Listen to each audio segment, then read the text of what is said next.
The Undetectable Strongest Job, Rule Breaker 4, covering chapters 117 to 177. Biloelka, a suburban town in Ponsonia. Despite being a suburban town, there were plenty of people out at night as it was a major transportation hub. The moon sat high in the sky. Someone was walking down the streets. His blonde hair was trimmed short, with a bull neck so thick it was hard to know where his face started. Brawny, it looked like he didn't need armor, his muscles were enough to repel blades. The captain of Ponsonia's Order of the Knights, Lawrence D. Falcon, strolled through the streets, producing a clink with every step. He donned the full body armor made by joining chains as big as a thumb together. A chainmail, capable of protecting the body against light slashes and thrusts, while letting the body move freely with little to no hindrance. Its downsides were the constant clinking of metal, and its weight, given that it was made of iron. Of course, with Lawrence's strength, he didn't mind at all. He wore the knight's uniform over his chainmail, making his body even bulkier, but he didn't care. After the day he allowed an intruder in the castle grounds, Lawrence asked a dwarf blacksmith, who was on friendly terms with the Order, to make him armor that he could wear all the time, even outside of battle. The product was the chainmail. The young boy made him realize he needed to be ready at all times and treat every place like a battlefield. If only he had worn the chainmail, which circled around his neck as well. Back when he fought the boy, his attack would have been ineffective.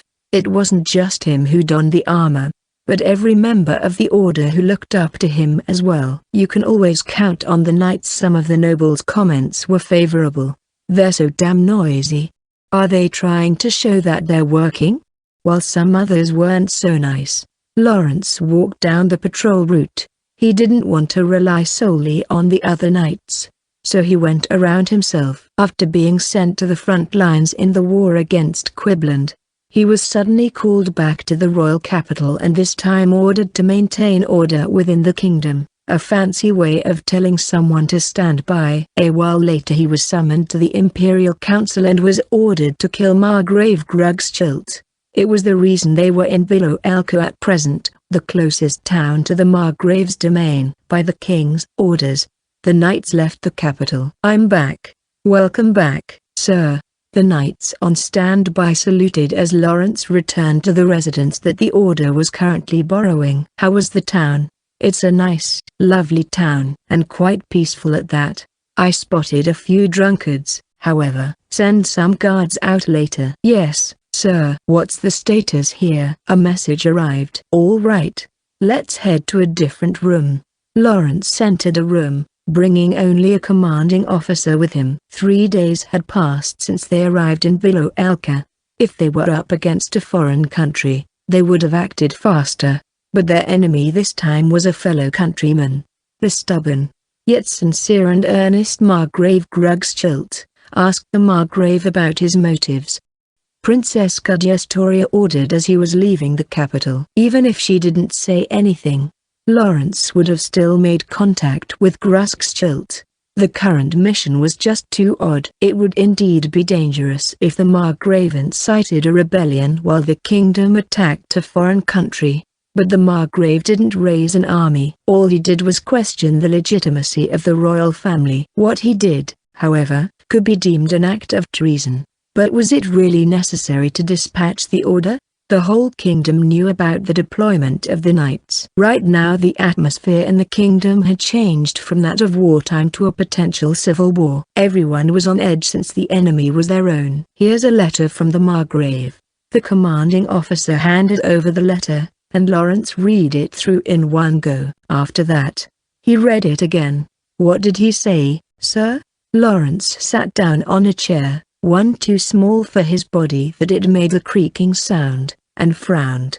He said to come to his place. The Margrave doesn't doubt his own claims one bit. He says if I come, he'll tell me everything. Be loyal to the real throne. The Margrave was saying that if his loyalty was real, having doubts about the legitimacy of the current ruler didn't equal disrespect. If, however, he dismissed even his doubts, His loyalty would be tantamount only to a dog's loyalty to his owner. What will you do, sir? This is hard. The Margrave has a point. But if we entered his domain without raising our swords at all, the king would be suspicious. Lawrence let out a groan in the dark room. Around the same time, in the capital's satellite town of Pond, the Adventurers Guild's lights were on even though it was the middle of the night.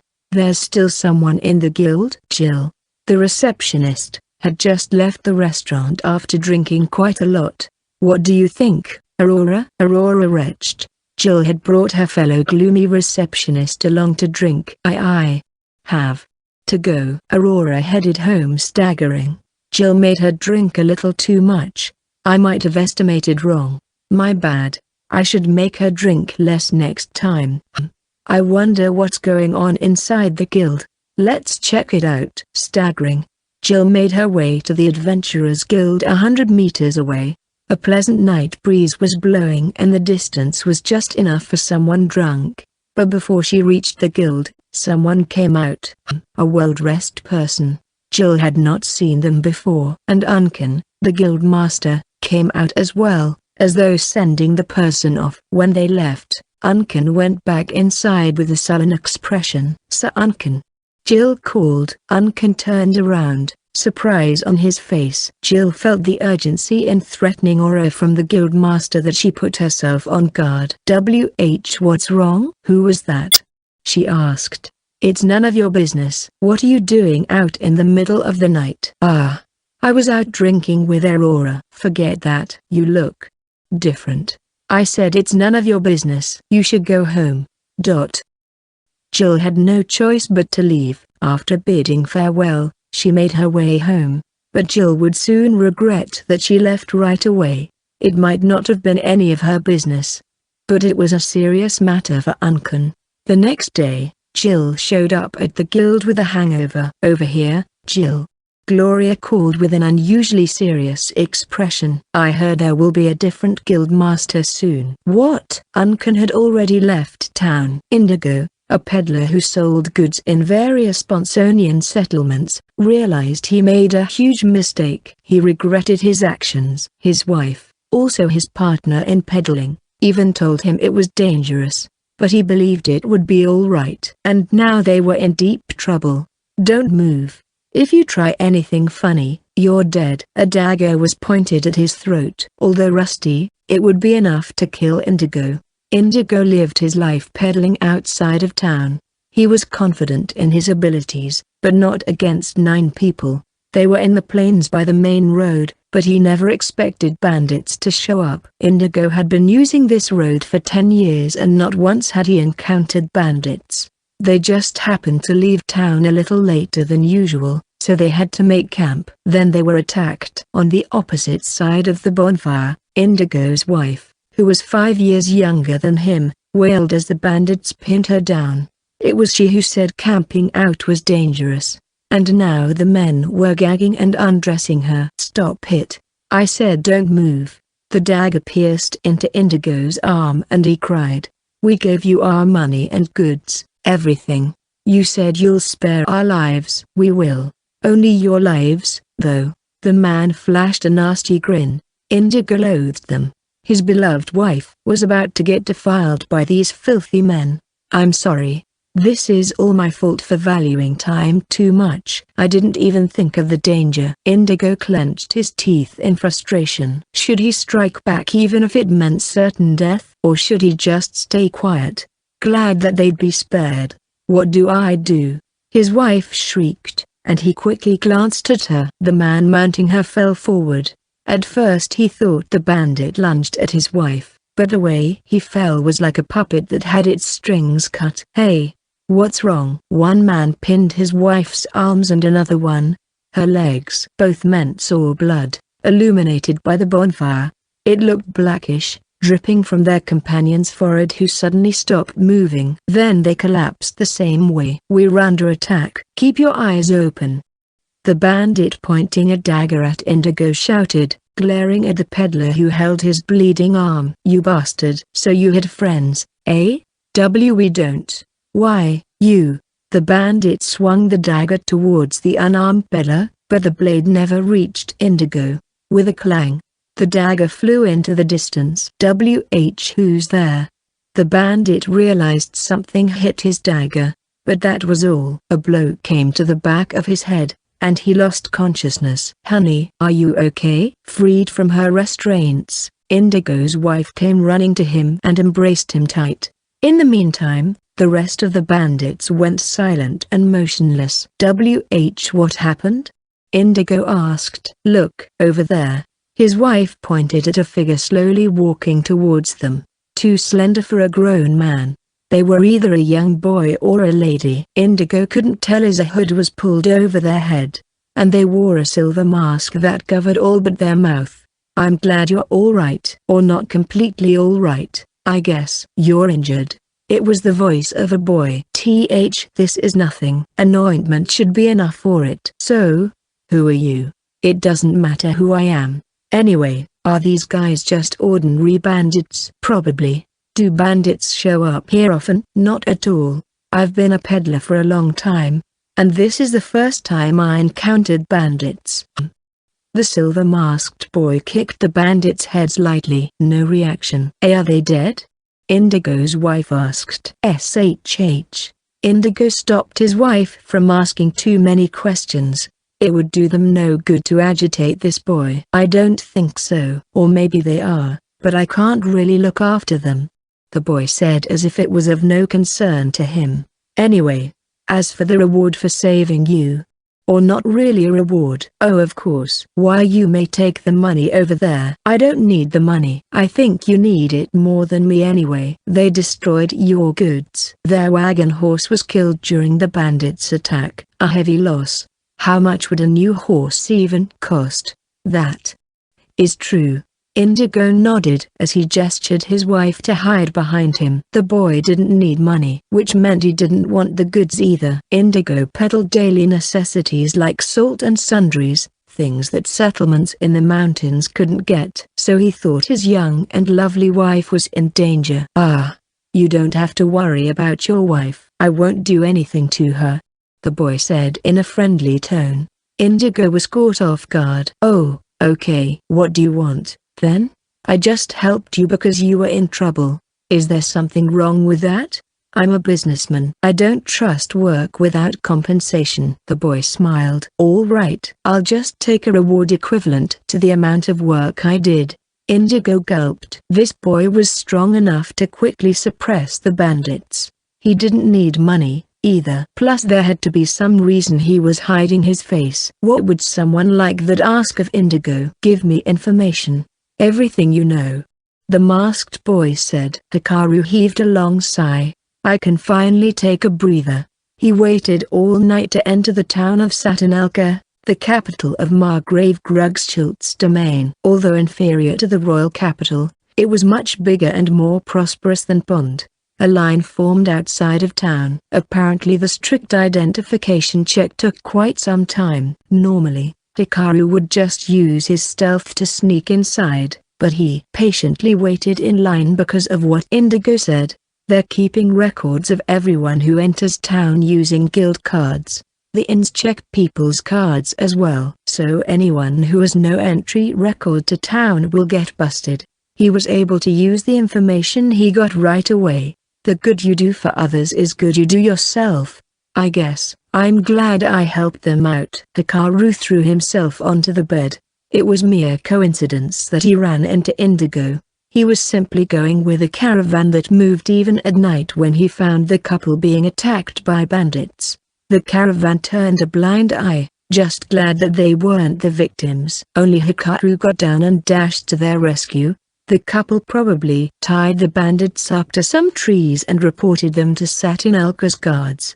The bounty for capturing bandits should be enough to get them a new horse. All right, then. I got a lot of things to think about. This town that's on high alert, and the overall kingdom. Hikaru stared at his guild card. An item that displayed a soul's records, and can't be reproduced. Only its owner can use it, and from it, a person receives the blessings of the gods through job classes. I just wanted to land a punch on the king's face and then go back. Hikaru tapped the job class field on his card.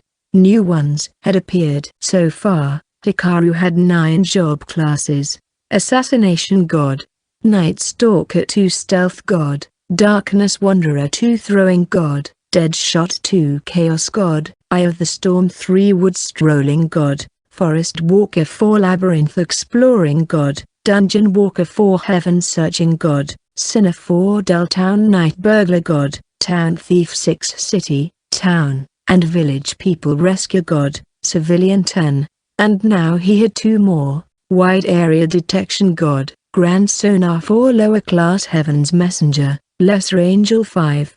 Hikaru barely took any breaks in his journey from Bordazad to Satinelka.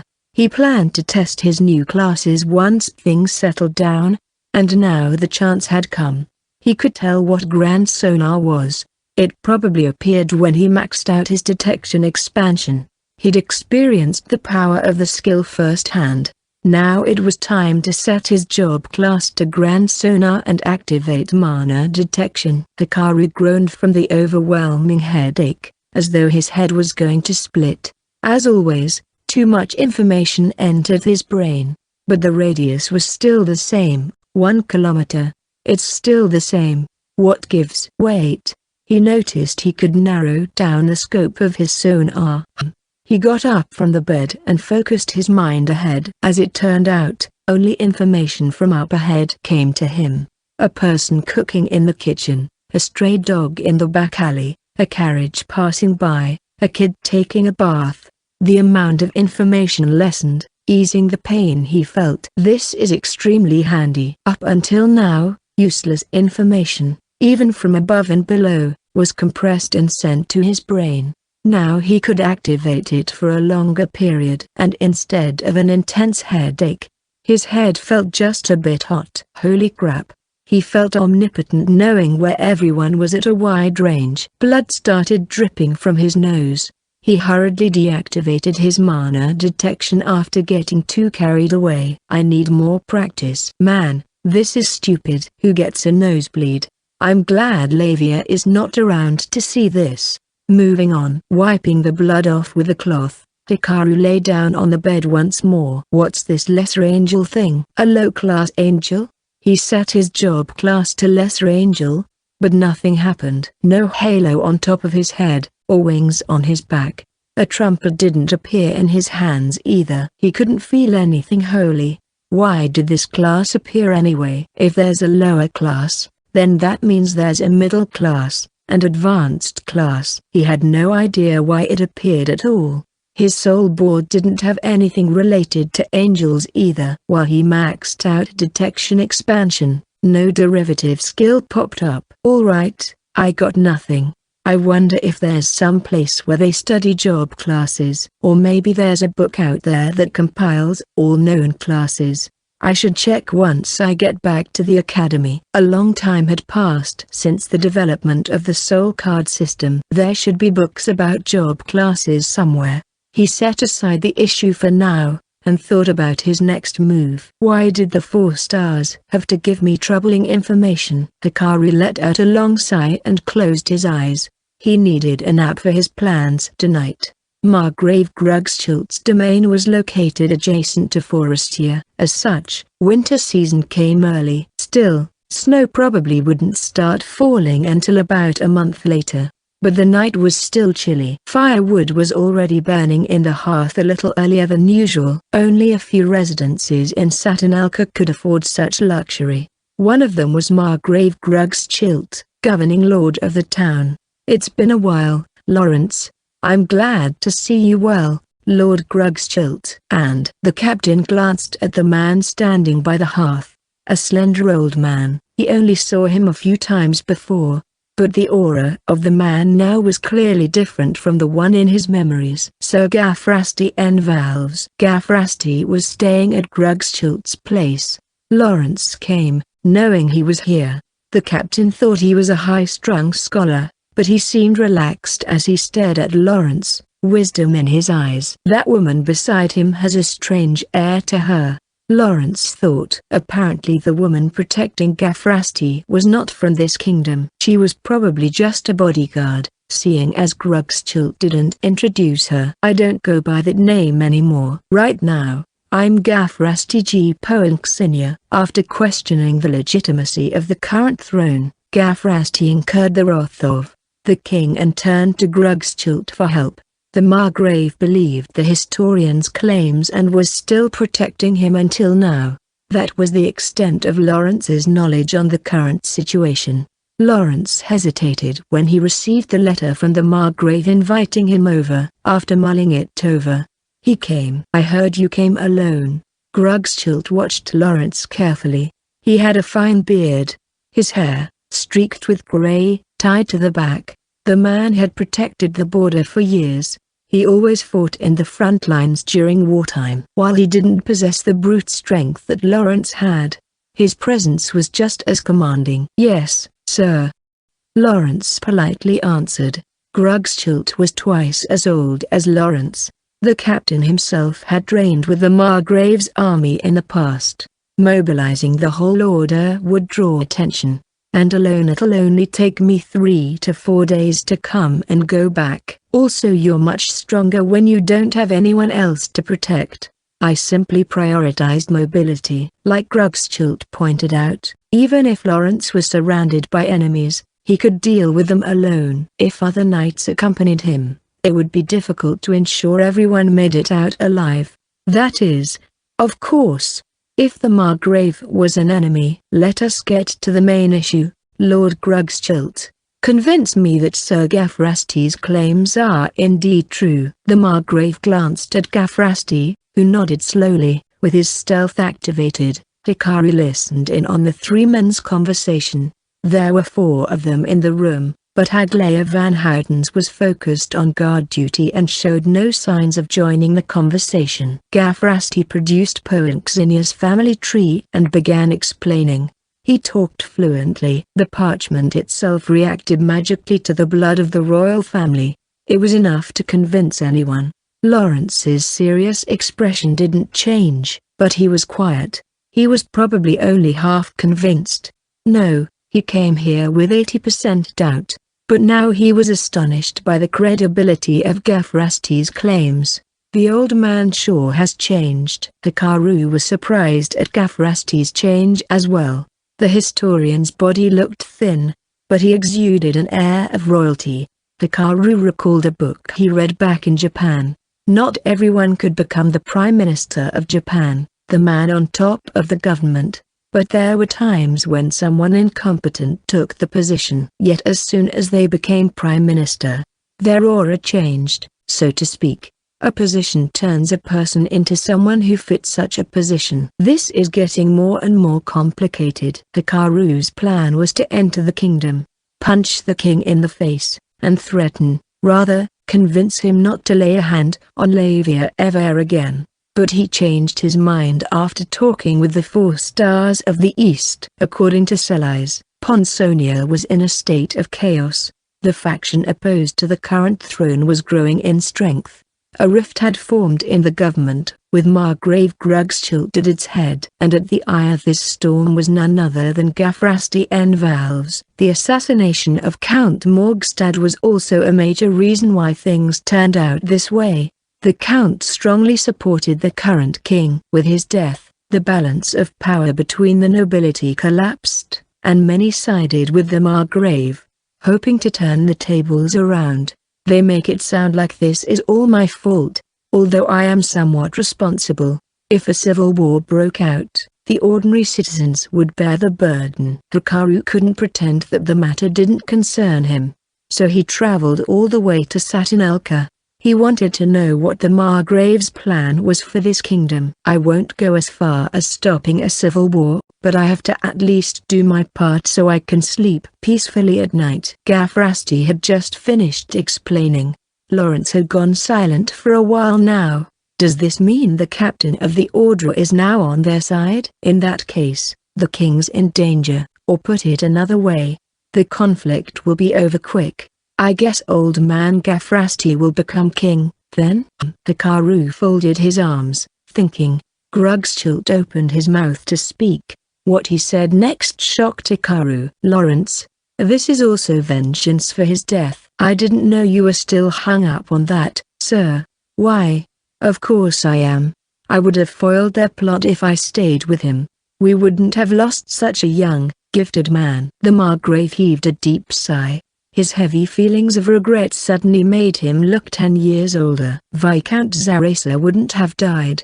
His son who was studying the art of crossing worlds. Roland, was it? I heard he went missing. I wanted to put him under my protection. Roland N. Zarasa, the boy who studied the art of crossing worlds, was the previous owner of Hikaru's body. The person who brought him into this world. Margrave Grugschult wanted to take Roland under his protection. Hikaru searched Roland's memories. After his parents' death, he was supposed to be taken in by a distant relative in the countryside. But it wasn't the Grugschult family. As Hikaru was perplexed, Lawrence spoke. I heard you lent a fair amount of support to the Viscount's research, my lord. Indeed, it was more his son's research, really.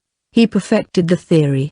The order secured the documents and materials that the boy left behind. The Margrave shook his head. The things a genius left behind would be too complicated for an average mind to comprehend. The documents should be preserved. Once a competent person shows up, they should be handed over to him. I see. Hikaru was astonished. He didn't expect Grugschult to have such a high opinion of Roland. Perhaps the family that was supposed to take Roland in had the assistance of the Margrave. There could be a number of reasons why he didn't put the boy directly under his protection. It could be that he didn't want to provoke Count Morgstad. Either way, this kingdom has to change so incidents like that never happen again. Count Morgstad is no longer with us, but instead the Grand Chamberlain is throwing his weight around, correct? At the end of the day, the problem lies with the king's competency. My lord, I will not tolerate such criticism. Calm down. It's just a trivial matter. Now then, you came here alone. Tell me what you really think. You know what I think? I think Roland killed Count Morgstad in exchange for his life. His only daughter can't be the culprit. Hikaru whistled in surprise. It was probably nothing more than the Margrave's hunch or wishful thinking. But he hit the mark. My lord, are you trying to use Sir Gafrasti to stage a coup? I'd very much prefer things to be settled peacefully with no bloodshed. What you said a while ago is indeed very interesting, but it's not enough to replace the current king. Right now, the order is with him. I know. Lawrence looked confused, not expecting Grugschult's answer. Lord Valves, the Margrave called. Yes. Gafrasti simply nodded, adding more to Lawrence's confusion. By the way, Lawrence, who do you think is fit to be the next ruler? Well, there's the Crown Prince, Austrian G. Bonsonia. I'm asking you who you think is fit to be the kingdom's ruler. Just hypothetically. Humor me. Even hypothetical. It's still disrespectful. What a stubborn man. I'm sure you have someone in mind. Someone who you think can make this kingdom a better place. Lawrence had his mouth shut. He didn't say a word, but his silence said there was another candidate besides Austrian. By the way, did you know that Princess Gudiatoria and Prince Austrian have different mothers? Wow, it was news to him. Lawrence couldn't hide the shock in his voice. I'm telling the truth. She's the daughter of the fourth queen, Queen Fildiga. She passed away as soon as she gave birth. This is news to me. Isn't 3 queens the maximum allowed? I find it hard to believe that the order is not aware of this, considering we guard the palace. Well, it's true. Queen Fildiga had an extremely weak constitution. She recuperated far away from the capital, in the town of Silkelka. You know about the king's monthly trip to Silkelka, right? Yes. To go hunting, but he never went hunting, and instead stayed in his villa all the time. Correct? Yes. I thought he had some kind of secret. His Majesty knew most about Fildiga's condition. After discussing it with the other queens, She was secretly designated as the fourth queen on the condition that she would not appear in public and would not have inheritance rights. Then how did her daughter become Prince Ostron's sister? The first queen, Queen Quilmsdelia, offered to raise the child herself. She said it was too tragic that she died right after giving birth, so she suggested she'd raise the child herself into a proper princess. Lawrence frowned. It sounded like a moving story, but he knew Queen Quilmsdelia wasn't the type of woman to do that. She was selfish, and when displeased, she would throw things within the reach, injuring even the knights guarding her. When the king started flirting with young women, the queen herself appointed young and good-looking men as her servants or guards. Indeed, as you may know, that woman isn't the type of person to do that. To put it briefly, she wanted to keep the child close. The king quite liked the late fourth queen. There was a chance he'd grant her daughter the right to the throne. Watching Lawrence hanging his head, Grugschild shot a glance at Gafrasti. They probably expected the captain's reaction so far, and they already predicted how he would take the Margrave's next words. The late Queen Fildiger is a distant relative of Lord Val's. What? In other words, Princess Gudurstoria is the descendant of both the current king and the old Poinxinia royal family. It can't be. Lawrence's voice was hoarse. When Grugschild asked him who he thought was fit to rule the kingdom, only one person came to mind: Princess Gudurstoria. Master Swordsman Lawrence. Gafrasti added, I don't want the throne. Not in the slightest. I don't have any children to inherit it either. I'm not planning on causing unnecessary chaos. But I cannot accept the fact that the throne was taken unjustly, and even now, its descendant is ruling the kingdom with arrogance. Are you suggesting Princess Gudurstoria should take the throne? We want you to join us in coming up with the best solution. But right now, a clash between the Order and the Margrave's army would not benefit anyone. Am I wrong? Lawrence folded his arms, eyes closed. That's game, Hikaru thought. The script that Grugschild and Gafrasti came up with was perfect. I might not have to do anything. Hikaru combined the information he got and Roland's memories. If the Margrave and the captain teamed up, the only real threat left is the Minister of Military Affairs. But if the minister learned that he could keep his position, he probably won't show resistance. The Prime Minister himself despised how the Grand Chamberlain acted like someone important. It really looks like the whole Count Morgstad left is huge. Things will be settled peacefully if they get rid of the Chamberlain and put Gudurstoria on the throne. Worst case, the Grand Chamberlain and Queen Quilmsdelia will create a ruckus. All right. Then, time to punch the king and head back to Scholazard. Right then his mana detection caught another person in the attic. Hikaru sensed with his mana detection that someone else arrived in the attic, the skill used to put excessive strain on his brain. But now he could narrow down the search area horizontally, or to a particular direction, resulting in a lesser pressure. At the moment, he activated it to scan horizontally every few seconds. If he got accustomed to it, he should be able to use it subconsciously. The person he detected arrived just now. They didn't notice him, which meant they didn't have the ability to pierce through Hikaru's stealth, yet were still competent enough to make it all the way here. Hikaru waited to see what they would do. Eventually they got closer to him. About 3 meters away.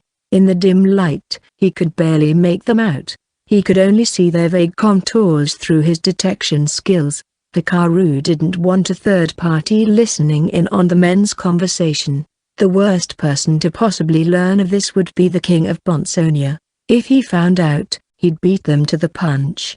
A civil war would break out right away. This person was most likely the king's spy. Let's just check them out first. Hikaru summoned the visitor's soul board. Soul board: Alice, Sunborn, age 16, rank 17-8, vitality, stamina 2, immunity, toxic immunity 1, perception, sight 1, hearing 1, smell 1, physical strength, weapon mastery, throwing 1, agility, power burst 2, Flexibility 2, balance 3, stealth. Imperceptibility 1, dexterity 2. Hikaru's first impression was so young. Then again, they were only 1 year older than him. Next he was surprised to find out it was a girl. Not like sex had any influence in one's abilities, Sarah of the 4 stars had a similar set of skills as her. Though it felt like Sarah was superior, this girl had imperceptibility. The fact that she had 1 point each on sight, hearing, and smell showed her aptitude to being a spy.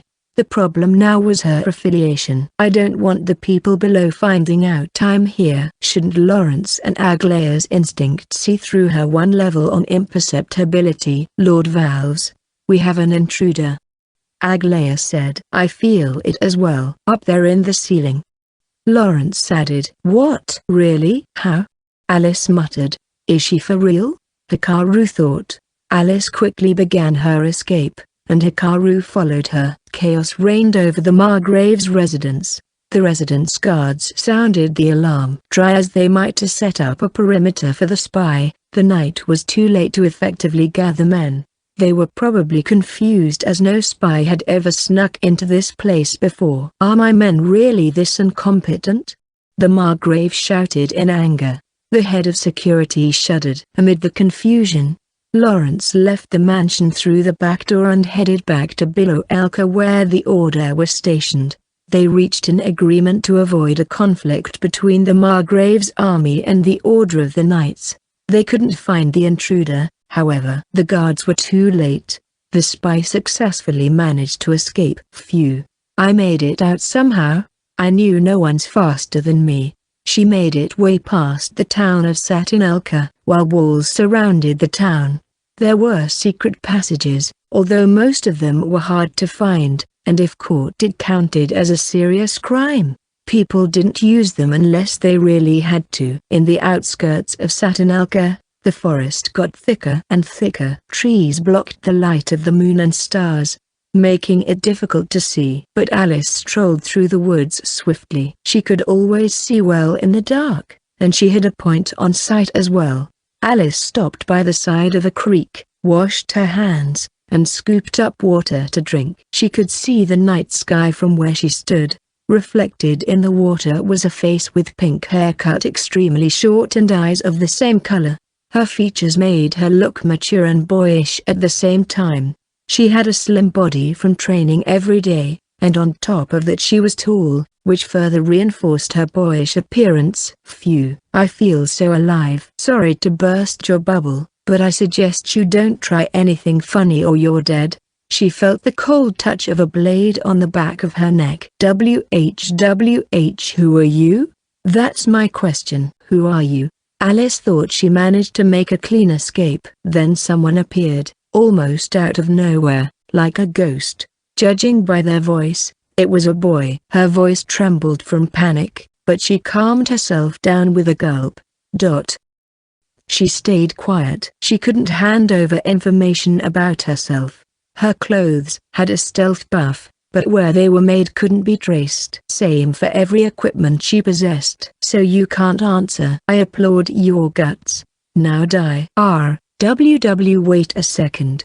Alice felt the blade move on her neck, prompting her to speak. He's a professional too.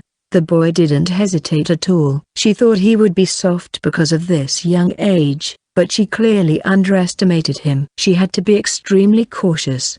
Tell me your name. It's Dorothy. Dorothy Richfarm. You're lying. Die. Wait. The blade sunk into her skin. She could feel the blood dripping. How did he know I was lying? Is he like my master who can sense things with their instinct? Cold sweat drenched her whole body. She had been trained to spout random lies, even making sure that they were consistent. But there were people who see even through the cleverest of lies. One of them was her master, who she could only see once a month. When she asked him how he did it, he only answered, I just know somehow, so she couldn't exactly copy it either. This is your last chance. I'll cut your artery if you lie. I'll stay and watch until you bleed to death. Don't try anything funny. Don't even stand. It's hard to stay in this position. No, Tell me your name. It's Alice. He didn't say anything this time. Alice realized he knew when a person lied, and she lost all hope. Alice was a spy, and gathering intel was her job. What would she be if she leaked information?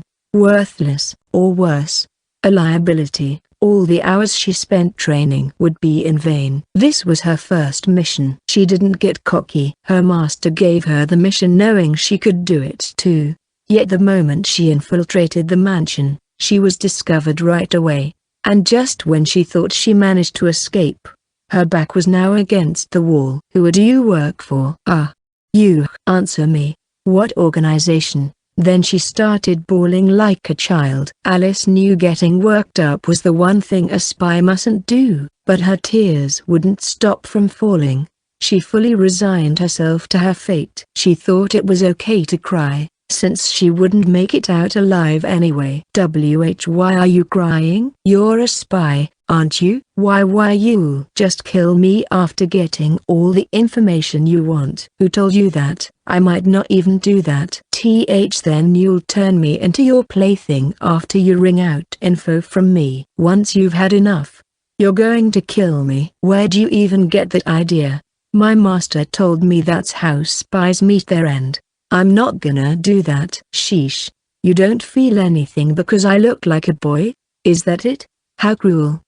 She continued wailing. What do you even want me to do? As she hopelessly cried. She felt the blade leave her neck. Well, forget it. I have just one question. Answer with a yes or a no. Don't you lie to me. Got it? Huh? Do you work for the king of Ponsonia? Or perhaps a noble related to him? No, not Ponsonia. The boy's eyes widened, surprised by her answer. He was at a loss for words. I see. I get it now. Get what? You're a spy from Quinbland. Alice gave a start. Did it show on my face? No. It's too dark out here. Unless he has better eyesight than me. With the blade now gone, Alice turned around. She wanted to run, but her legs were numb from crouching down and nervousness. She would no doubt fall over if she made a break for it. It's probably a young boy as I guessed, but his presence was too weak. She could only perceive him because she knew he was there. It felt like she would lose sight of him if she lost focus. The same abilities as my master. No, even a cut above him. The boy wore a silver mask. She couldn't see the expression on his face, but the murderous aura she felt earlier had completely vanished. You can go. Security in the Grugschild residence should be stricter now, so I suggest you don't sneak back in there ever again. Really? I can go? Yeah. Bye. In that moment, Alice realized he's different from master. He's nice. Alice's master was an extremely harsh person. At first there were 50 of them who studied under him. 15 left after the first training. After a year, only 6 of them were left. Most of his regimen were self-training. It made sense, since he only showed up once every few months. But he could tell if someone didn't do their training properly. He'd then work them so hard that they'd wish they would rather die. He was merciless, so to speak, compared to him. This boy was an angel, and he was walking away. Alice looked dumbfounded after being told she could go, but then she grabbed the cuff of his cloak. Wait, who are you? What? Why should I tell you? I have a favor to ask. Sorry. Come again? You're much stronger than my master, so please hear me out. Her next words caught the boy completely off guard. Please punch my master for me. What? She's an idiot. Hikaru thought when the girl, who somewhat looked like a boy, asked him to punch her master. I am not an idiot. Oops. I was thinking out loud. But yes, you're an idiot. I just let you go. If you just up and disappeared, that would make you a third-rate spy. Second-rate if you tailed me. But asking for a favor is plain stupid. It just hit me. Okay? What do you want me to do about it? By the way, what does it take to be first-rate? Why don't you use your brain? Ouch. So mean. How am I mean? You should be grateful I spared your life. Hikaru's basis for his rating was whether or not a spy could carry out their original mission or not. If a spy escaped after being let go, That only meant they failed their mission, which makes them third-rate. Tailing Hikaru to gain intel is a good move, but still only second-rate. After all, she didn't notice that she was being followed. Therefore she can't possibly tail Hikaru successfully. The first-rate move is to get as much information as possible. In that sense, she's not wrong in keeping the conversation going longer. But she's actually seriously asking for a favor, which is nothing short of absurd. Please. I'm begging you. I always thought there's no one in this world who can give him a good beating, but I think you can do it. What kind of master is he even? I'm glad you asked. It was a rhetorical question. My master is invisible. He's so good at making himself disappear. He just vanishes in the blink of an eye. Literally. Hikaru grabbed Alice's hand in spite of himself. Sounds interesting. Tell me more. After hearing about her master from Alice, Hikaru formulated a theory. He was most likely right, but he didn't need to tell Alice about it. Her master called himself Kaikai. As to why she provided information non-stop, it was because she realized Hikaru wasn't from Ponsonia, their enemy.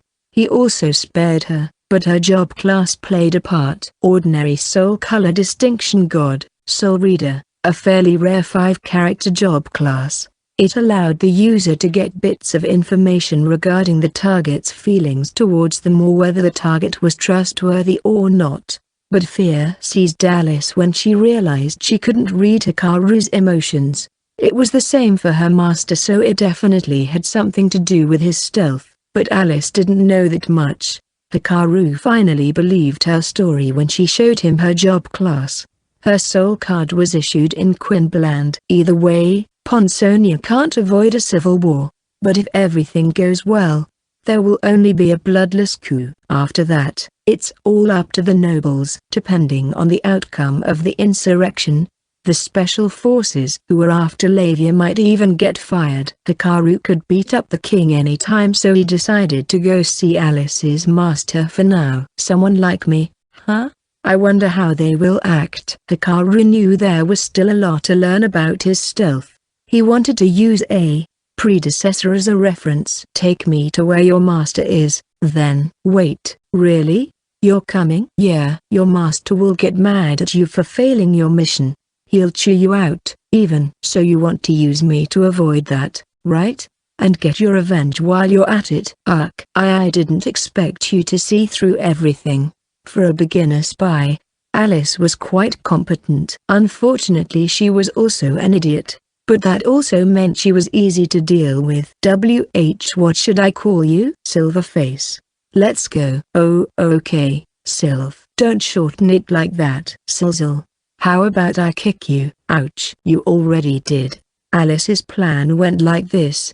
They would head to the meeting spot and Alice would report her failure to her master, who would most likely explode in rage. Hikaru would attack the master before or after that happened. Alice said he didn't have to kill her master. 1 or 2 or 3 to 4 hits was enough. You must hate him so much. Even Hikaru was taken aback by her grudge. So I just have to make sure I don't kill him. Their meeting place was in front of a huge boulder deep in the mountains. The kind of place that only local hunters knew, with only animal trails. So Quinbland is this knowledgeable about the local geography? Hikaru cautiously strode onward, but he felt a little worried if he could find his way back to town in this darkness. Alice said he could follow the nearby river down to make it back. However, he had his stealth on already. All he could see with his naked eye was a boulder, but his mana detection showed there was someone there. Kaikai. They probably had their stealth on as well. That didn't take long. The man said, "Eek, master? I didn't know you were already here. I needed to wait for you intel." So how did it go? Was Gafrasti N. Valves there? Yes, he was. But I got busted right away. They did? How?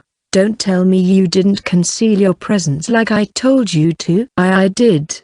I wouldn't have made it to the loft if I didn't. The man you described to be Gafrasti N. Valves and Margrave Grugschult were indeed there. Gafrasti's assistant and a beefy dude with trimmed blonde hair as well. Come on, don't call him beefy. Hikaru approached Alice's master from his blind spot. The assistant, a woman, and the beefy guy sensed me right away, so I couldn't listen to their conversation at all. Wait a minute, tell me more about this beefy, well-built man. Oh, okay, sure. Alice explained Lawrence's appearance in detail. She actually managed to get a good look despite the fact that she didn't have much time and she had to peek into the dimly lit room through a small gap. That sounds like Lawrence D. Falcon. I'm surprised you made it back alive. Her master quickly realized it was the Order of the Knights captain who was in their room with Gafrasti and the Margrave. Then, who's there? Kai drew his dagger and prepared himself. A boy wearing a silver mask stood before him. He deactivated his stealth.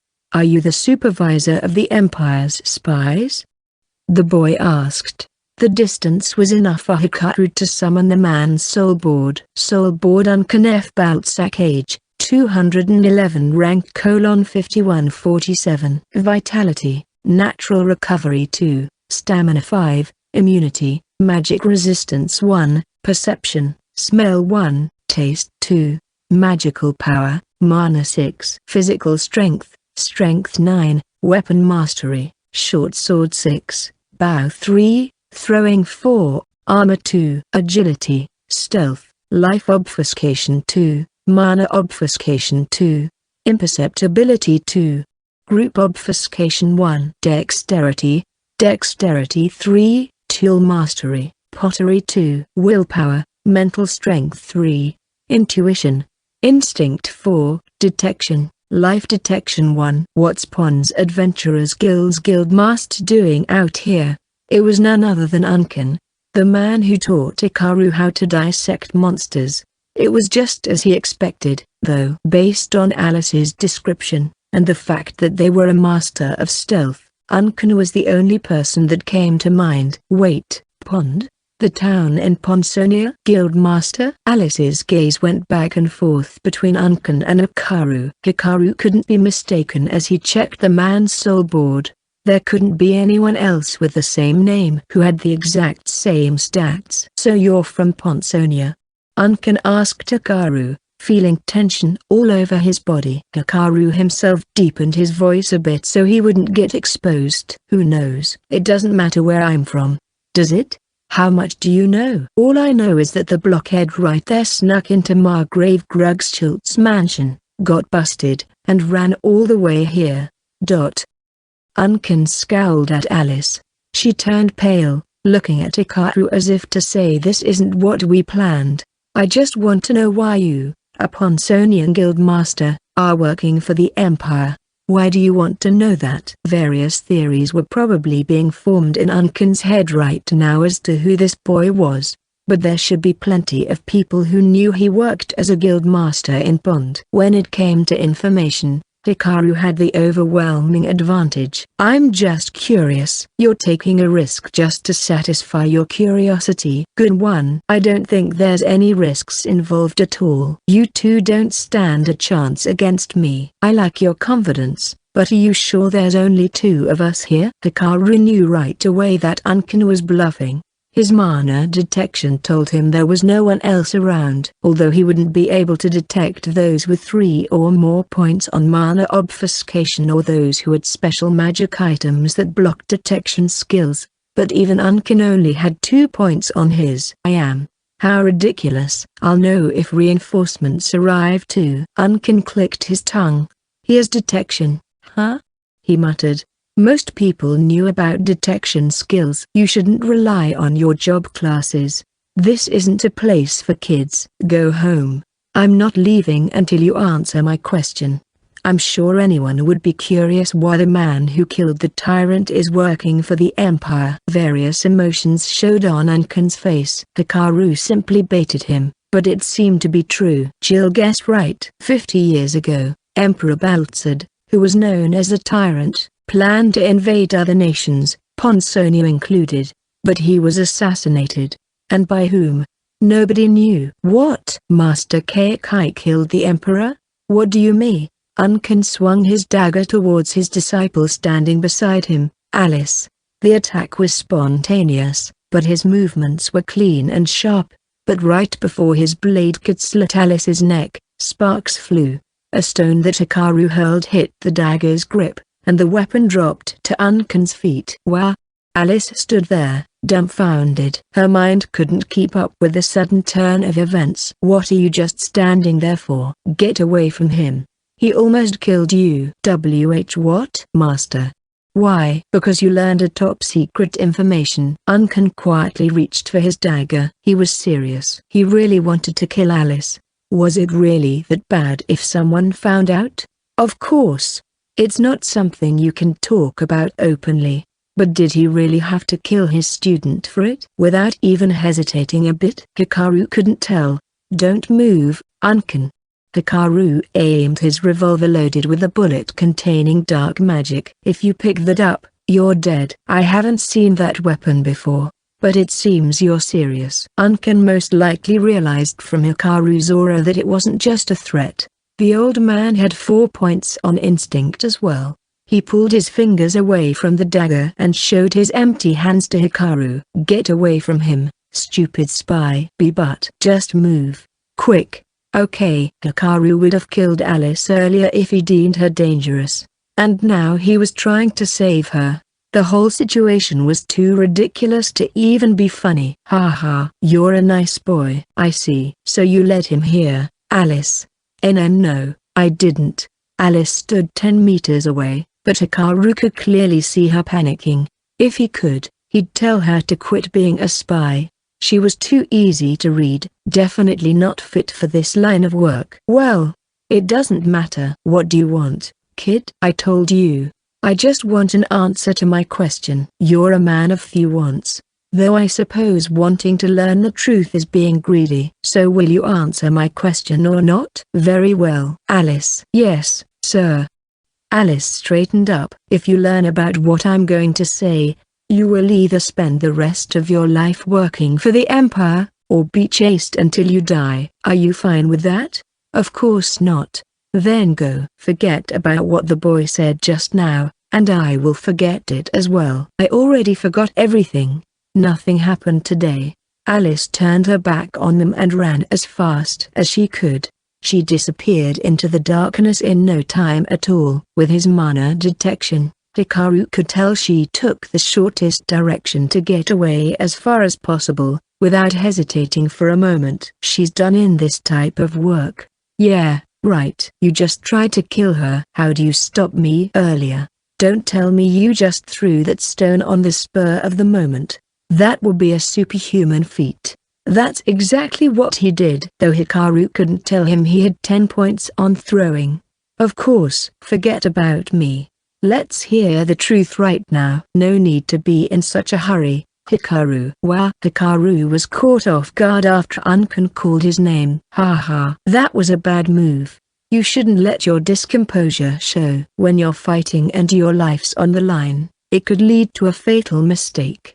Hikaru didn't want Unken to correctly identify him. The old man might have baited him too. His 4 points on instinct could have played a huge part. Still, he mentioned his name right at the offset. A kid with this much skill. You're the only one that came to mind.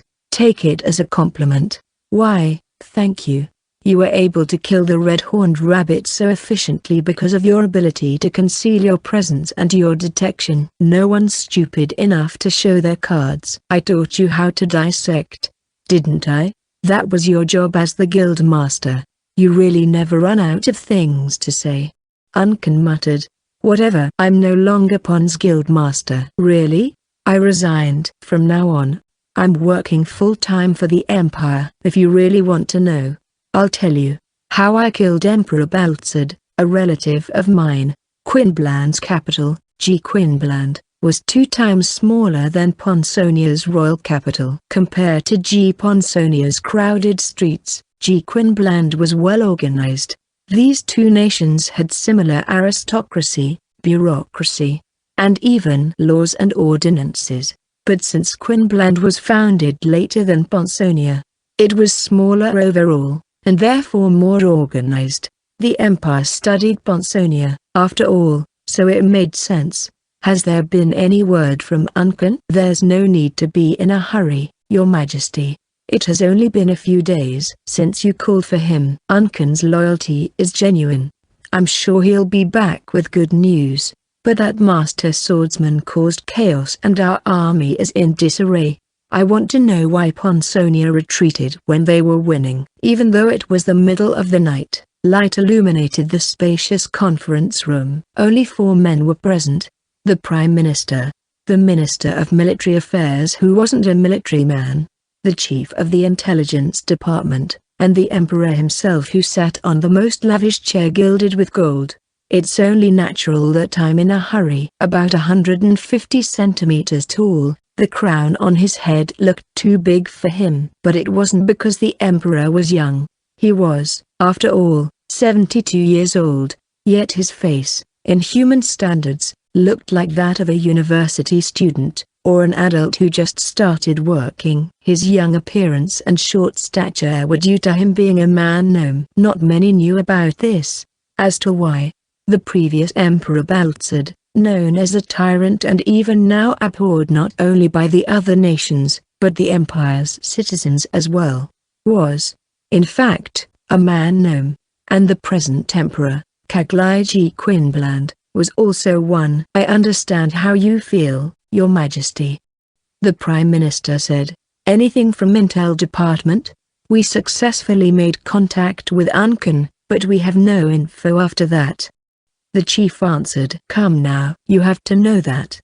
The Minister of Military Affairs criticized. It was the usual from him. The man wanted the Intelligence Department, which was under Internal Affairs, to be transferred to Military Affairs instead. Sir Unken is a legendary man known as the Mist Assassin and the Silent Breeze. He's beyond our grasp. I'm well aware of that, but your job is to keep track of him. It's fine.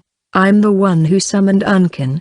Our trump card. It doesn't matter what he does on the way, as long as he gives us information. Yes, Your Majesty. Our Emperor really is a benevolent man.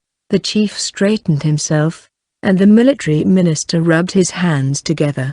What a foolish man. Even in times of emergency, he can only think about expanding his power.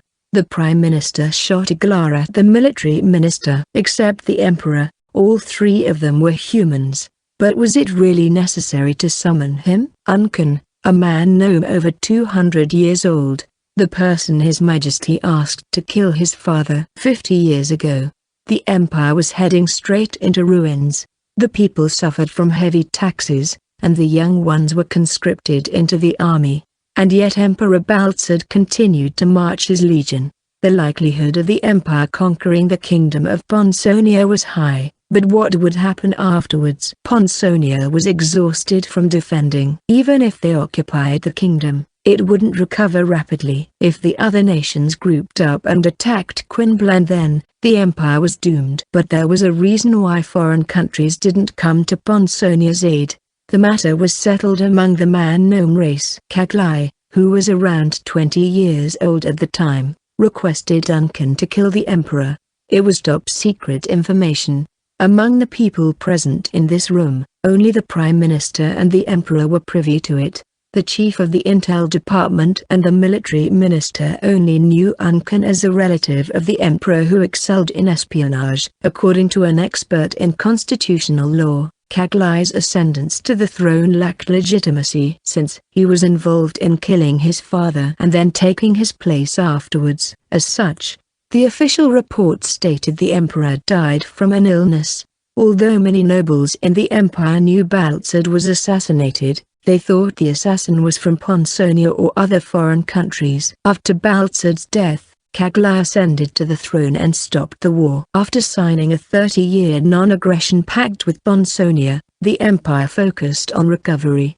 30 years for a man-gnome, however, was a short amount of time. Ponsonia might still hold a grudge 30 years later and invade the empire, but by that time, Quinbland should be prepared as well. The only thing they failed to consider was the master swordsman, a beast in man's clothing. His Majesty is doing a great job governing the empire, and he's been emperor even before I worked for the government.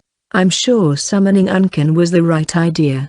The Prime Minister fully supported the Emperor's decision to rely on Unken for information as to why Ponsonia retreated. He ordered the Chief of Intel to prioritize Unken's search, all the while watching the military minister so he didn't do anything uncalled for. So a distant relative asked you to kill his father? And that kid is now the Emperor. Hikaru muttered after hearing Unken's story. Nodding, the old man added more. Only a few people know about this. If word got out, there would surely be a huge backlash from the nobles. That's all you have to say, it's none of my concern. Hikaru simply told the truth. Unken heaved a deep sigh. You really are one strange kid. What I just told you concerns the central figure of a whole nation. Yet it doesn't affect me in any way whatsoever. It does. Actually. How so? Why do you think I told you such top secret information?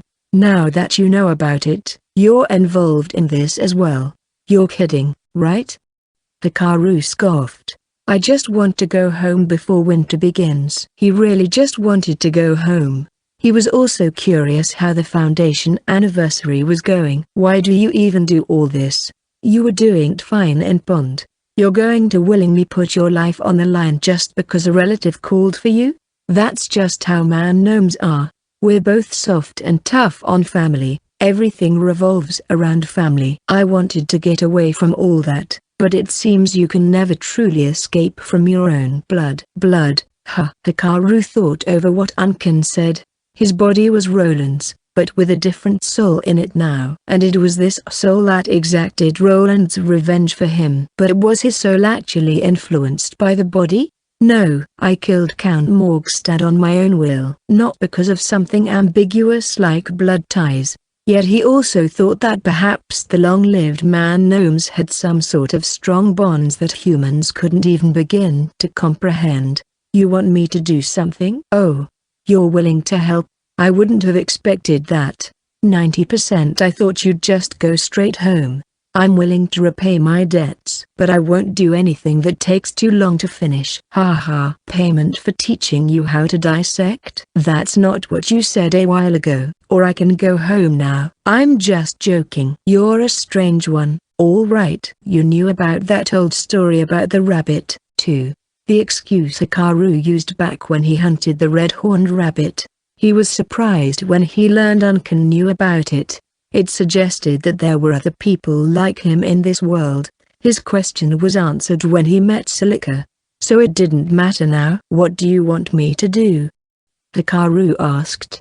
I want you to deliver a letter. A letter? To the Emperor himself. Why don't you ask your subordinates? The Empire's intel department is too weak. Besides, the letter is for His Majesty's eyes only. The department might keep the information for themselves. It should be quite the distance from here to Quinbland, though I won't have any problem crossing the border and sneaking into the castle. I'll deliver the letter and that's it. Nothing else. How long would it take? I told you I want to be back before winter. I don't know where you live, Forestier. Oh? I'm surprised you're willing to tell me that. I see, Forestier. It's an unstable country.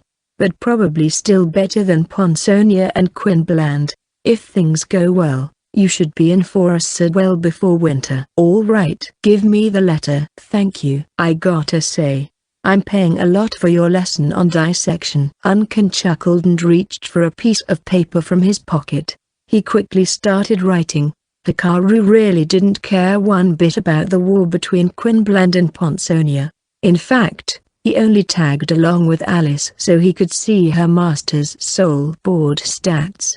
He did realize it was Unken along the way. His priority then changed and he wanted to know what the old man was doing here. So why did he take this gnawing errand?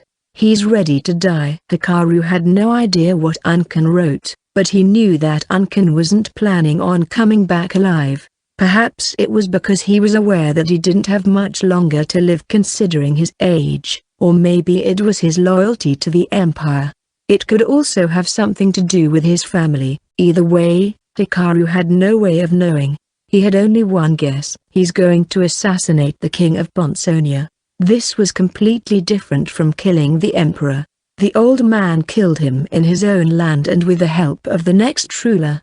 Now he would have to sneak into an unfamiliar castle and kill the king without any prior rehearsal. It was only natural that he was prepared to die. If he died, all they would know was that he worked as the Pond Adventurers Guild's guild master. No one would find out about his real identity. He probably resigned beforehand to avoid problems too. Should I tell him Lawrence and the others are trying to put the princess on the throne? Hikaru thought better of it. What good would it do to tell him? In fact, Uncan might even want to kill the king even more. Things would go much more smoothly if the king was assassinated and Lawrence supported the princess as the next ruler rather than staging a coup. There was nothing Hikaru could do now. And done. Uncan handed him a sealed letter glued.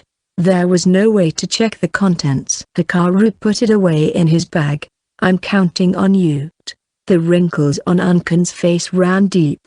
He looked like a crusty old man, but this time he gave a faint smile. Hikaru, with your abilities, the world will not leave you alone, whether you like it or not. You should keep that in mind. I gotcha. Hikaru simply took the advice, not refuting, nor denying it.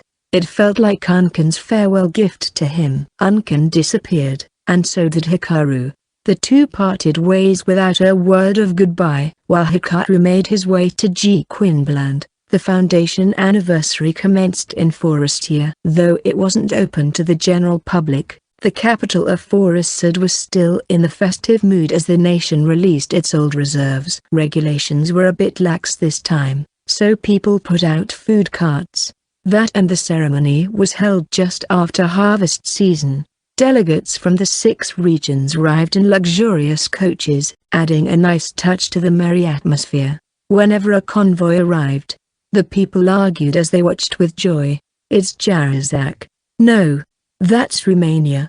Look closely. It's Kotobi. Since the citizens watched, the delegates had to be flashy with their convoy. Their dignity was on the line.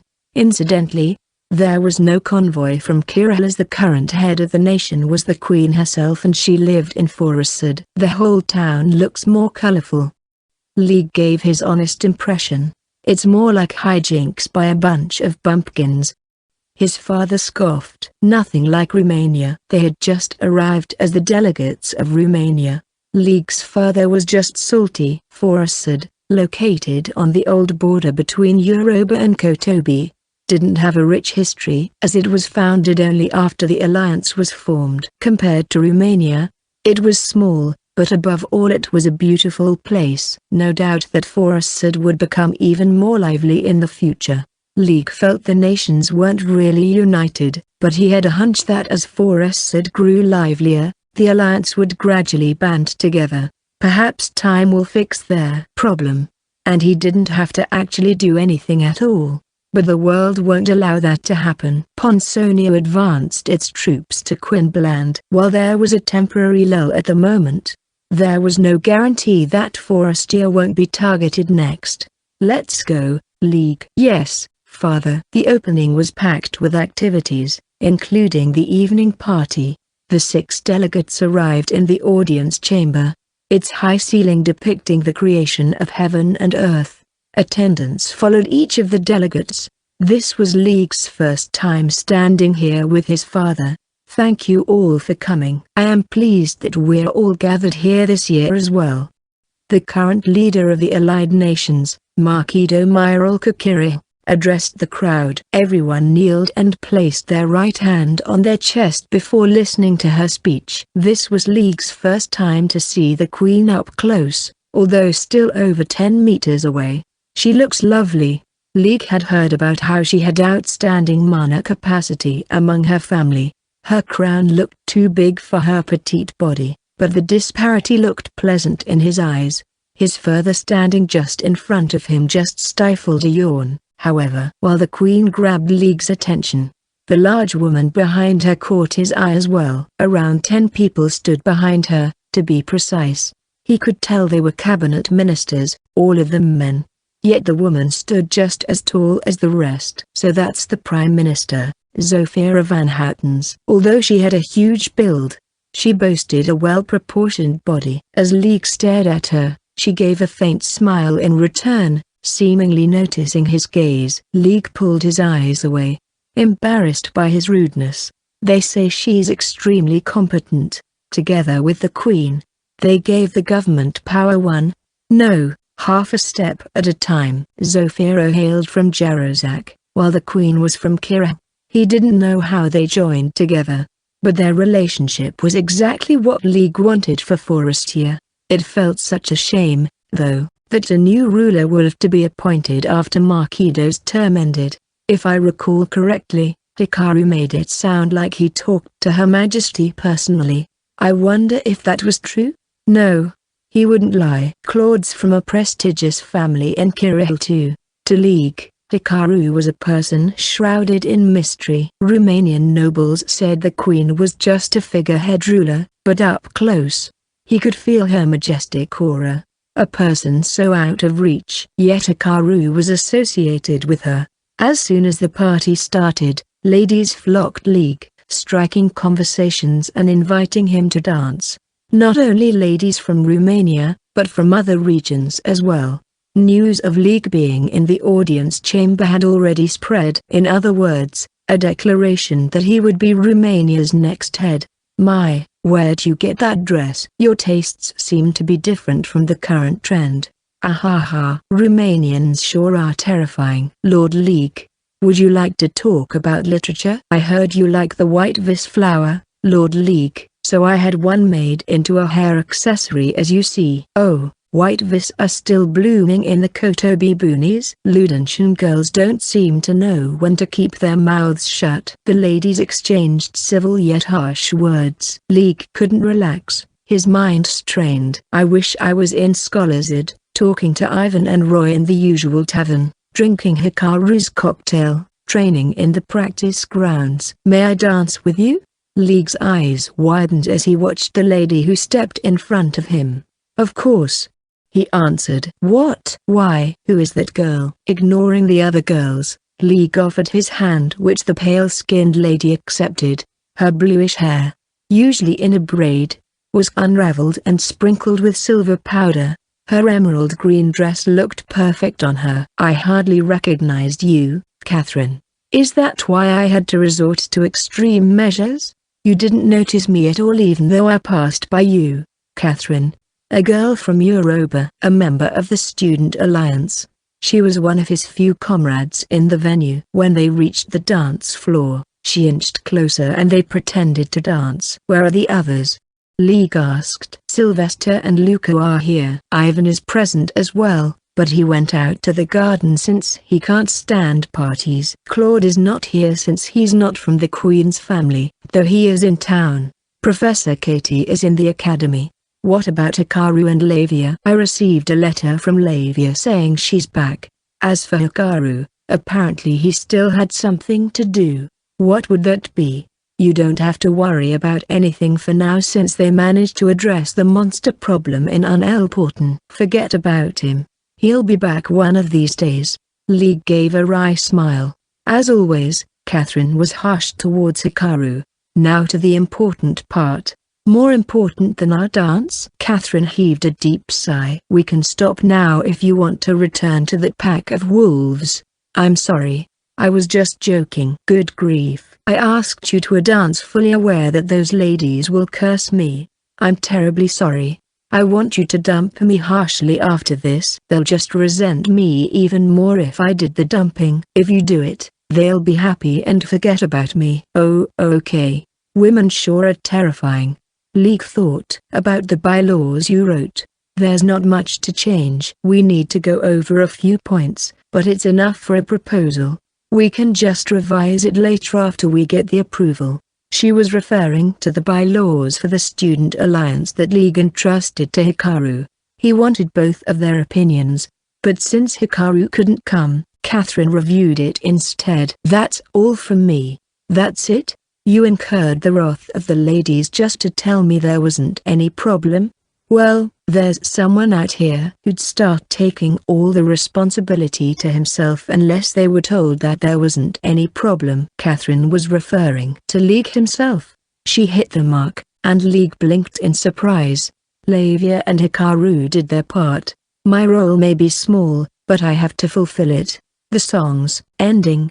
Let's go back. Oh, okay. League realized she did all the talking. When he spoke to anyone within his age group, rarely did he not have control of the conversation. Once we make it to that spot, let go of my hand and dump me harshly. Okay. Although they were only pretending, treating her coldly was hard for him. All the more so since she just helped him. But Catherine said she had to fulfill her duty. She took the role of the villain. If he didn't grant her wish, he wouldn't be able to call himself a man. Breathing in softly, League erased any expression from his face. I don't want to dance with you anymore. You klutz. I'm sorry to have taken your time. Catherine bowed deeply, and the ladies were suddenly delighted. Some even clapped their hands. League grit his teeth as he watched them. I'll make sure our proposal is accepted. I swear. League wanted to make it up to Catherine once they returned to Scholazed. What would please this hard-to-please girl? Alexei Jarzak. Official name, Alexei von Jaltza Jarzak. The ruler of Jarzak. The nation had a culture of clear old division between men and women, and nothing was more valuable to a man than strength. That is why they were called the stalwart Jarzak. To them the job class bestowed by the gods was part of their strength. Alexei had Great Sword Truth Seeker God, Blade Seeker, a 5-character class, the strongest in the whole of Jarzak. Alexei honed his sword skills even further, i.e., he hated his job of supervising his nation. The Foundation events schedule went as follows: ceremony party meeting. Everything went perfectly as planned. To Alexei those few days were awfully tedious. But this year was different. A man that Ivan brought from the academy, Claude Zahad Kirill, challenged him to a duel and won. As a reward, Alexei promised him something. Thanks to this, a party which he would normally find boring, seemed fascinating to him. I can't wait to see the face of Ludensha's sly fox. It looks like Romania's crafty raccoon doesn't know about it yet. Kotobi's nerdy weasel is the same as always. He doesn't seem interested in anything but research. Did they really get his vote? Boss, it's showing on your face. Please try to control your emotions. His associate warned. I know. It would appear he wore a fearless expression. Alexei didn't fare well in tactics or expressing himself without words or gestures. If the others found out about the plan before the meeting, he would not be able to look at himself in the mirror. He had to stay focused. The ceremony and the after-party ended without problems. As usual, the monster problem in Unelporten didn't reach Forasad. It could have just been a local issue. Unless the people suffered clear damage, it was no skin off their noses. And so the last day's program, the meeting between the 7 nations, was just about to start. Her Majesty the Queen has arrived. When the announcement came, the people in the room rose and placed their right hand on their chest. Queen Marquido gracefully entered and took her seat. Then the heads of the 7 nations sat as well. Marquido the Queen. People often talked about her behind her back, calling her Kirill's puppet, but in Alexei's eyes, she had nerves of steel. The woman sitting next to her, Zofia van Houtens, was a person of high caliber as well. Despite hailing from the same nation of Jarzak, she never leaked confidential information to him. He didn't resent her for that. In fact, he applauded her fealty. Romania's head, Billion Green Ogre Romanina, who Alexei called the crafty raccoon in his mind. As always, he seemed to be plotting something. His firstborn son, League, had next to him. It looks like he's up to something too. Ludensha's leader was a woman who appeared to be in her 40s or 50s. In reality, she could be over 60, but she wore heavy makeup and dressed to look younger, making it hard to determine her age. Apparently she was jealous of how young the queen was. Kotobi's chief was a small, self-important, old man who had a volatile temperament. Devoted to research, he would often abandon government affairs and shut himself up in his laboratory. In Alexei's eyes, he was nothing but a nerdy weasel. but he was apparently respected as the alchemy king, something Alexei couldn't comprehend. Yoruba's leader was a gloomy middle-aged man. The Yoruban people had distinct, bluish skin, but his was even bluer. He had a habit of muttering to himself which his aide would rebuke. But he wasn't a fool. The one Alexei was most wary about was him. The man only considered what was beneficial and harmful to Yoruba, and he adhered to that way of thinking. As he was always calm and logical in making decisions, information warfare wouldn't be effective against him. Although Alexei couldn't really engage in something as sophisticated as information warfare. Zubura's chief was a good-natured old man. It had already been decided that his eldest son, Sylvester, would take his place. As a matter of fact, people have been informed beforehand that Sylvester would represent Zubura in the meeting. Oh, that's quite a look he's got. He's grown. It had been months since Alexei saw Sylvester, but until now he was just an unmemorable boy to him. It felt like he was too innocent of the ways of the world, but right now, he looked like a real man. Alexei knew Sylvester would bring up the proposal in the meeting. Perhaps his determination turned him into a man, or perhaps it was something else entirely. Let's see what you've got. Alexei grinned. And so the meeting begins. Ivan and Claude were in one room of a mansion in Forestwood. The meeting between the 7 nations should be starting now. Since they had already formed an alliance, they shouldn't have to call each member a nation. But alas, people's minds were hard to change. They were all accustomed to it as well. Hey. Ivan finally spoke. Claude had been pacing back and forth in the room for 75 times. Calm down. How can I calm down? My future with Luca is at stake here. But there's no need to wear down the carpet.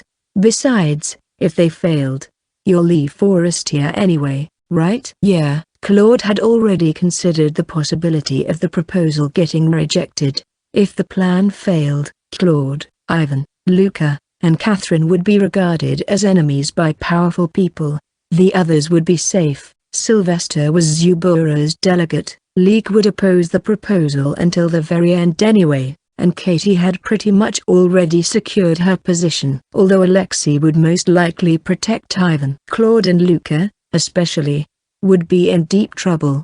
If people found out they took part in a student alliance, their relationship would eventually be exposed. Even if they somehow managed to keep their relationship a secret, it wouldn't matter. Preparations would be made so they never met again. And in the near future, Luca would be wed to someone else. In that case, they would have to go back to their original plan, flee the country. I'll help you out, Ivan said. You can even take shelter in Jarizak. Don't be ridiculous. Kirill and Ludensha might launch an all-out attack against your nation. I don't want to bother anyone. So no other choice but to flee to a foreign country. Ponsonia and Quinblend are close by. I don't really like either.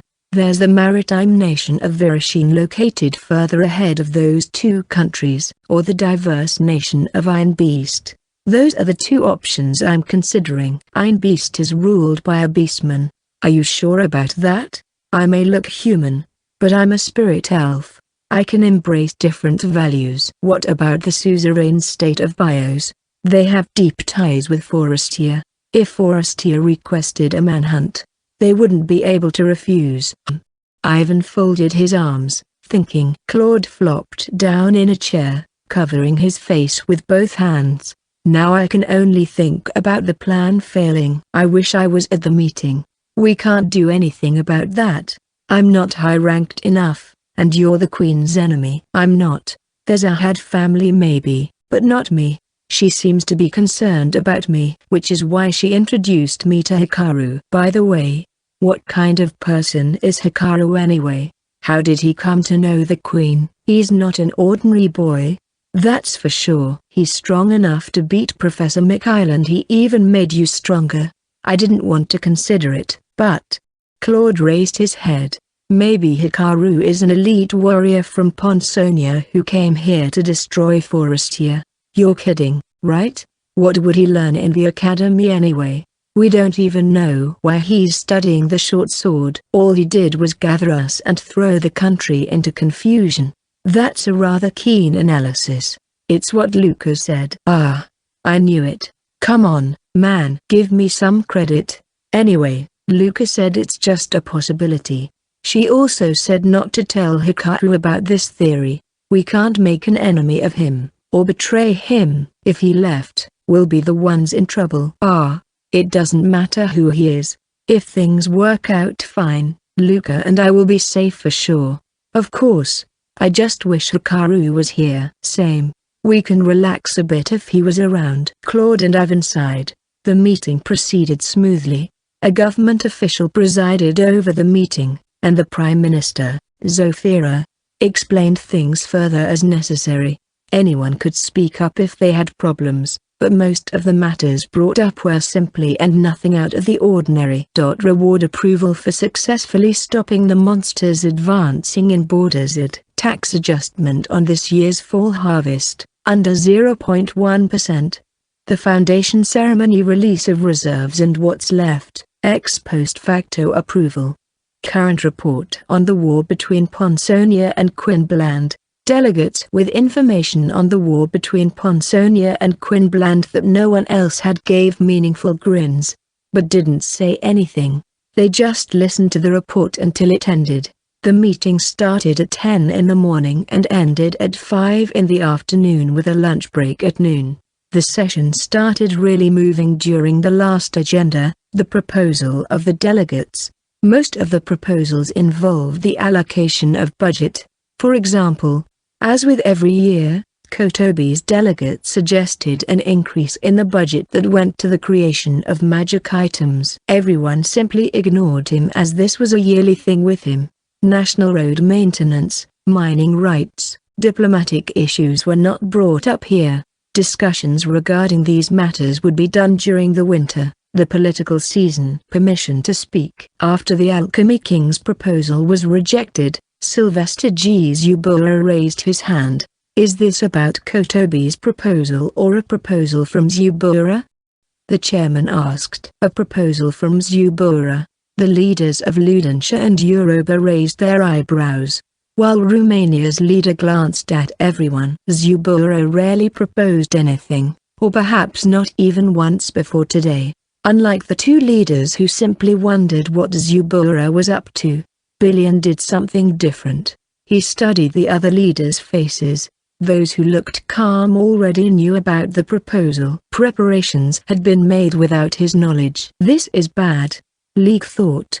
He realized just how familiar his father was with the world of politics. Conversations, facial expressions, and gestures were all ingredients in formulating a strategy. There was no doubt that Sylvester's proposal surprised him. But Billion was already beginning to catch up, trying to make up for the fact that he had no prior knowledge about this. Father, what is this about? I have no idea. You don't know about this?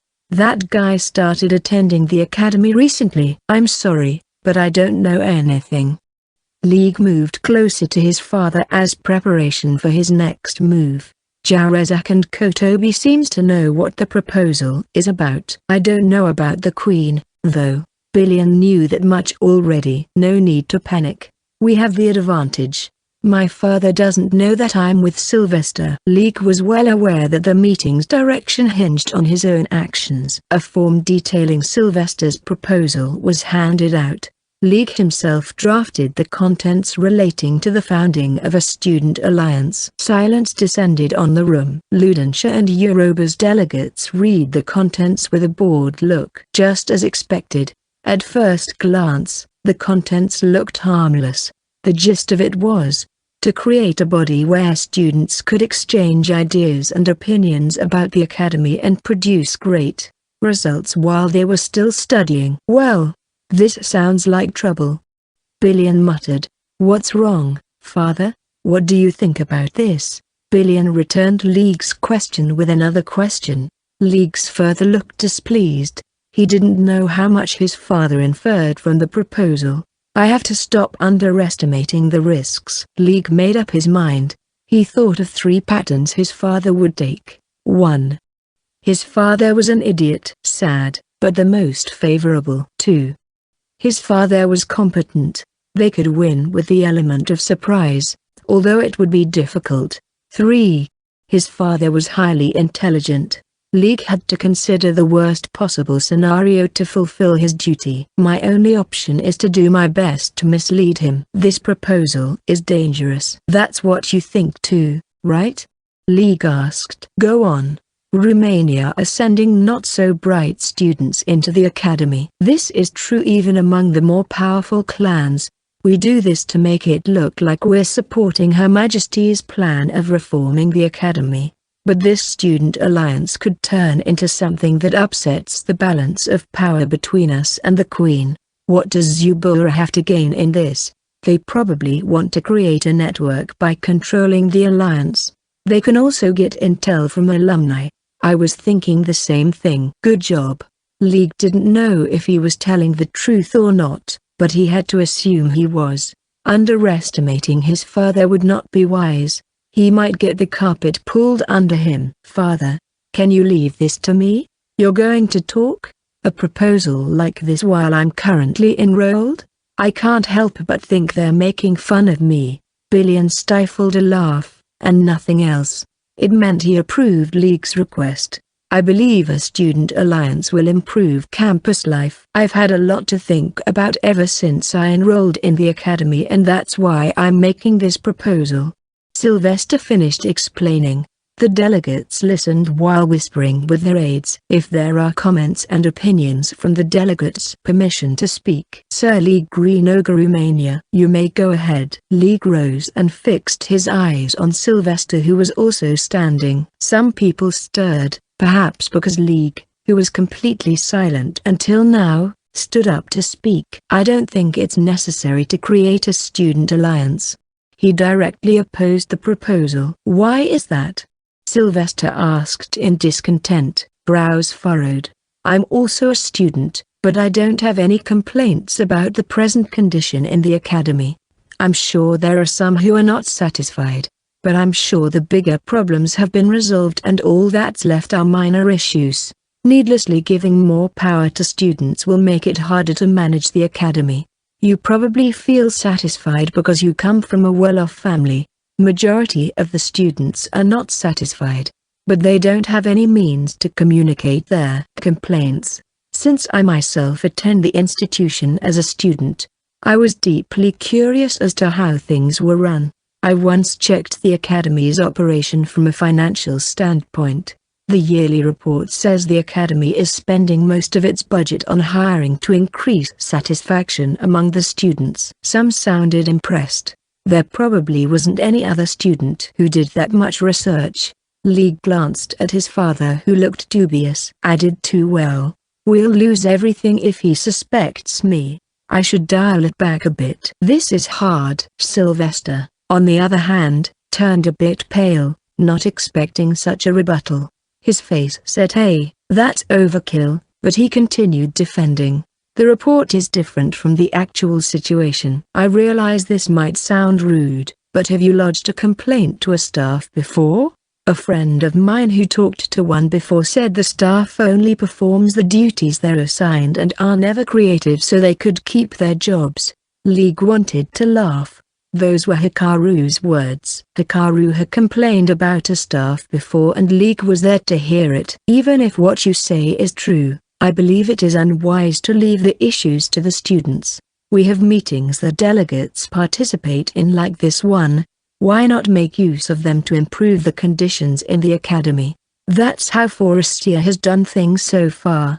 Nothing has changed all these years, and I want to do something about that, which is why I propose the founding of a student alliance.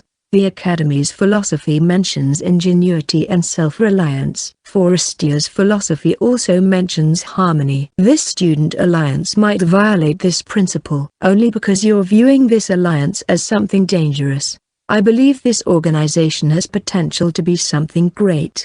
You can't grow a tree if you cut the sprout. Hey, Zofira. Your Majesty, I believe I told you not to talk to me while the meeting is ongoing. I know.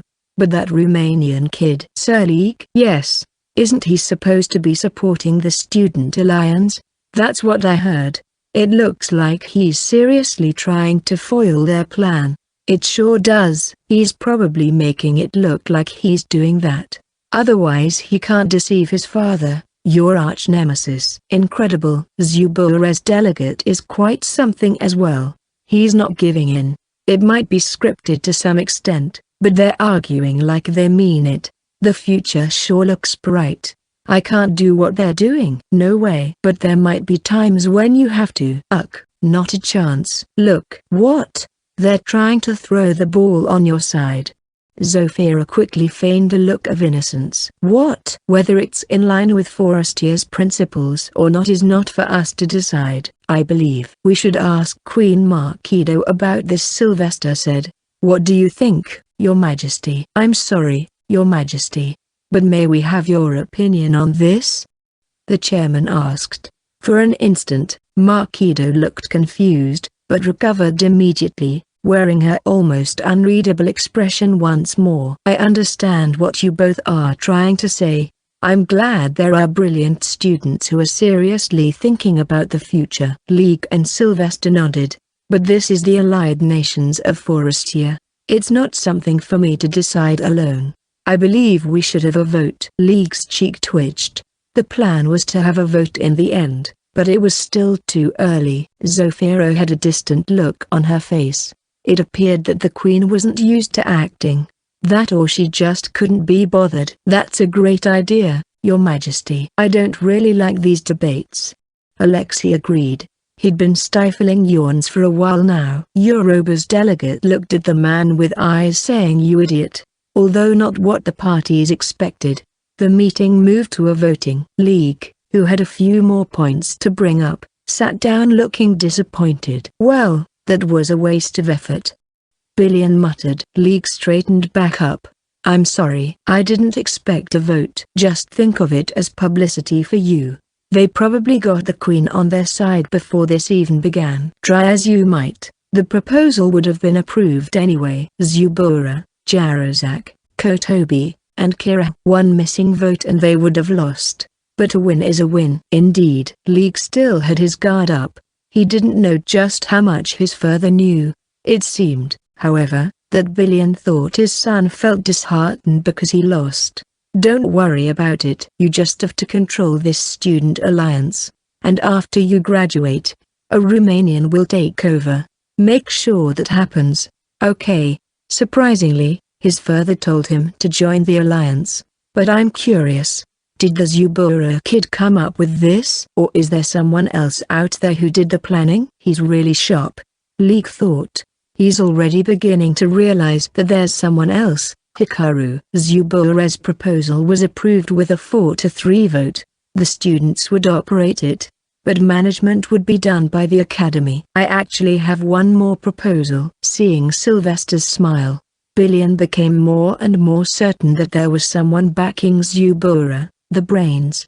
But he didn't expect the next part. A mass wedding, and the marriage between a man from Kirilzahad family and Ludensha's third princess caused massive chaos. Ivan had sighed several times, while Claude just completed his 284th round of walking back and forth, when the door burst open and Roy jumped in, almost tumbling over.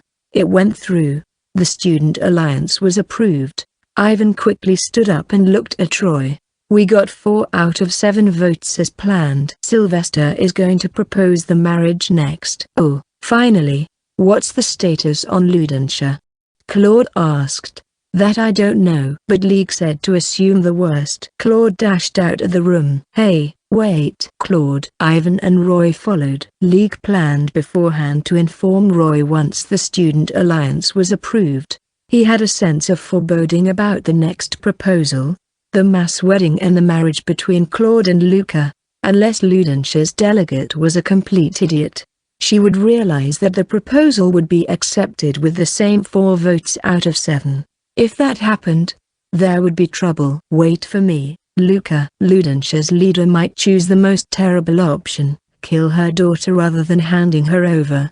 There was that much hatred between these two nations. That was what League meant by his message, assume the worst. Claude and the others had to protect Luca first before her mother could get to her. The best case would be if they sheltered her, but there was a chance the mother would send her men while the meeting was still ongoing. In the worst case, the boys would have to throw their bodies to buy time. And once the meeting ended, Alexei would come running to their rescue. That was the plan. With Jarazak's mighty men, they could win. But they couldn't get in touch with Luca since before the meeting even started. They had no way of knowing how long the meeting would last, and the mother might suspect something if she found out the geese made contact. In the first place, there was no guarantee the Student Alliance would get approved. In other words, the best timing they could hope for was now, right after the approval of the Alliance. Over here, Professor Mikhail. As soon as they made it out, Professor Mikhail arrived with some horses. Claude jumped on and sent the horse on a gallop. Several people witnessed the scene. They quickly broke into a run. Where they were from, no one knew, but apparently the guys were being watched.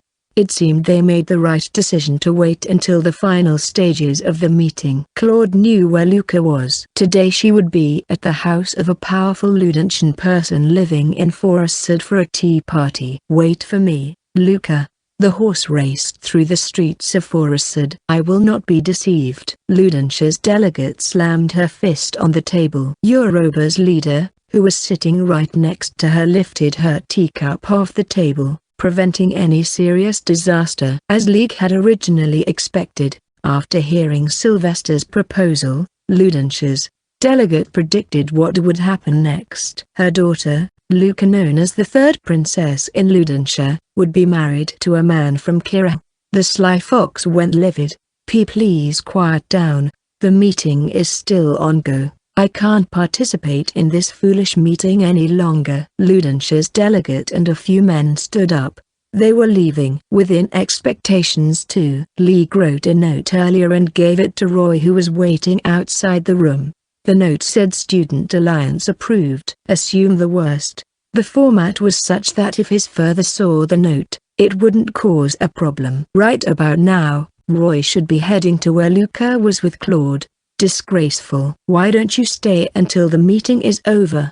Marquido said with a cold look at Ludentia's leader. The Zahad family is your family's enemy. I'm sure you just want to throw the man to us, hoping we direct all our anger to them instead. Well, too bad. I see through your plans. I will make Kirill pay. Watch your mouth.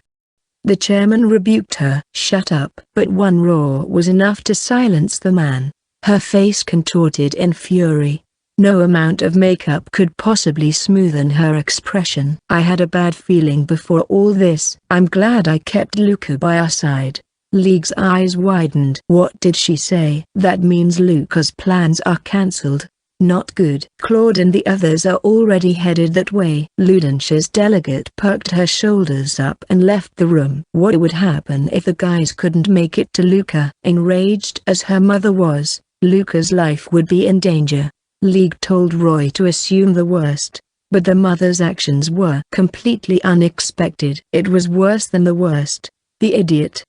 Billion murmured. Leaving is the one thing you shouldn't do in this case. Ludentia's future doesn't look good. Fool, fool. The word weighed heavy on League.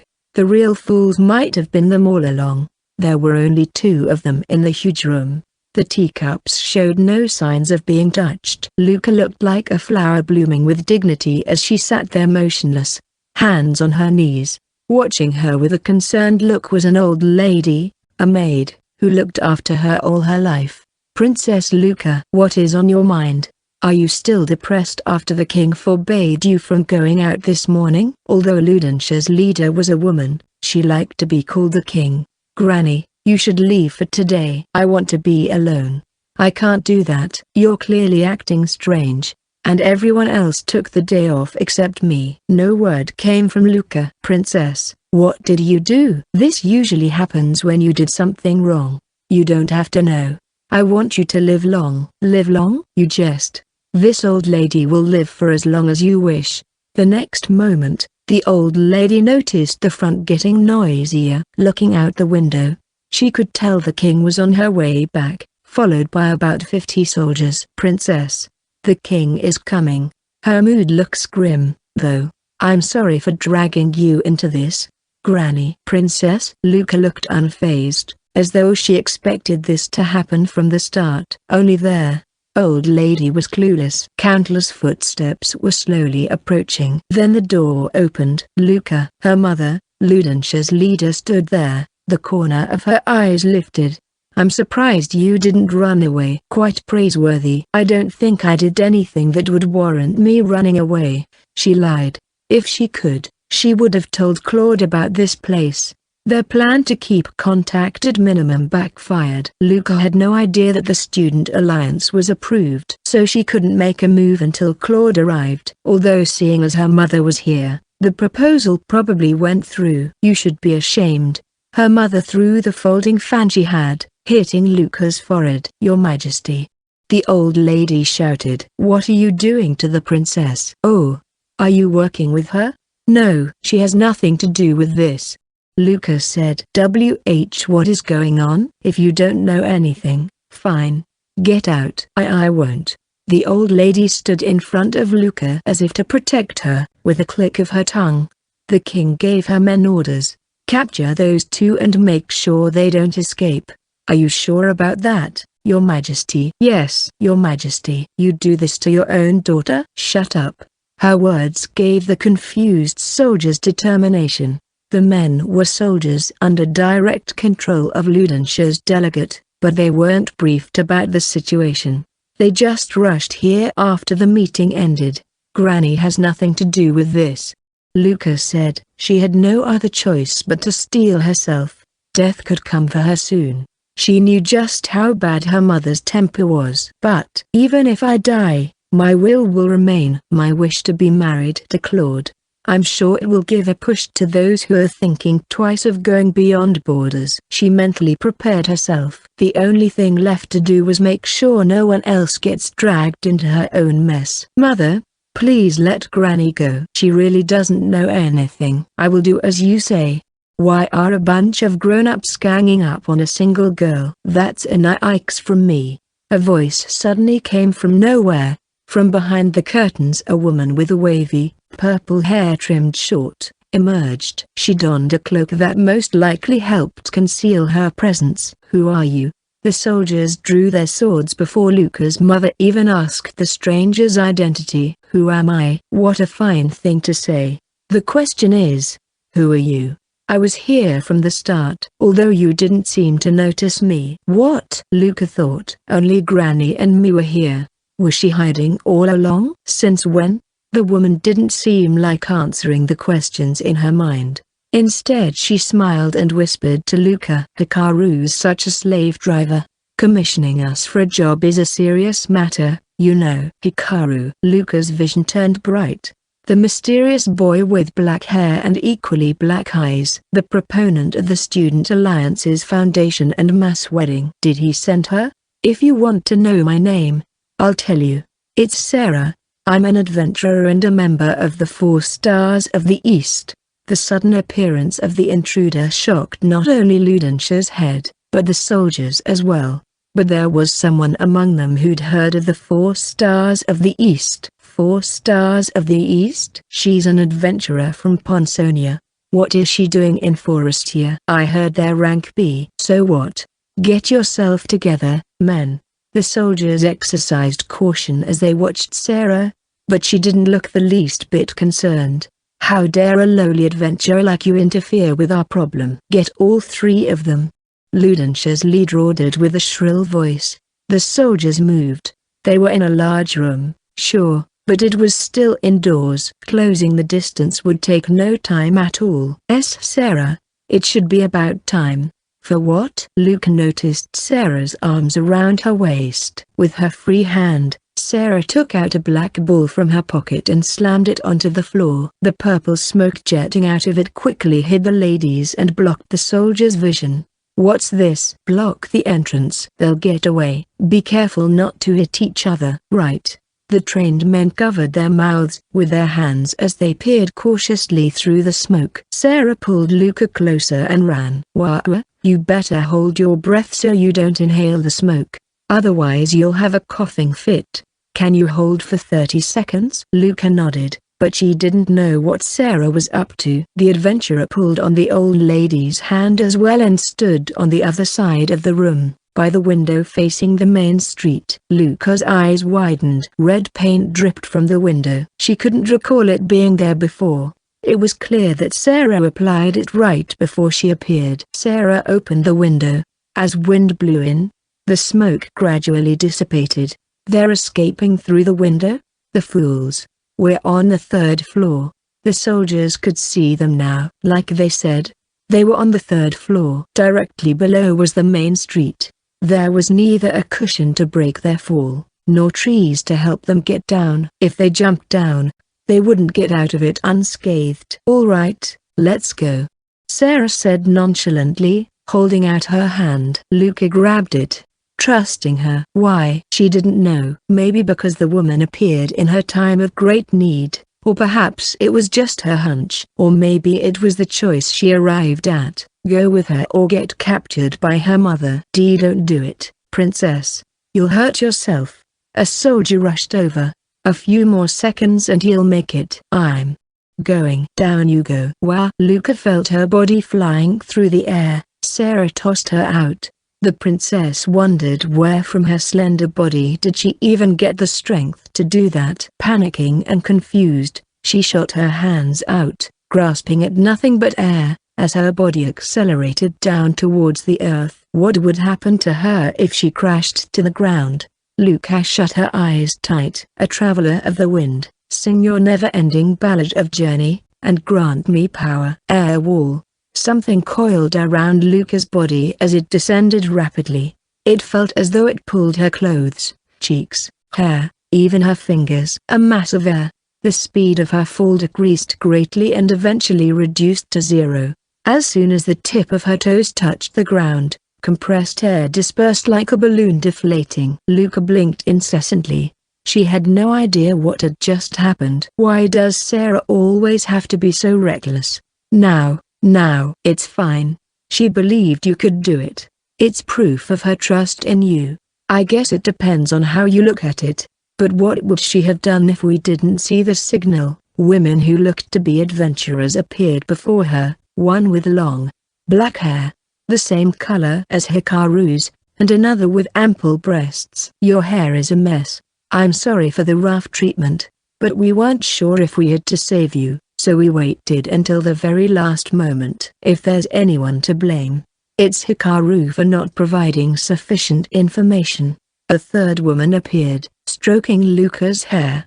She had bright, blonde hair tied up in a chignon.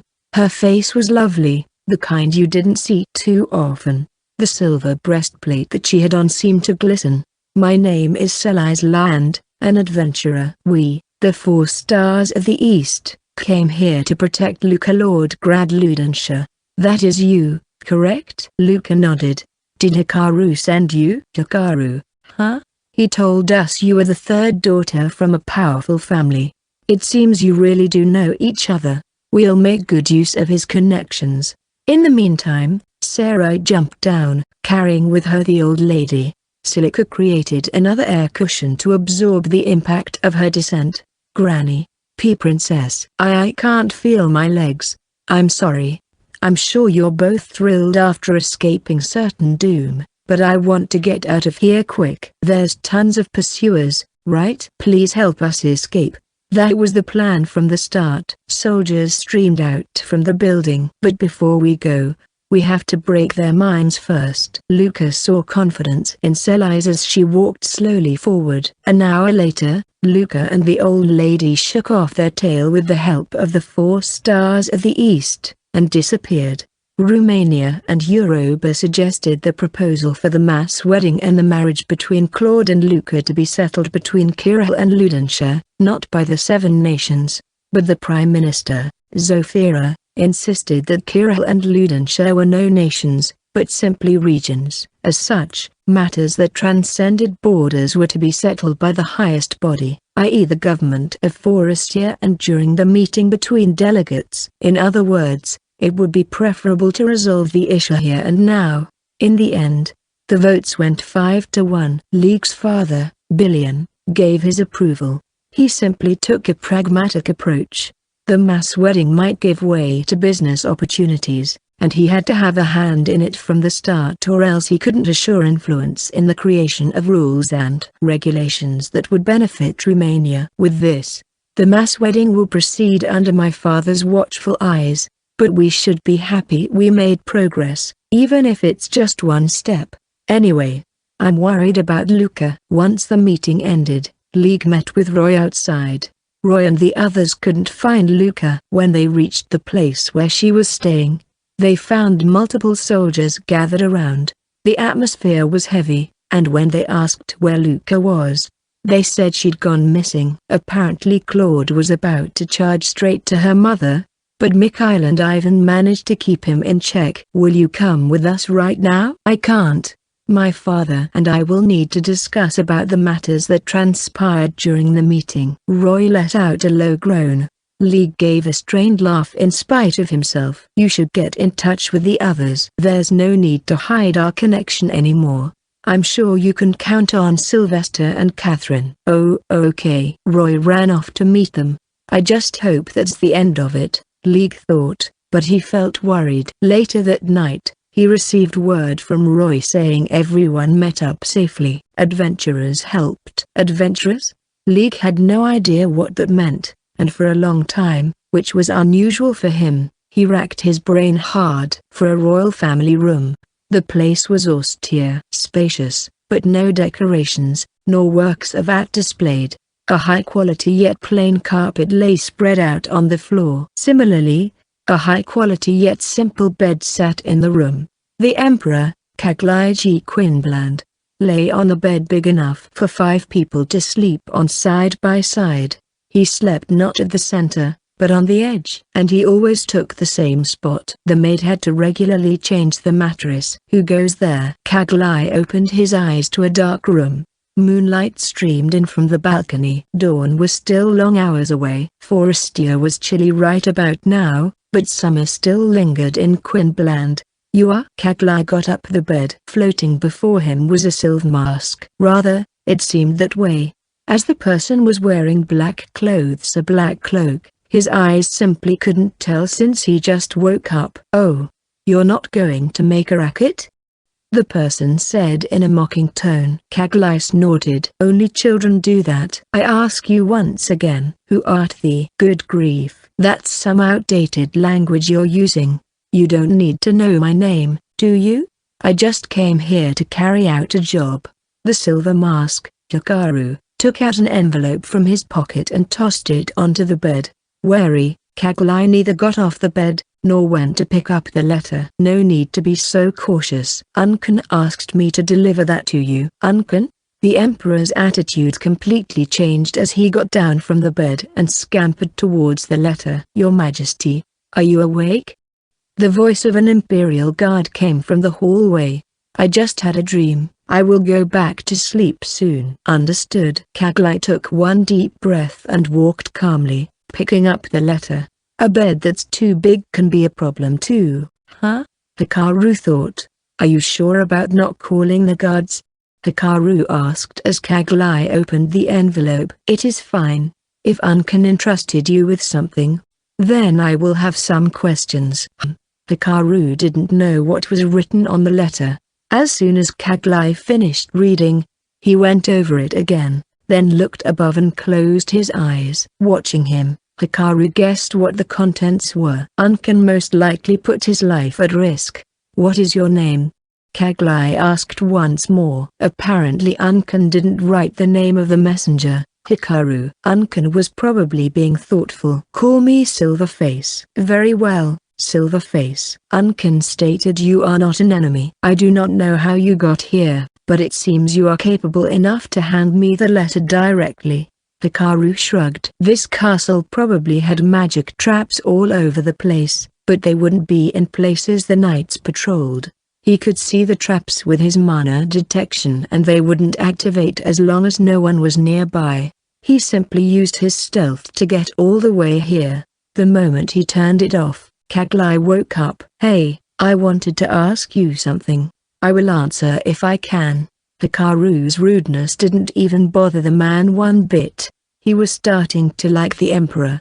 His original plan was to hand the letter and then go back. But now he thought he could stay for a conversation. Unken received a letter of gratitude from the King of Bonsonia, right? As a reward for his efforts, he became a guild master.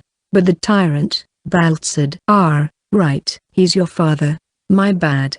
Do not worry about it. I asked for the man to be assassinated myself. You're right. So he was successfully assassinated thanks to you. What's Bonsonia got to do with anything? Do you know what I did after I took the throne? Restoring diplomatic relations with Bonsonia.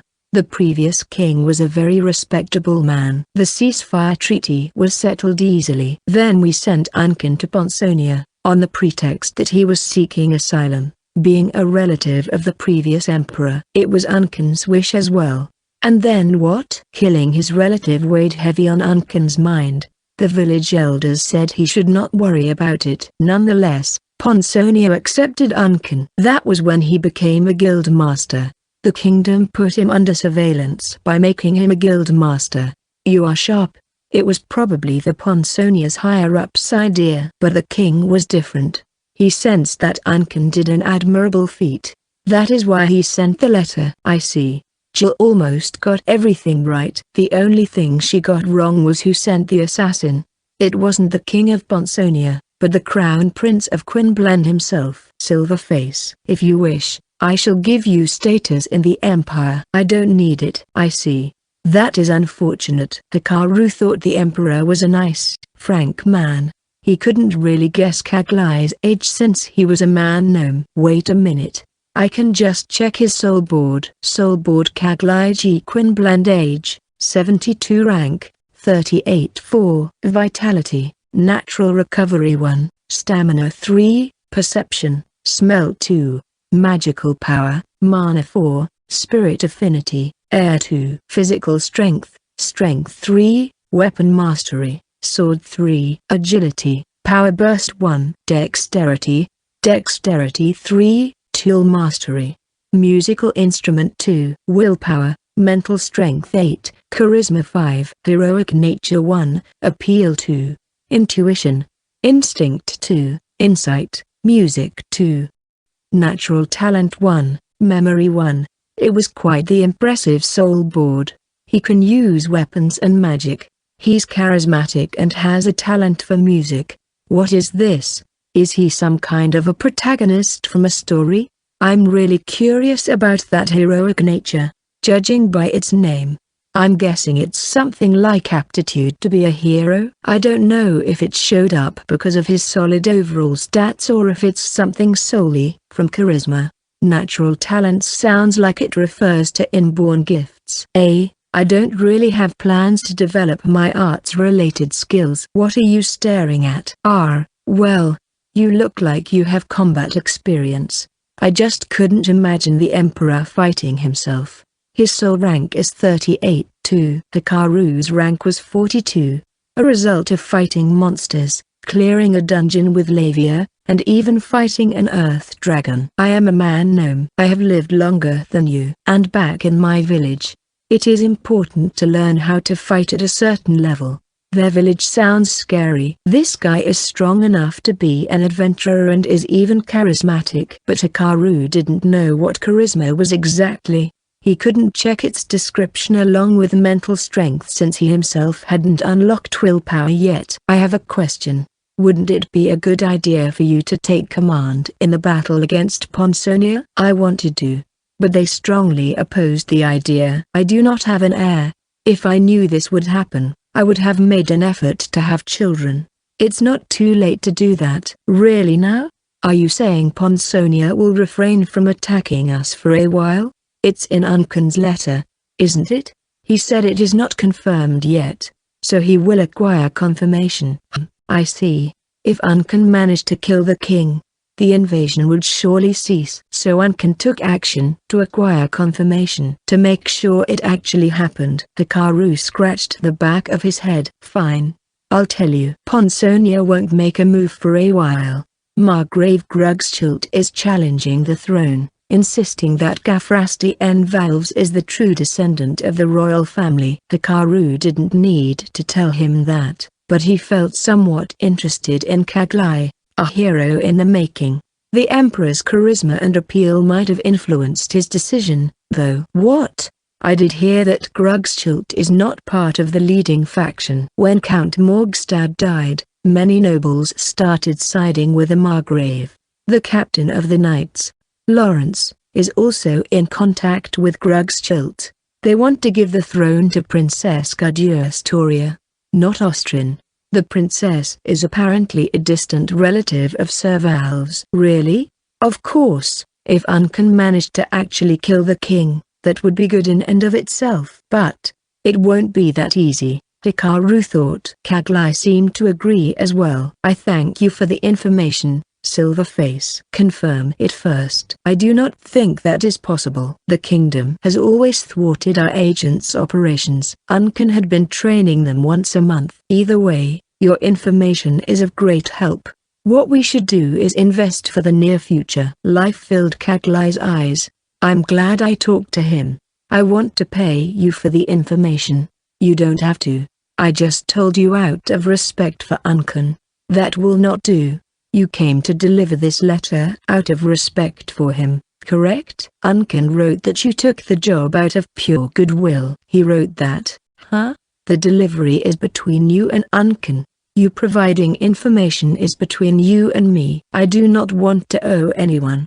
Hikaru sighed. Does a country cornered by Lawrence even have such luxury? This is not between you and the Empire, but solely a personal matter between you and me. Am I wrong? He's right. He's quite stubborn, too. Fine. What will you give me? I prefer something not too bulky. Kaglai didn't like owing anyone, and he wanted to compensate Hikaru fairly for the information.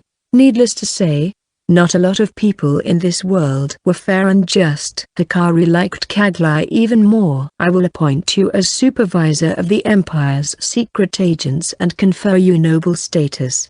How about that? Please don't test me. That's too bulky. Gold coins will be too heavy. I know. How about this? Kaglai walked over to a huge dresser and from a drawer took out a long and thin box about 20 centimeters long. Its surface was a dull black, with a lid that popped open. The lid itself was tied up by a string. I would have preferred something not too bulky. This is far from bulky. It's called a Dimension Dragon letterbox. I'm sorry. A what? What is this thing? Open it. The box felt surprisingly heavy. The name suggested it was used to hold letters. Hikaru removed the lid and saw nothing. Literally, not even the bottom of the box. Wait, don't tell me. Put your hand in there. Hikaru inserted his finger cautiously. There should only be 2 centimeters until he touched the bottom, but it kept on going. His fingertips, joints, palm, and even his wrist, went in like some magic trick, even though his left hand was holding the bottom of the box from the outside. They say a Dimension Dragon is a creature that defies logic. Records say one was killed in the past and this box was created from its stomach. There are only about 10 of these in the whole world. An item box. Item box? Ah. It's nothing. How do you take things out of it? Just turn it upside down. What? Turn it upside down. Hikaru did as he said and papers dropped on the floor. They looked like letters. It is quite inconvenient. However, Kaglai laughed as he watched the pile of letters. The box felt lighter now, so it just expands space, but the weight is still the same. Exactly. Can you put living things in here? Why? Of course. Your hand went inside. You're right. It was quite different from item boxes found in games. It was safe to assume it was only connected to a huge space. The weight remained the same, and time flowed in there as well. Nevertheless, it was no doubt a convenient item to have. Can I really have this? Yes. I am sure you will put it to good use. It is not bulky, too. I would have preferred if it was half the size. I know that's asking too much, though. That is indeed asking for too much. Kagai looked Hikaru in the eye and smiled. Hikaru smiled back. All right, I gotta go. Farewell. Then Hikaru disappeared, as though dissolving into the darkness. He is gone. He appeared out of nowhere and disappeared just as sudden. Even though Kagai watched him, he had no idea how the boy vanished. The emperor thought it was all a dream, but the letters scattered on the floor suggested otherwise. Silver face. Drowsiness left Kagai's body. He made his way to the desk to write down what they had to do from here on.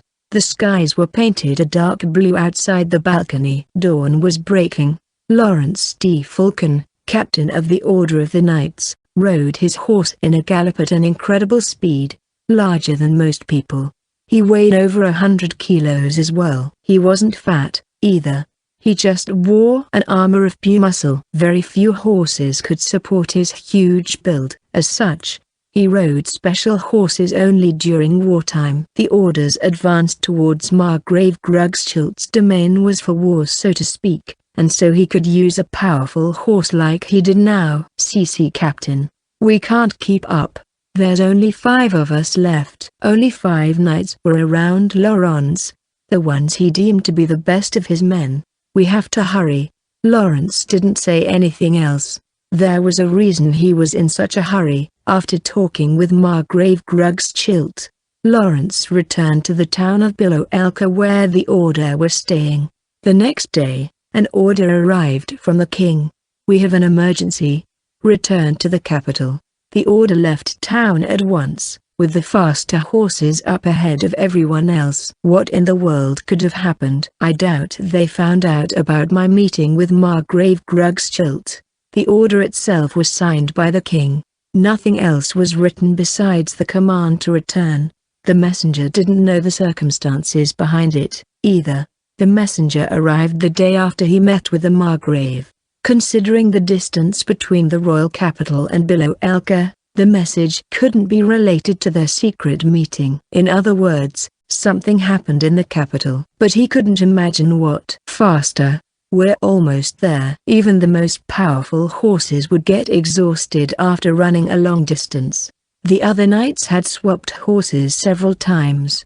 Lawrence's horse had incredible stamina, considering it had been running straight from Biloelka. The knight's eyes were starting to turn empty, when Lawrence's words brought them back to their senses. The royal capital, basking in the red glow of sunset as though burning, was coming into view. Oh, if it isn't the captain, I'm glad you came back so quickly. The king's aide, the Grand Chamberlain, greeted Lawrence as soon as he entered the royal castle. The sun had sunk completely and it was dark outside, but magic lamps kept the inside of the castle bright at all times. Lawrence, illuminated by the somewhat chilly light of the magic lamps, was covered in dust. The knights behind him looked worse. The Grand Chamberlain wore a troubled look, although a little of his condescending attitude still remained. What happened? Where is His Majesty? In the conference room. Conference? Something important must have occurred. Lawrence pondered over it a bit. Nothing was out of the ordinary on his way here. The capital looked the same, and the citizens lived peacefully. In fact, Lawrence was the one who drew startled looks as he rode past them with his face burning red. The castle itself was as peaceful as ever. The rest of you will have to wait here. The 3 knights who managed to keep up with Lawrence all the way here were stopped by the chamberlain just outside the conference room. One of them was East. After failing to prevent the assassination of Count Morgstad, he trained relentlessly. He made it through the grueling journey with only his guts and spirit. Excuse me. Lawrence froze on the spot as soon as he stepped into the conference room. What is this? Chairs were toppled over, tables flipped. Drops of blood were splattered all over the papers scattered on the floor. The only people in the room were cabinet ministers, including the Minister of Military Affairs who sat on a chair with a grave expression. Lawrence, you're back. With your return, I'm sure His Majesty will be at ease. Please go ahead, Captain. The Grand Chamberlain urged him to go to where the ministers were, but the king himself wasn't around. His Majesty's worries had left him exhausted. He's retired, the Chamberlain said as though answering Lawrence's question. What happened? It's quiet and peaceful outside, while this place looks like a storm just passed by. We'll have to start from the beginning. The Minister of Military Affairs started talking. A while after Lawrence left the royal capital, the king received a message that caused him to panic. He ordered the verification of the message immediately. For a while he was calm. Then he was panicking once more and called for this meeting. Apparently he gave the order for Lawrence to withdraw quite early. What was this message about? Well, the minister pointed at the papers scattered on the floor. Probably the blood. His Majesty summoned a member of the Special Forces to the meeting. Special Forces? Those bunch of ruffians? The one summoned was a quiet-looking man who stuttered a lot, but his eyes screamed danger. Anyway, the man said, stay away from the girl. Girl? What girl? You don't know? Count Morgstad's daughter. What? Count Morgstad's daughter, the murder's #1 suspect. She disappeared while being transported to the royal capital. Lavia de Morgstad possessed an exceptional gift for magic. His Majesty seemed to have wanted her power. They say she's as powerful as the royal court's wizards. But who knows? Anyway, the Special Forces were searching for the Count's daughter. So that's where he sent the Special Forces. Why didn't His Majesty tell us about until now?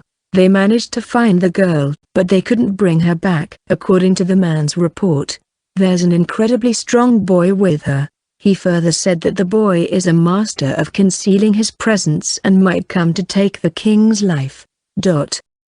His Majesty was enraged and hit the man a number of times. That explains this mess. A boy who's a master of concealing their presence. One person came to Lawrence's mind. What is the boy's name? We don't know, but he called himself Silverface. The boy back then was wearing a mask too. There's no doubt about it. It's the boy who almost killed me. What's wrong, Lawrence? Well, only members of the Order and Princess Cagliastoria know about that fight. There's no need to cause further chaos by telling them.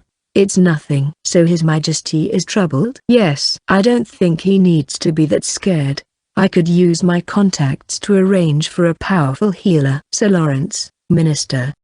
The Grand Chamberlain cut in. His Majesty wants Sir Lawrence to be in charge of castle security. You will prioritize that, yes? That was his plan all along. He longed for this rematch. And now he might get the chance.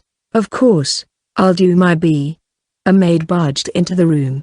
Grand Chamberlain. What happened? Did His Majesty want something? Judging from the Chamberlain's reaction, Lawrence immediately knew she was a maid assigned to the king's room. The king. WW was killed. He's dead. What? For a moment, everyone just stood there blankly. Let's go. Lawrence rushed out of the room. The knights standing by the corridor jumped to their feet from the maid's unusual behavior. Captain, what's wrong? Follow me. Lawrence seemed to have an infinite supply of stamina.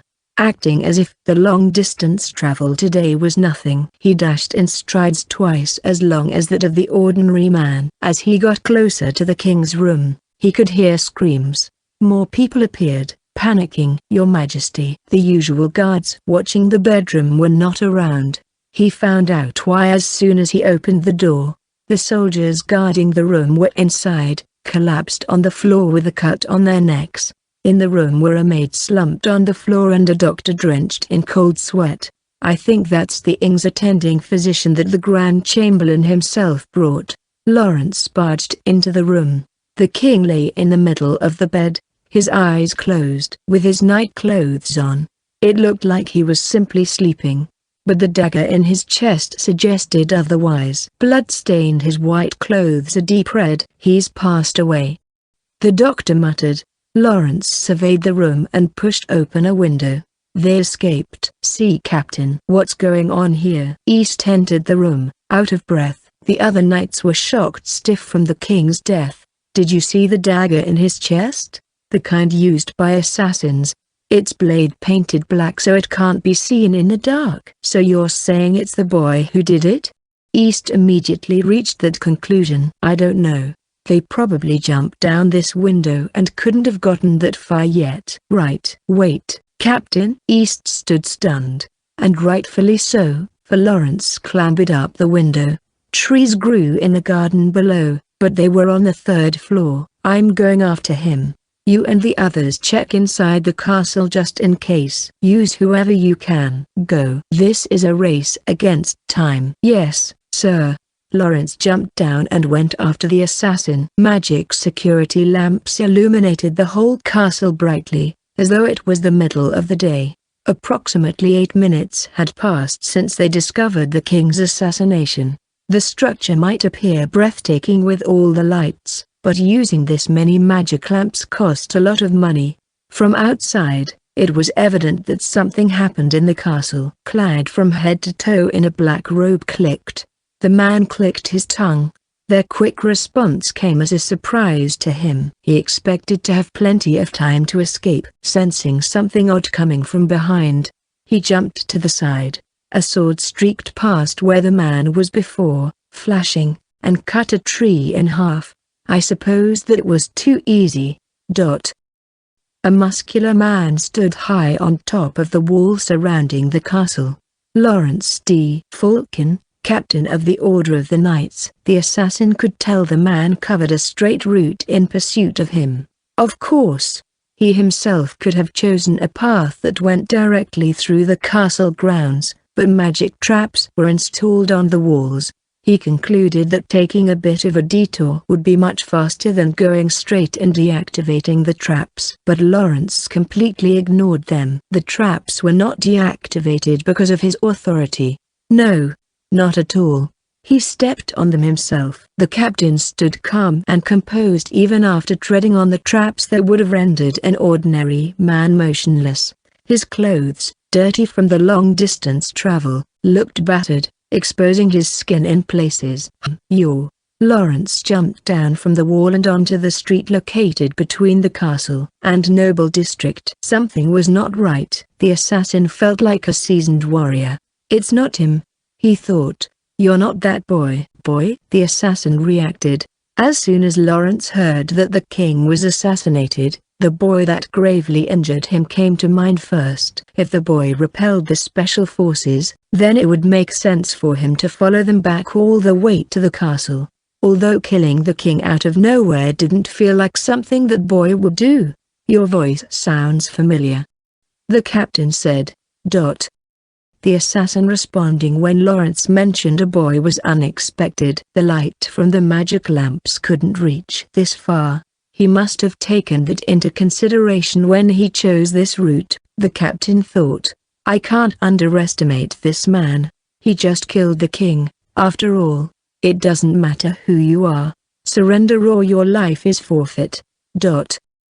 Needless to say, even if he did surrender, he would no doubt receive the death penalty. Lawrence already had his sword drawn. A bit thin for the captain, it would be plenty in the hands of an ordinary man. He mostly used it when training, and it was perfect for a fight with an assassin in the middle of a street. His opponent, the man clad in black, held 2 daggers, their blades about 30 centimeters long. With a totter, he slowly vanished, or at least that's what he thought. The man dashed to his side without a sound. Over there?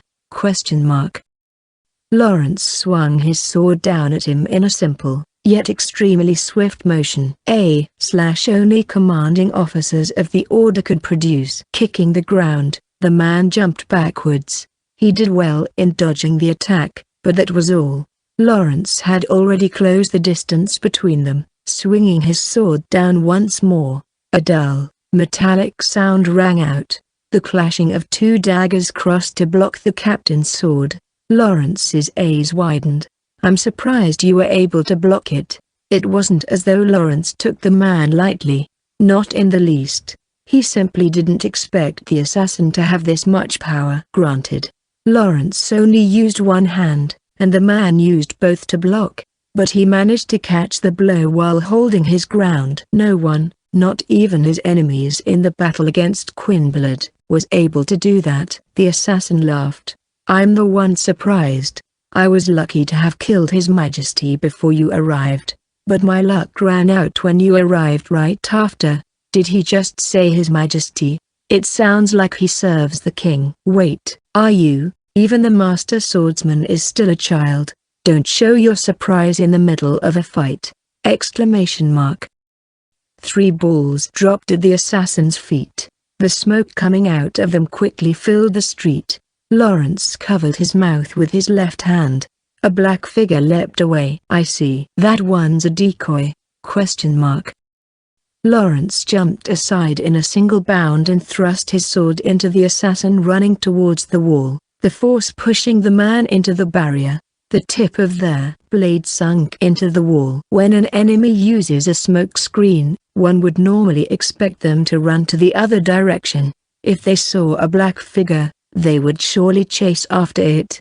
It must have been the assassin's robe or something. But his real plan was to go around Lawrence's back. Whether it was to kill the captain, or simply escape, he didn't know. Either way, the assassin failed to deceive Lawrence.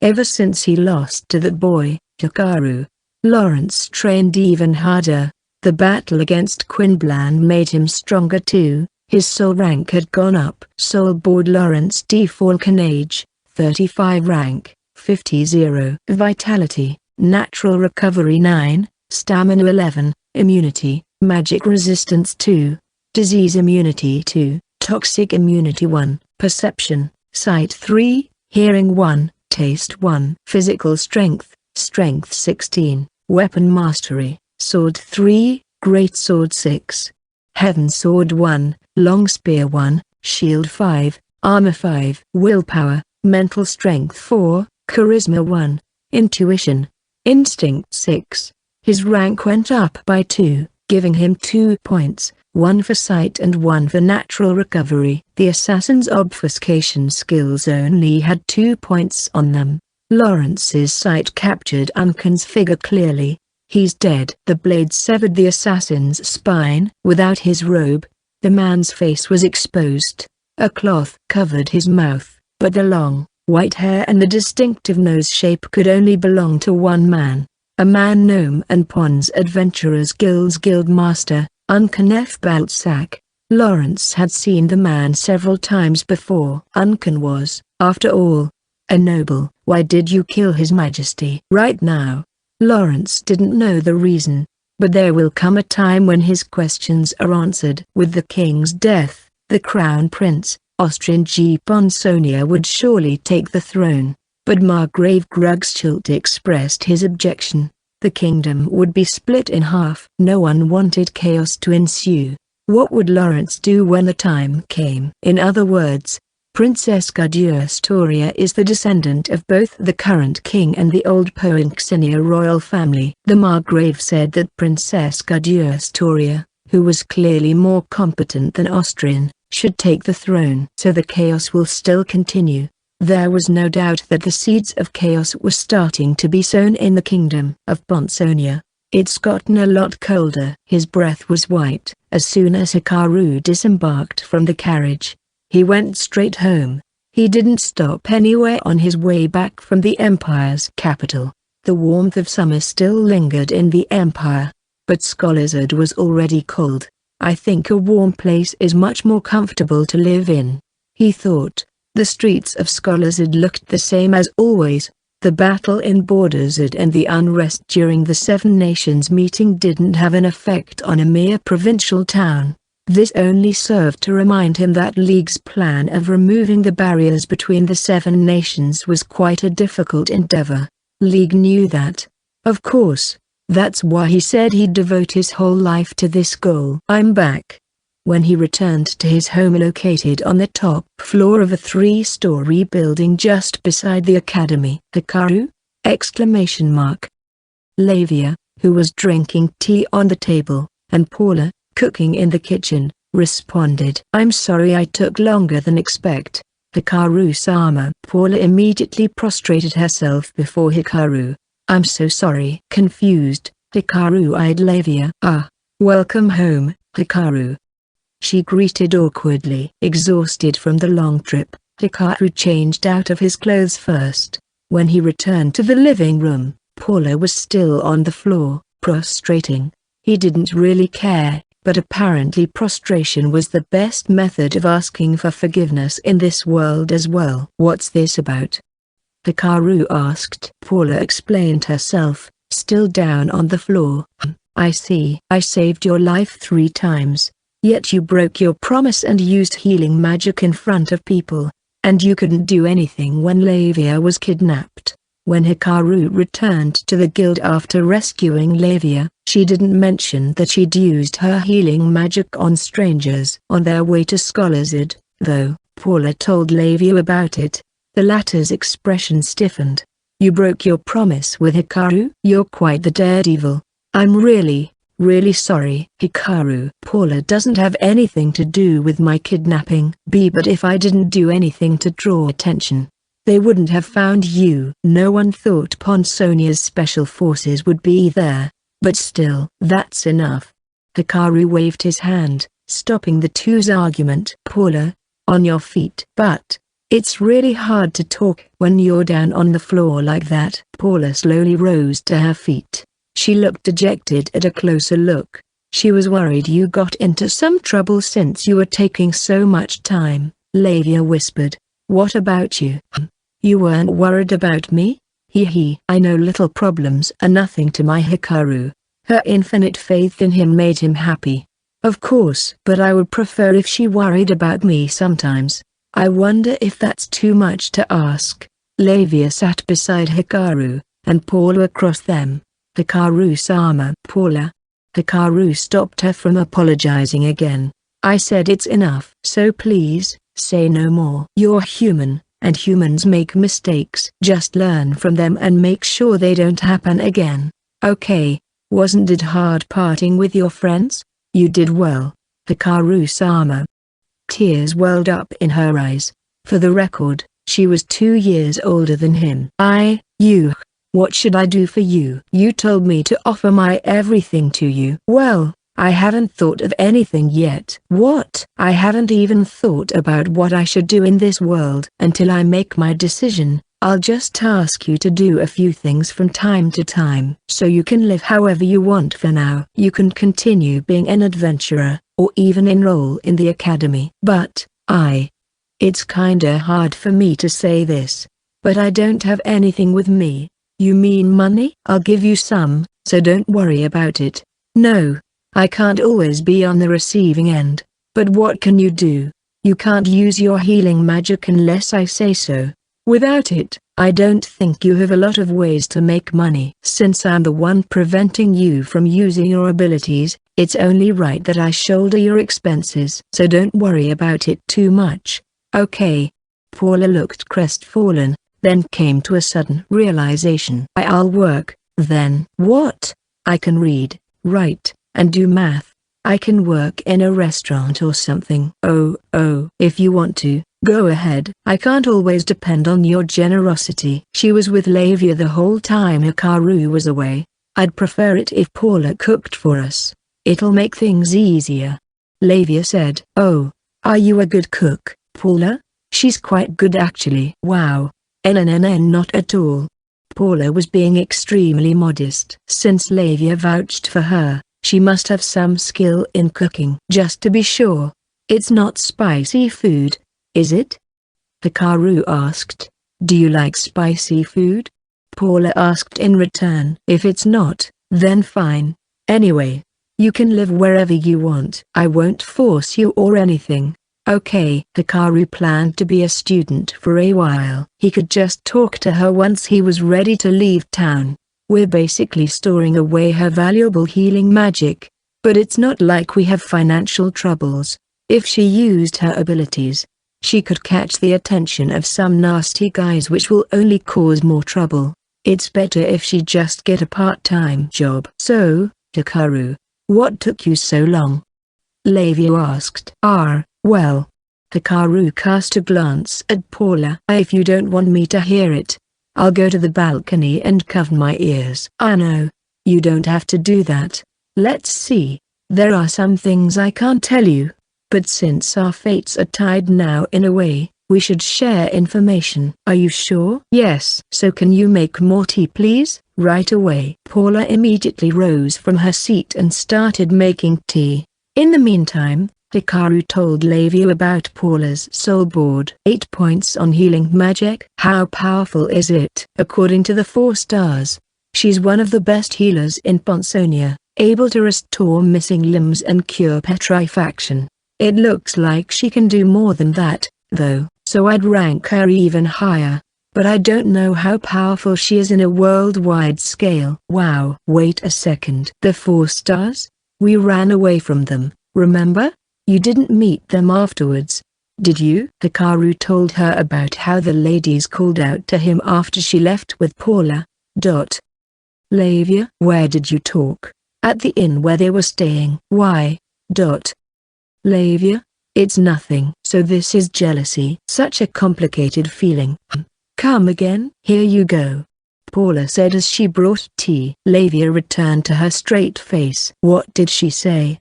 Hikaru wondered. It didn't look like she was going to tell him, though. Paula poured tea into Hikaru's cup, and he took a sip. Okay, where do I start? So first I headed to Margrave Grugschild's place. Hikaru told them about how he found a Quinbland spy at the Margrave's mansion who then led him to Unken. What? Old man Unken was the Pond Guild master? I thought he was just an assessor. So he's a Quinbland spy? Paula was confused. It seemed she had experience asking Unken to assess monster materials back at Bond. I know there's a lot to unpack here, but they're not that important. I'm pretty sure they are. You might not have to worry about your pursuers anymore. Hikaru told Lavia. Unken said he'd go beat the king up, so I didn't have to smack the guy myself. So you really were serious about punching the king, huh? Paula said. Of course I was. He tried to lay a hand on Lavia. I had to pay him back. He only gave up on the idea out of respect for Unken, who was willing to throw his life away. So no one will come after me anymore? I think so. Margrave Grugschild and Gafrasti are making their move as well. Ponsonia will be in a state of chaos for a while. Also, the 4 stars of the East gave him information, albeit an unreliable one, which made him hesitate whether to tell the girls or not. As exchange for the information he provided, Selise told him, the king is apparently a drug addict. In exchange for rare pleasure, he'd hallucinate and become obsessed. That's why he invaded Quinbland. Selise accordingly got the information from one of her contacts, a maid working the castle.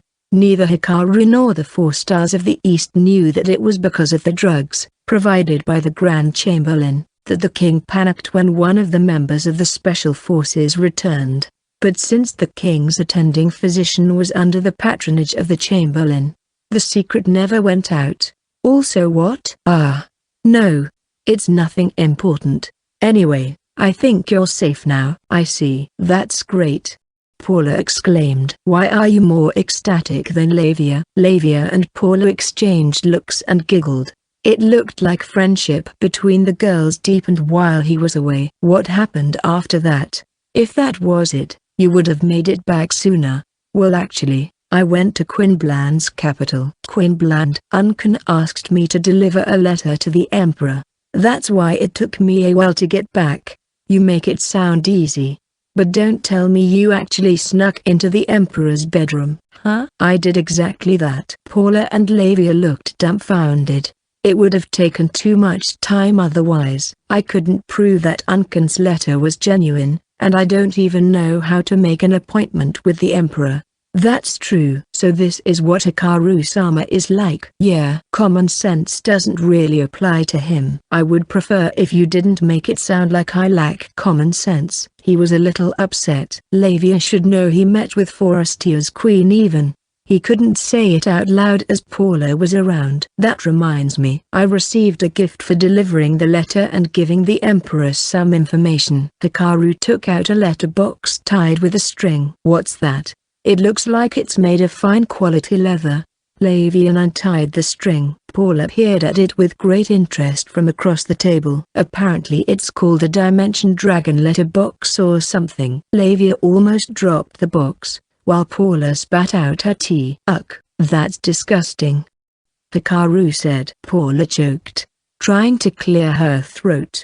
That was your fault, Hikaru, Lavia rebuked. What? How? Is this really a Dimension Dragon letterbox? That's what the Emperor said. Lavia carefully placed the box on the table, as though handling a bomb. I thought this thing only appeared in legends, Lavia said. Same here, Paula concurred. Wait a minute. Please explain, Hikaru said. Lavia sighed. There's a legend in the West about a hero who exterminated monsters. He got a Dimension Dragon letterbox as loot. I've heard about it in urban legends. When the item was put on auction, it fetched for an exceptionally high price rarely seen in history. Hikaru was always clueless. He was starting to suspect that his source of information, Roland, didn't know much about anything else besides the art of crossing worlds. It's not exactly a practical item, though. He opened the box and flipped it over. A half-eaten bread came out of it. Oh, it's the bread I forgot to eat 3 days ago. It was inside all along. Hikaru-sama. What are you doing to a national treasure? The girls cringed. For Hikaru, the item was barely practical. If you turned it upside down, things inside would be flipped as well, and time passed all the same inside the box. Kaglai even said so himself. Then the bell rang, announcing the arrival of a visitor. Looks like someone is here, Paula said. League, I guess. I don't know, Lavia replied. No one had visited since Claude dropped by a few days ago. I'll check it out. Hikaru got up and headed down the stairs, yawning. A familiar face was standing on the main street. So you're living in the academy town, huh? Ah, the springtime of youth, Silica-tan said in Japanese. Note, for when they speak in Japanese. Oh, nice place you got here. Silica sat on a chair and looked around, studying the room, not with malice, but only out of pure curiosity.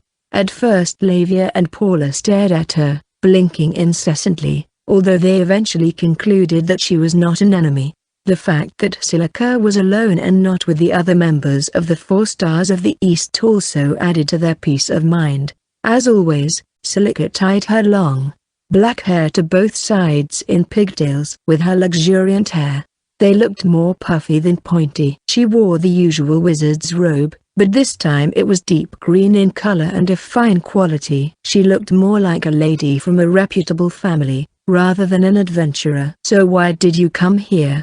No reason, really. You came here for no reason at all? Do I really need one? I'm meeting with the only other Japanese here. By the way, you're quite fluent in this world's language. How'd you learn it? Before I answer your question, are you going to keep speaking in Japanese? Yup. Their language's accent is quite hard to master for me. Now that she mentioned it, she seems to always exclaim the end of her sentences. So that was simply because she wasn't completely familiar with this world's language yet. Also, I need to speak in Japanese sometimes or I'll forget about it. Hikaru let out a soft sigh. I'm sorry, but we'll be speaking in my country's language, he told Lavia and Paula. I'll tell you what we talked about later. Okay, Paula, let's go over there, Lavia said. They moved over to the sofa in the wide living room. Sorry for the trouble. Then don't drop by without prior notice. You surprised us. How would I do that? There's no phones or internet here. You can write a letter. Right. Everyone here writes letters. Silica smiled.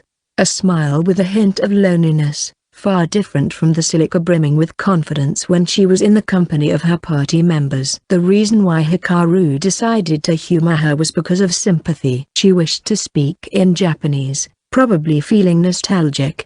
How do you even know where I live? The Adventurers Guild referred us to a real estate agent. We're rank B, you know? Yeah, I know that. Does being ranks B really get you that much privilege? It's like an unwritten special right, in a sense. It might be a good idea to rank up. When did you get here? Silica asked. I'll tell you if you tell me first. Okay. Sure. I think it'll be almost a year since I arrived here. I got hit by a truck. What? Wait, Don't tell me that's what happened to you too. That's exactly what happened to me. That just means we share the same cause of death. Hikaru was starting to get a headache. Do trucks in Japan have some sort of spell that summons people to a different world? What do you mean by that? I got hit by a truck on my home from school, collapsed, and then all of a sudden I was here. To my surprise, I was unscathed and I was in the middle of a meadow in a Ponsonian town called Ponji-Elka. In your uniform? Yup. I happened to have 2 boxes of calorie mate in my bag, so I managed to survive for 2 days. I would have been in big trouble if I didn't have those. Why'd you have those in your bag? They're important for us ladies, okay? Was she on a calorie mate diet or something? What about you? I met a resident of this world in the afterlife. Only my soul was summoned here. What? Does that mean summoning spells exist? Then can we go back to Japan? Apparently it could only send one soul to the afterlife. I do have some info on the art of crossing worlds, but it seems the research got stalled. I see. Silica was excited at the possibility of returning to Japan, but her enthusiasm quickly faded. Do you want to go back to Japan? Hikaru asked. Of course, is what I'd like to say, but it's quite hard. I have some lingering attachment over there. I love my mum and dad, and I had a cheeky little sister. And I had a close friend. We met only recently, right after I entered high school, but we got along really well. I just feel sad that I'll never see them again. It was evident from the various relics that there were others like them, people transported from another world. Did they die with nostalgia in their hearts? There could have been at least one person who returned to Japan, but it was hard to believe they'd come back here again. There would be some information if they did. Maybe there's information like that buried somewhere. But Hikaru knew the odds of that were low. After all, Roland, who studied crossing worlds, had no knowledge about it. But still, Silica clapped her hands once. I'm not lonely anymore since I got Sellies and the others. Close friends I made since I got here. There's that exclaiming right at the end. She sounded like the Silica of the 4 stars now. How did you end up in their party? Once I found out I had the aptitude for magic, I practiced like crazy. Ah. It looked like you're able to use all elements. Yup. Wait. How'd you know that? Do you have an appraisal skill or something? Nope. Wait. Do appraisal skills exist? Never heard of it. Of course, if there was one, it'd be more popular. Then again, my ability to see other people's soul boards is similar to an appraisal skill. So I don't know how to use magic. How do you train for it? I use spirit magic. By pouring mana to a spirit, I can use its powers. You can't actually see spirits, right? I know that much. Yup. It's more like I can see the element. No, not see, but more like sense. For example, there's plenty of air spirits in this room. Wow. Hikaru couldn't really tell even though she already explained it to him. This sucks. He could just put a point on his soul board so he'd understand right away. But I can't really waste points. So I shot magic into my own palms. Excuse me? You know how this world has soul ranks, right? I realized those were like levels. Then I found out the higher leveled I got, my aptitude for magic also increased.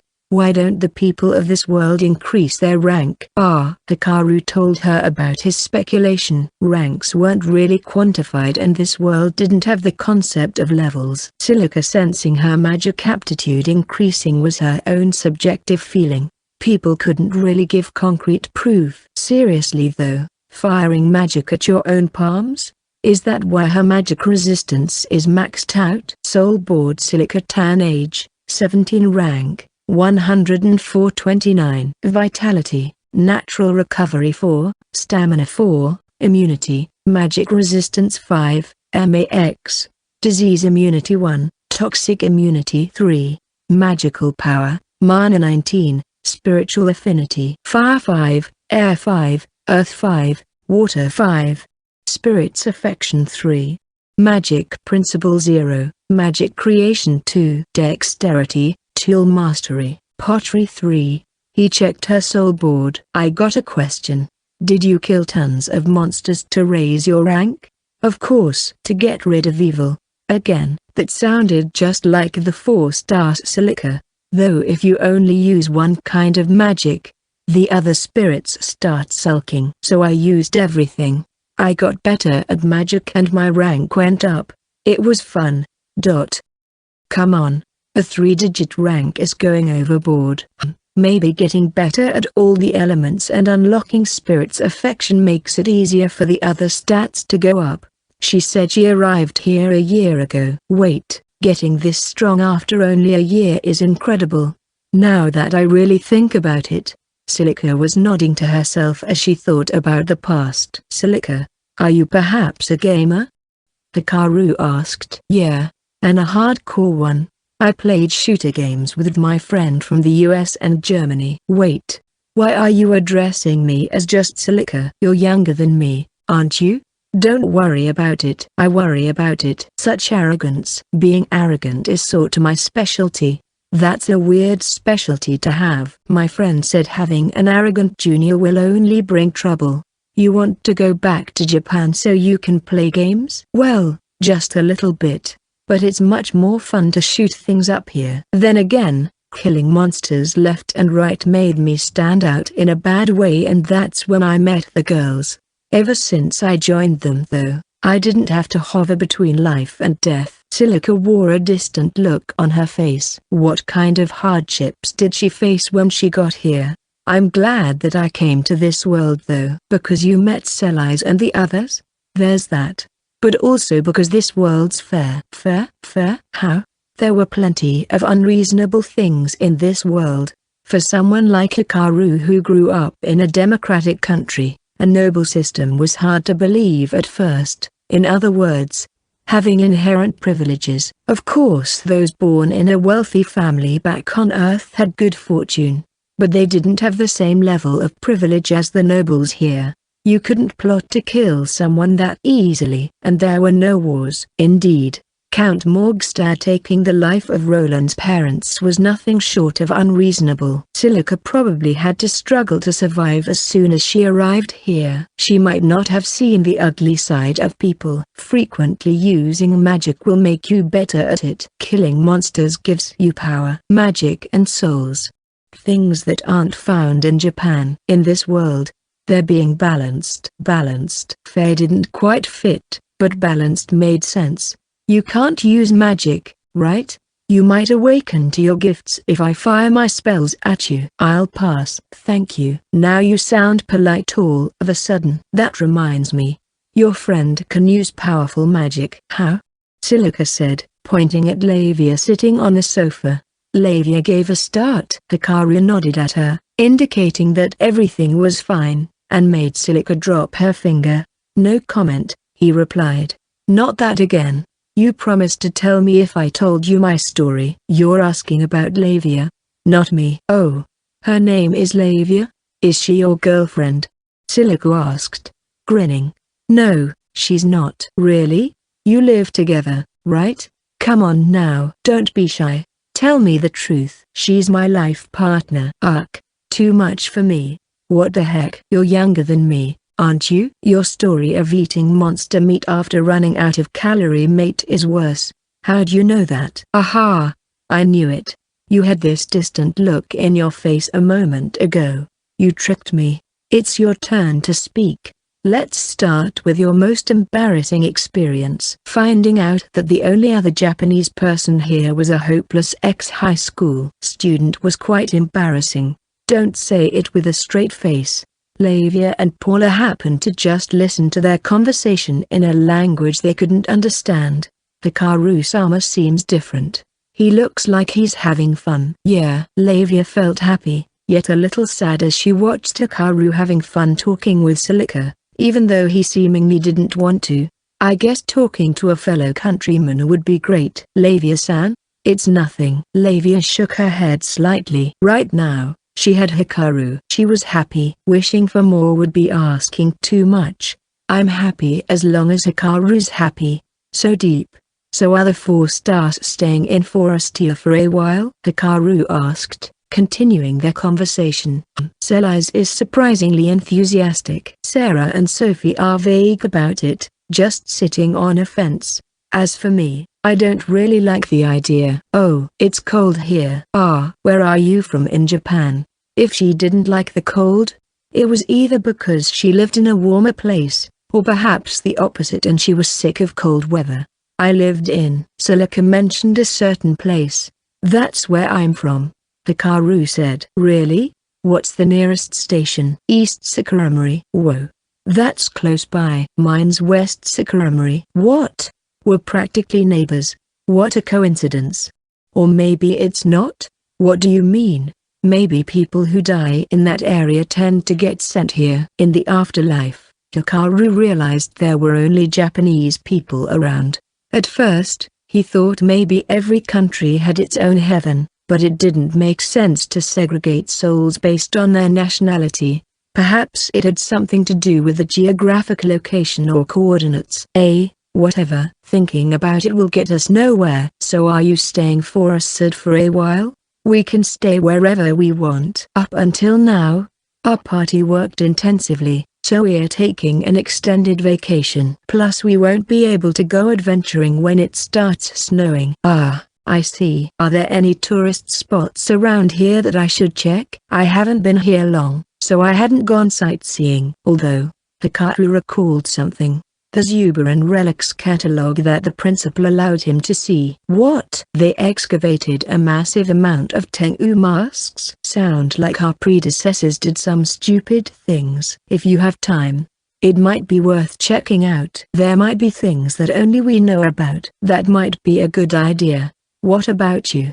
There are ruins perfect for Japanese people, but you're taking it easy here as a student. I could go check it out, but I'm kinda tired so I want to rest. You sound lazy. That's rich coming from the one who's taking an extended vacation. Silica didn't mind Hikaru's comment. You should come with me. Then, she said, I'm sure we'll discover something. Where? To the ruins? They might have excavated everything already. We won't know until we go there. Plus it's winter. The snow. It doesn't snow a lot in Zubura. Does it? It says so in the guidebook. Oh, you checked a guidebook? You should be happy a pretty girl is asking you out. You might just wither away. I'm still bursting with energy, thank you very much. I'm only 15, senpai. Then as a young boy bursting with energy, you should come with me. I'll go back to Forest first and talk to the girls. We probably won't be back for a while. Where's my say in this? I really don't want to. You don't want to go? Really? Let's be honest here. Well, I plan to see the ruins someday. Hikaru was curious about the ruins and lost technology apparently created by Japanese people. You don't have anything to do in the winter anyway. The Student Alliance should be out of Hikaru's hands now. Same for the mass wedding. League might ask him to participate some more. But these were things the citizens of Forestia should work on. Forestian winters were long, and the academy would be temporarily closed. It's true. I don't really have anything to do. Fine. Nice. I got a company to talk about Japan with. Silica smiled happily. It looked like she really missed her home country. She was craving for topics about Japan. But if my partner Lavia says no, then I won't go. Silica stood up and walked towards Lavia. Lavia looked at her. Lavia, right? Huh? Ah, yes. Hikaru's going with me to check the ruins in Zubura. You should come too. What? Ah, this might not make sense to you. Hikaru said. In Zubura, I'll tell you all about Japan. Silica said. I'll go. Lavia quickly answered. Ah, Lavia? Ah. I'm sorry. My tongue slipped. But I want to know more about your home. Lavia explained. Looking down, her face beat red. Hikaru couldn't say no to that face. It was simply impossible. All right. Let's go, then. Let's talk about Japan on the way. Okay. Great. I'm so jealous. You should come too, Paula. What? Are you sure? We can't just leave you behind alone. But you don't have to come if you don't want to. I'm going. I did it, Lavia-san. Hikaru-sama invited me. Yeah, good for you, Paula. Yes. She seemed to be getting excited. So I'm the only guy on the trip. I might have to pay careful attention during the journey. The moment Silica left, Paula went out as well. Hikaru told her she could stay here. I can't always rely on both of you. She firmly refused. Paula wanted to go job hunting, but since they would be leaving for Zubura soon, she'd have to put that on hold. Hikaru gave her some money for the time being. Silica planned to return to Forest on tomorrow's carriage. She said she'd look for an inn. This is the part where you say you can stay here for the night, Silica said. But even Paula doesn't want to, so I can't really ask. She did technically say it anyway. Then she disappeared into the streets of Scholars together with Paula. Will Paula be okay? Hikaru wondered. Are you worried about her? Yeah. Apparently all this time, her friends handled the lodging and food prep. Although the actual cooking was done by her, I'm sure she can check into an inn by herself. I told her to get in touch once she finds a place to stay. So she should come back today, I suppose. Hikaru and Lavia returned to their room. He yawned. Perhaps from finally having peace. I should sleep. As soon as he entered the bedroom, he flopped onto the bed. He actually wanted to take a bath and have something to eat first, but the long journey, the briefing with Lavia and Paula, and Silica's sudden visit left him completely exhausted. Hikaru. Drowsiness came quick, and he couldn't get a word out. Good night. You did great out there. Thanks, Lavia. Lavia sat down on the bed and stroked Hikaru's head, her thin fingers combing through his hair. Feeling comfortable, Hikaru closed his eyes and drifted into sleep. When Hikaru woke up, he found himself covered in a blanket. Too much sleep made his head feel heavy. The dim, blue sky outside suggested not a lot of time had passed since daybreak. I overslept. Having his head stroked by Lavia, he fell asleep right away and woke up the next day. He was starving. He rose from the bed, and the chilly air in the room made him shiver a bit. Winter was fast approaching. I wonder where Lavia went. Hikaru got out of bed and donned a robe from the closet. As he left the bedroom, Lavia returned. Good morning, Hikaru. Good morning. Did you go outside? Yeah. I figured you'd be up soon. Steam rose from the bag she was carrying. She bought food, deep-fried bread and cheese, and bean soup in a pitcher. Serve those with bacon from the magic fridge, and they had perfectly good breakfast. Thanks. I was just starving. You're welcome. What's wrong? She looked glum. Paula had been the one making breakfast, but buying is better than me cooking. Ah. Hikaru didn't really cook either. While Lavia was picky, she couldn't really make the effort to cook. Quite the complicated girl. There was a market nearby and there were plenty of food stands. Nothing wrong with buying food just after dawn, but it certainly felt dull. Once they finished breakfast, Hikaru cleaned himself. After grooming himself, he left their place together with Lavia. They were headed to the academy. Once winter came, classes were cancelled. However, the institution was still open, so people could still continue their research or hole up in the library. Hikaru discussed the trip to Zubura once more with Lavia over breakfast. She didn't really have any problems with it, so Hikaru decided to prepare for the trip after talking to some people. Lavia said there was a book she needed to finish reading, so she headed to the library. And Hikaru made his way to Building C just in case. This place does have the atmosphere of a real school or a university. One of the reasons why Hikaru decided to study here was because he missed actually going to school a little. I didn't really do things that a normal student would, though. He got into an argument during enrollment. His instructor Professor Mill was a drunkard. He helped create the Student Alliance, and refined his stealth. If there was anything he actually learned, it was body movement useful for his stealth. For Hikaru, who had no prior knowledge about martial arts, Mill was a blessing. He absorbed information like a sponge drew water, and further developed his already broken stealth. Stealth is my lifeline, so I have to improve on it more. Right now the late Uncan. At this point, Hikaru didn't know he was dead. Would have been exasperated, asking him how far was he going to take it. But Hikaru thought there was still much more to his skill. There should still be things he could learn here in the academy. Hikaru squinted as he arrived in Building C, a refurbished tool shed. The door was open, and the smell of alcohol drifted from within. By Hikaru's feet were a pair of boots. Pants lay on the floor up ahead, and then a cardigan, and dead drunk again. Mill, who only had a shirt on, snored as she slept. Hikaru picked up 2 bean-sized stones and hurled them into the professor's nose. She quickly got up. This feels familiar. You're awake. Mill stared at Hikaru, who stood at the door. What happened to our agreement, Professor? I told you to stop drinking too much. I believe the limit was 3 glasses. Also, you'll catch a cold if you sleep without clothes on in this weather. Hikaru? Is that you? She stood up, staggering. Hikaru thought she was acting strange. Hikaru, you. Mill leapt towards Hikaru, practically tackling him. Caught off guard, he couldn't dodge it, and was knocked down. Professor? You're alive. I'm so glad you're okay. Of course I am. I haven't heard from you ever since you went to Borders. People said you might be dead. What? Mill was a mess.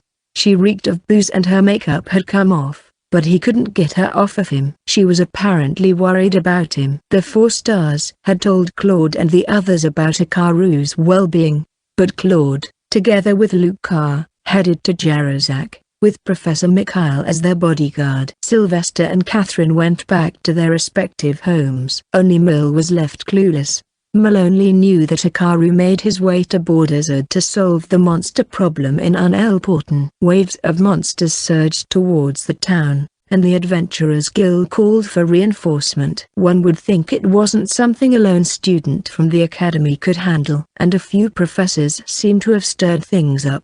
They talked about how the adventurers in Borders were wiped out, loud enough so Mill could hear them. The principal warned them not to spread unreliable information, however. Oh, sounds like they're having fun spreading fake news. Names were added to Hikaru's list of people he'd need to teach a lesson one day. He pushed Mill away and raised his body up. But I really thought you were dead. As you can see, I'm alive and kicking. Have more faith in me. But you should wash your face. It's a mess. I'll go get some water. Hikaru handed the professor a handkerchief. He didn't expect her to be that worried about him. Though he showed up during lectures, he knew it was more him doing whatever he pleased. He even thought maybe she didn't like him. She's not really that bad. She just has to stop drinking. I have to watch out so she doesn't drown in alcohol one day, Hikaru thought as he was trying to get up on his feet. What do we have here? A voice came from the door. I thought my comrade had returned, so I wanted to check, but I didn't expect you to be going at it with a professor. Someone saw them both down on the floor. Hikaru turned his head around like a robot needing oil and saw the magic item researcher Katie smiling. Don't say anything to Lavia, Hikaru warned. Forget that. I want to further my research on holy mana. Apparently, she just wanted his help. I'm actually thinking of going to Zubura. Oh, what? You're going to Zubura? Mill asked. They were at the campus cafeteria. Mill's clothes had wrinkles on them, but she looked refreshed after washing her face. She was drinking coffee to sober up. Yeah, I planned on going there at some point anyway. I see. Well, classes are off for a while. I'm going home to Jarazak too after I make something up for my yearly report. Put effort into it. Hikaru wanted to yell at her, but he knew there was really no reason to. Mill was beyond saving at this point. Hearing Zubura seemed to have piqued Katie's interest. Wait, are you going to see the ruins? I think so. I'm coming with you. Katie half rose to her feet, breathing heavily through her nose. Her chair toppled over with a bang, drawing the eyes of the few people in the cafeteria. The professor had passionate fans in her laboratory, and since she was famous in their academy, she tended to draw attention. They were lucky the cafeteria was practically empty this early in the morning. You're not going to say no, are you? Katie asked. I had a hunch you were going to say that. He. You're awfully meek. You helped me, after all. The bullets did a great job. Oh, nice. Hikaru handed the bullets from the revolver to Katie. They needed to be repaired after he fired them, bullets packed with Lavia's strongest spell. Without them, he probably wouldn't have managed to kill the Earth Dragon subspecies unscathed. I have spare bullets. I'll give them to you later. Thank you. When are you leaving? Today? Tomorrow? You sound hasty. Shouldn't you be getting ready first or finish some things up? I hole up in my lab all year round. I can finalize my yearly report later. Mill was staring at him with scornful eyes. What is it, Professor? Hikaru. Yes? I'm going as well. Pardon? I'm going to Zubura too. I've always wanted to go there. What? What's with the blank expression? Why are you close with Professor Katie? So you're okay with any older pretty lady? Did you include yourself in that category? Don't ask me with a straight face. It's embarrassing. It appeared that Mill was mad Hikaru and Katie had a secret. Aren't you going back home? Hikaru said. You should let your parents see you're doing fine. It kinda pisses me off when you say something sensible. I'm a man of common sense. I completely disagree with that statement. I already have people going with me. I don't want to bring any more pains in the neck. Please take a hint. Why are you treating me like a pain in the neck? For a while, Mill went on grumbling, but Hikaru firmly refused. As for Katie, he couldn't say no. He promised to help her with her research on holy mana, and they might find something related to it in the ruins. And so the day of their departure arrived. Hikaru decided to bring the Dimension Dragon letterbox on the trip. As for the Dragonstone he got from the Earth Dragon, he planned to leave it at home since he had no idea how to use it just yet. He was worried about a burglar breaking into their home and stealing it. But it was much scarier if he brought it along and it got smashed. Looks like it'll be difficult to find a use for these things, Hikaru thought. Silica arrived one sunny morning, when the temperature was warmer than usual. It had been a few days since Hikaru last saw her. All right. Let's go see the ruins in Zubura, she said. Let's go. Wait a minute. Silica was standing by the street, while Hikaru pressed his middle finger to his forehead. I did say we were going to Zubura. Yeah. So let's go. What are those three doing here? Silica came with Selise, Sarah, and Sophie. Selise wore an unreadable, refreshing smile. Sarah was grinning, and Sophie was somewhat frowning. I told them I'll be fine alone, but they wanted to come. They're overprotective, Silica said. It sure doesn't feel like that. I'm sure they're plotting something. Really? What did you tell them? I told them I'm going with you to Zubura and that there might be relics left behind by Japanese people.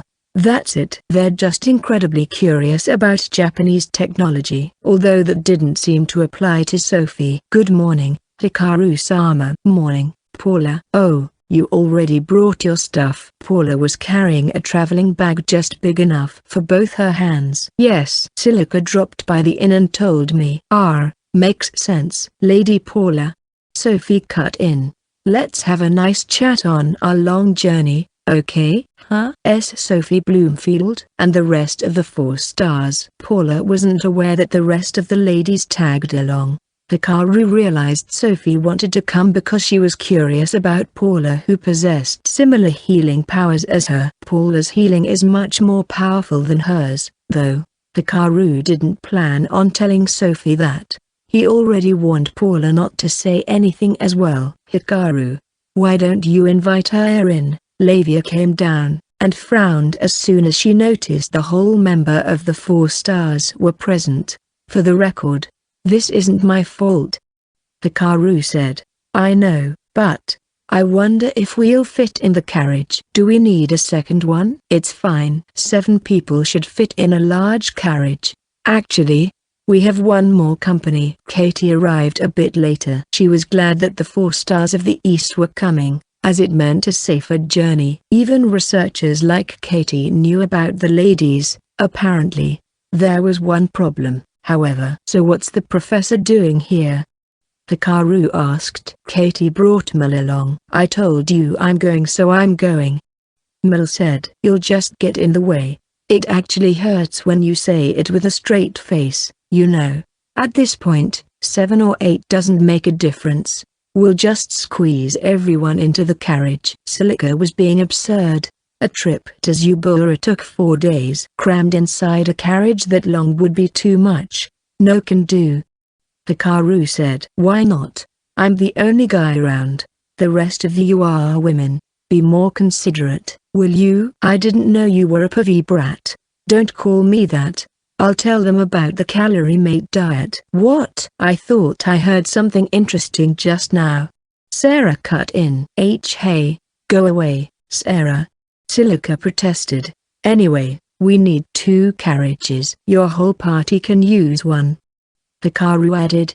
I want to ride with Lady Paula. And I want to talk to Hikaru about our home country. No, I'm not giving you Paula. Hikaru told Sophie. And we won't be talking about that all the time, Silica. You don't have to be in the same carriage as me. My. Sophie's eyes narrowed, while Silica pouted. I expected something like this, so I prepared a mega carriage. Katie uttered an unfamiliar word. What's that? A carriage then carry at least 10 people. Kotobi developed it recently. 8 people should be enough. Ah. You don't have to worry about the money since I'm the one who prepared it. In exchange, please allow Mil to come. That's Professor Katie for you. Mil was ecstatic. I don't understand why you're helping out Professor Mil. I'm a woman, after all. I will support my fellow women. Wah! Please don't say anything weird. Mil cried, turning red. Does Professor Mil like Katie? Ah, I see. That makes sense. That's why she insisted on coming when Katie said she was going to Zubura. I didn't know, Professor. Hikaru said, his eyes warm and gentle. It's going to be rough, but good luck. Hikaru? Why are you looking at me like that? Anyway, we'll bring down our stuff. Hikaru and Lavia returned to their room to get their luggage. Did we forget anything? Lavia asked. Ha. We don't really have much stuff in the first place. I thought this place didn't have a lived-in feel to it. It's because of the lack of personal belongings. We should buy some. After a final check, Hikaru locked the door. They might be gone for at least a month. But surprisingly he wasn't worried. In fact, he felt exhilarated. I get it. Hikaru said. We're not running away or trying to survive. It's my first time feeling like we're on an actual trip. Same here. I didn't say anything about it, but I was really looking forward to this trip that I felt like skipping. You? Skipping? Just make sure you don't trip and fall over. Ouch. Lavia elbowed him. Hikaru realized she was now able to make jokes about her past as a caged bird. Hikaru jumped down the last 2 steps of stairs, the traveling bag heavy in his hand. The mega carriage that Katie arranged for was driven by 6 horses, characterized by 2 cars linked to each other with a curtain to separate. Behold, Hikaru. This is more than just 2 cars connected to each other. Katie began explaining proudly. Roads sometimes have sharp curves, so the wheels are designed in such a way that they can independently turn right and left. There's also a knob in the rear car. If you exert power on it, the vehicle can turn a curve freely. It seemed they did more than just double the capacity. A magic item assists the wheel's operation, and the spring installed under the seats to limit shaking was changed to an actual magic item. But wait, there's more. The carriage's frame is made of wood from elder trees, so it's much more flexible, and installing a foldable bed is possible. Can you explain on the way? Oh, so everyone's here. Katie sounded disappointed. She assumed Hikaru was deeply interested in magic items, so she tended to go on and on. He was interested, though. Just not as much as Katie. Wow. There's so much space. Living up to its name. The interior was much larger than a normal carriage. The rear car was used for luggage, while the front for passengers. The seats in the cabin were just like the one found in trains, and there were 2 sets, each with 6 seats facing each other. Overhead were what seemed to be luggage compartments, which really made the vehicle feel like an actual train, but apparently those were the foldable beds. One of the carriage's features was the passengers could sleep inside instead of setting up camp outside. They had plenty of time, though, so they might not need to use them. All right, time to go. Let's go. Sarah handled the driving. She had the experience, and was skilled in dealing with animals. Coachmen were in great demand during winter. When people wanted to visit their homes, Katie planned to pay a hefty sum for a driver. But Sarah volunteered, saying there was no need to waste money. So I'm the only guy here, huh? Paula and Lavia sat beside Hikaru, while Celica, Celise, and Sophie took the seats across them. Katie and Mill were sleeping on the other box seat. They hadn't had enough sleep the past few days, making their yearly report in a hurry. Hikaru thought they didn't need to be in such a hurry since the winter was long anyway. If we find something interesting there, who knows when I'll be back in the academy, was what Katie said, her eyes gleaming. Mill was much more sensible. I'm heading straight home after you, Bora, she said. You should be more happy. You have yourself a harem. If I had one, you wouldn't be a part of it. Actually, can you not say things like that? Lavia might get the wrong idea. Oh, how about we make it real instead so she doesn't get the wrong idea anymore? Hikaru warned her in Japanese to avoid trouble, but she just had to wink at him. What a pain in the neck. Who are you calling a pain in the neck? I'm a third-year student. You're a first-year, aren't you? Celica told me you two are from the same town. Celise interjected. Beside them, Sophie was bombarding Paula with healing magic-related questions like, are you affiliated with the church? What's your position? Paula eyed Hikaru, pleading for help. He already told her beforehand to just answer with no comment or simply dodge the questions. Hang in there. Did you know each other? Lavia asked, seemingly interested in Hikaru and Celica's relationship. Not really, but he lived near the neighboring station. I'm pretty sure Celise and Lavia can't comprehend how far the next station was. In this world, stations referred to carriage stations which were located quite far from each other, not a distance one could walk in 20 minutes. No, it took a day to get to a different station here. Your hometown civilization sounds interesting, Celise said. I suppose, though I think this world is plenty interesting too. Hikaru replied. Really now? I find the existence of God here quite strange, the existence of a divinity system to be more precise, but Hikaru cut it short. Gods exist, all right. This is common knowledge to us. Is it different for you too? Our God wasn't exactly pragmatic. Not unlike here, Celica said. There are plenty of religious groups over there, though. Hikaru added. Does that mean people there worship other beings besides God? Like demons or evil gods?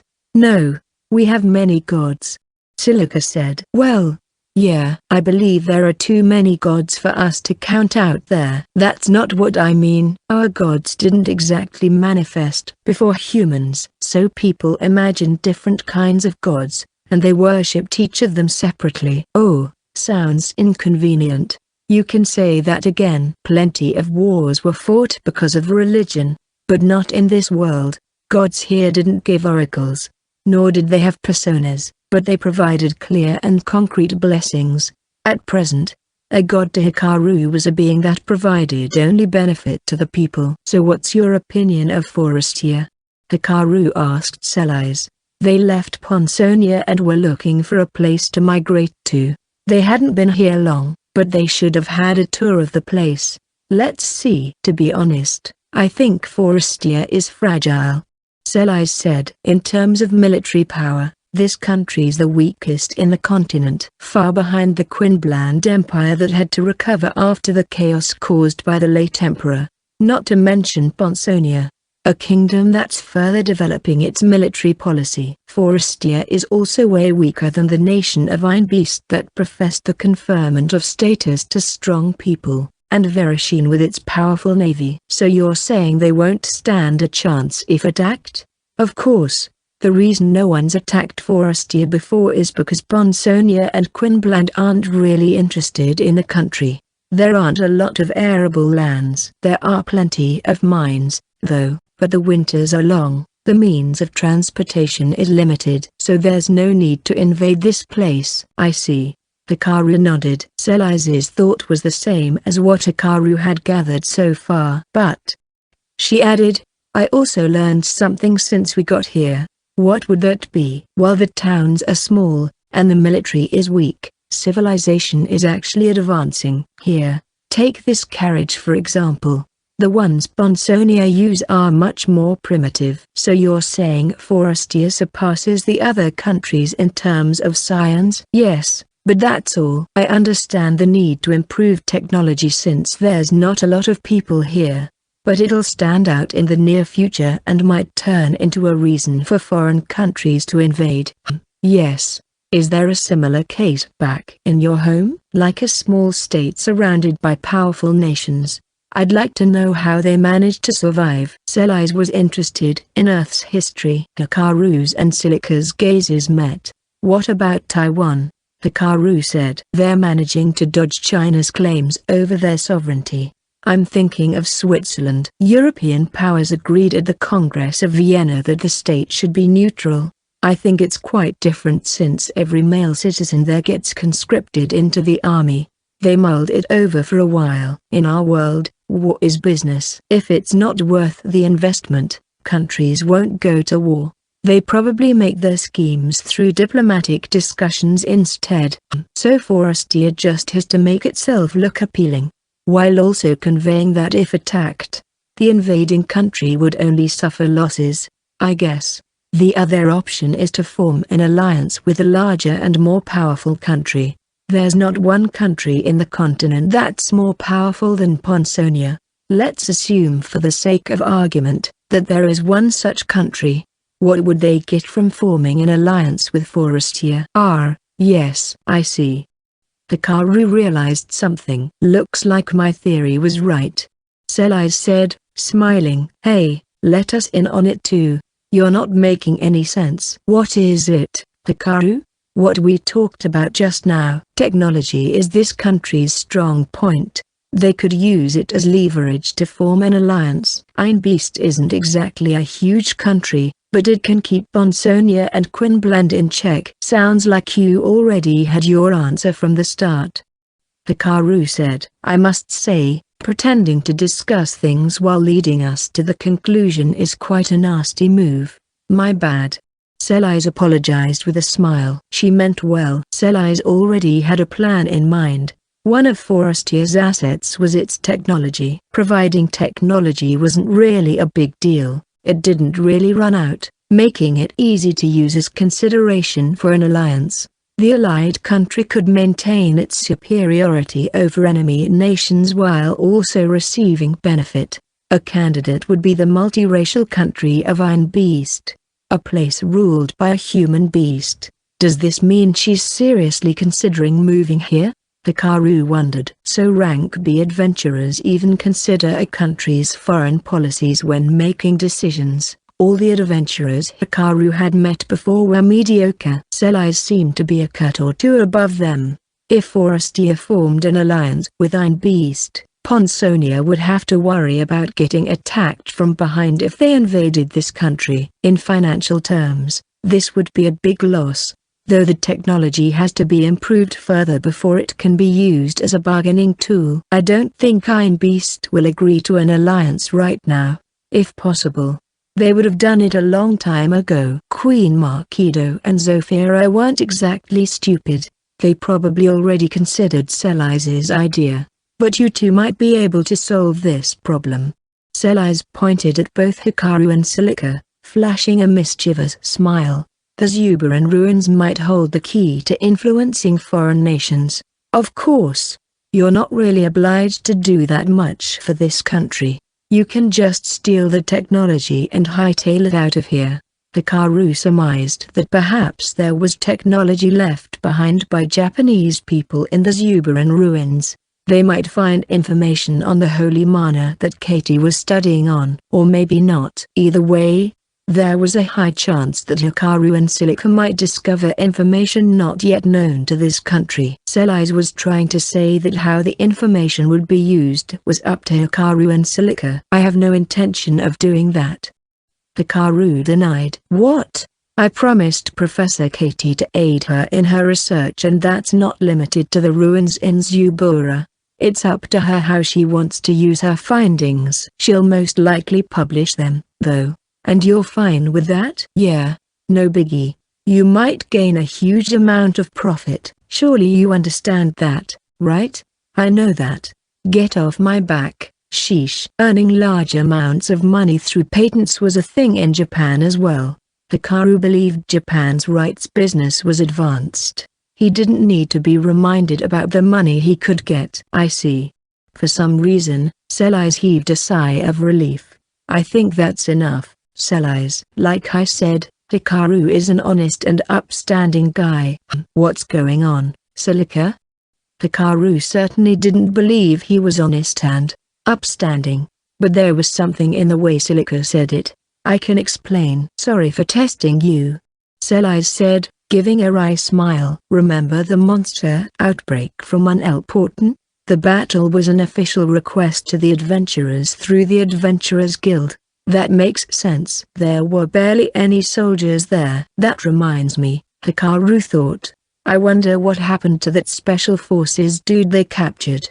He was handed to the guards in Borderzid. They should use him as a bargaining chip against Ponsonia. Ponsonia will most likely play dumb, though, and we successfully defended the town. In other words, we received a reward. So what about it? You still don't get it? You won't get even one gallant since you didn't officially participate as an adventurer. I'm talking about the Solaris mage who protected the town and the mysterious dragon slayer who secretly killed the Earth Dragon.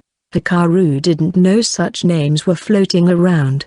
He was, of course, going to feign ignorance. I don't know what you're talking about. Selise sighed. So you really want to hide it? Queen Markido offered an unprecedented amount of reward.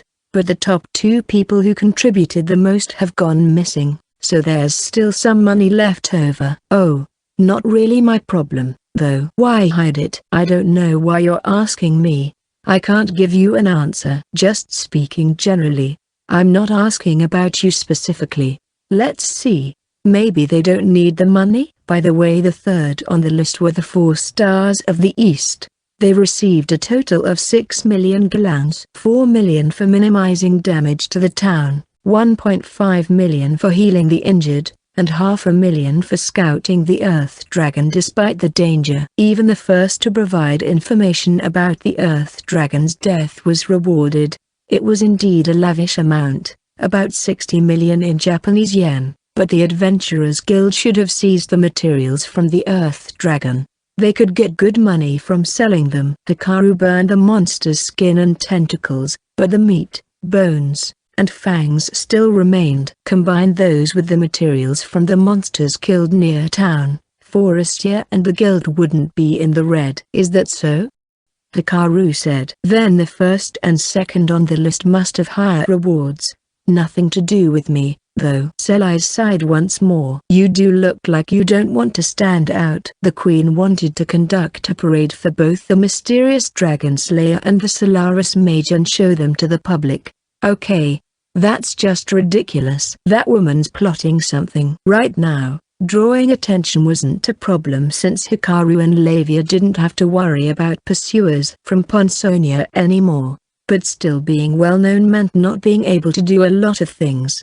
The price of being famous, so to speak. Rather than imposing such a disadvantage on himself, Hikaru would rather lay low. They weren't in trouble financially anyway. Converted to Japanese currency, he had more than 100 million yen. The Dragonstone should be enough reward for what I did. Hikaru had no idea how much he could sell it for since he couldn't find information on it in Roland's memories. It didn't look like Roland dabbled much in Dragonstones. Now they're having trouble since people are claiming to be the Dragon Slayer. For real? Yeah, they called me to verify their claims. Sarah said from the driver's seat. "Did you see this dragon slayer, Sarah?" Hikaru asked, frowning. "He had his stealth on back then. No one should have seen him." "I didn't, but my lady's instinct tells me who he really is." Also, the ones coming forward were rough-looking men. One look and they were out. Sarah seemed to believe that Hikaru was the one who killed the Earth Dragon. That much was obvious when they talked in Borders. It must be her instinct. "My instinct is also telling me to just answer with no comment." Hikaru shrugged. "I don't know what you're talking about." Even Sellies gave up. "Fine. I won't press the issue any further." Sellies lost a battle of endurance. Silica exclaimed. "Hikaru is a tough nut to crack, okay? He carefully chooses his words so he's not committing to anything, and there's nothing I can really say when he's this defiant." Sellies told Silica. "Sorry for prying and being persistent, Hikaru. We didn't exactly have a friendly conversation back in Borders. I had a lot of questions too, but we didn't really get anywhere." "It's fine. No need to apologize. You carried out my request anyway." In exchange for providing information about Forestia, Hikaru asked the 4 stars to protect Claude and Luca, and they managed to accomplish that. Right now, Claude and Luca were in Jarazak. As payment, Hikaru told them everything he knew about the country. "Hikaru, to be honest, I think 6 million gallons is too much. We didn't even work that long. So I want you to take half of it." "No, it doesn't matter who you really are. I'm giving it to you out of pure goodwill. Just because you take it doesn't mean you admit that you're the one who killed the Earth Dragon." "That's not it. I asked rank B adventurers to do a job. I know the information I gave is not enough for payment. Just keep it." "Maybe the Dragon Slayer, who is definitely not me, wants you to have it." Here I was, planning to use the request to make you feel indebted. Sellies told the truth.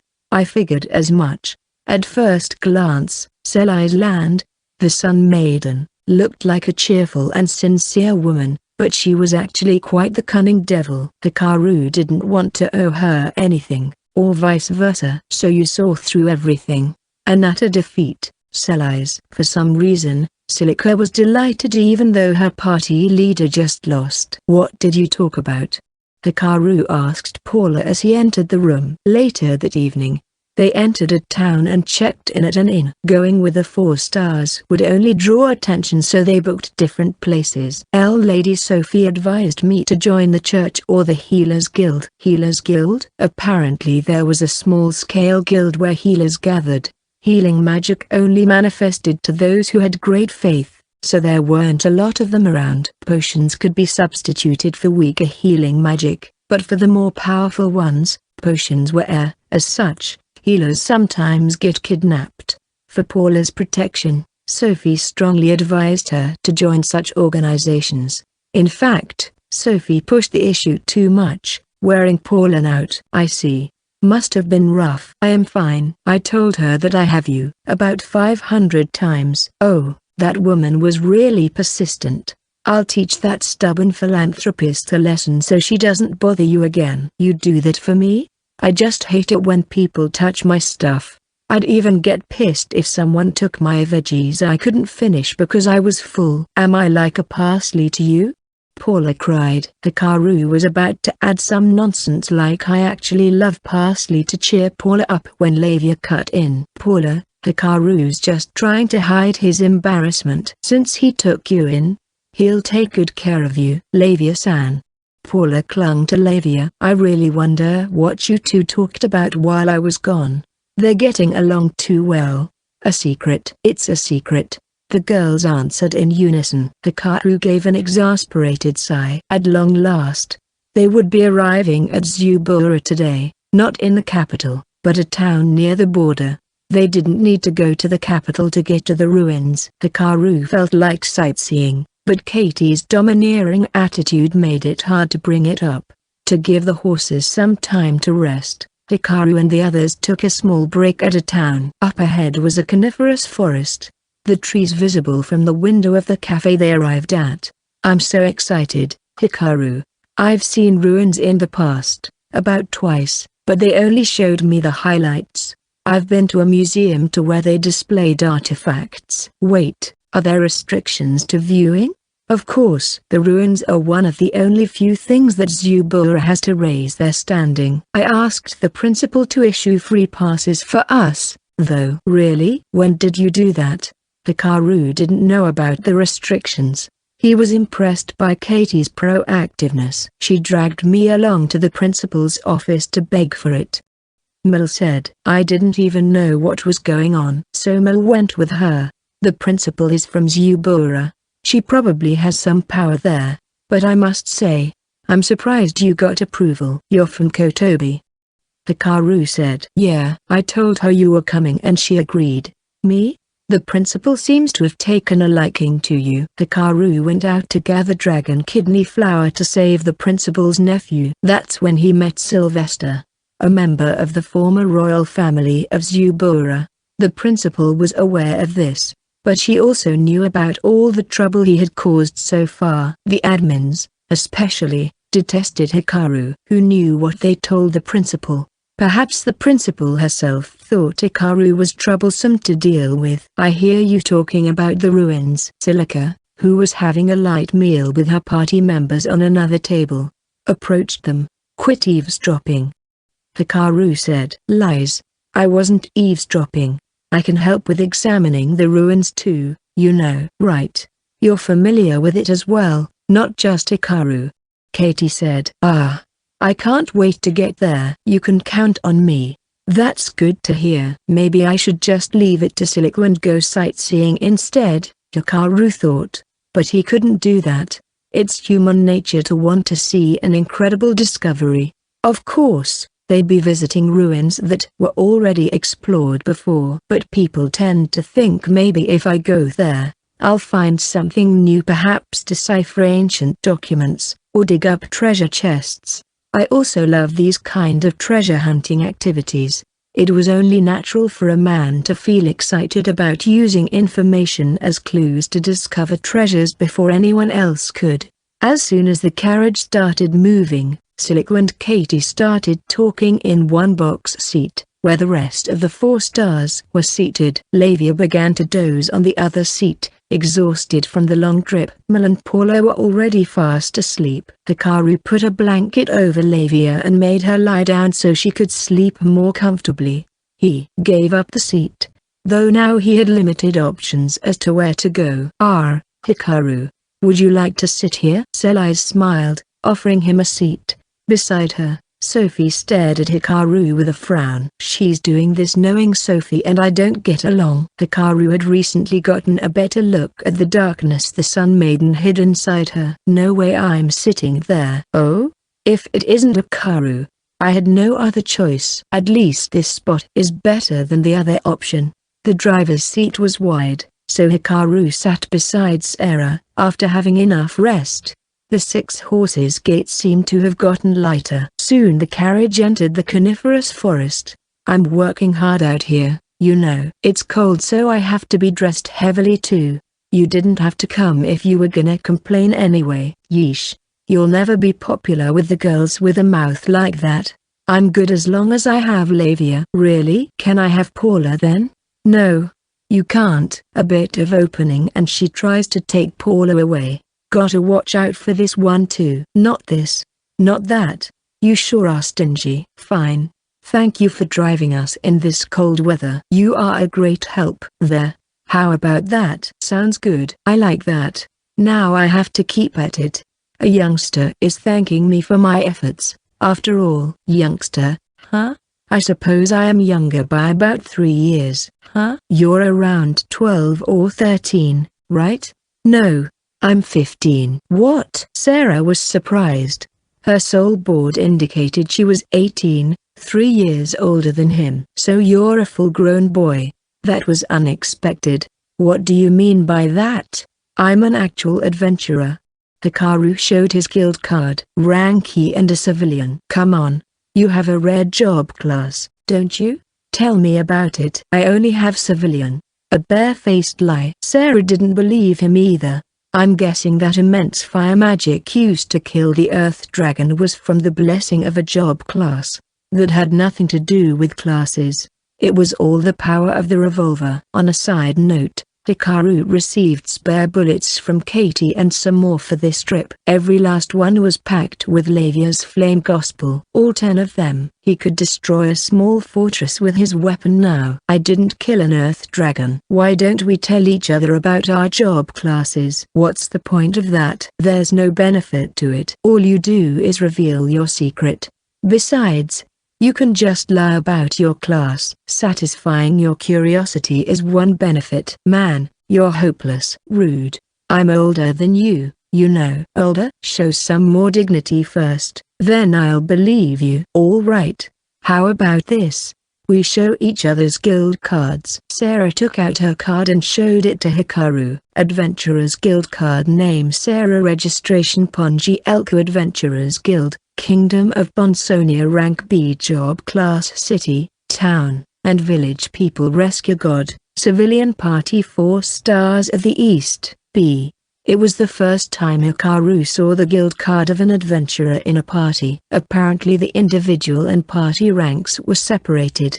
Would you look at that? You're a civilian just like me, Hikaru said. How about we show our classes one at a time? Then you'll get to see the rare classes later on. We stop when we run out of job classes to show. I see. Quite interesting. Hikaru checked his list of job classes.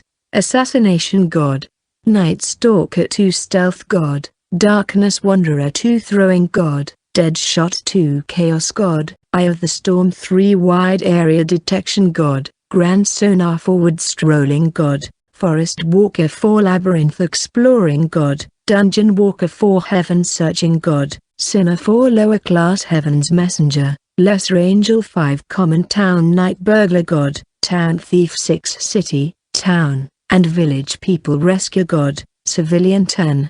He had 11 in total, which was apparently quite a lot. Should I keep the Town Thief one from her? Hikaru was having trouble since he didn't know much about job classes in the first place.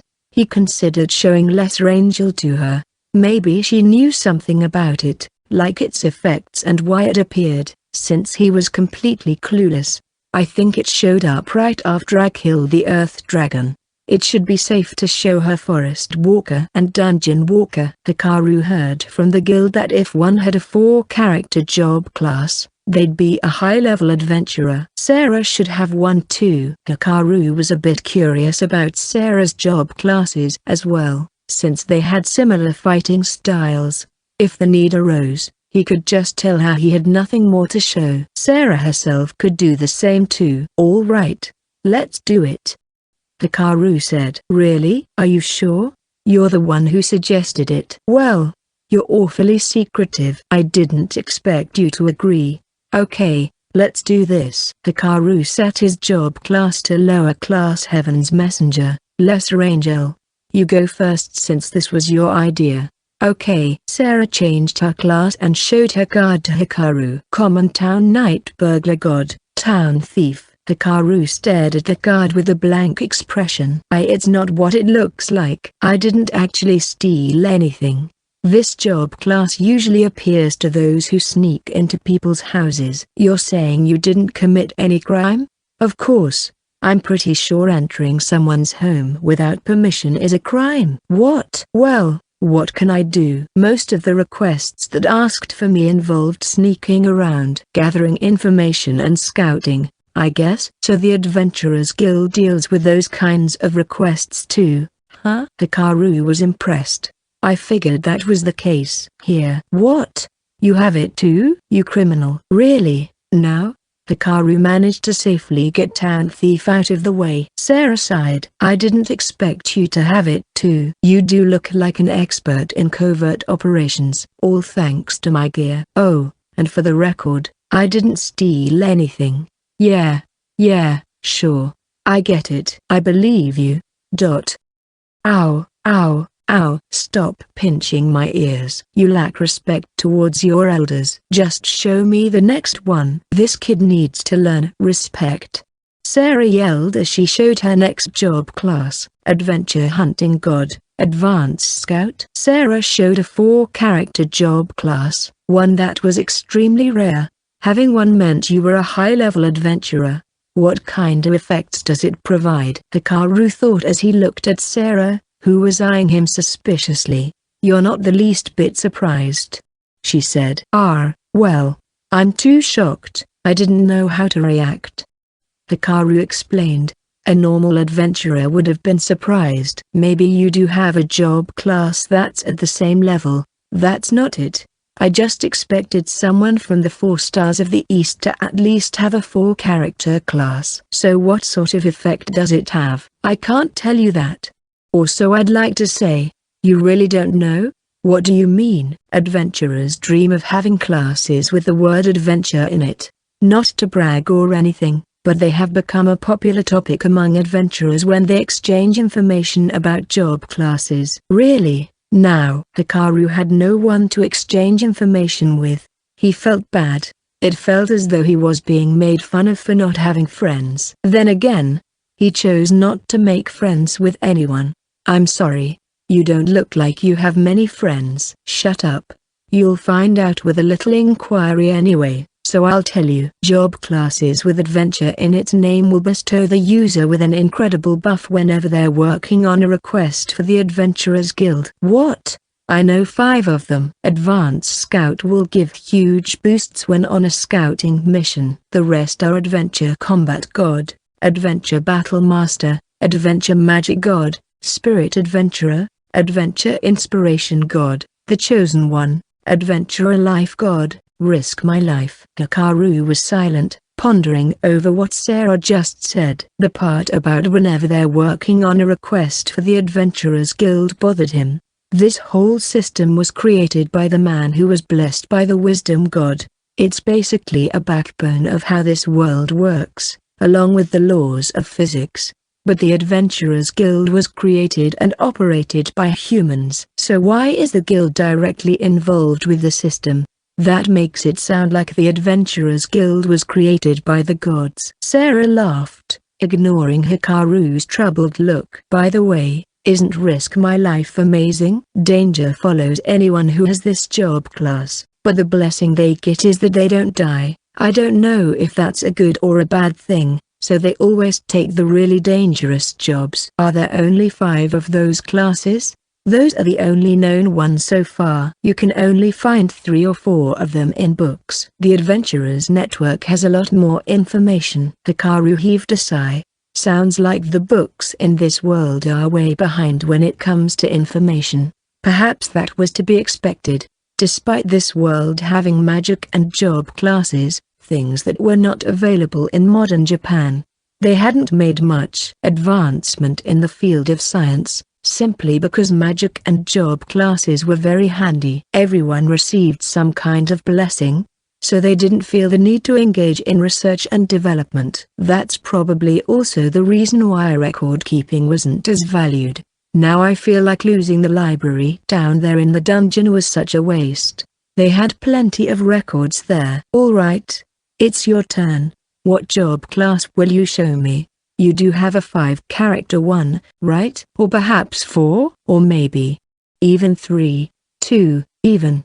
No way he was gonna tell her that, though. Hikaru fiddled with his guild card, and just like the original plan, he showed her lower class Heaven's Messenger God, Lesser Angel. Sarah sounded like she knew a lot of things. Hikaru thought he might get some information about the class. Silence followed, well within Hikaru's expectations, but he didn't expect her next reaction. Wait. It can't be. No way. She looked at the card and then at Hikaru. Wait, something's off, he thought. Sophie. Hey, Sophie. Come here for a second. As she turned over her shoulder and yelled, Hikaru quickly covered her mouth. What are you doing? What's going on, Sarah? Sophie came out along with Sellies, wondering what was going on. And what they saw was Sarah bending backwards, with Hikaru close to her, covering her mouth. I wonder what happened out here. Sophie smiled, but she glared at Hikaru with eyes full of disdain and fury. Please tell me you cleared up any misunderstanding. 15 minutes later, Hikaru was left alone on the driver's seat while Sarah went inside the carriage with Sophie. Apparently he didn't have to do anything when the vehicle was moving stably. Sarah warned him not to touch the reins and to call for her if there was oncoming traffic. After a while, she returned, drained. Sophie really hates you, huh? No skin off my back. I don't plan to make her like me. Anyway, you better not have told her about my job class. I didn't. My bad. I kinda panicked. Is it really that rare? You don't know? Of course, you don't. Otherwise you wouldn't look so calm. You'll tell me about it, right? Sarah grabbed the reins. The same coniferous trees spread out all around them. Lower class Heaven's Messenger. Lesser Angel is a job class that Sophie's been searching for years. Search for it? Is it something that can be found? No, that's not what I meant. She's searching for the one who is it. Why? A bad feeling started brewing in Hikaru's gut. Sophie is a member of the church, and the church has a legend that's been passed down for generations. To summarize it, when evil spreads, the dragons die, and Blade reaches God. The end will come. A child of God, find Heaven's Messenger, and smite evil or something along those lines. Sophie's been going around as a member of the 4 Stars of the East, but her goal is also to find this Heaven's Messenger, and that refers to this job class. Hikaru played around with his guild card. He already set the job class back to civilian. I think so. At least, that's what the church believes. Apparently there were a few people in the past with Heaven's Messenger related job classes. They had no idea how it manifested. Did they fight evil? Nope. They were watched at all times and protected by the church. Hikaru scoffed. How stupid, he thought. So the church were content with just that? What exactly does evil refer to? What does Heaven's Messenger mean? Its effects? They didn't bother verifying. If they did, they could have announced it to the public and gather more people with job classes related to being a Heaven's Messenger. Do you know how you got that class? Sarah asked. It probably had something to do with killing that subspecies of Earth Dragon. But was that all? There should be a few, if not a lot, of people who killed dragon-type monsters in the past. The legend mentions dragons dying. Right? He released a dragon once in the ruins of Poenxinia. After smashing the holy mana ball, a dragon climbed to the skies like an electric current. And the creature said, "You broke my seal. Well done, puny human from another world." The dragon knew Hikaru came from another world. He just couldn't ask how. Does it have something to do with that dragon? But the lesser angel didn't show up then, only after I killed the Earth Dragon. Maybe both are necessary to get the job class. In that case, it made sense. There might be plenty of people who managed to kill dragons, but probably only a few ever made contact with an actual dragon. And there should barely be anyone who actually satisfied both conditions. I don't know. It would be difficult to confirm. And I can't corroborate it either. Why do you want to know? Anyway, the deal was not to tell anyone else. To satisfy my curiosity, I guess. This girl's quite interesting. Her curiosity comes first, then her friend's goal. So, you don't know what effects this job class has, right? Nope. Actually, I never believed the stories until now. Do you grow wings or something? No. A halo appears on your head? No. So their image of an angel is the same in this world, too. Do you crave for snakes? She asked. No. Wait, do angels eat snakes? Of course. Everyone knows angels eat snakes. Okay, maybe not. Now that I think about it. You, an angel? Sarah chuckled. It's not funny. I cringed too, you know. Anyway, I guess this little game is over. Yeah, I guess. But I'm sure you have other job classes. Show me. No way. Shouldn't you show yours too? I have none left. Really? Nope. 2 classes is the average. Max is 5. 3 is a bit too many, I think. Oh, Hikaru? Lavia peeked from inside the carriage. She had woken up from her nap. Lavia's up, so I'm going back inside. Good luck out here, driver. Damn normies. So the word normie exists in this world too, huh? Hikaru thought as he went inside. It was much warmer than being in the driver's seat. You two seem to be getting along, Lavia said. Is that what it looked like? Yeah. No fair. I want to talk to you a lot too. I'm pretty sure we talked a lot, back at home and during this trip. But it looks like it's still not enough. I can feel the normie aura from inside the carriage. Sarah shouted. They entered former Zubura territory. Since it was now just a part of Forestia, no checkpoints blocked the roads, and there weren't any inspections either. But there was clearly something different. The buildings. Until now, the structures they saw were made of piled-up stones. The houses in Zubura, however, used stones only on the foundation, and used wood or mortar for the rest. The carriage entered the closest town from the ruins, Catford. Nestled in a valley, mountaintops were visible beyond the houses. The peaks weren't capped with snow. Zubura was, after all, among the warmer places in Forestia. There sure are a lot of cats here. Houses nestled close to each other lined the streets. The gap between each house was only a few centimeters, or sometimes even almost none. Cats lay sprawled by the front doors. Some appeared out of nowhere on the street. Did they name the place Catford because there are many stray cats here? Hikaru wondered. No way. There was barely any place they could park the carriage, so they checked in at the biggest inn, or hotel, rather, in town. From here, they had to go on foot to the ruins, which would take approximately 2 hours. Hikaru took one room, Lavia and Paula another, and one more for Mel and Katie. The 4 stars took rooms in pairs as well. 4 people could fit in one room, but each one cost only 2,000 gallons, so they decided to be more comfortable. As soon as Hikaru entered his room, he cleaned himself up. He was in the carriage almost the whole time, so he wasn't that grimy, but he hadn't washed himself for 2 days. A hotel worker brought hot water for him.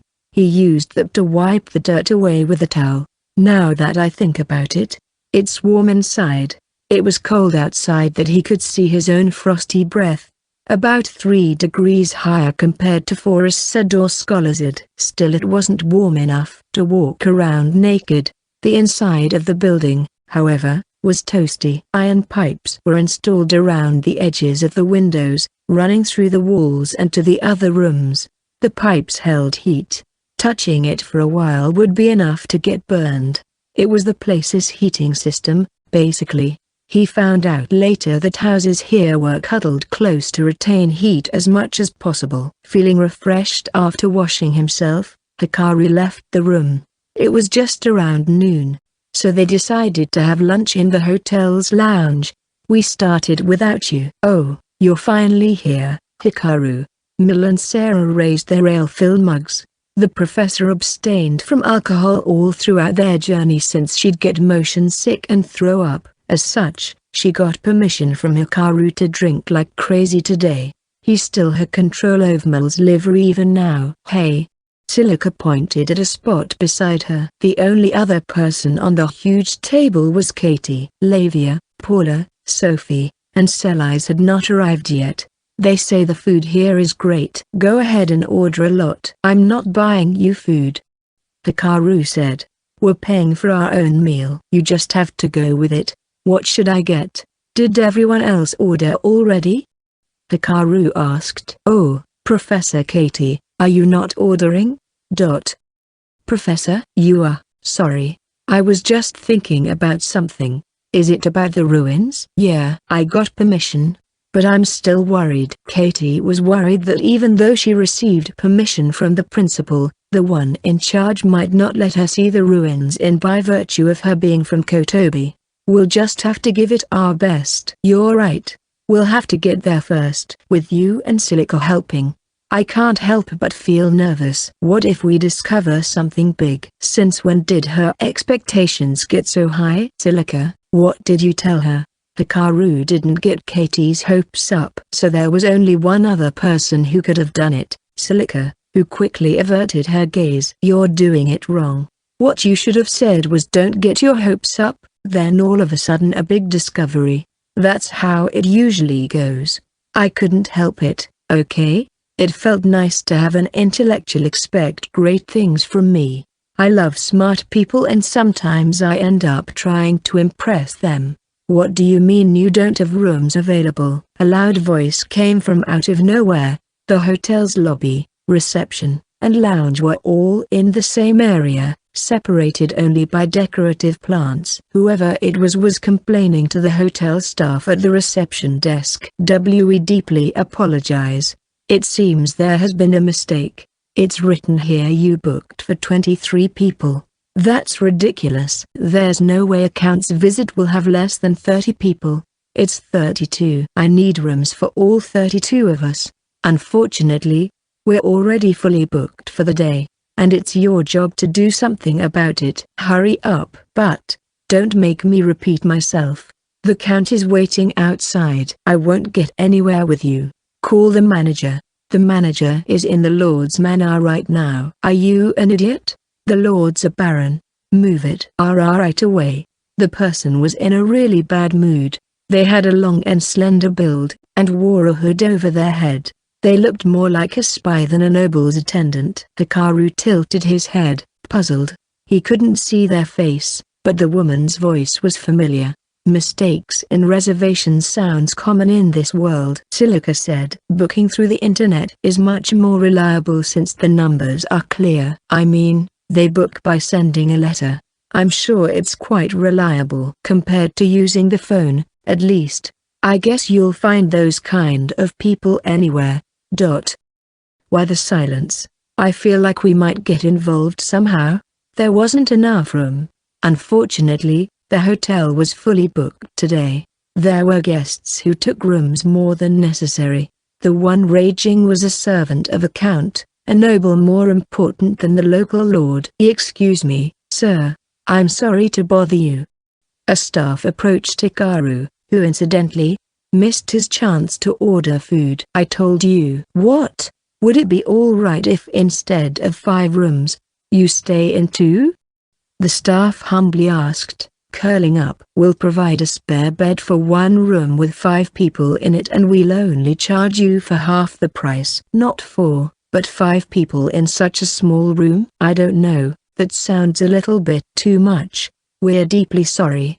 Can you please think about it?" The man bowed, wiping his sweat. Hikaru felt bad for him, but he had reservations about staying in a room with 4 women. "What are you gonna do?" Silica asked. "What about you? The 4 stars is to help anyone in need. We don't mind staying in 1 room." "Oh, I guess we can follow their example. In the worst case, I'll just get a room in a different inn." "By the way, how many rooms do you need?" Hikaru asked. 5. The staff replied. "Wait, 20 people don't have rooms?" "I'm sorry, but we actually happened to overhear your conversation. I believe the error is only about 10 people." "Well, you..." The staff seemed hesitant to say anything. "The count's company would like 2 people in 1 room."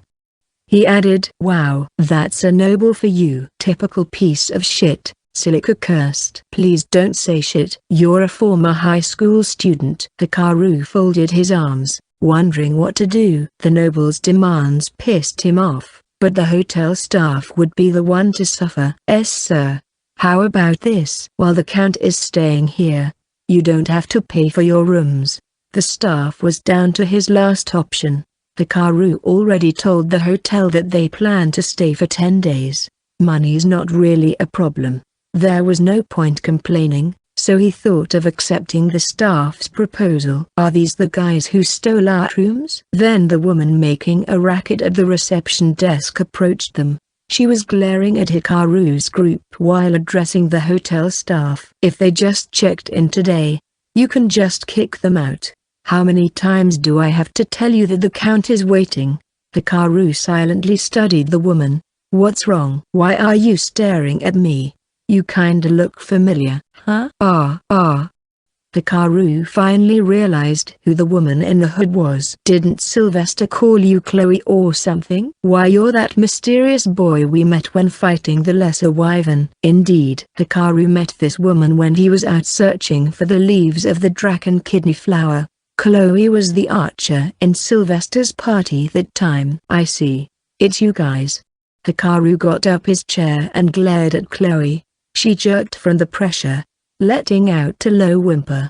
You remember me, don't you? You.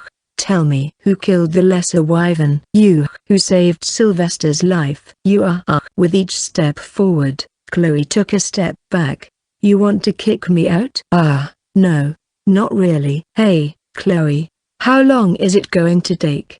I suppose checking in is too much for someone as inexperienced as you. Another member from Sylvester's party appeared at the entrance, wearing a fine coat. Count Buck. What's going on here?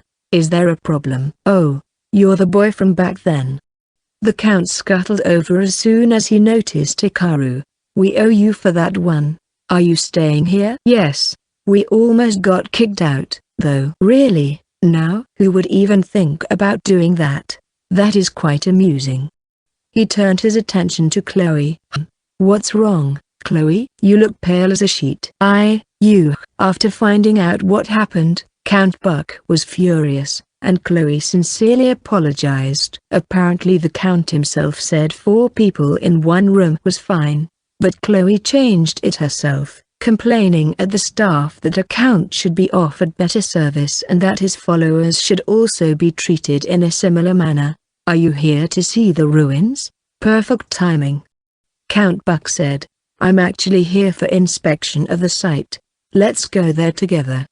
He tapped Hikaru's shoulders. Sylvester had told him a lot about Hikaru while they were in the academy. The Count used to be wary of him after the fight with the Lesser Wyvern, but he seemed to trust him now. Chloe was disheartened, shriveling up like a cucumber. Sorry for causing you trouble when we should be welcoming you in Zubura. Count Buck said. I know. I'll have Chloe be your guide to town today. Name's Chloe Art. She said, unable to refuse. And so Chloe, who clearly seemed disgruntled, would be their guide this afternoon as they went around town. What surprised Hikaru was Chloe's features. She pulled her hood back, revealing her blonde hair and pointy ears. An elf. What are you staring at? Haven't seen a forest elf before? Eek. I apologize for Chloe's sharp tongue. She has a good heart, though. If she starts acting up, just pinch her cheeks like this. What? Hikaru thought about giving her back, but Count Buck just laughed and left. Apparently he had a meeting with the local lord. It felt like the Count just handed over a nuisance. It's my first time seeing a forest elf, Silica said. She's exactly like what comes to mind when you think of elf. You mean an elf. Don't sweat the small stuff. What is a forest elf even? How are they different from a spirit elf? Forestier's leader, Queen Marquido, was a spirit elf, and so was Hikaru's friend Claude. Apparently they're a race that branched out from the origin elves. They stayed in the forests for a long time, so they're also called the people of the forest, and fit the image of what the Japanese think elves are like. Spirit elves chose to live with the other races early on. Forest elves don't look that much different from humans, but they have keen senses and are proud of the elf blood running in their veins. Something like that. Oh, Chloe looked at Hikaru. He just finished his meal and was enjoying his tea, with disappointment on her face. I believe I am to pinch your cheeks when you look dissatisfied. No. That was just Count Buck joking. You're not allowed to do that. Hopeless elf. It's forest elf. Where will you take us today? Forest wolf? It's not wolf. It's elf. I've been here several times before. I can take you anywhere. We really don't have anywhere in mind. Hikaru glanced at Lavia. I want to see the cats, she said. All right, Forest Wolf, show us to a place with cats. There's cats everywhere in this town. And it's elf, okay? Calm down, pup. Why, you better watch your attitude or I'll report you to Count Buck. Chloe gritted her teeth in frustration. Very well. I'll take you to an alley with plenty of cats. It took much effort to get the words out. Hikaru looked satisfied. I want Hikaru-sama to berate me too. Paula muttered. You have quite the twisted personality. Sellies told Hikaru. He's just like you. Sarah remarked. It's only natural to thrash someone who deserved it until they surrender. Silica added. How repulsive. Sophie muttered. Paula's wish was nothing but a red flag. What about you ladies? Where do you want to go? Hikaru asked. There is one place we want to check out. In the end, Chloe brought them to Catford's Adventurers Guild. Apparently the 4 stars of the East always dropped by the guild of every town they visited, though they didn't bother with the guild branches in the small towns they stopped by on the way here. Their main reason for dropping by was to see if there were difficult requests that the local adventurers couldn't resolve. If there was one, they'd take it. Otherwise, Sophie would check for any request involving a heaven's messenger, while Silica looked around for information about ways to travel between different worlds. Sellies and Sarah had other things to do as well. If one had a request they had to take, they worked together to complete it. This is the Adventurers Guild. Government offices and various guilds were clustered together in the town square, the second most frequented place in town, next to the market. The actual structures stood on top of stone walls piled about a meter high. One had to climb up several steps led to get to the entrance of the buildings. It's quite big. Sellies was the first to enter, followed by her friends, then Hikaru's party, and lastly Chloe. The place indeed felt spacious, built like an atrium. The reference room and guildmaster's office on the second floor were visible from downstairs. The lounge took up half of the first floor, and heating equipment ran underneath. Deeper inside were the receptionist counters and the request bulletin board. The adventurers' bar was in the building next door, accessible through a door. The interior was made uniformly of wood. On the walls hung huge tusks of some unfamiliar monster and stuffed animal heads. Oh? Haven't seen them around before. Understandably, the 4 stars were drawing attention. A party of 4 women. They were all pretty, to say the least. Sellies, especially, stood out among the rest. The embodiment of a beautiful lady, with her silver breastplate, bright, blonde hair tied in a chignon, and lovely features. Ignoring the stares, Sellies went straight to the counter. The lady receptionist blinked profusely. You there? Why yes, ma'am. What can I do for you? Are there any unsettled kill quests for big monsters here? What? The 4 stars of the East mainly operated in Ponsonia. They were famous in the kingdom, but in Forestia, especially in the remote area of Zubura, guild staff didn't recognize them. What do you mean? I'm asking if there are requests left here that this town's adventurers can't handle. Sellies explained. Hey now, lady. You're making it sound like this town's adventurers are useless, and that you're willing to help. A bearded man walked towards the counter. Muscular, he looked to be a guy capable of handling himself. Sellies smiled broadly. That's exactly what I'm saying. If you're really useful adventurers, then that's good. Did you hear that, boys? The man shrugged. Crude laughter erupted from the guild. We're useful adventurers? Of course. So why don't you go home? There's a kill quest left here for a giant rock viper. The problem hasn't been solved for a year. Sarah found the request on the bulletin board. It looks like you're useless after all. A vein appeared on the bearded man's forehead. What was that? Are you saying you can kill a giant rock viper? It's recommended only for C-ranked adventurers and above. That's why we're here. To do our jobs. Unlike you guys who are loafing around all day. Oh, several adventurers stood up, as though responding to the bearded man. Then how about you show us how it's done? Right, boys?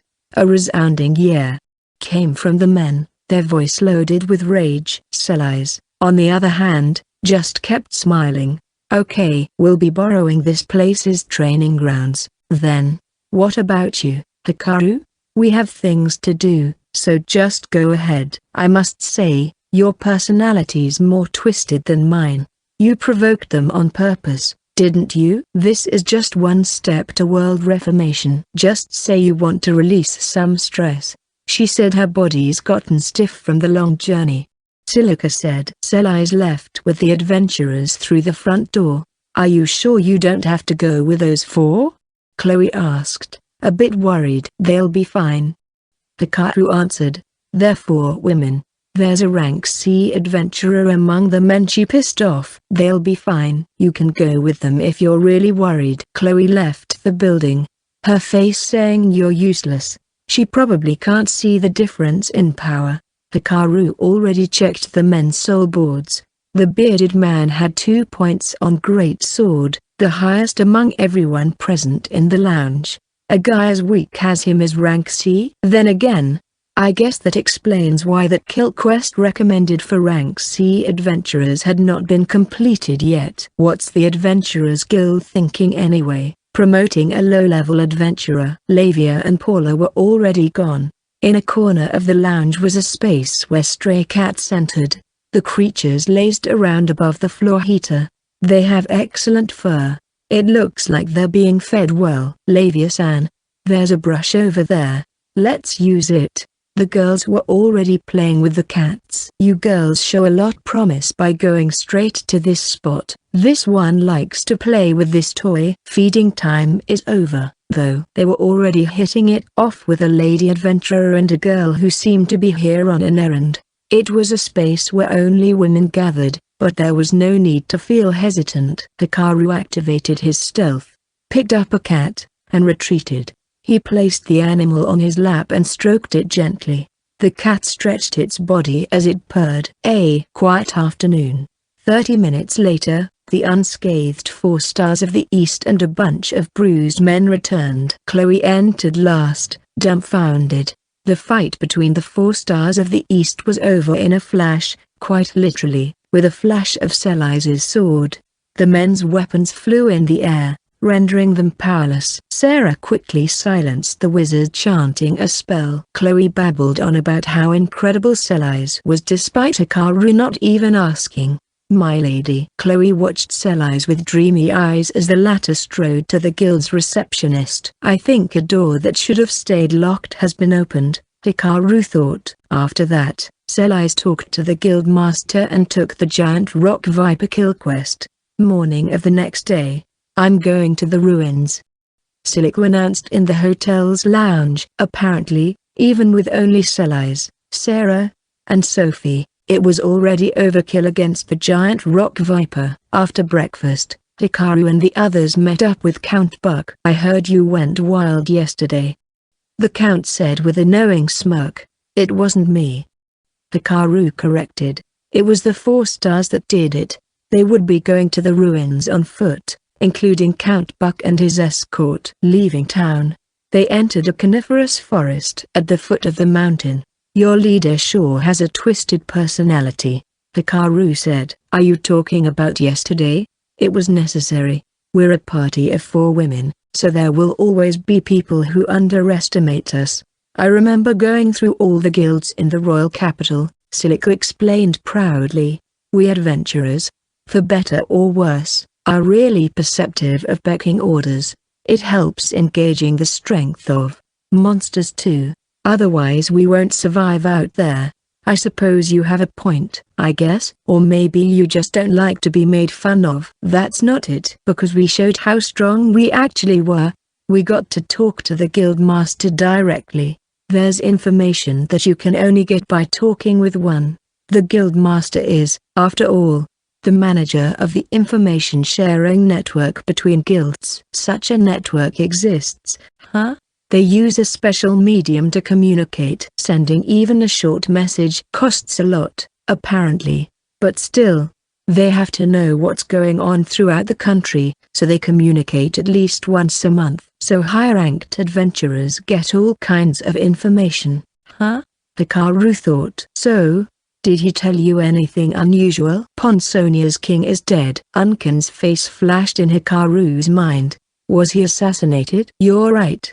Great guess. The assassin was killed, though. I see. Unken carried out his task, fully prepared to die. With this, He had killed both rulers of Quinbland and Ponsonia. One could say he performed a great deed, but his name would never come to light, forever buried in the annals of time. Only Hikaru, Emperor Kaglai, and perhaps the Prime Minister knew the truth. Hikaru closed his eyes. Is Uncan's soul being judged up there right now? Anyway, there's more.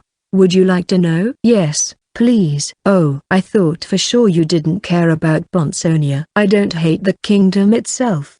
I just didn't like some people there, the king included. So, you said there's more?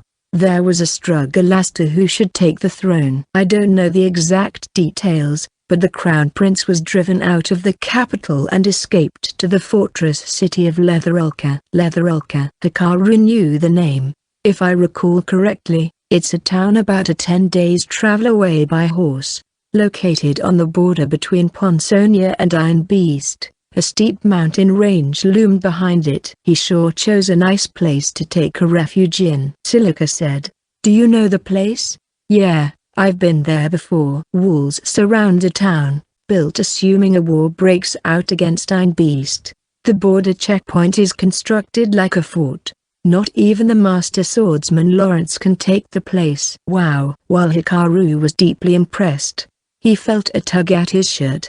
It was Lavia, who looked a little upset, probably because they were speaking in Japanese. Sorry. We were talking about things others shouldn't know about. Count Buck was nearby. He seemed like a good man, but he would surely be gathering information about them. Even the ruckus at the guild yesterday already reached him. I'll tell you all about it later. Okay? Hikaru felt a sense of foreboding. It could be his instinct working. Somehow he sensed it wouldn't end with just a fight between the crown prince and the princess. After a while of walking, it came into view. Mountain peaks sticking out above the trees, and on top of it stood a tower. High up in the mountains, trees were bare of leaves. When they made it through the forest, their field of vision immediately grew wider. After about an hour of hiking, they were halfway up the mountain. They decided to take a break in an open space with nothing but rocks to sit on, yet more than enough to rest their legs and drink some water. They felt refreshed after downing their flasks. There's a valley nearby, Hikaru said. Yeah, and a river too. Hikaru spotted a valley and so did Lavia. If they listened carefully, they could hear water flowing.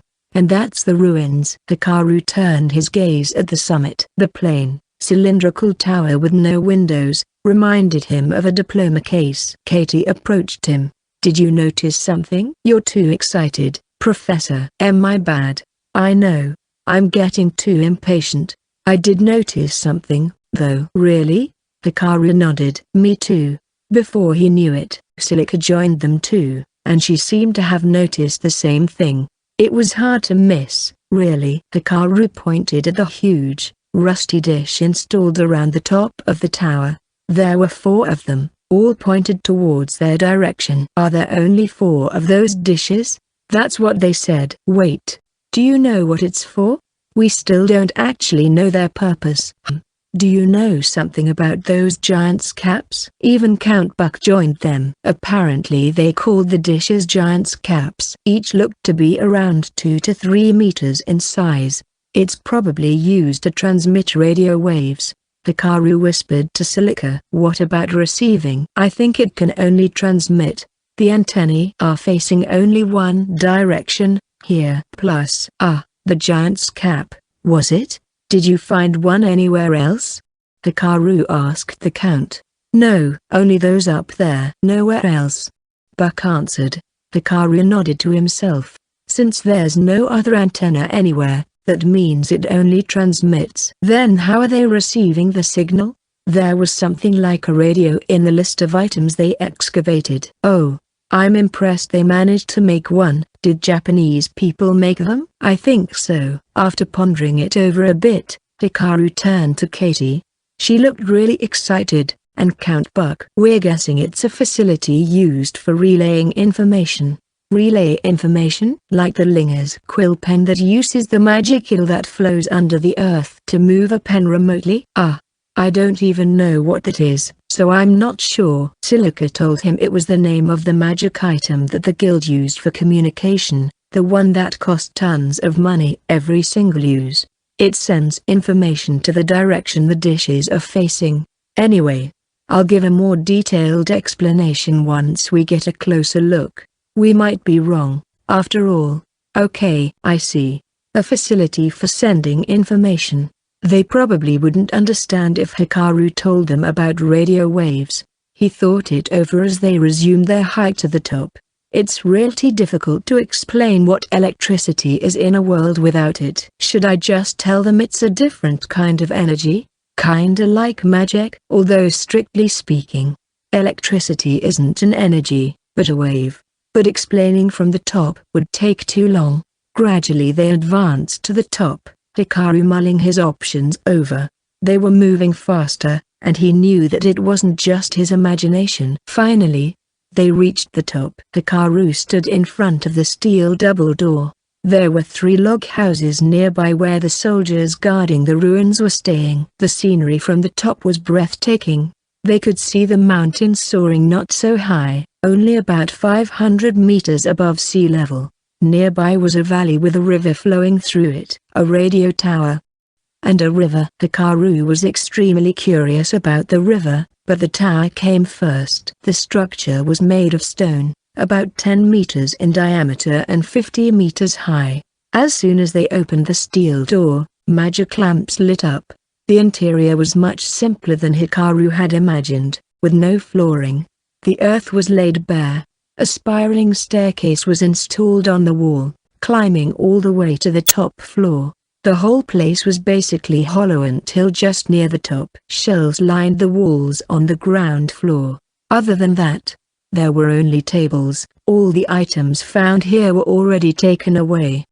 Count Buck said, "Only the giant's caps and the equipment installed with it are left. I only made it here before," Katie remarked. Katie wore a mixed expression on her face. Apparently she was only shown this empty space when she came before.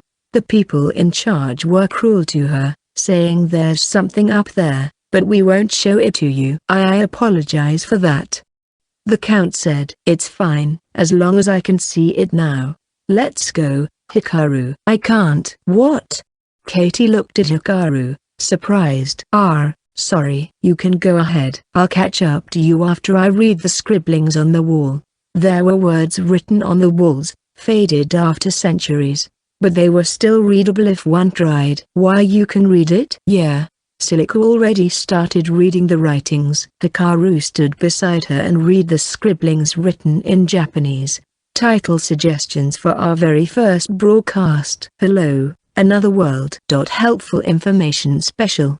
Today and tomorrow's weather forecast. My romantic days with Curia. Trouble consultation. Cram school. I'm not sure how to explain what a cram school is. DJ introduction. Accepting ads." This looks like something a recently founded broadcast club would do, Hikaru said. "I thought it's some kind of a YouTuber who knows what they want to do but had no idea how to do it." "Yes, that's exactly it." What's written here, Hikaru?" Katie asked. "I guess was right." Hikaru sighed. "How do I explain this to them?" This was a radio station operated by amateurs. In the end, Hikaru settled with an explanation that was mostly right, yet at the same time, completely wrong. The dishes were magic items that transmitted sound and that the tower was the base of operations for said items. Silica, who had been reading the writings, explained some of the words on the wall. Apparently they were the names of the people who frequented the tower, 9 of them. Since they were all written in Japanese, she didn't know which name was responsible for the scribblings. The writings were basically just that, scribblings, and nothing more. It could be a diary or just some grumbling. Either way, the author made use of the fact that the people around him couldn't read Japanese. Count Buck's attendants were happily taking notes, as Silica translated the texts one by one. "But we don't know if the radio station, the magic item, still works," Hikaru said. "Just to be sure." "I understand. Learning of its purpose is already a wonderful thing. Our research might make decades worth of progress after this. Is that so? Was it okay for us to know about it, Hikaru? Count Buck asked, feeling uneasy. Hikaru promised to give Katie information, but the Count, on the other hand, just happened to be present. You're going to cooperate with the other regions for Forestia's future, right? I'll help a bit as well. I see. That's good to hear. I know. I'll give you Chloe. How about it? No thanks. Hikaru was not about to take in someone who seemed prone to causing trouble. The person in question kept asking Silica things like what's Lady Sellize's favorite food? Or is there someone she likes? Yeah, that's definitely a no, Hikaru thought. I'm just joking. Isn't she too much to handle, though? Sir Hikaru, we, the people of Zubora. We might have to stop calling ourselves that soon. We the people of Forestia want to repay our debts. We haven't forgotten how you saved Lord Sylvester and gave us leaves of the dragon kidney flower. We will pay you back, for sure.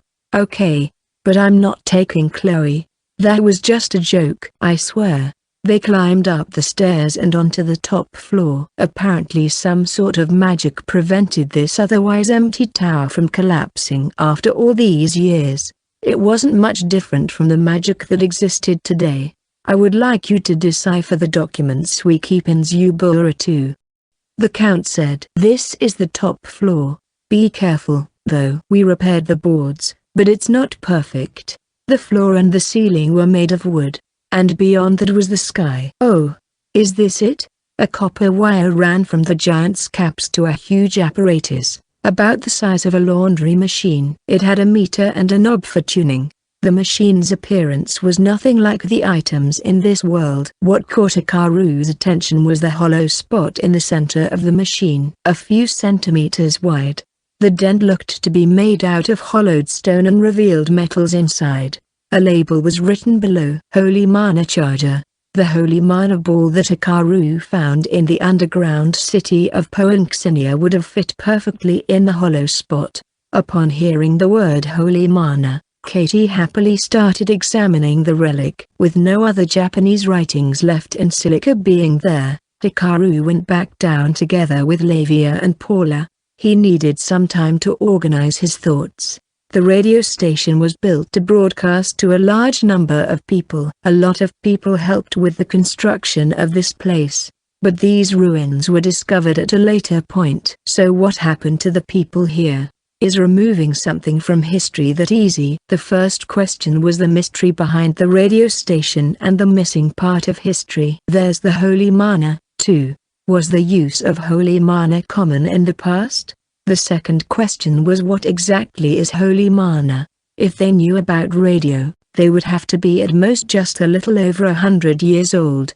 There weren't any old characters on the wall. But this place was built centuries ago. That means the timeline is off. The third question, which he already had an answer for, was the difference in the flow of time between Earth and this world. Not a lot of time passed between Hikaru and Silica's travel to this world. Yet the latter arrived here a year ago. Hikaru. Lavia called. I know you agreed to help Professor Katie, but was it all right to tell the Zubaran Count as well? It's best if this country is in order. I just thought rather than letting strife remain, we should be more generous. Also, I'm curious about the relics my fellow countryman left behind. What should he do in this world? Coming up with something was one of Hikaru's goals as well. If I offer my help, they'll bring documents to me. I won't have to do anything. If I read those, I'll find out what he was trying to do. After arriving at another world, alone all of a sudden, what could they do? What would they do? Hikaru saw himself in the man. Hikaru. Lavia held his hand tightly. I'm right by your side. I know. Thanks. It might have been Lavia's way of making him feel he wasn't alone. After all, she knew Hikaru came from a different world. I am here too, Hikaru-sama. Yeah, thanks. Wow. Paula was taken aback, not expecting Hikaru to actually thank her. Don't mention, she said, blushing as she took a few steps back. All right. There's a lot less stuff than I expected. I suppose it makes sense, since they already took most of the items here. Katie continued her examination. Hikaru didn't have anything to do now. He just let Silica handle things. Hikaru surveyed surroundings. A string of low-lying mountains stretched along in a line. Below them was a coniferous forest, and in the distance they could see the town of Catford. Hikaru, is this you? Radio thing pointed towards Catford. That's what I thought at first, but the dishes seem to be pointing somewhere else. No, wait. Judging by the dish's shape, maybe it's a receiver. I think you use metal antenna to transmit radio waves. Not so sure. Based on where the dishes are pointed. Hikaru peered at the direction the dishes were pointed, to a valley located between cliffs. The valley again. It caught his attention on the way here as well. Let's check the valley out. Hikaru started walking, holding Lavia's hand, and Paula followed them. Might I ask where you're headed? A guard asked. We just want to take a look around the valley. Hikaru replied. There's nothing there, he said. This whole area's been examined already. There should be a sign there. Beyond that, the ground is a bit loose, so be careful. The guard wasn't there to stop them. They walked down gentle slope to the valley, quite some distance away from the tower. Oh, there really is a sign here. A signboard was fastened on a dull golden rod that had rings around it. The fact that the rod and the signboard were of different make bothered Hikaru. Loose ground up ahead. As he was studying the writing, Hikaru noticed something. I think this rod was here from the start, he said. What do you mean? Which means? Hikaru examined the sign to find that it was only tied to the rod with a string. It was most likely the guard's doing. Wrapped around the rod were rings, 15 centimeters in diameter, evenly spaced. A metal lamp sat on top which showed traces of being snapped.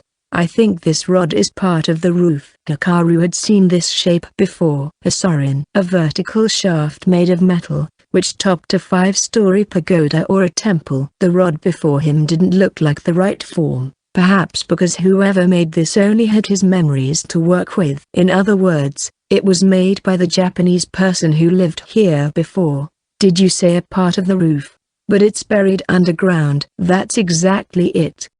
It came to him. The building itself is buried underneath. Hikaru hesitated whether or not to tell Katie about this right away. Given that it was only a theory, he decided to look around some more first. Something's buried here. If it was done on purpose, then it makes sense that the ground is loose. Hikaru resumed his trek down to the valley. He took a detour around the steep slope and cliffs, and eventually found a sloping path. It got darker as he went down, and his ears caught the sound of water. Light couldn't reach the bottom of the valley. A few newt-like monsters appeared, but after Lavia roasted one with her magic, the rest scampered away. The path is well trodden. Looks like that guard was right. People have been here countless times. Why would they come here often? Paula asked. Probably patrolling. They protect the ruins not only from humans, but monsters as well.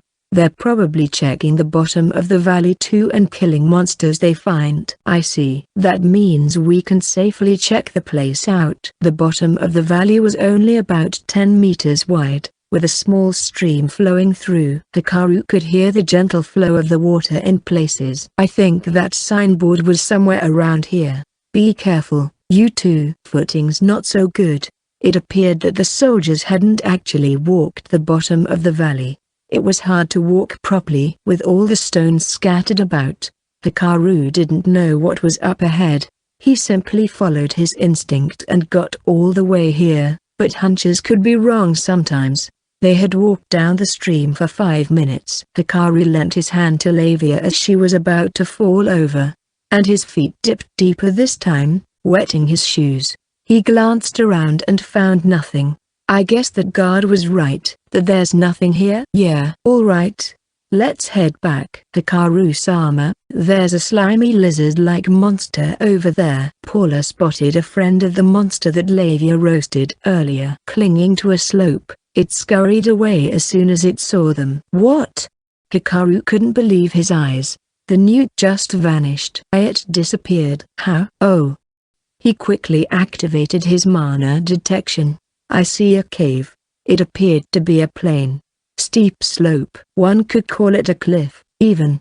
Anyway, there was nothing out of the ordinary, at least at first glance. But his mana detection clearly picked up a blue curtain covering the cliff. Lavia, is there magic that can hide caves? Yes, even magic items. All right. Wait here a bit. I'll check it out first. Hikaru left the girls and approached the blue screen alone. Before him was an ordinary, steep slope. But when he stretched out his arm, it went in easily, stealing himself. He took a step forward and made it in. Hikaru? Hikaru's armor disappeared. It's fine. I just entered the cave. Light streamed from outside the cave, illuminating the cave somewhat. Hikaru could see Lavia and Paula scurrying towards him. The three entered the cave. The cave seemed to go deeper, the path clearly leading to the place where the signboard was placed. Whoa! So there's a cave down here, Lavia said. It's like being in an adventure story, and we just found a treasure. This is a great discovery, Paula exclaimed. We might actually find treasure in here. What now, Hikaru? Hikaru smiled. I'll tell Katie about this.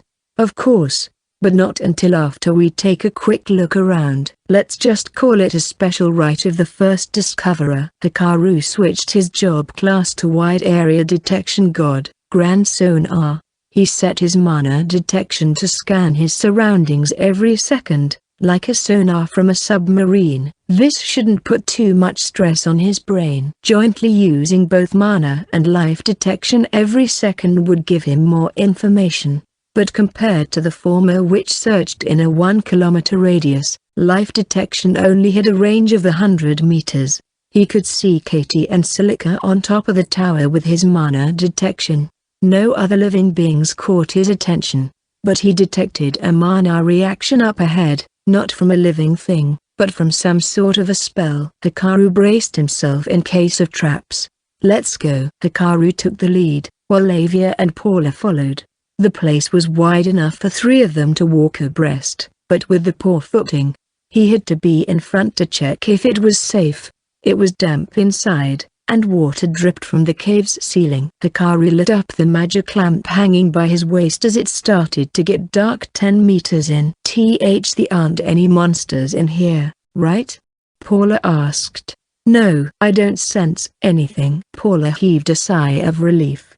To be more accurate, his detection didn't sense any monster. If there was something in here with stealth abilities that overpowered his detection skills, they were done for. Then again, no living creature would lay in wait in a cave like this devoid of life. It might be a good idea to upgrade my detection some more. My mind tells me there's nothing lurking around, but I can't help but feel anxious. I'd feel much safer if I maxed out either life or mana detection. Mana detection maxed out at 5 points and he already had 3 on it. Hikaru had 2 points available for use, but I don't know about using my skill points up. He'd rather have points available for use in case of an emergency.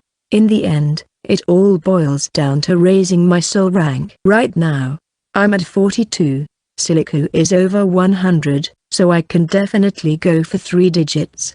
Hikaru hadn't seen anyone else with a rank over 100. So far he'd only met a few people over rank 40, Uncan, Lawrence, and Selise. It's a door. Hikaru gestured the girls to stop. They had gone quite deep where light couldn't reach, but the lamp he was carrying showed a metal door 10 meters ahead. He drew closer, but couldn't detect any mana reaction. Hikaru was silent. What's wrong, Hikaru? Is something bothering you? No, there's no lock or traps. It's just an ordinary door, and that bothers me. Around the door was a wall, corroded in places, and appeared to be made of mortar just like the buildings in Catford. The wall extended to the breadth of the cave. It even looked as though it sunk into the earth. Hikaru directed his eyes above.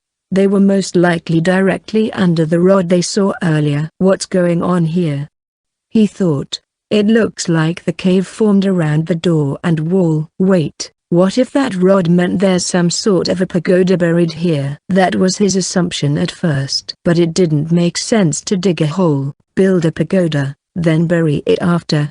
Whatever, let's just check out what's inside first. He opened the door.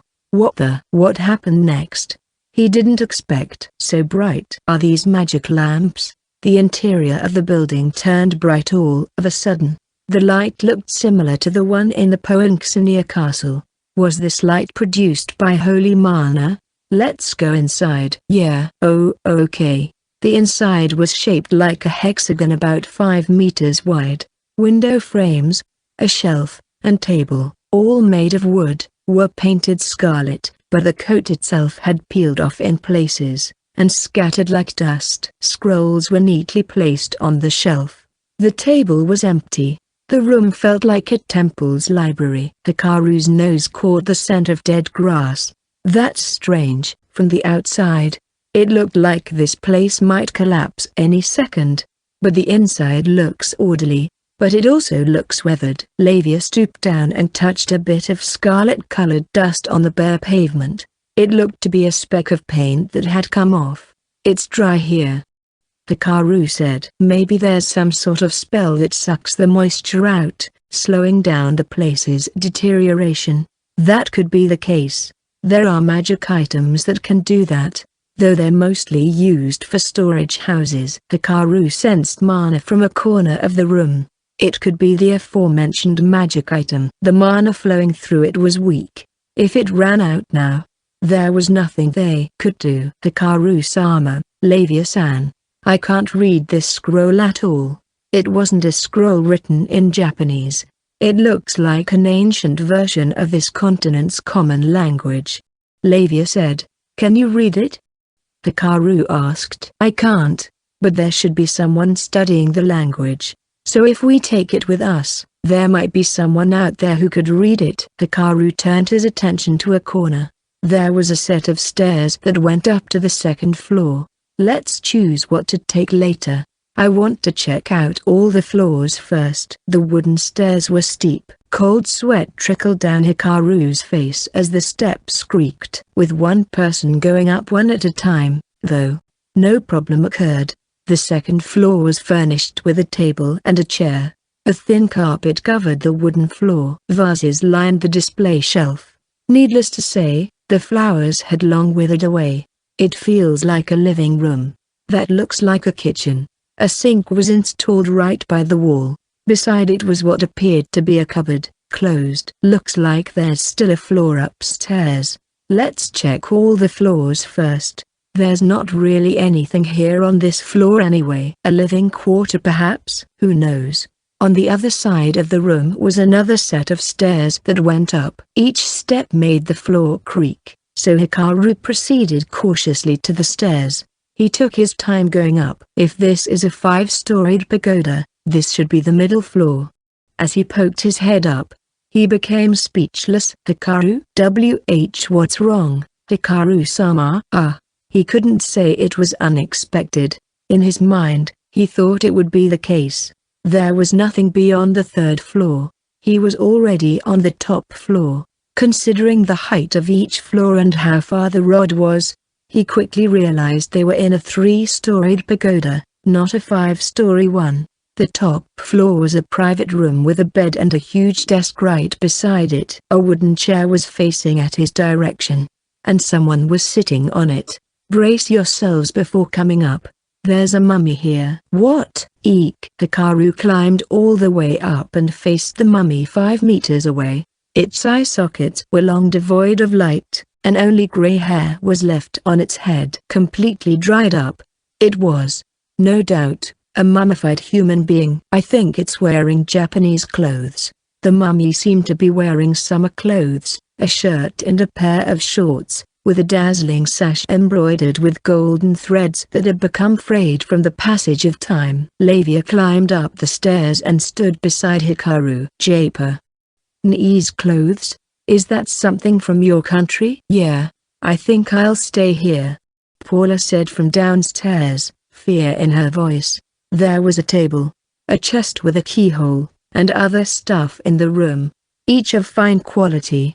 The owner of the room, most likely the mummy, was probably someone of fairly high status. The book sitting on the table beside the mummy caught Hikaru's eyes. He inched closer to the corpse. It didn't move. Of course, the cover bore the words Ota Masaki's notebook in Japanese. I'll take a look at other things.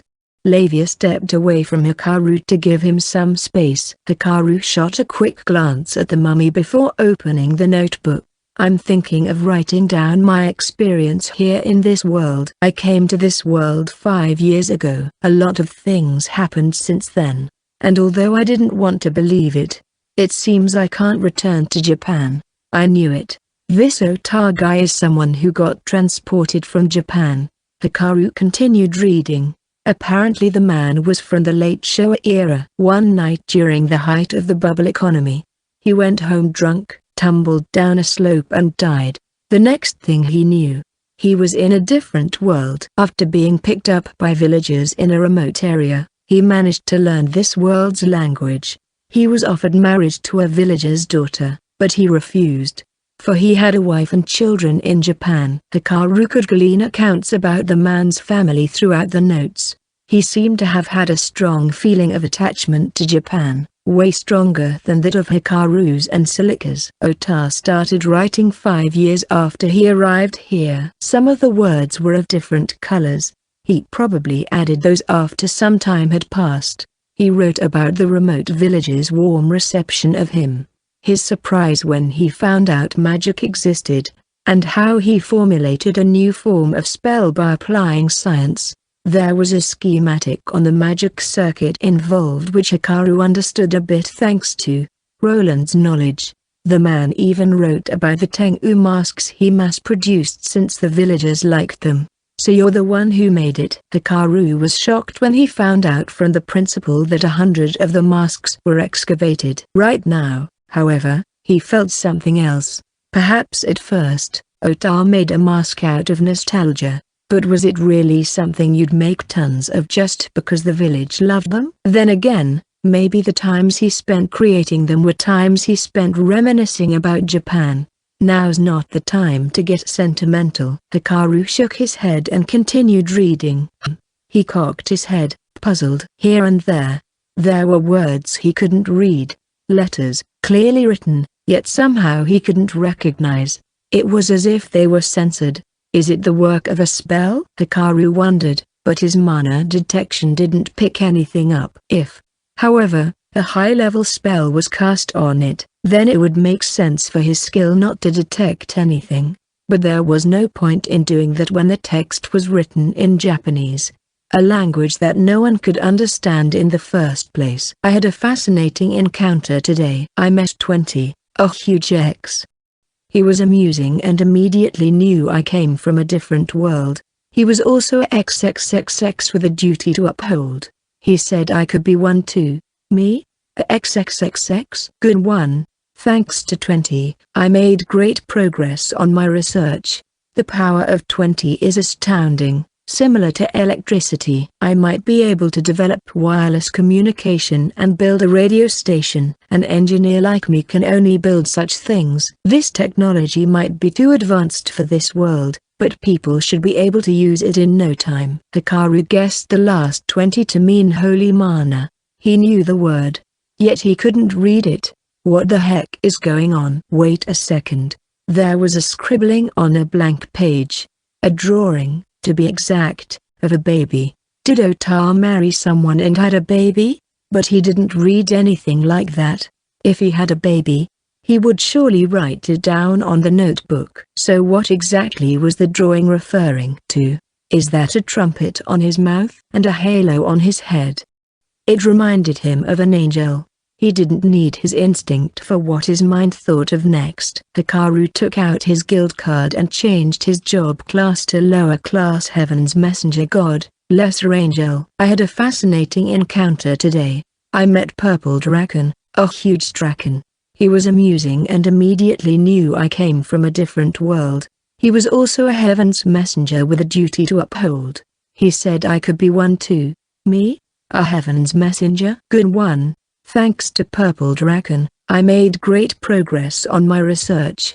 The power of holy mana is astounding. Similar to electricity, I might be able to develop wireless communication and build a radio station. An engineer like me can only build such things. This technology might be too advanced for this world, but people should be able to use it in no time. It worked. The sensor is gone. I can read it. So this job class makes me able to read the text? No, that's not it. Being a heaven's messenger is a gift and a requirement. So one can have access to information about how this world works. Information was kept confidential and only accessible to select individuals. The word heaven brought to mind one of his skills. Heaven shot a skill that reaches the domain of the God that controls divine providence. Lose a part of what makes one human. Max. 5. It also involved gods, divinity, heaven, gods, messenger. Quickly, information came flying to him. There was also the purple dragon that immediately knew that Ota came from a different world. You broke my seal. Well done, puny human from another world. Those were the words of the dragon that came out of the holy mana ball that Hikaru destroyed in Poinxinia. Poinxinia was destroyed by a giant sent by God. Did he do that to save his comrade, the purple dragon that was trapped in the holy mana ball? Everything suddenly started to fall into place. Hikaru continued reading, his conjecture slowly turning into conviction. But his surprise didn't end there. The purple dragon said he'll give me a holy blessing. Lower class heaven's messenger. It apparently has something to do with the soul card. When he told me of its effects, I couldn't believe my ears. When used, one can demonstrate even more powers from the gods. To sum it up, one can select at most 3 job classes at a time. Hikaru learned the true power of the lesser angel class. Hikaru shuddered. Selected most 3 job classes at a time? So I can use stealth god and throwing god at the same time? So I'll be like a completely hidden moving sniper. If I added wide area detection god, I can find my target, but they can't find me. I can attack from both short and long distances. The birth of the perfect assassin. Ultimately, Hikaru's skill tree all boiled down to assassination. It was quite disturbing. To top it off, he already possessed the class Assassination God, Night Stalker, which he hadn't used once. Even without the help of his job classes, he could still do what he imagined just now. But while it would work against normal people, he would definitely need the power of his classes against someone like Lawrence, who was 3 or even 4 times stronger than a regular human being. That wasn't all. He could also check what his other classes can do, like the Eye of the Storm and Forest Walker. As of the moment he had no idea of their effects.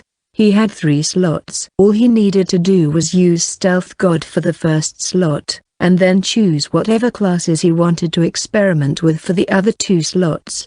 That way he could avoid most danger. It was much more productive than just waiting to somehow stumble on an information about what his job class could do, as in the case of the Lesser Angel. Like this, following what Ota wrote, Hikaru set his job class to Lesser Angel, and then strongly pictured the other 3 classes he wanted to use in his mind: Stealth God, Throwing God, and Wide Area Detection God. The words on his guild card changed. Adventurers Guild card name Hikaru registration Pond Adventurers Guild, Kingdom of Bonsonia rank D job class %2. He needn't ask himself if he did it right. He felt the effects of the job classes inside him. Now he could hide from any enemy, throw a stone at any target, and detect any kind of foe. These are some stunning results. I'll think about the best combinations at a later time. Hikaru continued reading. He had learned several things. The purple dragon provided the holy mana. Holy mana was defined as sacred and precious mana from the heavens. Its nature was similar to electricity, but it was also a very powerful energy source that can be used just like normal mana. The purple dragon brought holy mana fragments that came in different shapes, from a cube to an octahedron. There was no mention of a sphere, the one where the dragon was trapped. While it was called a ball, its shape was that of a cube. Poinxinia was quite far from here.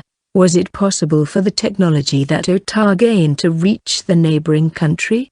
No, Poinxinia tried to use holy mana to conquer the whole continent.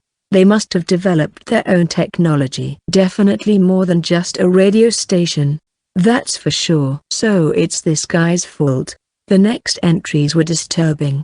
The power of the holy mana dazzled one of his friends. The man suggested they use it for military purposes right away. He urged them to conquer the world. Ota sensed danger and told the purple draken he didn't need any more holy mana. Ota thought about using wireless communication to warn the public of disasters and monsters by creating a broadcast system using radio waves. He also considered producing radios for his own amusement. Yet the notes were coming to an end.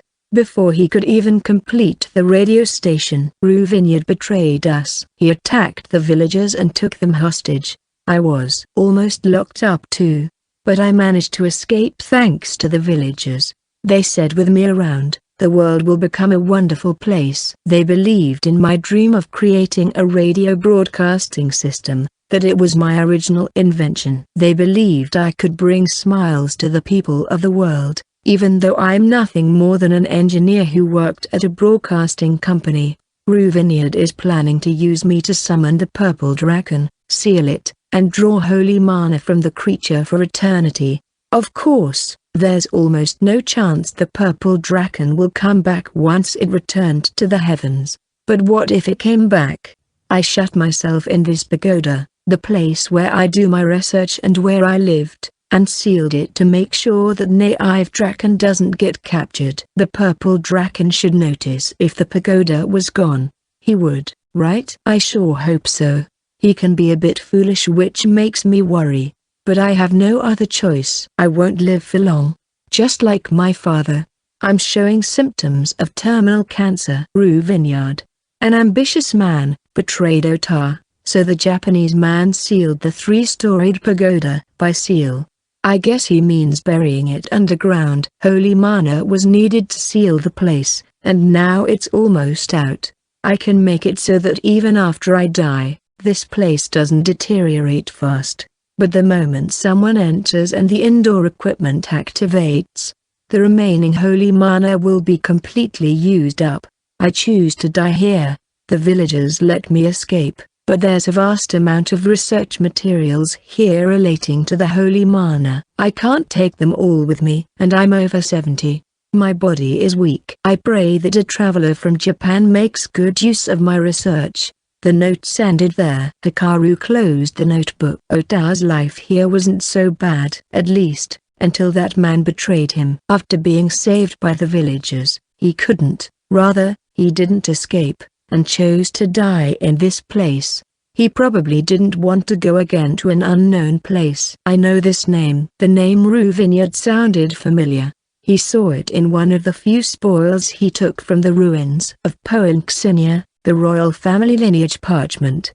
The item that Gafrasti wanted and proof that he was a legitimate descendant of the royal family. Hikaru couldn't recall all the details, but he was sure he saw the name Ruvinyard.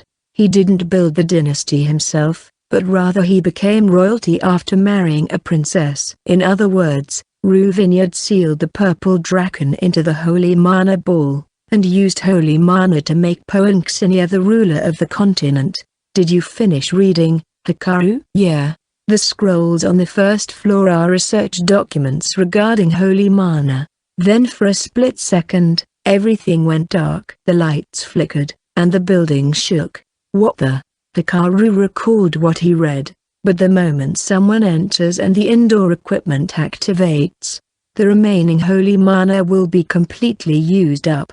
When they entered, the lights went on, using up what was left of the holy mana. The walls, ceiling, and floor trembled. Oh, crap. Let's get out of here. Oh, okay. Hikaru grabbed Lavia's hand, drew her close, and carried her. With his power burst, he leapt towards the stairs and dropped down. Paula. Hikaru-sama.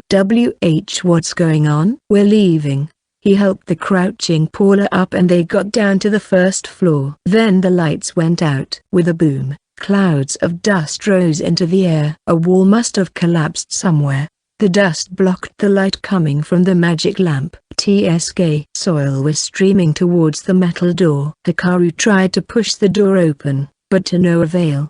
It wouldn't budge. Kicking it did no good either. Hikaru. WHWH, what do we do? Get away from the door, you two. Hikaru produced the revolver he kept in his pocket and pulled the trigger without hesitation. The raging fire lit up the whole floor bright, the door flying in the other direction. Strong wind blew violently as the hot air mixed with the outside air. Run! Flames roared from the blast, licking at the walls, shelves, and ceiling. Unlike out there, it was dry inside, which caused the fire to flare up quickly. Hikaru.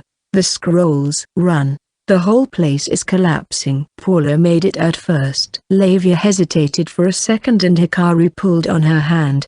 Then the ceiling collapsed with a loud boom. Earth and sand crushed the pagoda. Arc! The shockwave pushed Hikaru forward, causing him to fall forward, but he quickly pulled Lavia close and protected her as they rolled on the ground. Ow! Hikaru touched his head.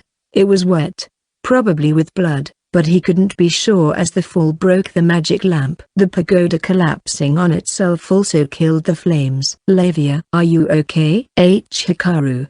Hikaru-sama. I'll heal you right away.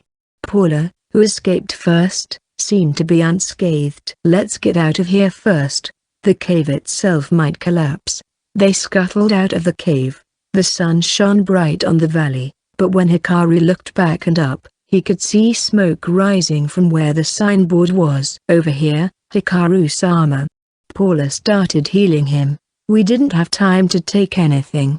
Lavia said. Yeah, the cave-in might have actually saved half of the scrolls from burning.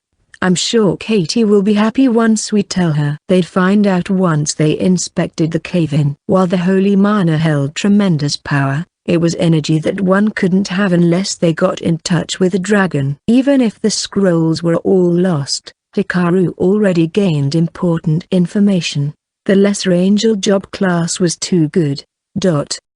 But rather than feel happy from his newly acquired power, Ota's last moments made Hikaru's heart sink. Since the earth sank after the pagoda's collapse, there was uproar when Hikaru and the girls climbed back up from the valley. Even Katie rushed down from the radio tower. After all, tall ruins like that were extremely weak against quakes. Hikaru told everyone about the hidden cave and the three-storied pagoda. Count Buck said he'd call for assistance so they could start excavating right away. Apparently, the discovery of another ruin would be big news.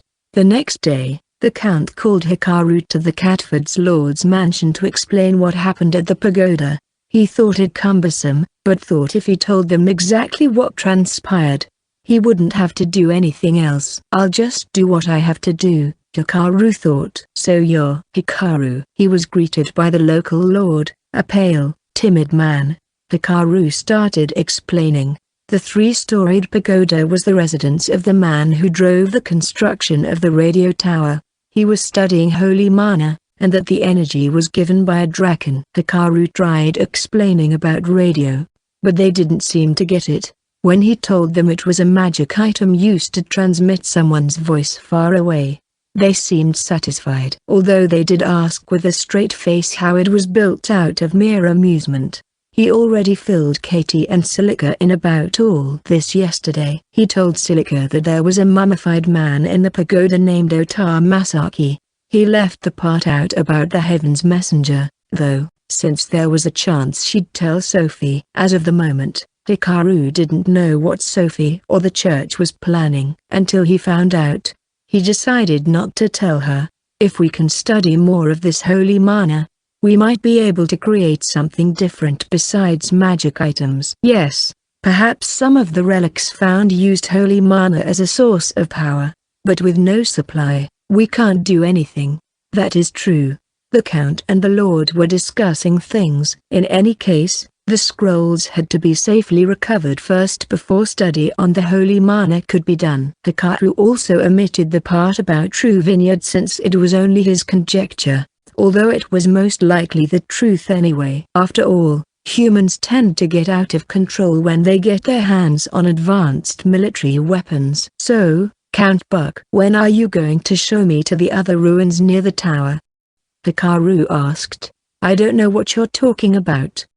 The Count answered, feigning ignorance. There's no other ruins nearby. Katie said. I told you, a man lived in that pagoda.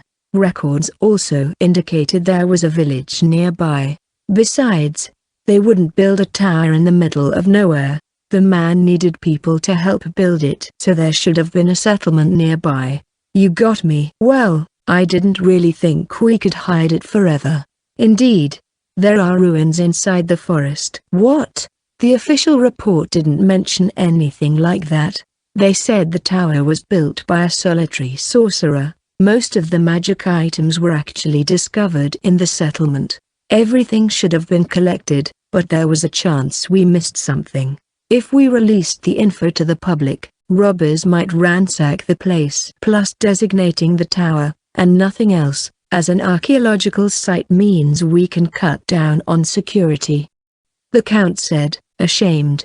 The Lord wiped his sweat with a handkerchief. I figured it was something like that. Hikaru said, I just didn't like how you were asking me for information, yet hiding things from me. I apologize for that. We were just being cautious. Please forgive me. Is there anything else you're hiding? None. If needed, we'll show you the catalog of the artifacts. The complete version that only Zuberans can browse. Catalog. Complete version. Katie jumped to her feet and looked at Hikaru with expectant eyes. I'm good. Please show it to Professor Katie instead. Really? Katie exclaimed. Yeah. So have I helped you enough in your research? This is more than enough. Wonderful. I'll give you full credit for my classes for free. Hey, at least give me an exam or something. She analyzed the revolver for me quickly and even created prototype bullets. I might ask for help with equipment in the future. Are you sure you don't want to see it? The Count asked. You're probably going to bring records you can't decipher to me anyway, right? The Count laughed. True. We might just do that. I won't guarantee I'll give the right translation. You did hide information from me, after all. Like I said, I apologize for that. I'll even add in a little gift if you want. I'm just kidding. It sure didn't sound like it. Hikaru left Katie and Mil in the Lord's mansion. The latter saying she couldn't leave Katie alone. Mil being worried about Katie, and not the other way around, was something new. So, what do we do today? Hikaru and the girls were strolling around the town of Catford. Cats. Lavia obviously desired cats. Yes, cats sound great. Paula also desired cats.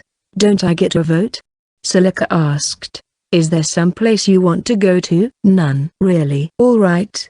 Let's head to the guild. There were fewer people in the guild than yesterday. The three girls immediately rushed to the cats lazing around on the warm floor. Hikaru took a vacant seat and did tea. Oh, right. I wanted to check what my other job classes do. Hikaru already tried setting stealth, throwing, and wide area detection along with lesser angel.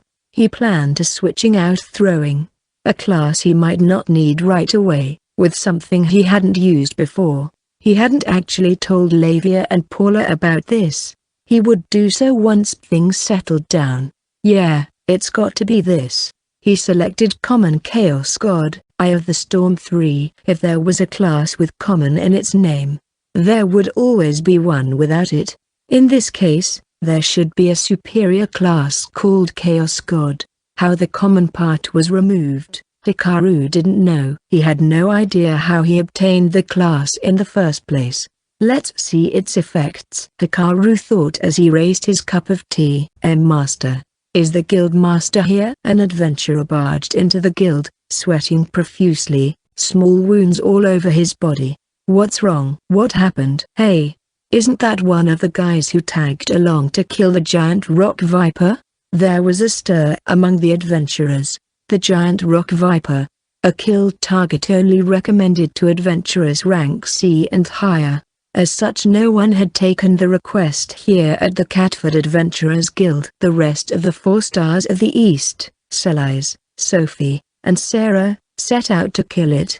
Quite a number of adventurers went with them so they could watch rank B adventurers fight. Not a moment too soon, the guild master appeared. "What's the matter?" The adventurer rushed to the counter. There was a mass outbreak of giant rock vipers, even unique ones like a giant rock lizard, and a double-necked viper. What happened to the 4 stars?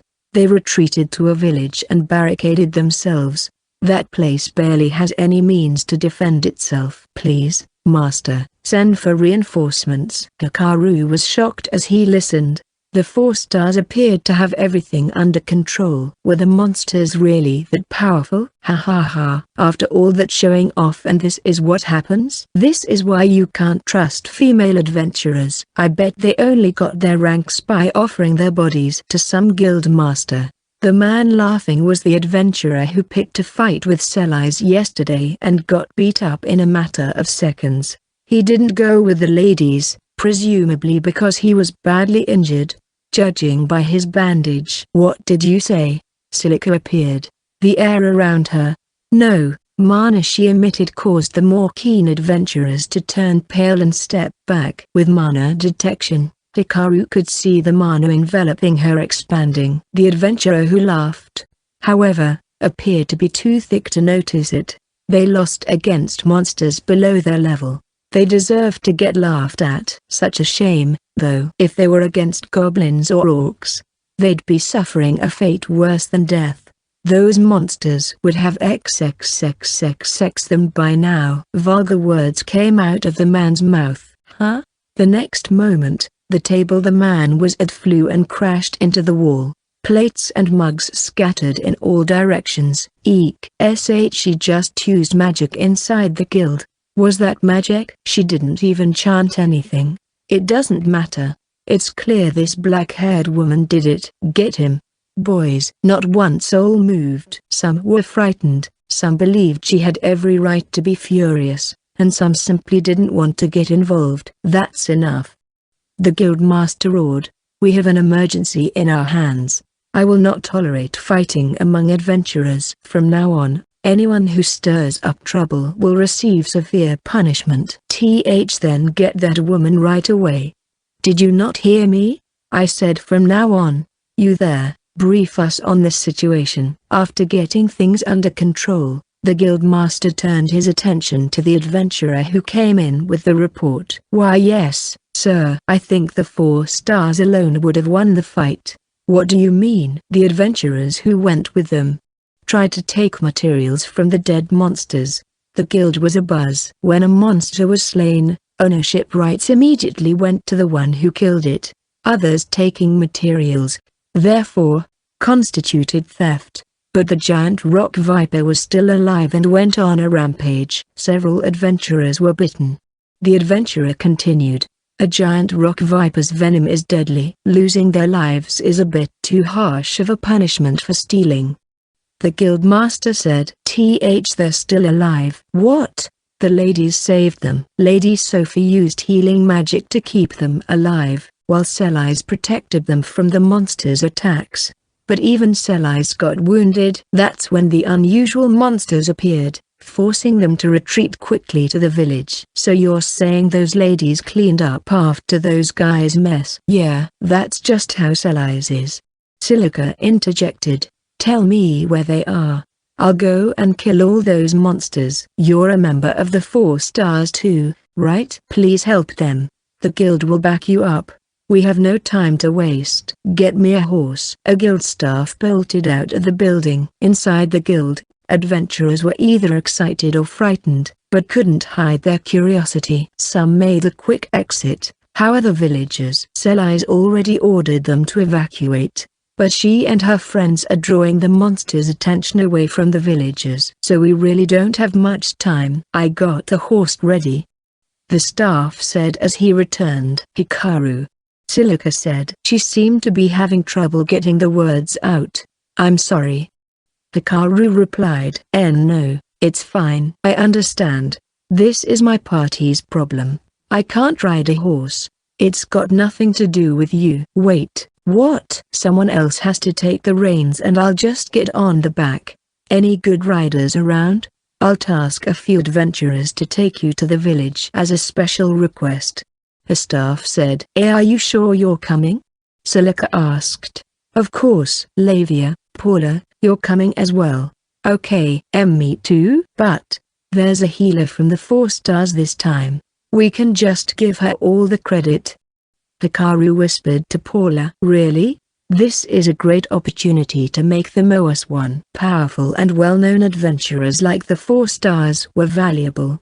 Hikaru also found Sophie's advances at Paula quite annoying. So we'll just make her feel indebted to us.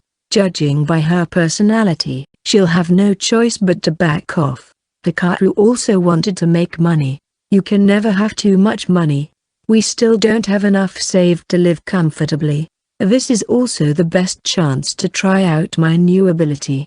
Hikaru-sama's face looks terrifying. Paula, this is the real Hikaru. That's a bit harsh, Lavia. Hikaru said. That's also a part of who you are. I don't mind. I love everything about you. I see. Hikaru was a little shaken from her sudden declaration. I love you too, Hikaru-sama.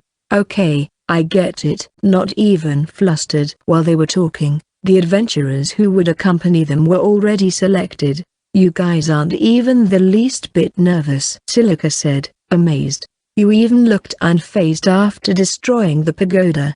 Correction. We didn't destroy it. It collapsed on its own. Let's go. Hikaru and the others hurried to the village where the swarms of monsters appeared. Note: changed ordinary in the job classes to common instead. The 3 members of the 4 stars of the East and 16 other adventurers holed themselves up in the biggest house. It was only 2 stories high, made of wood, with 5 rooms, in the village. The chieftain's residence. I barricaded the front entrance.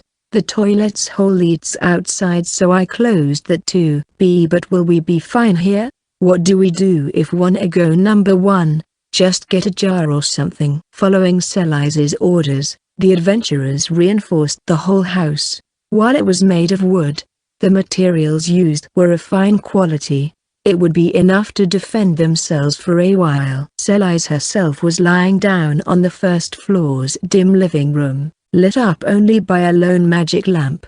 A woven mat covered the floor where 5 other adventurers lay sprawled. Sophie was at the center using her healing magic, sweat dripping from her face. She wasn't healing them, but only prolonging their lives. Will this do? Celiza? Why yeah. This is fine. Celiza looked pale, her breath coming in labored gasps. As fate would have it, she got hit with the deadly venom as well, which could only be neutralized by applying healing magic consistently for some time. But if Sophie only focused on Celiza, the other adventurers could die. In order for everyone to live, the healer had to attend to everyone. It was a feat that took much effort, yet possible simply because Sophie was a skilled healer. Any inexperienced person probably wouldn't be able to save one soul. I am so sorry, Lady Celiza. We owe you our lives, muttered a man beside her, tears rolling down his face. He was the one who tried to steal the materials from the giant rock viper. The man received no more than some external wounds which were almost healed after using a potion. It's fine. It's also an adventurer's job to save the weak. The rest of the potions were used up on their way here. They made a huge miscalculation. The antidote only slowed down the venom's circulation throughout the body. But locking ourselves up here won't do us any good. We followed your orders and came here. Maybe we should have left with the villagers after all. Celiza ordered everyone to stay in the village. Otherwise, the villagers would have been wiped out. They had their hands full carrying the injured and barricading the house, so they could only send one guy back to Catford to deliver a message. We'll be fine. How can you be so sure? The walls creaked. Dust fell from the ceiling. We have company. Sarah came downstairs. 6 giant rock vipers, 2 giant rock lizards, and 1 double-necked viper. They're all here. One man let out a shriek. We're dead. This is where we die. Killing giant rock vipers was only recommended to adventurers ranked C and above. At least rank B for the rare monsters giant rock lizard and double-necked viper. Zubura would mobilize their military to exterminate them, even with sacrifices. Either that, or they would stay away and call for high-ranked adventurers from Forestwood. The house shook once more. A plank was nailed on the front door with a table leaning against it, but it started to make cracking sounds. A snake's hissing sent adventurers scuttling towards the corners and cowering in fear. "Sarah, how many can you kill?" Selise asked. "It'll take a while, but I can probably kill 2 giant rock vipers, 3 if I put my life on the line." The adventurers stirred. Sarah clearly looked like a scout, yet she claimed she could kill a giant rock viper solo. "You don't have to do that much. Just buy us some time. You got it? It's okay to be reckless sometimes, but don't you die on us. I'm serious." "I can't die just yet." Sarah climbed up the stairs and disappeared into the second floor. All the windows were closed, and there was only one route available, going above the ceiling and onto the roof. That lady went out alone. "She'll be fine, but she said she could only kill 3 at max." "What about the rest?" "It's fine." "How can you be so sure?" "Hey, monster swarms are no match for Silica." Selise believed Silica would come. One-on-one battles against powerful foes indeed suited the Sun Maiden, but fighting numerous enemies was where Silica came in. As a matter of fact, among the members of their party, Selise and Silica were the strongest. In terms of pure offense, however, Silica's power was overwhelming. Adventurers groaned as the clamor of battle outside grew louder. The sound of a small explosion echoed out. Sarah was using smoke screens to disrupt the monsters. "It should be enough to buy some time." "And I'm sure that guy will come," Selise muttered. "You think that boy will come?"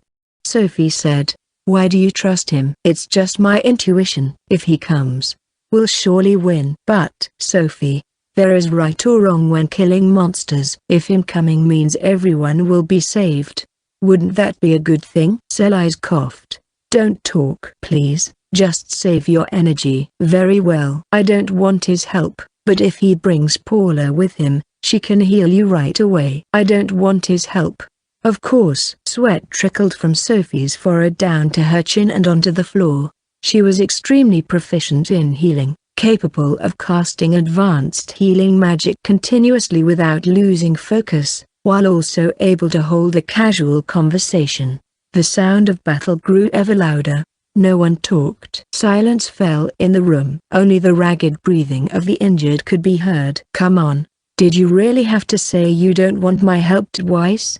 You make it hard for me to come out." "Man, I wish you'd be nicer." Sophie gave a start and looked up the stairs. "Hey, I knew you'd come."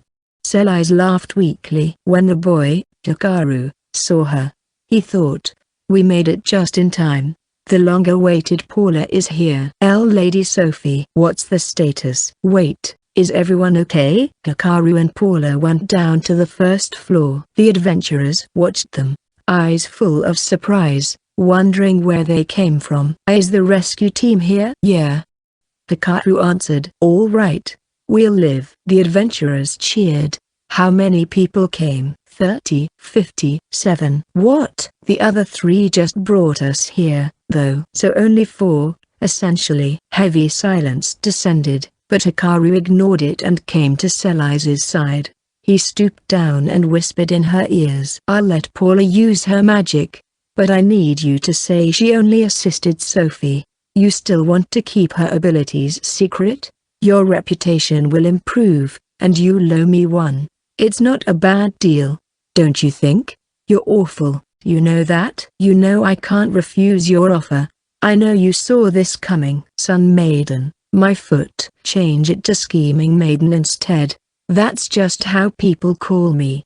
How about you call yourself the Sun Boy?" "Suit yourself. You seem fine to me." "Actually." Hikaru stood up and nodded at Paula. She knew the drill. Sophie would heal, while she assisted. "What about Sophie swallowed the rest of her words. Hikaru simply shot her a glance and quickly turned his back, before climbing back up the stairs. Sophie bit her lip. No matter what her opinion was of the boy, she felt relief in her heart that people will be saved. Then the ground trembled and the house shook. It felt like a powerful spell was just cast. Hikaru climbed from the second floor to the dusty lofts, a place no one would have entered if there wasn't any threat of monsters. Mice might as well have owned the place. Sounds of magic spells going off reverberated outside. It was most likely Celica. A mage going up against monsters without any guard was absurd, but she didn't hesitate. She wanted to save her friends. Hikaru pondered things over as he scurried across the lofts. Right now, Sarah, Celica, and Lavia are working separately. He grasped their location with mana detection. He already switched out Common Chaos God, Eye of the Storm with Throwing God, Deadshot. Eye of the Storm, huh. The men who brought them here in horses were good riders, but they were only low-ranked adventurers. Around E and F they usually took luggage transport and shopping requests, just earning enough to get by daily. These men refrained from taking monster kill quests, especially not when the targets were powerful creatures. Of course, they also never intended to volunteer for the job this time, but they did. It just felt like I had to, you know. One of the men said. Usually, I'd shudder when I hear about monsters, but today for some reason, I thought I had to go. Soon after Hikaru switched his job class to Eye of the Storm, the messenger came barging in with the bad news. The adventurers who normally avoided danger, volunteered themselves. Of course, Celise would have already retreated way before Hikaru changed his class. It was simply coincidence that word of trouble arrived right after. A mere job class couldn't change the past. Reality doesn't exist until observed. Schrodinger's cat came into Hikaru's mind, not because they were in a town called Catford. There's a future where if I didn't use Eye of the Storm, Celise and the others would have killed the monsters without a problem. Yeah, right. Either way, there was no doubt that Eye of the Storm provided some rather troublesome abilities. It might be all right to use in my spare time when nothing in particular is happening, but it's definitely difficult to master since it brings both bad news and good news. To put it another way, the job class created both opportunities and troubles. In either case, something always occurred, so it could also be a protagonist maker, in a sense. Time to kill some monsters. Hikaru climbed on the roof and surveyed the surroundings.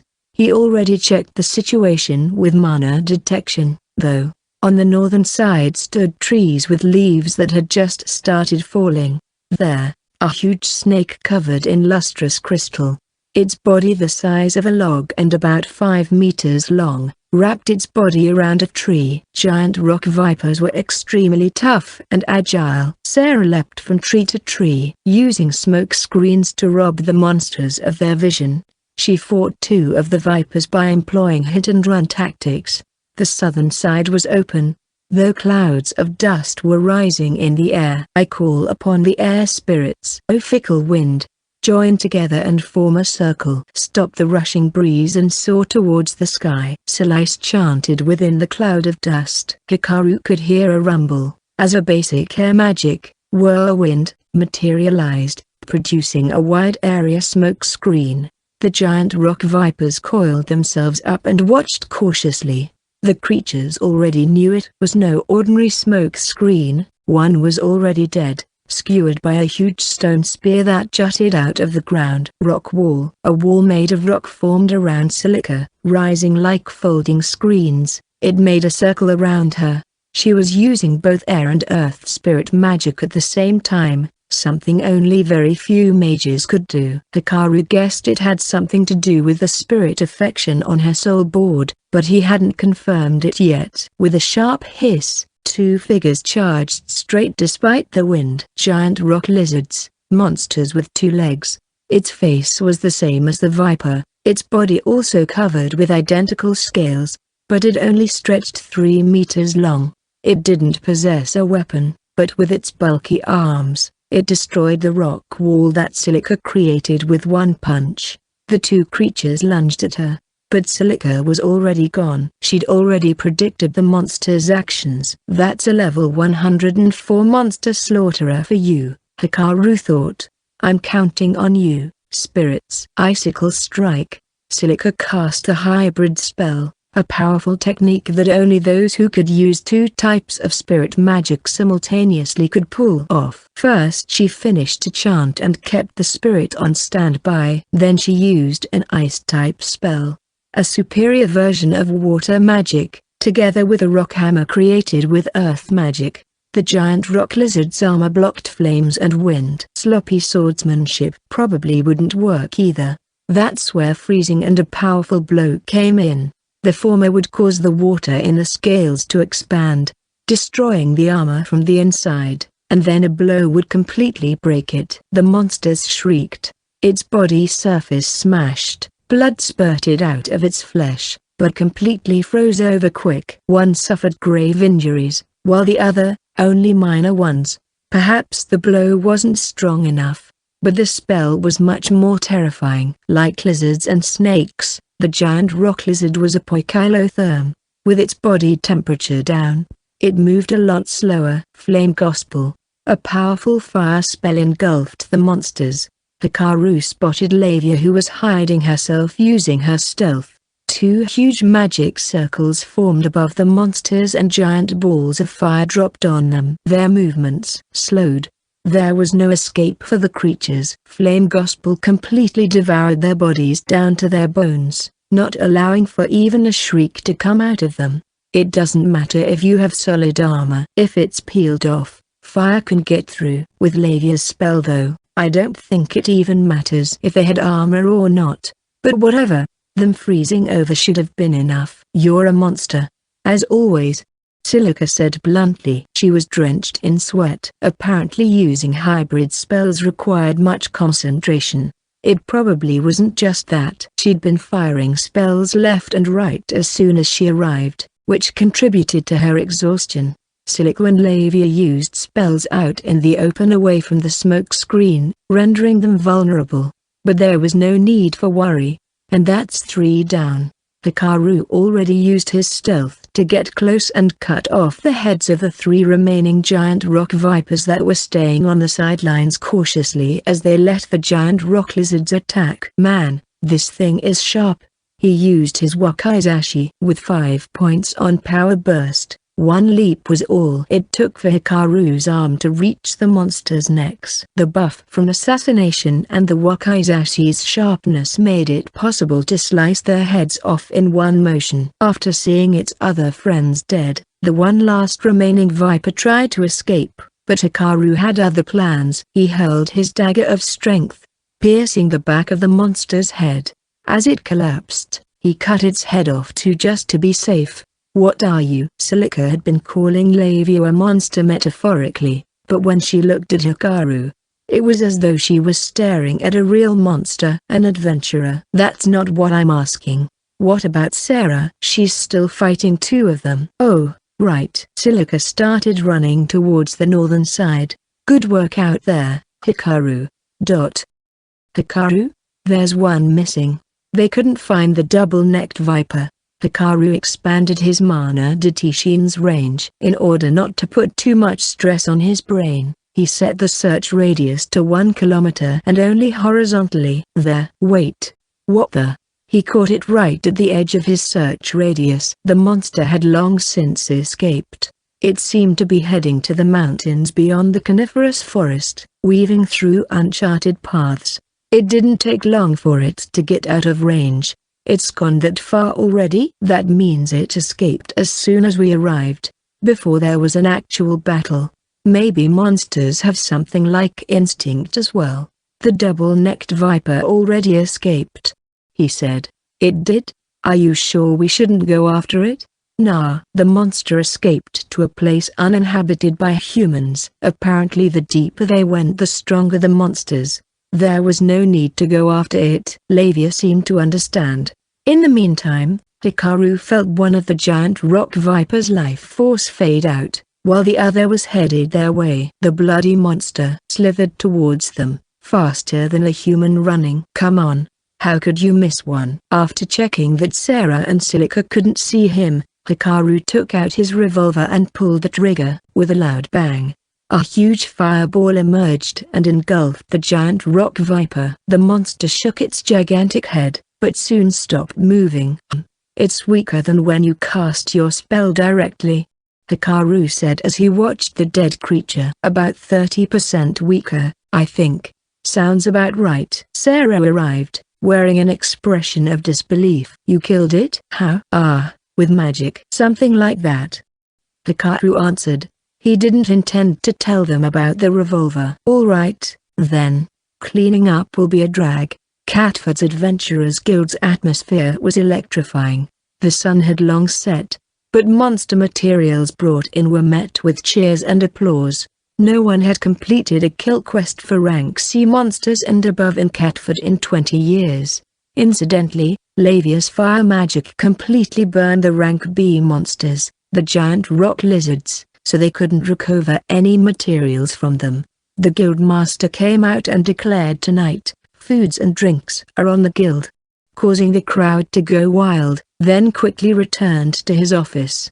The adjacent tavern served plenty of food and booze. Adventurers downed drinks. At the center of them all was the 4 Stars of the East, a party of 4 beautiful and gorgeous ladies. Selai's the Sun Maiden, who put her life on the line to save adventurers. Sophie the Saint, who healed the dying, diving alone into a horde of monsters to draw attention away from the shelter.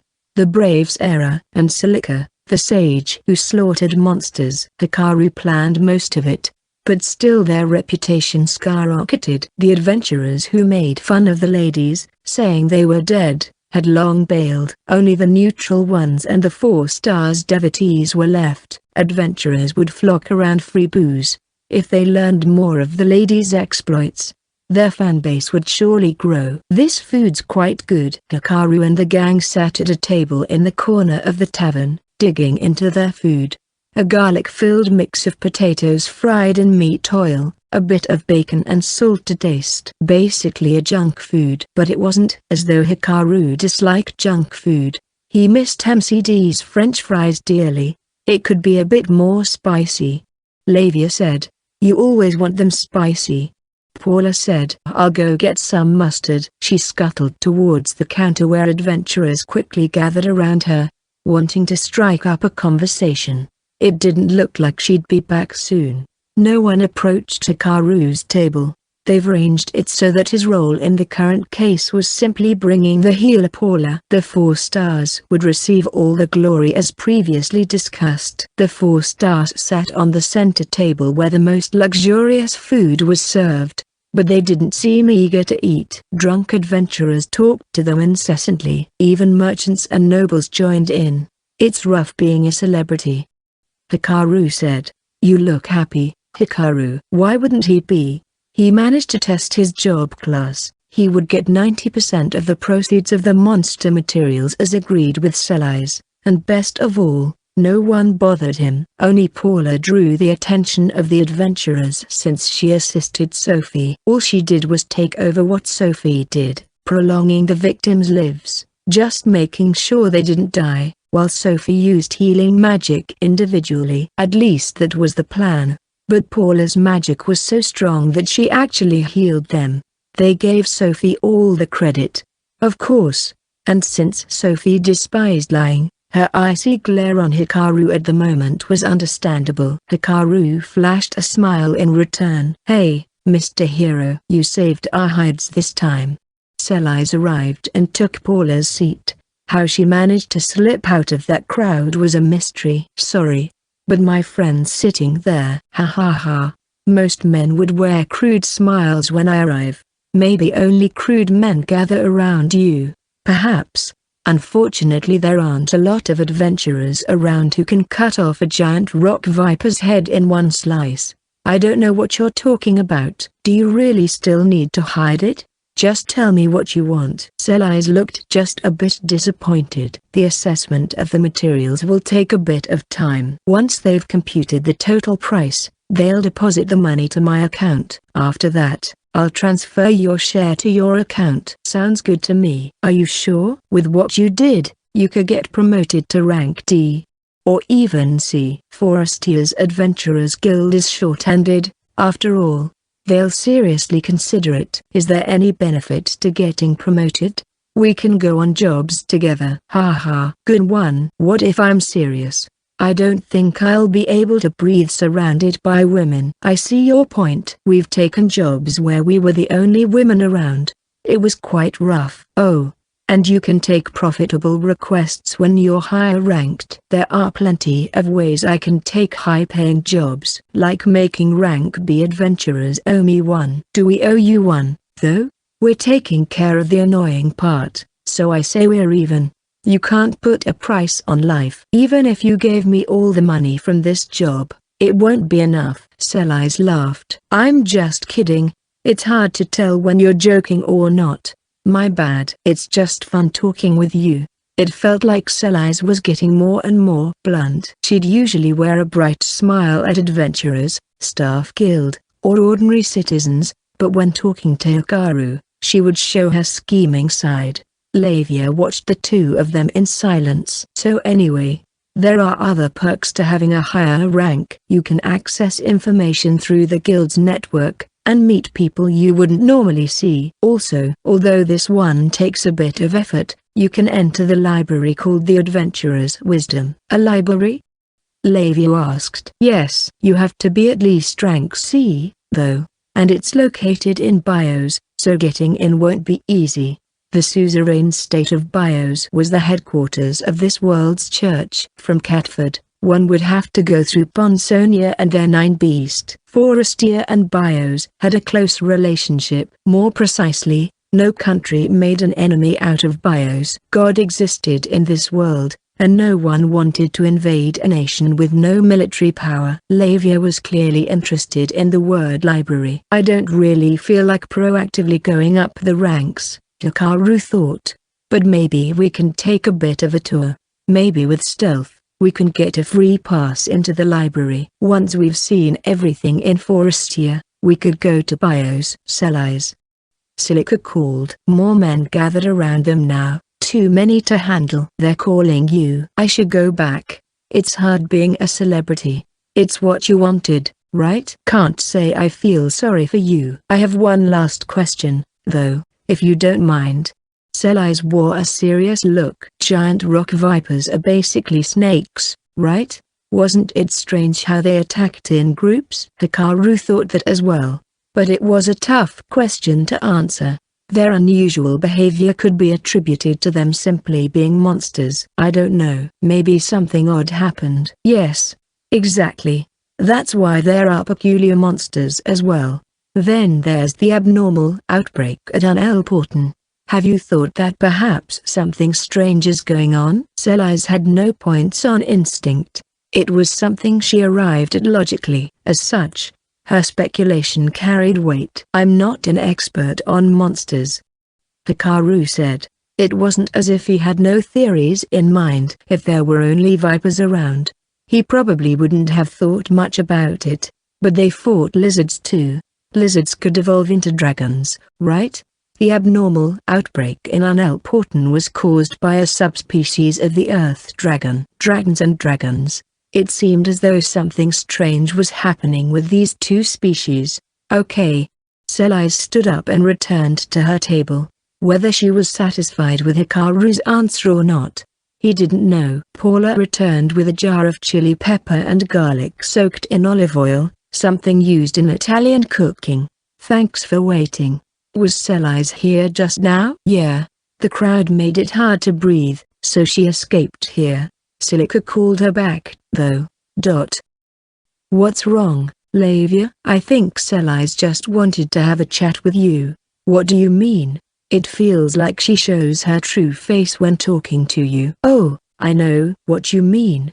She shows me her dark side. That's not what I'm saying. So she's a rival.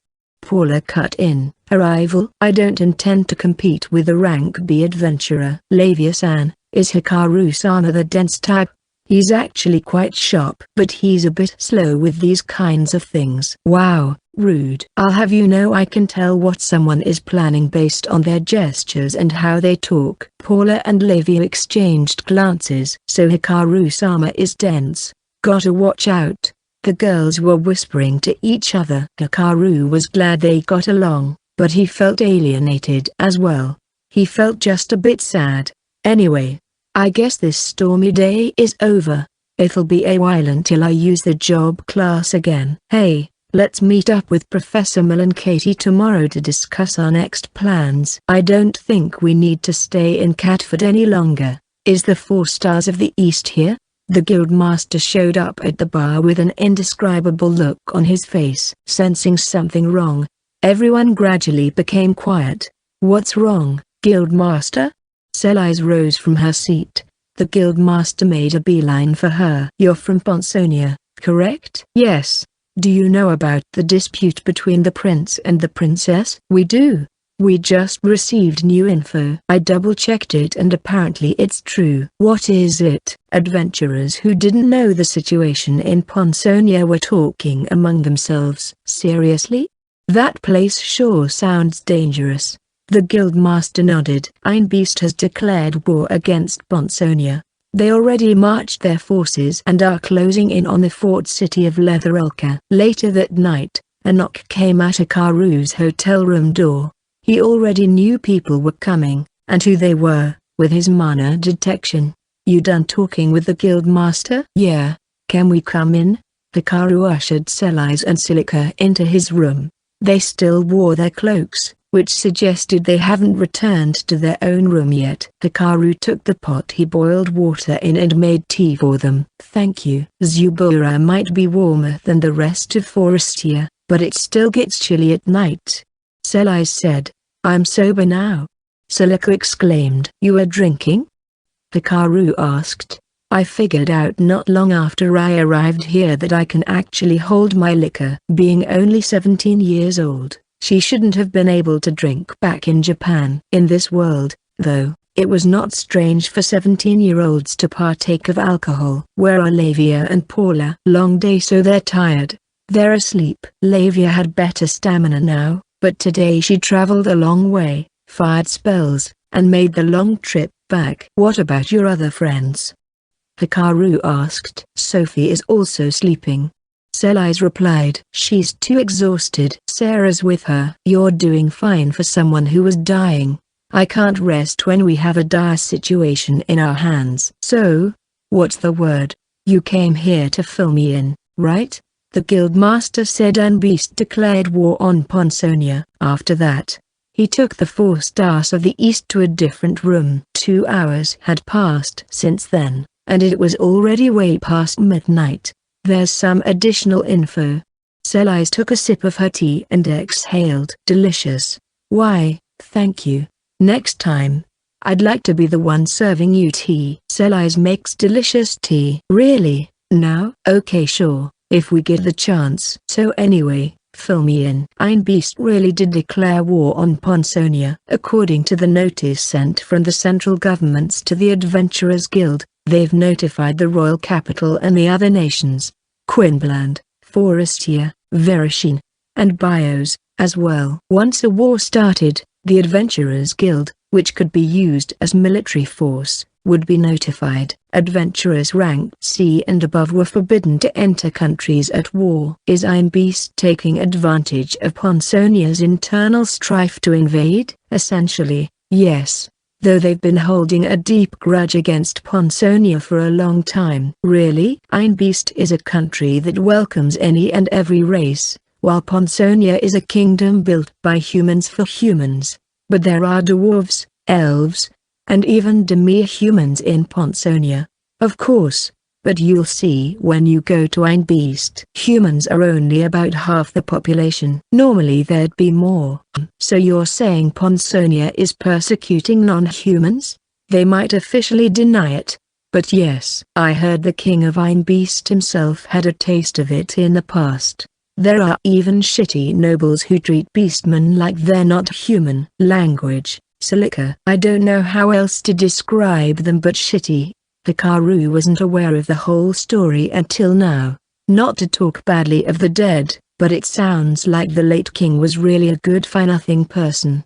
But the route Ein Beast is taking to invade is quite strange. That they're going through the fortress city of Leather Elka? Yeah, you think so too, right? There are other borders they can cross, but they chose to attack the impregnable city where the crown prince is holed up. As to why, one reason I can think of is that Princess Kadiastoria led them to the city. Hikaru recalled the girl who watched the fight between him and Lawrence. She seemed to know Roland too. Could a reckless person like her really lure a foreign country like that? I thought about that too, so I checked. It seems to be the other way around. You mean Ostron led them there? Selise nodded. Ein Beast is not attacking Leather Elka, but joining Ostron's forces there. So he invited in a country that holds a grudge against the kingdom? What is he thinking? I don't know. Maybe he has a profound reason for doing so, or perhaps he thinks he has no other choice. Or maybe he's being deceived. But either way, the fact is he invited them in. Leather Elka's Adventurers Guild sent notice that the Grand Chamberlain said there won't be fighting in the city, so I think it's true. Grand Chamberlain. The name nagged at the back of Hikaru's mind. It might be his instinct working. Anyway, Leather Elka is not that far from the royal capital. A fight will break in the outskirts of the capital between the princess's forces and the combined army of the prince and Ein Beast. That's what the guild thinks will happen. Wait a minute. A battle somewhere between the capital and Leather Elka? Selise gave a nod. Yes, the capital's satellite town, Pond, will become a war zone. The next day, before taking breakfast, Hikaru called Lavia and Paula to his room to inform them about what Selise said. She said the 4 stars would discuss things too, since they were Ankh-B adventurers from Ponsonia. They held some influence. While they did abandon the kingdom, the root of all evil, the previous king, was now dead. Selise knew Kadiastoria to be a wise girl, and she had patrons in Ponsonia too. She couldn't just ignore this current situation. Pond. Lavia frowned, probably recalling the days she was locked up. Paula had a few thoughts as well, since it was in Pond where she took her first request as an adventurer. So I wanted us to discuss our next move. Hikaru might not have cared that much if the battleground was anywhere but Pond. It was the first town he arrived at after coming to this world. The place where he met Lavia, and other people as well. Unken was no longer in the guild, but the receptionists Jill, Gloria, and Aurora were still there. The hot dog stand owner, the cat-eared lady at the hotel's front desk, Dodorono, the dwarf who crafted his gear, the elf Lena Wood, who forged the dagger of strength that he still used even now, the bear-like owner of Pasta Magic, and Katie's brother Kelbeck. People showed kindness to him. The young girl who told him the way to the guild, the man who sold him fried noodles even though his shop was closing, the gatekeeper who showed concern for his safety. They were small bonds he made. Some people he didn't even get to talk much with, but these bonds were proof that Hikaru was there, that he lived in that town. Lavia suddenly chuckled. Hikaru, you already know what you want to do, right? You want to go. Your face says you want to at least make sure the people you know are safe, but you only have bad memories in that place. Don't worry about it. It's not like you're going to the Morgstad residence. Besides, no one's after me anymore. I'm worried too. It's the town where I met you, the town where I walked around freely for the first time. I'll be angry if they destroy the place. Hikaru-sama, I met you in Pond too. So if you want to go there, I won't say no. Thanks. Pond had become a town of memories to him. More than he expected. When he left Ponsonia, he thought about not going back. It just goes to show that a new ruler on the throne could change circumstances this much. All right. Let's go. And we gotta hurry. The battle might start before we even get there. Let's think about our best course of action as we go. Sounds good to me. Okay. Now that that's out of the way, let's have breakfast. Oh, that reminds me. Hikaru smiled. I should bring garlic to Pasta Magic Sona. The food there would change a lot for the better if they had garlic. A bell rang, signaling the arrival of a visitor. Welcome to my workshop, the #1 in fashion. Oh, it's just you. Well, yeah. Got a problem? Dodorono the dwarf appeared from within his store, wearing a snug suit. The visitor, on the other hand, was none other than the dashing elf blacksmith, sleeves rolled up all the way to his shoulders and a towel wrapped around his head. What about your shop? I don't really feel like hammering iron right now. It was still early in the morning. There wouldn't be a lot of customers around this time. But he shouldn't even have the luxury to leave his store. Yet Lena Wood still came to Dodorono's place where armors and clothes were made. My weapons are made to defeat monsters. It just doesn't feel right for them to be used against men. Are you closing shop? I'm still selling what I have in stock. If I closed now, they might accuse me of being on the prince's side. I suppose you have it better. You sell things that protect people. Yup, sales are through the roof. Ever since the dispute between the prince and the princess started, the demand for protective gears had gone up. Dodorono had been very busy creating defensive equipment, but still he was short-handed. He had bags under his eyes, a result of a lack of sleep. Still Dodorono entertained this eccentric elf because as someone who crafted gear for adventurers, he understood the guy's despair. Did you hear? This place will be smack in the middle of the war. Lena Wood said. I did. The residents say they're moving to the royal capital temporarily. What are you gonna do? I'm staying. If their armors break, someone has to fix them. What about you? I'm staying too, I think. Lena Wood usually spoke clearly, but right now he didn't seem sure what to do. If the weapons of people I know get chipped while fighting, I gotta be there to repair them. You know what I mean? Yeah. Lena Wood heaved a sigh. Wars are a load of shit, man. Fighting monsters is much easier. Dodorono agreed wholeheartedly. Things were hectic in Pon's Adventurers Guild. 5 days had passed since Iron Beast declared war on Ponsonia. The royal capital requested the guild to round up as many high-ranked adventurers as possible. Adventurers were specialists in fighting monsters, and during war times, they were recruited to fight humans as well. That's why once a war was declared, high-ranked adventurers were restricted from crossing national borders. There's not a lot of them. Is this all we have? Pon Submaster was furious as he stared at the adventurers list that Gloria handed. 1 rank A party, 2 rank B parties, and 21 rank C parties. As for the ranked C adventurers, most of them were only recently promoted for their contribution in the war against Quinbland. In terms of power, however, they were at best rank D.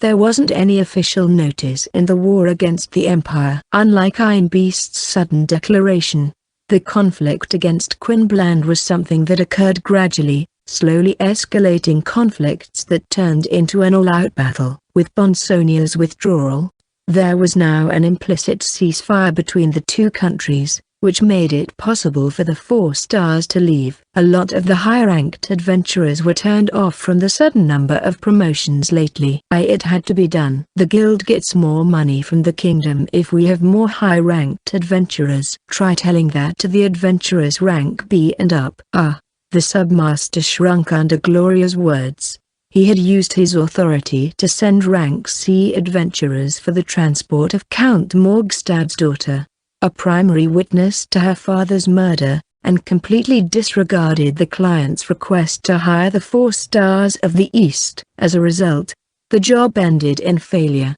courtesy of Hikaru, and the submaster hid himself, saying he'd take a leave of absence.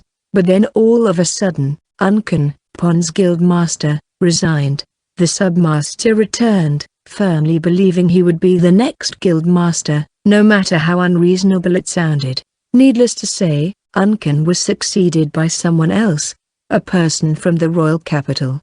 Having just returned to work, the submaster couldn't take another leave. A distant relative of a noble, he got the position through connections. As such, he wasn't exactly the earnest type when it came to work. 5 days ago, The guildmaster told him he was going on a leave, and put him in charge. The submaster was ecstatic. He tricked me. The guildmaster knew before anyone else that Iron Beast declared war on Ponsonia, and that their army would be joining forces with Austrian's troops. He knew that Pond would turn into a battlefield. Being the guildmaster in Pond where the fighting would take place would be grueling. Not wanting to deal with all the trouble, he pushed all the burden to the submaster and went into hiding. He probably felt scared. While a pact prevented the army from harming the Adventurers Guild during wartime, war was still unpredictable. Tricked? Didn't you run away after your failure? Our work doubled after the incident. Gloria was all smiles, but dark emotions swirled inside her. A knock came at the door. "It's me, Jill." She sounded in a hurry. The submaster and Gloria exchanged glances. "Come in." "Thank you." Jill was unusually flustered. About the high-ranked adventurers in Ponsonia. "You mean this?" The submaster flicked the list with his finger. 1 rank A and 2 rank Bs. Many for rank C and below. Nothing changed. Iron Beast, on the other hand, had 2 rank As, 4 rank Bs, and 10 rank Cs. One could tell that their ranks were assigned with great consideration. Overall, Iron Beast had double the strength. Of course, not all of them would serve in the war, but the same could be said of the adventurers in Ponsonia. "I knew it," Jill said, peering at the list. "They're not here." "Who's not here?" "Well, they're downstairs at the moment." "Who?" "A rank B party, the 4 Stars of the East. They're not on this list." The submaster's mouth gaped open and shut as he rose from his seat. "He looks like a fish," Gloria thought. Then he bolted out of the office, screaming, "I'll give them the warmest welcome ever." Jill and Gloria quickly followed him. The guild's lobby was in an uproar, as it should be. The 4 Stars of the East were among the best and famous adventurers in Ponsonia. "Wow, it's the real 4 Stars. How do you know that? Have you even seen them before?" "You. They're all so cute." "Why are they here in Pond? Is this town really that dangerous?" The submaster walked up to the ladies, pushing aside the adventurers on the way. "What a wonderful surprise. I thought you left the kingdom, but now you're back." "Of course. Ponsonia is in the middle of a crisis, after all," the submaster said, rubbing his hands together. "So you're Pond's submaster?" Selise said with a smile. "You're the one who gave our job to someone else, correct?" The submaster froze. "Serves you right," Jill thought. Not only did he forget what he did, he was shameless enough to approach the ladies. As Jill watched what the 4 East were going to do to the submaster, someone called to her. "So you're Jill." "Wow." Silicate Ann. Jill knew her. Of course, the smallest one in the group. She had long, black hair tied to both sides and wore a white robe of fine quality. Known as a powerful wizard, she emerged in the adventurer world out of the blue and made it all the way up to rank B in no time at all. Yes, that's me. I was told to give this to you." Silica handed her a bag that smelled somewhat strong. "It's garlic. Please give it to the guy at Pasta Magic." "To the owner?" A large, bear-like man popped in Jill's mind. "Hikaru said you'd get it." "Huh. I guess not." Jill's mind froze. What did she say? Hikaru, a black-haired adventurer who one day appeared before Jill, and vanished all of a sudden. Not a day passed when she didn't think of the boy. He disappeared after getting promoted to rank E. He mentioned going to the dungeon, and then one day she received word that he cleared the underground city of the ancient gods. What's more, the one who testified to this was none other than Gefrasti N. Valves, a key figure in Ponsonia's current internal discord. It was all too absurd. "Where's Hikaru right now, Lady Dan?" Gloria interjected. "Are you perhaps a distant relative of Hikaru? You have the same hair color." "Please, we're not relatives. We simply come from the same place." "Same place?" Until now, Gloria still suspected Hikaru of hiding some high-level job class. "Lady Dan." "Everyone, please lend me your ears." Jill wanted to ask a question when Selise clapped her hands to call everyone's attention. There's high chance that Bond will be the center of the battlefield. Knights and the army from the capital will come here soon. The town will be in chaos. There was a stir among the adventurers. Fear and worry gripped them all. After a moment, Selise resumed her speech. In times like this, the citizens have only you to count on. You should stay close to them. And I want you to guide those who want to flee to the capital. Are you going to escort the citizens too? We will fight the enemy on the front lines. We won't allow them to take one step in this town. Selise said. But at the end of the day, our enemy is on the inside. The doubt and fear in everyone's heart might cause them to panic. I need you all to take care of the town while we fight. Can you do that? No one objected. Yeah, damn right we can. We're adventurers of this town. We know this place more than anyone else. Let's do it. Selise seemed satisfied by their answers. The submaster will give you detailed requests. I'm counting on you all. She succeeded in negotiating with the submaster, whose face was pale, and handed things over to him. He would use the guild to issue requests to the adventurers, all to keep the peace in town. In exchange, Selise would forget about how he stole their job before. Aurora, Gloria, Jill. Come with me. All according to plan so far. I wonder what Hikaru will do, Silica muttered under her breath, low enough that only Jill caught what she said. Jill couldn't understand a word, only that she mentioned Hikaru's name. When Emperor Kaglai received word that Einbeast was raising an army, he quickly convened all senior personnel. Until a while ago, the Empire was under attack by Ponsonia's army. Those who loathed the kingdom believed that Einbeast was superior. But military personnel who fought against Lawrence directly had a different opinion. I don't see that master swordsman losing. One said, I want your opinion on this matter. Should we take part in this war or no?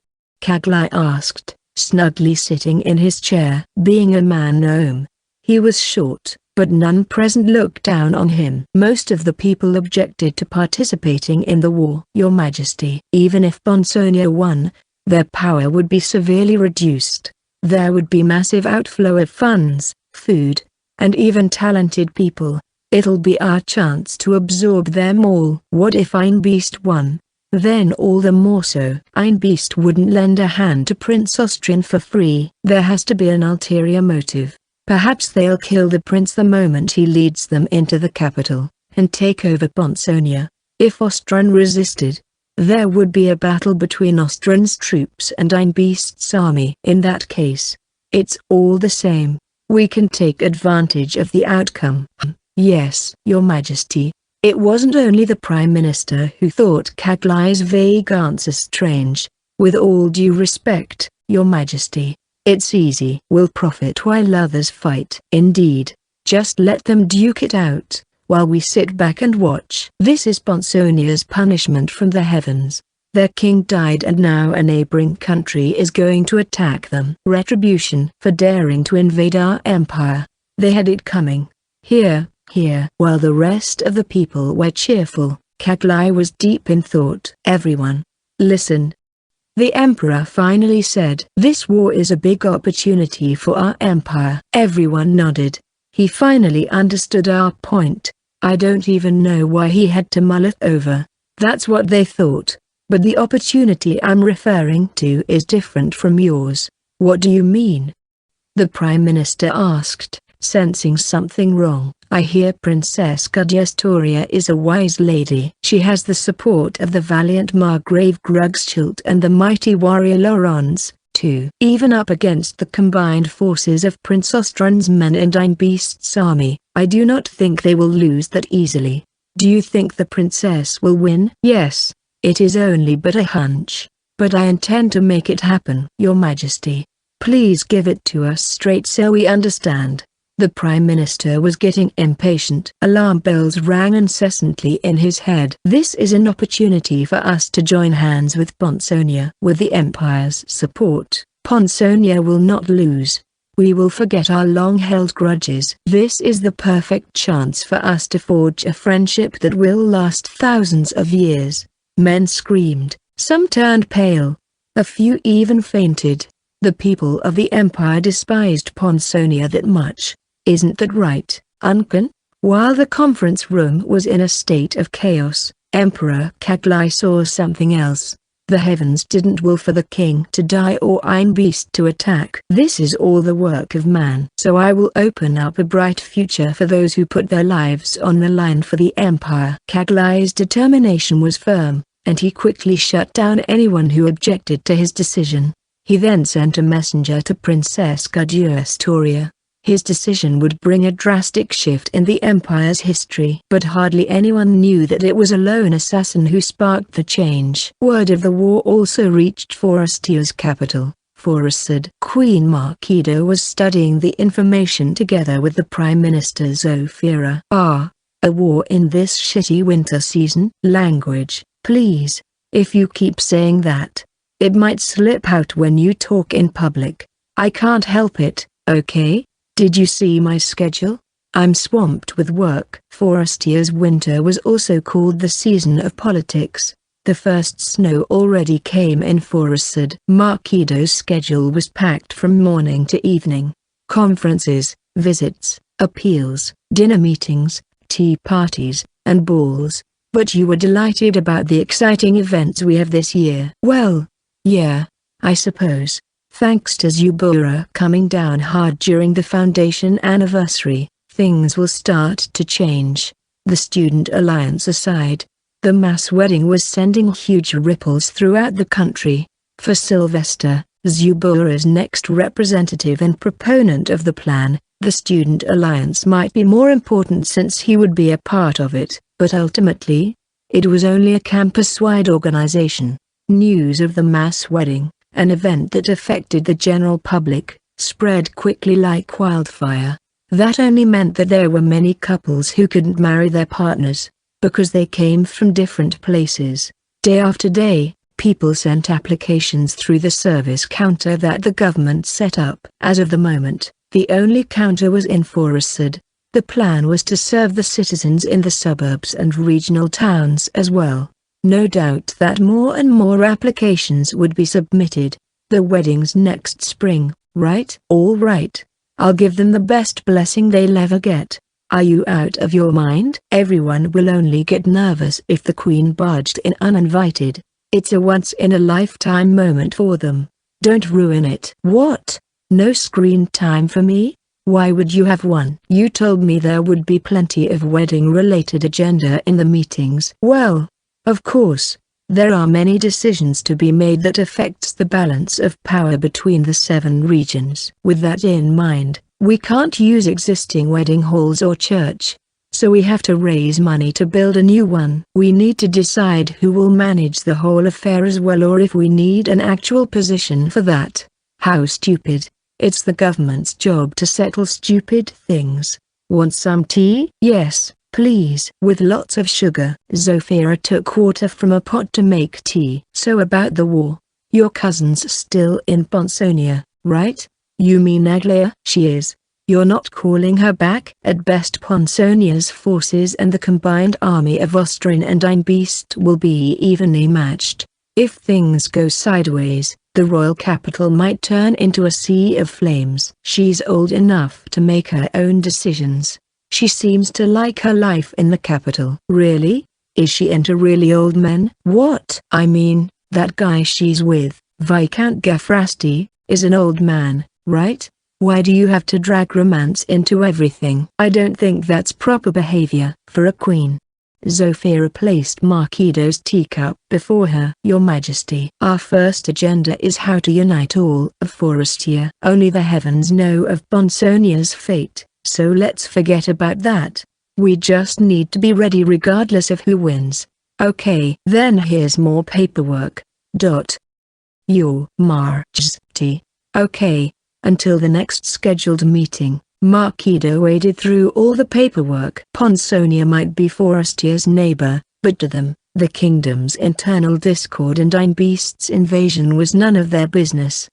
Professor, Did Hikaru really return to Ponsonia? Yeah. When Professor Mill, full name Mill Crepes Vanquard, returned to her homeland of Jarazak, snow had already blanketed the lands. There she met the members of the Student Alliance, Ivan, and the main stars of the mass wedding, Claude Zahad Kirill and Luka Lord Grad Ludenshire. And for some reason, Jarazak's leader, Alexei von Jaltza Jarazak, was there as well, which made Mill a little uneasy. So, why is our leader here? Mill, call me boss, Alexei said. Mill found it difficult to interact with the man. She probably could deal with him after a mug of beer first, but she might just get sick instead. The boss is also curious about the monster outbreak in Unelporten, Ivan said. Hikaru went there too. I heard this Hikaru boy is quite strong. Why didn't you bring him with you? Like I said earlier, he returned to Ponsonia. Mill answered. So he's going to war to make a name for himself? Kid's got balls. Alright, Ivan. You join him and make a name for yourself too. Whoa. Time out. You can't do that. It'll cause an international problem, Mill thought, but realized it might be Alexei's way of making a joke. Ivan seemed to think so too. You can't joke about things like that, Ivan said. I'm serious. That's even worse. What do we do about this musclehead?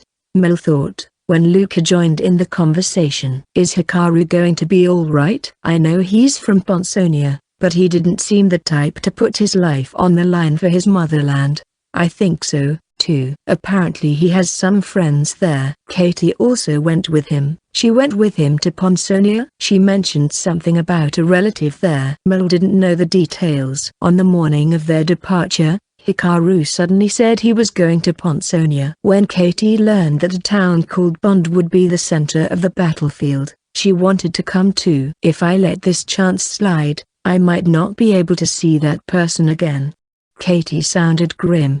I'm sure Hikaru will be fine. You should worry about yourselves. You still need to get your outfit tailored, right?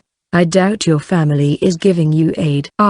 Yes. You're right, Luka said. Yeah, we're really having trouble financially. Claude nodded. Luka was the third daughter of Ludenshire's ruler, but her family had cut ties with her because of the wedding. It was the same for Claude. Marquido, who hailed from the same region as him, gave her vote. But the Zahad family was an enemy of the queen. I'll make some money this winter as an adventurer. Claude's skills with the sword was already on the same level as Alexei's, and Luka could use magic. Ivan also wanted to train, so the three of them formed a party. There were monsters that only appeared during winter. Competent adventurers could make money by taking kill quests or selling materials. The three of them were getting excited about adventuring, and Alexei even wanted to join them. Will you really be okay, Hikaru? Mill wondered. God. I'll leave and stop drinking until you come back if it means you'll be safe. It had been years since they had used the regal conference room. The late king disliked arguments and never once changed the decisions he had made. A girl in her mid-teens sat on a chair that paled in comparison to the throne beside it, yet still plenty elegant. Princess Kudyastoria watched the argument, or rather, exchange, transpiring before her. The prince's army. No, there's no need to call him that anymore. The rebel army is nothing but a ragtag crowd. To think that Ein Beast's army would join him. You just can't expect anything better from demi-humans. Exactly. Lowly demi-humans don't stand a chance against Ponsonia's heavy infantry. The problem now is they shut themselves in Leather Elka, the fort city. What a bunch of cowards. Even when teaming up with the demi-humans, they're still holding up in there. Ha ha ha. Damn right. The military men were feeling confident. But Kudyastoria thought they didn't see things clearly, that they lacked foresight. In the war against Quinbland, the Empire's forces were a close match with Ponsonia's pride. Its heavy infantry, Quinbland's fortification of their defenses contributed to it, but to say Ponsonia's army was clearly superior was doubtful. At least that's what the report said. The kingdom only managed to break through the enemy's defenses because of the man seated beside the princess. The captain of the Order of the Knights, Lawrence. The captain had his eyes closed and arms folded. Similarly, the valiant Margrave Grugschildt, sitting at the far end, was silent. As to why he was seated at the edge, away from the other high-ranking military officials, it was because his troops weren't stationed in the capital. His forces were to remain in the border, though he had already ordered some of them to march for the capital. They probably wouldn't make it in time for the battle. Yikes. Big words coming from the guys who couldn't even break through Quinblan's walls. Someone voiced out what Kaduastoria was thinking. He sat at the far end of the table as well. While most men in the room sported military uniforms embellished with medals, he wore casual clothing, the kind that ordinary townspeople would wear. His attire felt out of place in the castle. Yo, Senkun. Did you really just say that? You're crazy, dude. True that. The two people beside him responded. They wore the same casual attire as well. What did you say? You want me to say it again? Oh, yeah. Isn't it obvious that Iron Beast will have plans to counter the heavy infantry? They're a quick bunch, right? They might, use lots of Earth-type magic and magic items to restrict your troops' movement. He was right. The heavy infantry could move nimbly even with full armor on because of magic items, but its weakness was it consumed too much energy. It would pose problems if the enemy bought time, and Earth-type spells were perfect for stalling, able to turn the ground at one's feet to mud, for example. To make matters worse, Ponsonia's heavy infantry had not trained against earth magic on a massive scale. We will not be beaten by such petty spells. Damn adventurer. Is that all you have to say? A military official responded, veins popping on his forehead. Indeed, the cool-looking man who voiced his opinion was an adventurer. If I recall correctly, you're the ones who wanted our help. Oh, crap. Was I just hearing things? TCH. Princess, we don't need these guys' help. We can do it ourselves. Please throw them out. Many agreed with the official, but Kaduastoria shook her head.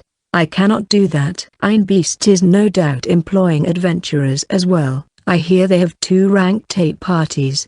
I'm sure you're aware that adventurers should fight adventurers. Mr. Senkun's party, Sweet Pleasure, is the only rank A party in Ponsonia. Man, the fact that we're the only rank A party in the kingdom tells the sorry state Ponsonia is in. Dude, that's going too far. True that. Senkun was 150 centimeters tall. He even looked like a child. Sitting beside him was an even gaudier elf with bangs and earrings. And lastly, the one whose words were only true, that was a huge man about 190 centimeters tall with a bowl cut, his forelocks just long enough to cover his eyes. Despite his looks, he was one of the best healing magic users in the kingdom. All 3 were members of the rank A party, Sweet Pleasure. We do not need their help. Princess, if you're worried, please allow us have a mox battle. Our troops against these men. Kaduastoria heaved a sigh. She had a feeling it would come to this. Sure, I don't mind, Senkun said, but no hard feelings and complaining afterwards. I could say the same to you. I better not hear excuses from your mouth. Use bows or magic or whatever. They won't work against the infantry's 4th battalion. The official was heating up and Senkun fanned the flames. The high-ranking government official seated next to Kaduastoria, now her secretary, whispered in her ear. I don't think they'll calm down unless they fight. The princess sighed once more. Very well. If both parties agree to it, you may have your mox battle. But I don't want any more disruptions after this. Our enemy lies somewhere else. Yeah. Let's just get to it, Senkun said. The meeting convened to come up with strategies against the combined forces of Ostron and Iron Beast's army somehow ended in a mox battle.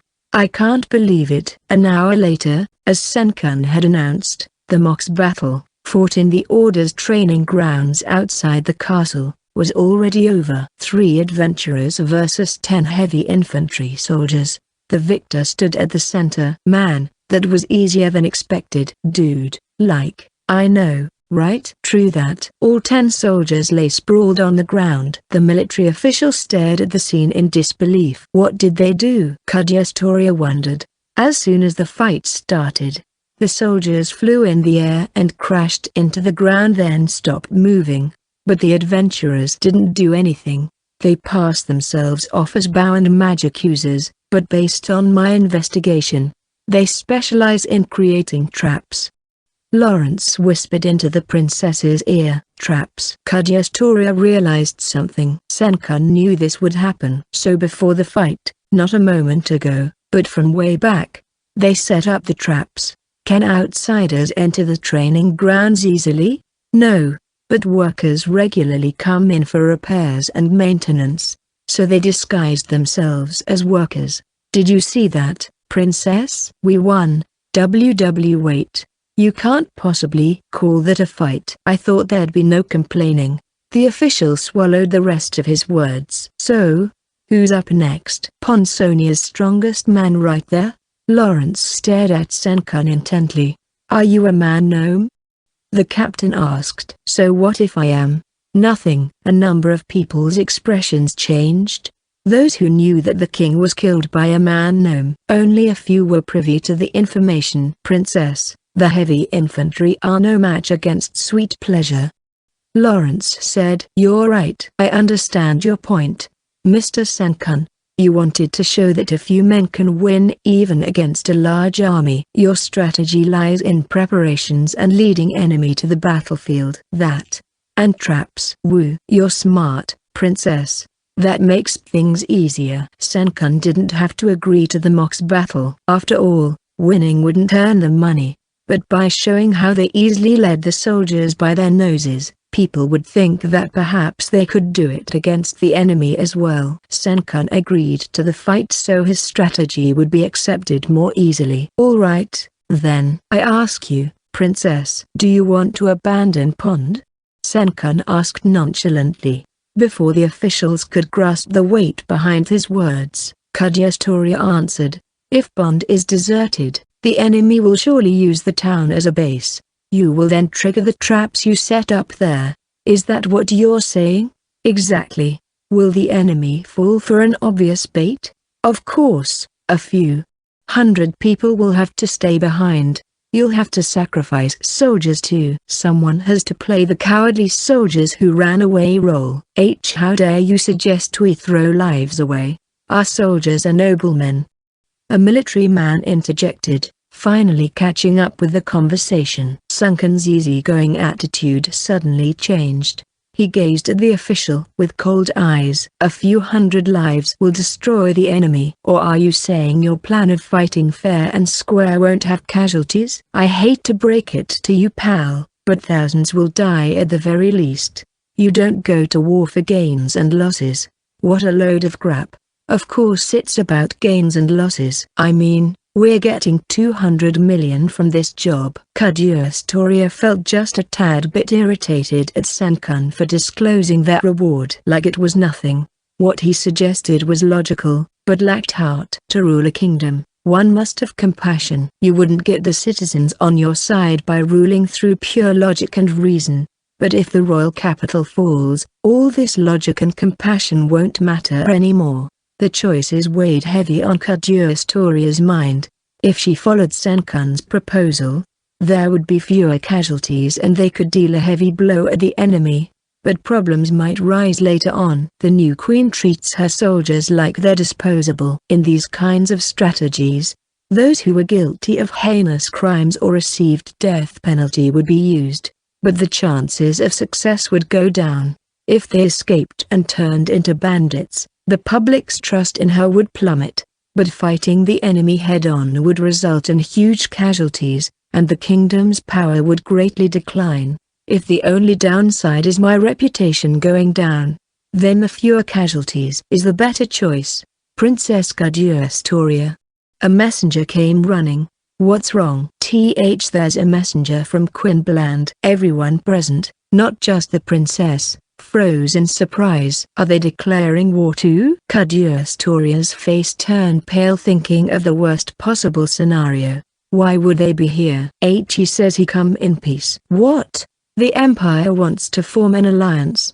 Quinblan's Prime Minister is here on Emperor Kaglai's behalf. The fort city of Leather Elka was surrounded by walls taller and thicker than anywhere else in the kingdom. Behind it was a steep mountain. Invading from that side would be impossible unless you could fly like a bird. It was also a metropolis with a population of about 100,000.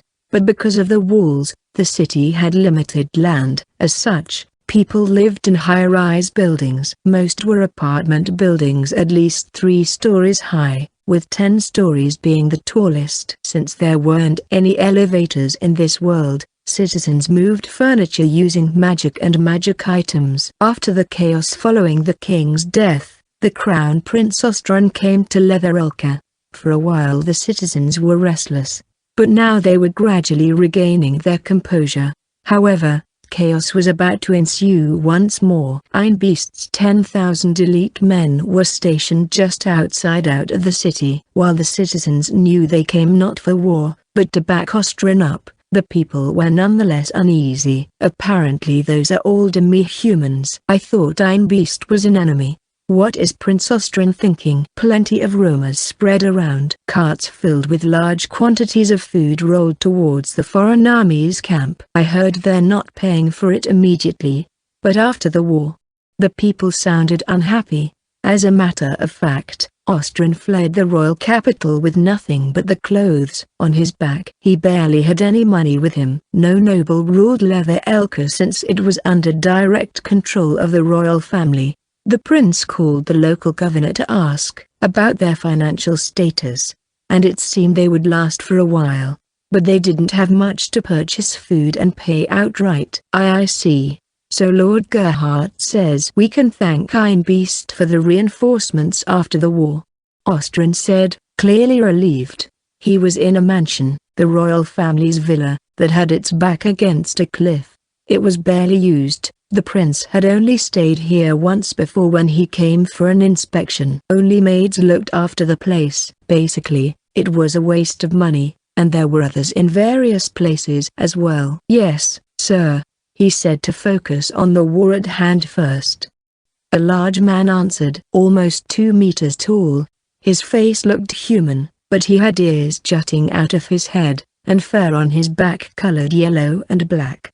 A tiger therianthrope, also known as beastman. His tiger blood seemed to run strong. He was dressed in colorful Einbeast-style attire, a combination of sky blue and vermilion, loose clothes, with a sash wrapped around his waist. Man, I can't wait to fight. Yeah, I'm itching for a battle too. The beastmen were talking among themselves. In the reception room's long table, Ostron, the Grand Chamberlain, and a few nobles sat on one side, while Einbeast's men were seated on the other. Sir Gothold, are you the commander of the army? Ostron asked timidly. He couldn't help himself. After all, Gothold, the tiger beastman, didn't look like a military man at all. Indeed, I, Gothold Kostenlo's anchor, am an A-rank adventurer in Einbeast, and overall in charge of the army. Wow. So you're an adventurer as well. Someone trained actually mobilizes the troops, but only the strongest can be the representative. That's how we do things in Einbeast. I'm a bit of an exception since I'm a soldier as well. Gothold was a true-born Einbeastian, and he adored their king, Gerhardt, also known as the Beastman King. He believed that the strong were mighty and the strong should help the weak. Seek power to help people in need. That was Einbeast's way of thinking. While it looked good on paper, it could also be, in fact, suffocating. If left alone, Gothold would start talking about how magnificent Gerhardt was. There were 6 other beastmen beside Gothold, some female. Do they use magic or something? Ostron wondered. Let me introduce the members of the Polar Tiger Party. It wasn't as though Gothold read Ostron's mind, but he began introducing his party members. After the introduction, The prince nodded in satisfaction. For a party to be classified as a certain rank, at least half of the members should be at the same level. That meant at least 4 of Gothold's party members were rank A adventurers. But something else bothered Austrian. Einbeast had 11 delegates in this room, 7 from Polar Tiger, and there were 4 others. Ah, I suppose we need to introduce ourselves as well, a young man said with a bright smile. He had bright, curly blonde hair and clear blue eyes. His teeth sparkled when he smiled. A good-looking guy. Indeed, he was human. And so were the 3 others with him. I'm Igloo Fullblood, the leader of the rank A party, Rising Falls. I see. Where are the other members? We 4 are the only members. All rank A. All of you? Yes. Although one was actually lent to us. Lent? What does he mean by that? Nah. For now I should be glad they're on our side. Austrian thought about something else instead. There were 8 rank A adventurers present in the room. A war was centered around organized armies clashing against each other. But high-ranked adventurers had the power to turn the tides of war. They weren't organized like soldiers, but sometimes one party could destroy a whole army. After all, they fought monsters, creatures far stronger than humans, all the time. They say rank A adventurers are way more powerful than B-ranked ones. Ponsonia only has 1 rank 8 party and it only has 3 members. Clearly, we're stronger. The master swordsman could pose some problems, but there's no way he can take on 8 rank A adventurers. Austrian smiled. Technically, there were rank S adventurers as well, a level higher than rank A, but only 2 of them existed in the whole continent, and they were forbidden to join wars. There would be no need to worry about them. Before we start the meeting, I'd like to talk about something, Igloo said after finishing introductions. What is it? I'm guessing Quinbland will make a move. There was a stir in the conference room. Austrian remained calm, however. Even though Austrian was rotten to the core, he was still the crown prince. That sounds plausible. They must despise Ponsonia for the war. They might attack the princess's army from behind, which means we can use them. Sounds of amazement came from the nobles, but Igloo shook his head. That is not what I mean. Quinbland will form an alliance with Princess Astoria. What? The current emperor had been pushing for an appeasement policy. If the late king didn't invade them, he would have formed an alliance sooner. But they were at war with the kingdom just a while ago. Emperor Kaglai is a man of character. A little dispute is nothing to him. With the king dead, the one obstacle to forming an alliance with Ponsonia is gone. The king was assassinated by Uncan, a noble in the kingdom. Ponsonia believed it to be mutiny by a noble. They hadn't connected the assassination to Quinbland. Austrian didn't know Uncan's motive, but part of him believed his father's death was something the king brought upon himself. You talk like you know him. I've met Emperor Kaglai a few times. Igloo was telling the truth. Recommendations from several countries were required for one to become a rank A adventurer. While adventurers had their base of operations, high-ranked ones sometimes operated abroad as well. The princess can mobilize 8,000 soldiers from the capital, 500 knights, and at most 2,000 troops from Margrave Grugschildt. But with Quinbland joining them, that's another 5,000. By the way, I got this information from your subordinates. In other words, if they chose to hole up within the city, Einbeast's army of 20,000 wouldn't be enough. How many soldiers do you command again? 5,000. Austrian answered. A lie. His army was comprised of officials from the Public Safety Division. He barely gathered 5,000 men, and since some of them had to maintain the city's public order, Austrian could only mobilize 2,000 at most. I see. Either way, it will be difficult to fight 15,000 men holed up in the capital. With an army of only 25,000, we can just lure them out, then. Gothold responded. Nah, it doesn't even matter if they're staying inside. Ponsonia's army doesn't stand a chance against Einbeast's troops. The man just mocked the kingdom's army. He didn't care that Ponsonians were before him. The nobles didn't seem to mind. However, saying that's reassuring. Sir Gotthold, the enemy is better at defending. They have the party sweet pleasure on their side. After all, are you saying they'll attack using bows and magic from inside? We can climb their walls of leather Elka easily if we want to. Sweet Pleasure's true fighting style isn't long-range attacks, but traps. Traps? They were promoted to rank A after killing a field wyvern. The room went abuzz. Wyverns were known to be winged creatures. Sometimes, although rarely, an inferior subspecies was born. One of them was the field wyvern, a monster that walked on two legs.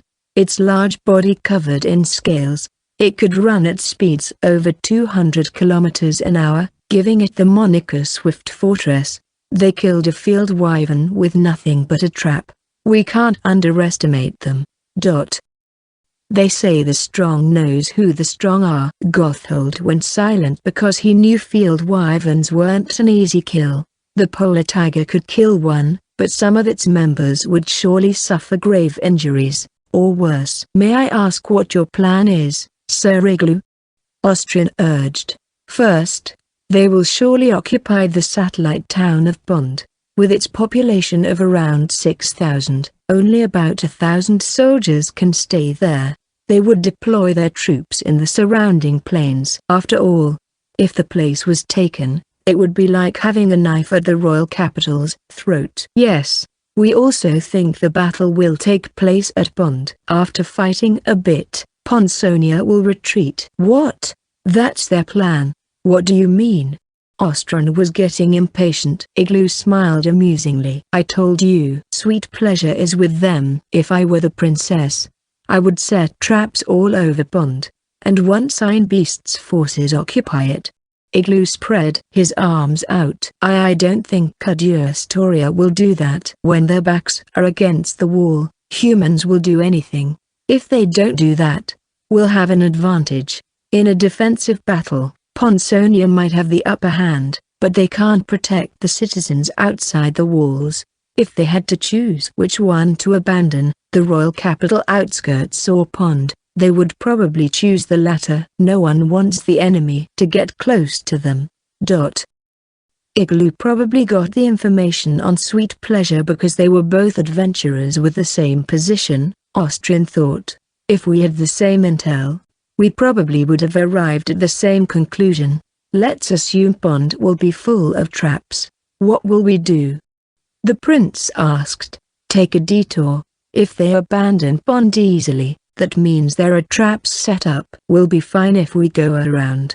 It's a bit of waste, but we can't take control of Bond. The risks are too high. What about the siege? You said earlier that while we outnumber them, we're at a disadvantage if they hold up. Indeed. But Igloo's smile grew wider. You can leave that to us. We'll just destroy the walls. Come again? We'll destroy the walls. You may then invade. The royal capital is huge. It would be impossible for Sweet Pleasure to set traps everywhere. Anywhere around the gate should be full of traps, so we'll just bring down the wall. Once inside, we can win with numbers. Without Quinblan's troops and Margrave Grugschild's forces, they number only 8,500. No, that's not what I'm asking. How are the four of you going to destroy the walls? Well, Igloo looked confident. We rank A adventurers. We can do that without a problem. And did you know about Sweet Pleasure's abilities, Your Majesty? Please don't address me as Your Majesty, Lawrence. I have not taken the throne yet. Ponsonia is already uniting around you. In Astoria's private room were a few of her close aides and Lawrence. She insisted on being called princess until she actually ascended to the throne, which would take place once Prince Austrian was defeated. The Quinbland Empire offered to form an alliance just now, and she agreed. Normally, a meeting attended by cabinet ministers would take place, but every second counted. The enemy was already within the kingdom. Ponsonia desperately wanted Quinbland's troops to test the empire's level of commitment. Astoria suggested they inform other nations of their alliance, to which Quinbland's prime minister replied, that's a great idea. I'll ask our emperor to do that as well. At first, The princess thought the Empire was lying about the alliance and would attack them instead, but it seemed that wasn't the case. Suspicions were cleared. It would probably take 10 days for Quinbland's and Margrave Grugschild's forces to reach the royal capital.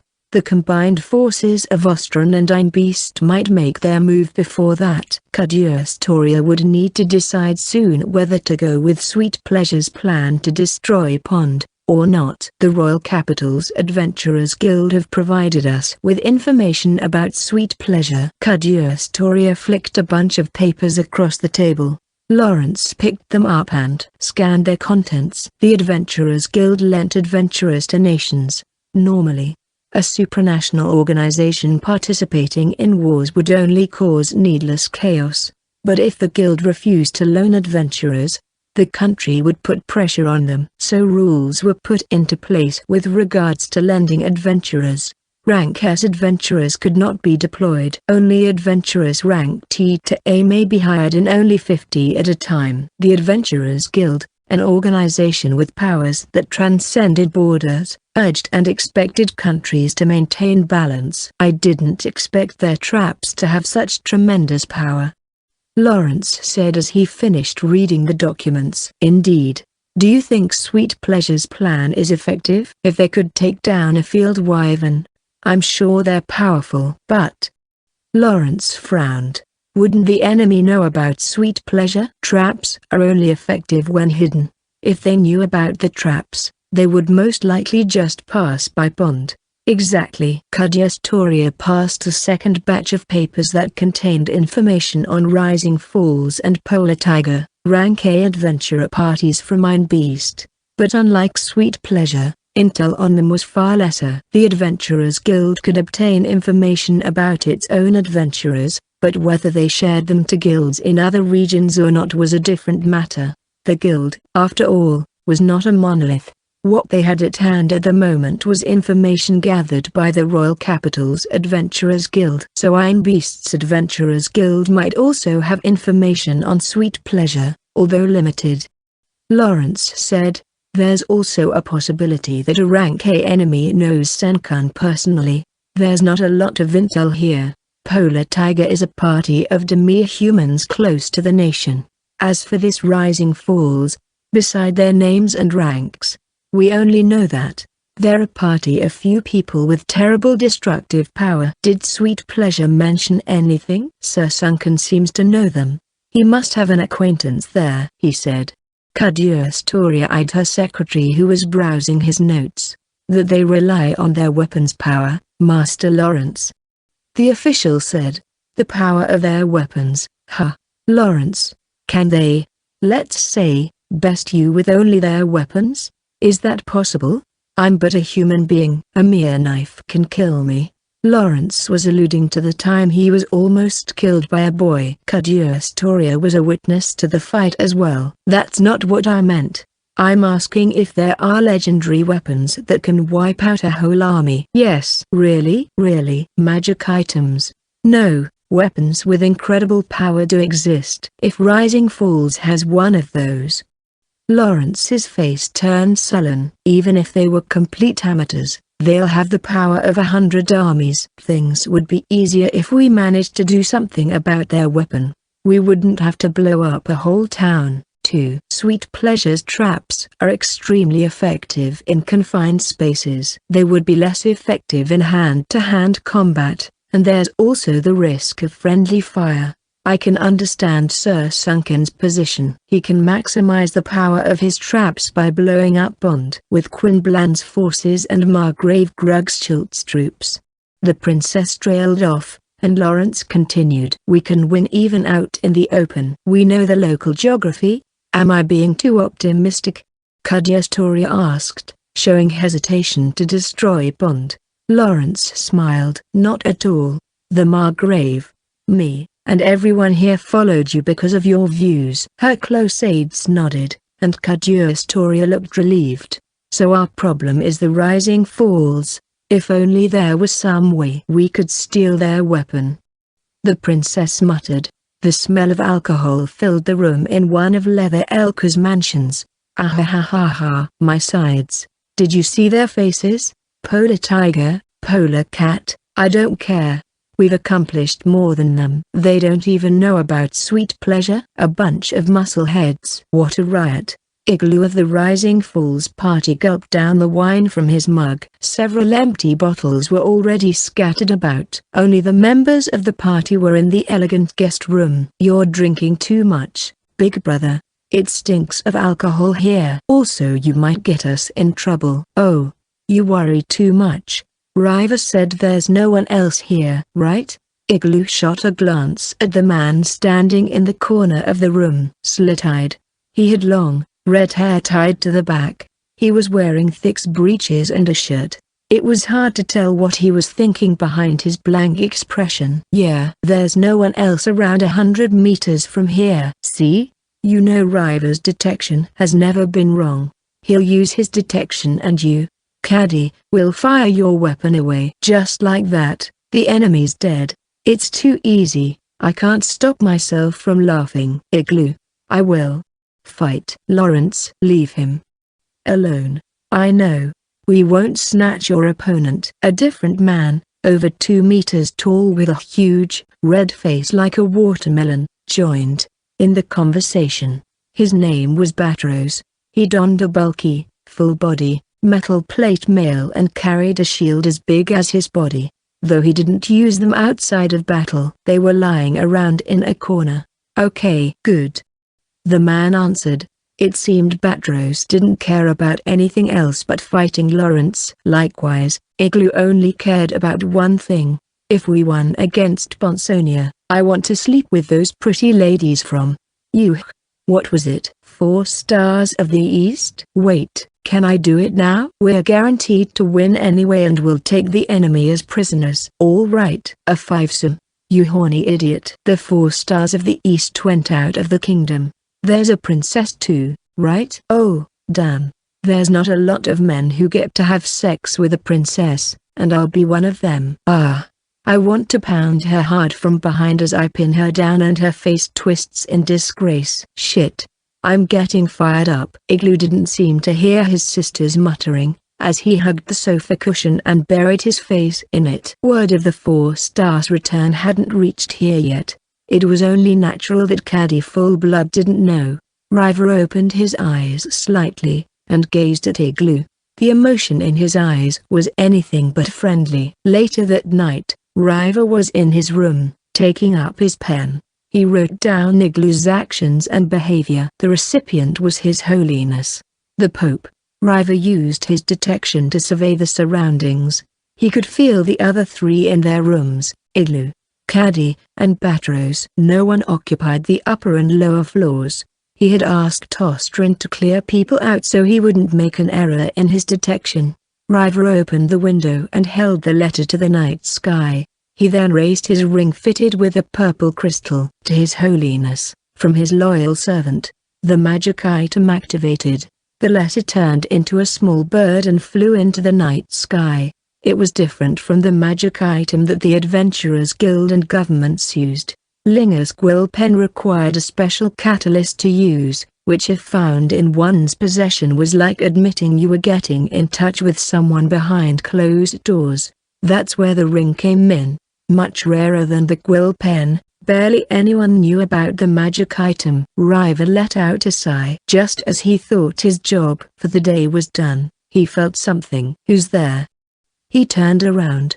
Moonlight shining in from the window and the magic lamp on the table were the only source of light in the room. I must be imagining things.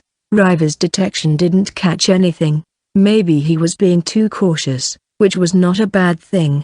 He switched gears and closed the window. After putting away the pen and inkwell, he lay down on his bed. Silence fell.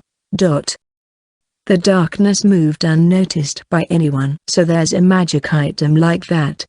Caught me by surprise. In the darkness of the night, Hikaru made his move. As soon as Hikaru and the gang, including the 4 stars, entered Bonsonia, they split up. Hikaru went straight to Leatherulka. To prevent Bond from suffering collateral damage in the war, all they had to do was make Iron Beast's army retreat. For that, Hikaru needed to know the situation inside. and his abilities were perfect for the task. Lucky for Hikaru, a meeting was being held the day he arrived in the fort city. That's when he found out about Austrian, Polar Tiger, and Rising Falls. Even with stealth, sneaking into the conference room in broad daylight would be risky, or so his instinct warned him.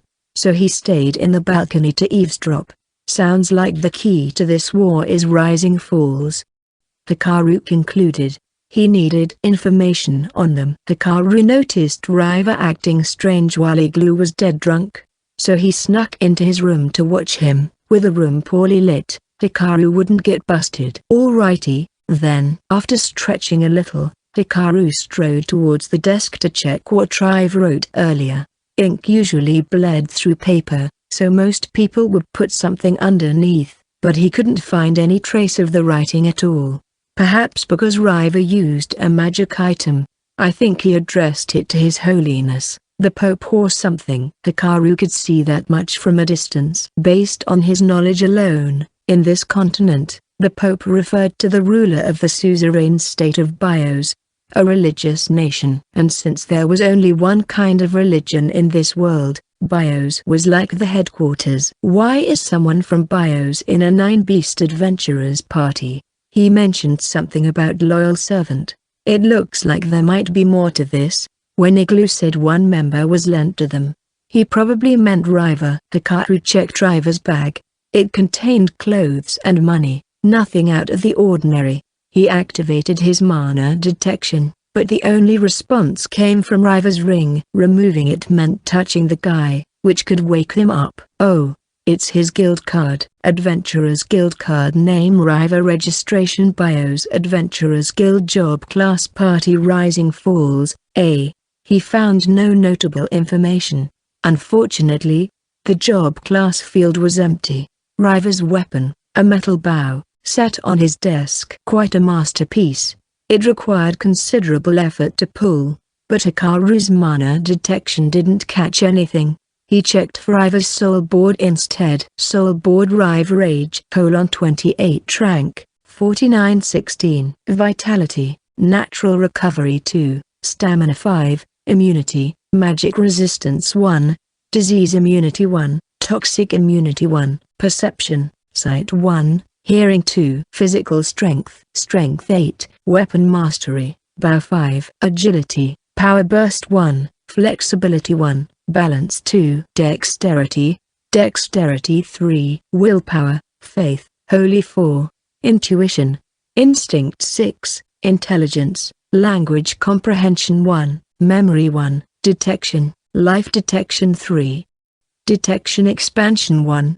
As Hikaru expected, Riva was the type to fire arrows from a distance. His instinct, Life Detection, and Detection Expansion was troublesome. He could sense enemies from 100-meter radius. An offensive battle style and can detect enemies. With 5 points on bow, no wonder he's rank A. Hikaru recalled the meeting. But it's not enough to destroy the walls. In other words, Igloo referred to a different member when he said that. Hikaru quietly stepped out of the room and into the guest room where Igloo had been drinking earlier today. It reeked of alcohol. Hikaru entered the adjoining room and was greeted by Batro's loud snoring.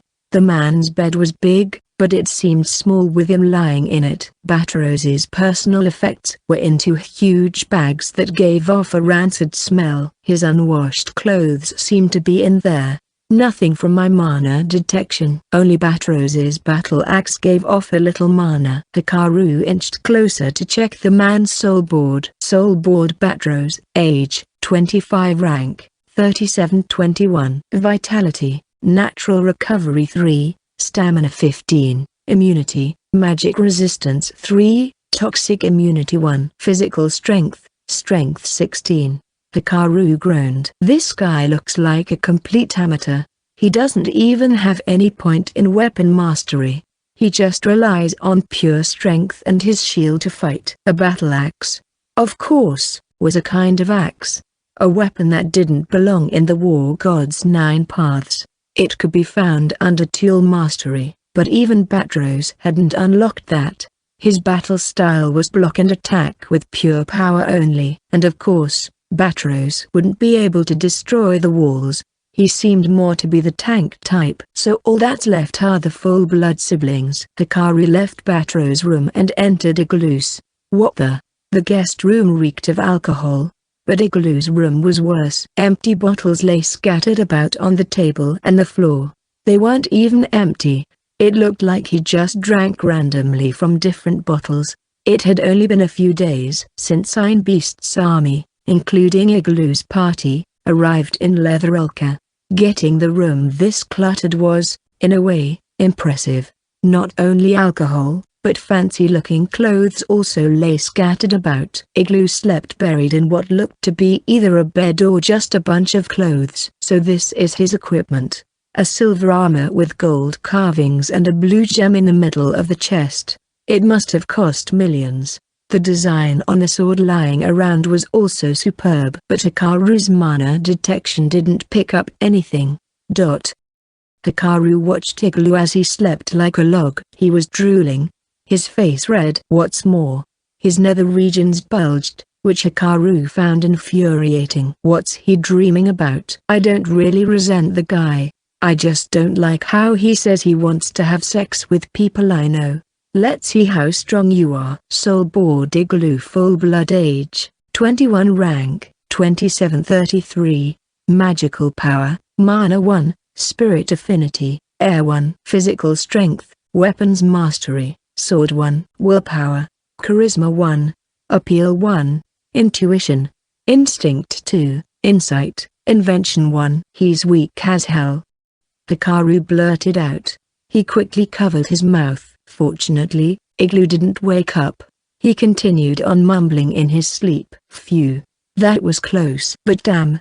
This guy is weak. He had 33 unused points. Hikaru felt irritated that the guy had a point on both charisma and appeal. Even a guy like him is rank 27 and an A-rank adventurer. Hikaru left Iglu's room. Only one left.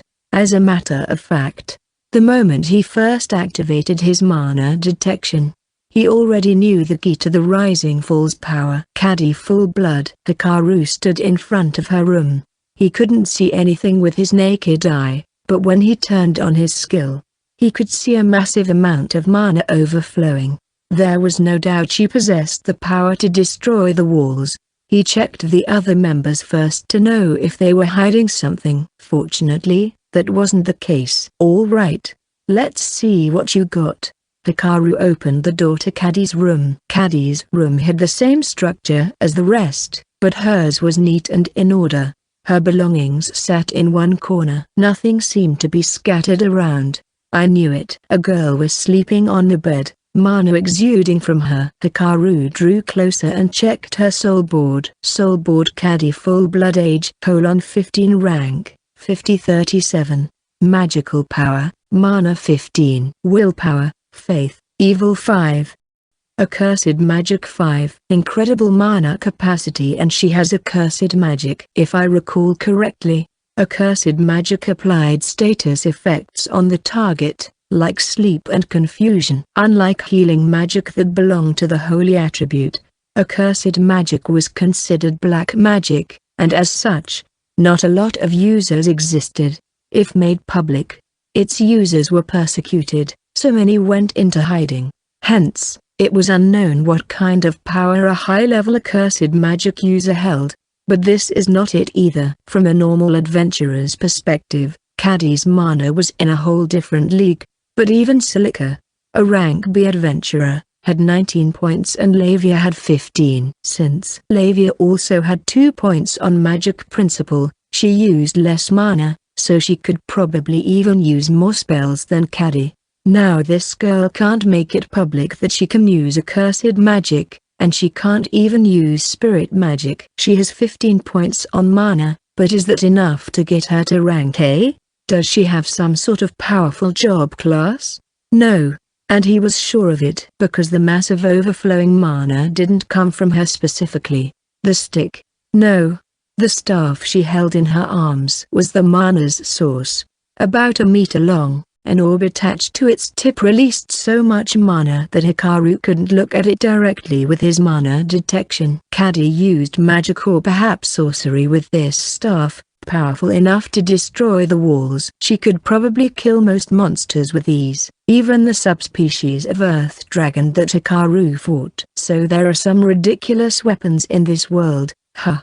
The same could be said of Hikaru's soul board, however. If the staff was Rising Fall's secret weapon, their strength should be greatly reduced if he stole it. After that, he just had to tell Princess Kudyastoria to stay holed up inside the castle. Perhaps then, Pond wouldn't turn into hell, and her forces would have the advantage in the war. Austrian, however, might be wary of Sweet Pleasure's trap and stay away from Pond. It's not my place to meddle into their affairs. After that, if he wanted to, Hikaru could assassinate Austrian in an hour. Ein Beast would most likely retreat, effectively stopping the war. But he didn't want to get involved. It wasn't as if he owed the princess. His goal was to simply prevent Pond from being dragged into chaos. I'll return the staff once the heat dies down. Hikaru inched closer to Caddy's bed. Meet Big Brother. Then Leatherelka. Ein Beast to the dungeon. You'll pay for ogling those girls. She was muttering something rapidly. Hikaru froze on the spot. Her eyes were closed and she was breathing regularly. It looked like she was just fast asleep. Is she awake? Nah, sleep talking. Then, during the day, she wore a robe with a hood that covered her eyes, so Hikaru couldn't see her face clearly. She took it off when sleeping. Of course, just like her brother, she had curly, blonde hair. Long, it looked like seaweeds that drifted ashore. Her skin was white, and freckles dotted her face around the eyes. Hikaru stood motionless for a few minutes. The interval between Caddy's mumblings grew longer until finally, only her lips moved. No sound coming out of her mouth. This went on for 5 more minutes. What do you even call someone who sleeps like this? Thinking she was fast asleep, Hikaru carefully removed her blanket. What the? Caddy was wearing a pink, see-through nightgown. Hikaru could see her slim, no, incredibly thin body. It seemed as though an intense workout could break her arms with how thin she was. What looked like an electric spark ran constantly inside the translucent, orange orb. A certified, unique item not even in Roland's memories. It looks the same. It looked awfully similar to the holy mana ball they found in the underground dungeon, unlike that square-shaped item. This one was an actual sphere. I'll study it later. Even with the blanket removed, Caddy remained still. As Hikaru climbed the bed, it creaked. His stealth could block the sound, but not the shaking. Carefully, he inched closer to Caddy. All he had to do was remove her delicate fingers from the staff, and he could easily take it.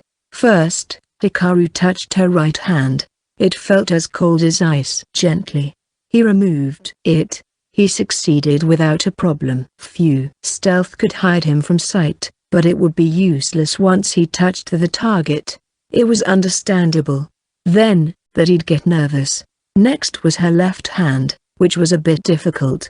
Her index finger grasped at the staff, but he managed to pull it away. We're cool. All he had to do now was remove her left hand as well. Someone grabbed his wrist, and Hikaru almost let out a sound. Caddy stared at him with eyes wide open. Big brother, big brother, big brother. You finally crept into my bed. You're here to eat me up. Unlike those sluts, I'm pure. I reserved my virginity for you. You can come anytime. I don't mind as long as it's you, big brother. Hikaru grabbed the staff, and shook free from Caddy's grasp. He quickly jumped down the bed. You're not my brother. Caddy rose from her bed and gazed at the boy wearing a silver mask, his black hair clearly not from her brother's.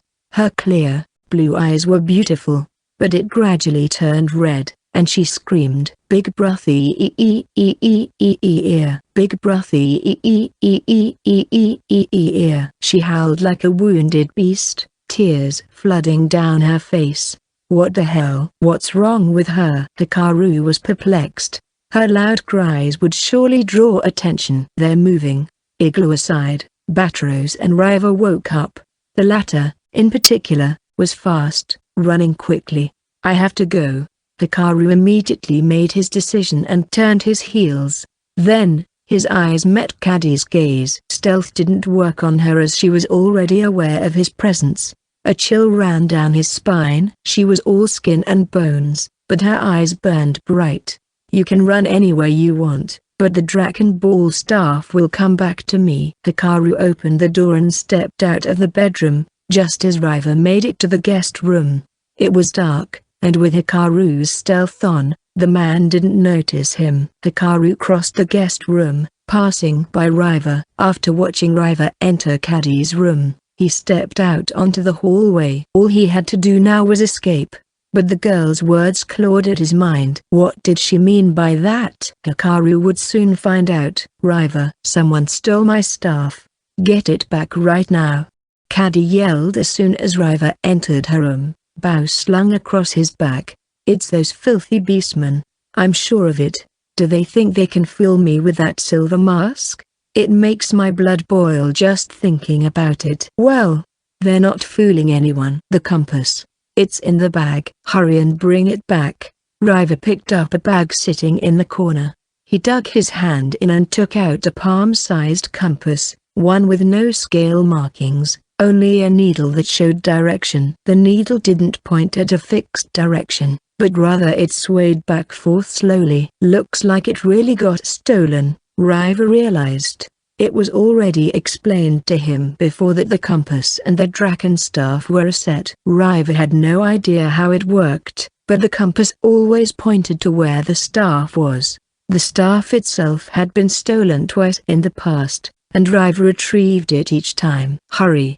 You're in our party for this, right? Go. Understood. Caddy was already a mentally unstable girl. When the staff got stolen before, she went frantic. There was only one way to bring her back to normal, recover the staff as soon as possible. Riva stepped out of Caddy's room. Did someone steal their staff again?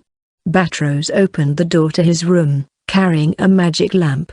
Riva simply nodded. Caddy's brother, Igloo, was still fast asleep. Riva walked briskly, yet carefully so as not to step on any bottle, and went out of the guest room. In the hallway, he found the Polar Tiger's leader, Gothold Kostenlo's anchor. The Tiger Beastman had brought 2 of his party members with him. Servants watched them uneasily from a distance. They didn't try to get close since there were orders to clear the area of people. What's with all the ruckus? Gothold asked. So you were eavesdropping? Riva said. Of course not. That was a loud scream just now. We have sharp ears, you know. Gothold shot a glance inside the room and saw bottles rolling on the floor, alcohol spilling out. The man frowned. Lady Caddy's staff was stolen.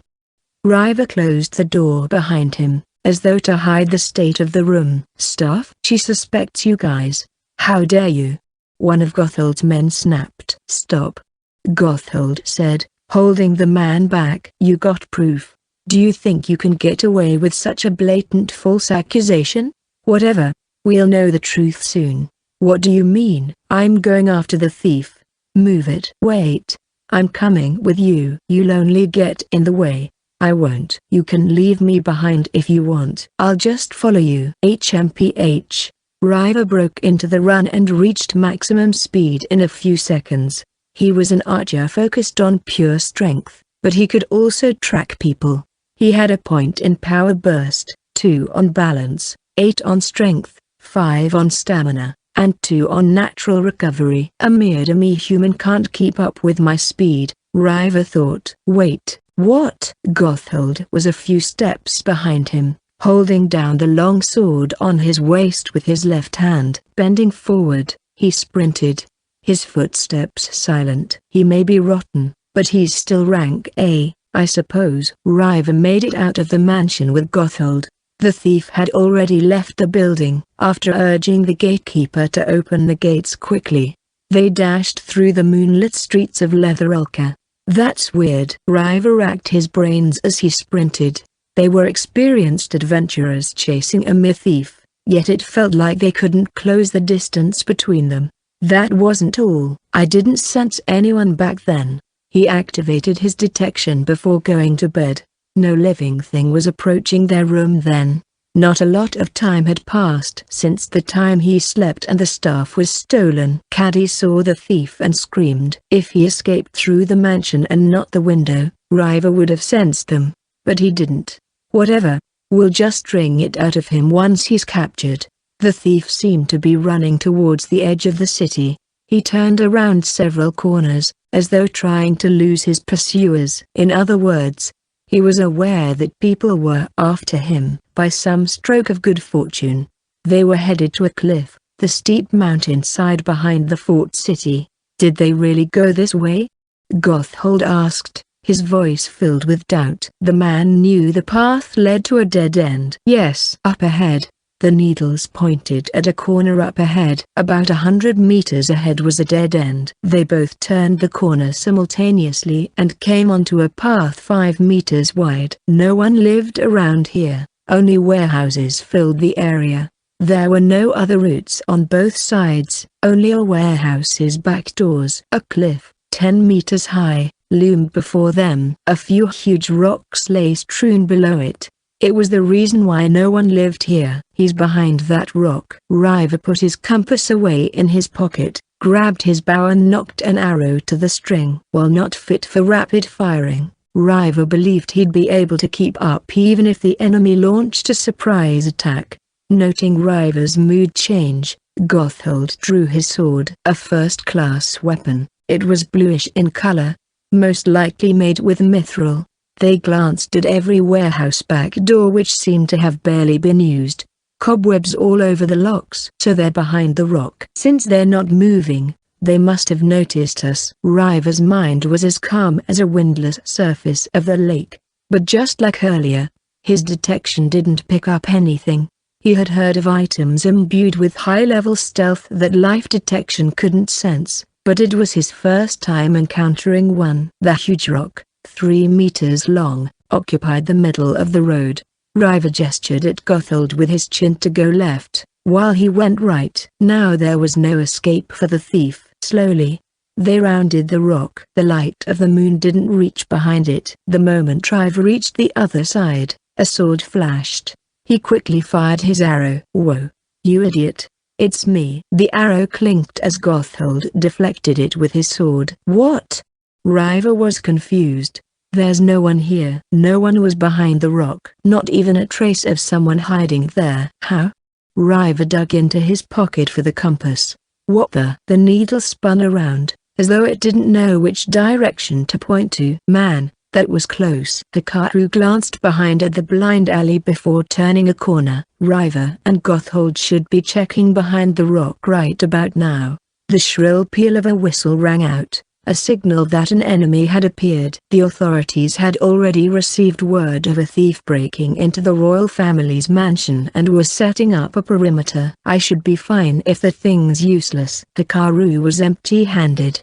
He had kept track of his pursuers using mana detection. He set his job class to Stealth God and activated all his obfuscation skills, but he suspected it might not be enough to conceal the mana released by the Draken Staff. His pursuers chased after him as though he was striking cymbals while running around, giving away his location. River must have used some sort of a magic item. River didn't have powerful detection skills. If he did, Hikaru would have been busted this afternoon when he eavesdropped on the meeting. There was no doubt that he was using an item that could detect the Draken Staff, or perhaps any mana as strong as the one released by the staff. Hikaru turned several corners, but he couldn't lose his pursuers. That's when he realized the Draken Staff was marked. He knew he couldn't outrun them, and he wasn't familiar with the local geography either. He could have destroyed the staff, but he planned to return it later, so he tried something. Thank God for this. Hikaru patted his chest. Under his clothes was the Dimension Dragon box, just big enough for the staff's orb to fit through. As soon as he put the staff inside, the mana vanished. Then he simply waited in the shadows. Hikaru chose a blind alley for a reason. He believed River would wield his weapon when there was a straight path ahead. Swapping out the compass, Hikaru couldn't detect mana from the staff anymore. but if a sliver of it even slipped, one he couldn't sense, he'd be in trouble. So he created a situation where Iva wouldn't look at the compass. Hikaru hid behind a warehouse's set of stairs. He planned to get past them once his pursuers were occupied. Activating his mana detection, he found Iva and Gothild frozen in place, confused. They had lost track of the Draken staff. "I'll examine the staff once I'm away from here." Hikaru hurried down the streets and returned to the inn. Half asleep, Hikaru dug into his breakfast. A sandwich. The bread was tough, mixed with dried fruits, although the part grilled over butter was soft. The fat flowing from the meaty bacon coupled with the saltiness and the tomato made for a heavy meal overall. "I can't take it. I'm too sleepy." Still, Hikaru finished everything, downing the last piece with the sweet and sour fruit juice. "My, what were you up to last night?" the portly innkeeper asked. "Anyway, you're skinny, so you should eat more." "Want another sandwich?" "No, thank you." Hikaru declined politely. "Is there a trip to Ingolstadt today?" "Yes. There are 2 trips today. One at 9 in the morning, and another at 3 in the afternoon. Are you leaving?" "I just have a little business to take care of." "I'll be back. Can you reserve my room?" "Sure thing." Hikaru thanked the lady and left the inn. The carriages station was quite packed. Ingolstadt was a town in Einbeast, and the closest one to Ponsonia. Hikaru planned to enter Einbeast once to check the Dragon Ball staff, which would mean taking it out of the Dimension Dragon box. If Hikaru stayed in the kingdom and Riva looked at the compass at the same time, he would know that the staff was still in Ponsonia. If he was in Einbeast instead, no doubt that Rising Falls would go back to the country first. All right. Time for some shut-eye. A morning nap, to be precise. Hikaru had managed to slip into a carriage and was on his way to Einbeast. Upon leaving Leather Elka, the guards performed thorough luggage checks. One major's staff, in particular, was carefully examined. They must be looking for the Dragon Ball staff. He made it through without a problem. "Of course, those beasts stole the staff. I'm sure of it." "I keep on telling you that's not true. I even chased after the thief with Sir Iva. You were probably just pretending to help." In the conference room, Caddy lashed out at the members of Polar Tiger, but their leader, Gothild, just brushed her off, sighing. Igloo of the party Rising Falls, on the other hand, had recovered from his hangover, and wore a frown. Not a trace of his confidence from yesterday could be seen from him. Batrose didn't seem to particularly care, while Riva was silent as always. Rank adventurers, huh? Gothild eyed his party members. They were starting to get pissed, having been on the receiving end of Caddy's accusations since this morning. They would have gone berserk by now if Gothild didn't deal with matters calmly. "This you, staff, was it? I believe we can offer you a first-class item from Ponsonia's treasure house once the capital falls." "Right, Your Majesty." The Grand Chamberlain mediated, and Ostrin nodded. Caddy turned her gaze on them. "There's no way Ponsonia has a better staff than that. Are you stupid?" "What?" "She might be a rank A adventurer, but insulting royalty was outrageous." Faces red from anger. Both the Chamberlain and Ostrin didn't say anything in return. They desperately needed Rising Falls' power in the upcoming battle. "There's nothing but idiots here." Caddy was at wit's end. A compass with no graduations sat in front of her, its needle constantly spinning, not pointing at any specific direction. "Is that a tool used to find the staff?" Gothild guessed, but he didn't feel like asking. "Let's talk about the theft some other time," Gothild said. "I think we should discuss our advance to the royal capital, Lord Ostrin." "Why yes, you're right," the prince answered. "Sorry, but we can't go," Igloo said. "What?" Gothild was surprised. "The thief could be nearby. We can't go into battle with a guy like that around." "Yes, Big Brother's the only one who gets me," Caddy muttered, her words falling on deaf ears. "Igloo, do you even understand what you're saying?" This battle is a direct request from His Majesty, which is why we can't go. Wait a second. Did His Majesty gave the order to steal the staff? You bastard! Stop! A member of Polar Tiger snapped, but Gotthold kept him in check. He himself was fuming after Igloo insulted the man he loved and respected. But if he gave in to blind rage now, everything would be ruined. His sense of responsibility, to carry out the king's orders, was the only thing keeping him composed. This must be the enemy's plan. Steal the staff to make us fight each other. I see. Ostrin said. So Storia, fearing the rank A adventurers, resorted to such clever schemes. How dirty. Clever? More like awful. How the princess has fallen, the nobles commented, trying to suck up to the prince as much as possible. Igloo alone wore a grim, no, a pale look. Say what you want, but we're not coming until Caddy gets the staff back.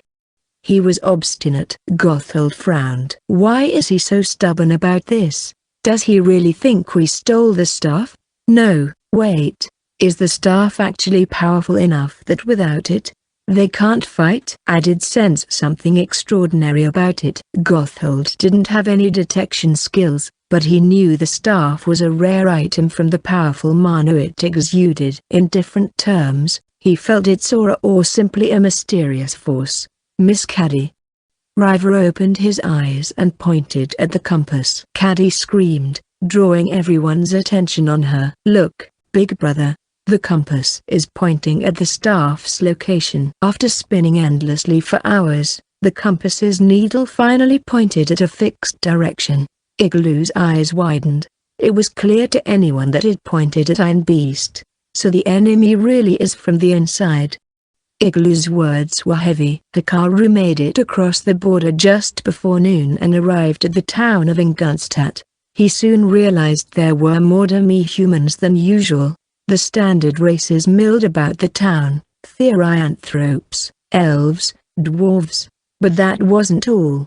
There were even half-reptiles, and fiends, creatures with demon blood flowing in their veins. They looked no different than actual monsters. They appeared to be monsters that could understand human speech. Then again, monsters were defined as beings that bring harm to man. There wasn't a clear distinction. Killing humans even raised one's soul rank. Iron Beast was a dry country with deserts, located south of Bonsonia. The streets were a bit different as well. There were more fences made of sandstones. The residents used white monster scales as roof tiles. There were only a few tall buildings, and most structures were wide, unlike Forestia, where houses huddled close to each other. Alrighty, then. Time to buy food and go someplace quiet. Hikaru searched for a place where he could take out the Dragon Ball staff from the Dimension Dragon box. He bought mashed potatoes and some food sprinkled with chopped boneless rib. He walked around, digging through his meal with a spoon. Many like him strolled around with food as well, and since the streets were wide, it didn't really pose any problem. While warmer than Bonsonia, winters were still cold here. The steam belching from the food stand stimulated one's appetite greatly. Can I even finish a large serving of mashed potatoes? This spot should be good. Hikaru had his gaze on a temple. This world only had one religion. There were temples and churches where men and other beings were taught about the gods. The temple Hikaru ended up in was huge and thriving, and the back of the building was spacious. Other taller buildings around prevented anyone from seeing him. The warm rays of the sun shone on the place. Hikaru lay his half-finished mashed potato on the side and sat down. He dug into his pockets for the Dimension Dragon box, removed the lid, and flipped it upside down. The Dragon Ball staff fell on the ground. The compass should be pointing at where he was right about now. However, Hikaru had no way of knowing that Caddy and the others were in the middle of a meeting. Even in broad daylight, I can clearly see the spark. As always, the spark ran around inside the orb. It really looks like the Holy Mana Ball. Does this thing have something to do with dragons, then? Like maybe there's a dragon sealed inside it too. Hikaru fiddled with the wood covering the orb. Surprisingly, He managed to remove the orb with ease. I can see a bit of mana on the staff with my mana detection, but nothing compared to the orb itself. Then, Hikaru felt the wakizashi on his waist rattling. He failed to notice it last night because he was running at the time. He set the orb aside and unsheathed the wakizashi. With his mana detection still on, he could see the mana coiling around the weapon. Looks like there's less of it. It seemed like the weapon's mana had diminished. Perhaps from when he killed the giant rock vipers, or maybe even before, but he just didn't notice. I have a hunch something will happen if I struck the orb with this wakizashi. It was probably his instinct talking. But Hikaru also somehow felt the weapon's will. I don't think I want to return a damaged staff. Heck, what if the orb also explodes like the holy mana ball? I sure don't want that to happen. It felt like the orb and wakizashi were watching him. Even staring at him intently. Okay, maybe just a little. I'll hit it a bit with the tip. His words might have sounded indecent taken out of context. Hikaru stood up, readied the wakizashi, and pointed in at the orb. He saw mana pulling at each other. The mana from the wakizashi's tip seemed to be fusing with the mana from orb. Here goes nothing. The moment the weapon's tip touched the orb, a blinding light enveloped Hikaru. He couldn't open his eyes. 10 seconds later, the light slowly faded. What's this? Before him was something white and fluffy rolled into a ball. Then it stretched out about 80 centimeters long. It looked like a fur scarf worn around the neck. It's alive? Hikaru leapt backwards and readied his weapon. Ugh! What the? It talked. Hikaru fixed his gaze on it. I smell something good. The white, fluffy creature lunged at the mashed potato Hikaru left on the side. It shoved its head into the bowl and started devouring the food. While Hikaru stood there dumbfounded, the white, fluffy creature finished the mashed potatoes. Its fluffiness came from its bright, white coat of fur. It definitely looked like a fur scarf wrapped around the neck. The creature had 2 front legs near its face, and 2 hind legs attached almost at the end of its body. Its pink feet, awfully similar to that of a chicken's, had claws as red as blood. On its head were 2 adorable horns bent backwards. Only a few centimeters long, they weren't pointy. Ah, that was good. The creature turned around. Are you a draken? Although small, the shape of its mouth reminded Hikaru of a draken. He was sure of it. Mashed potatoes were all over its mouth, though. You there? Did you set me free?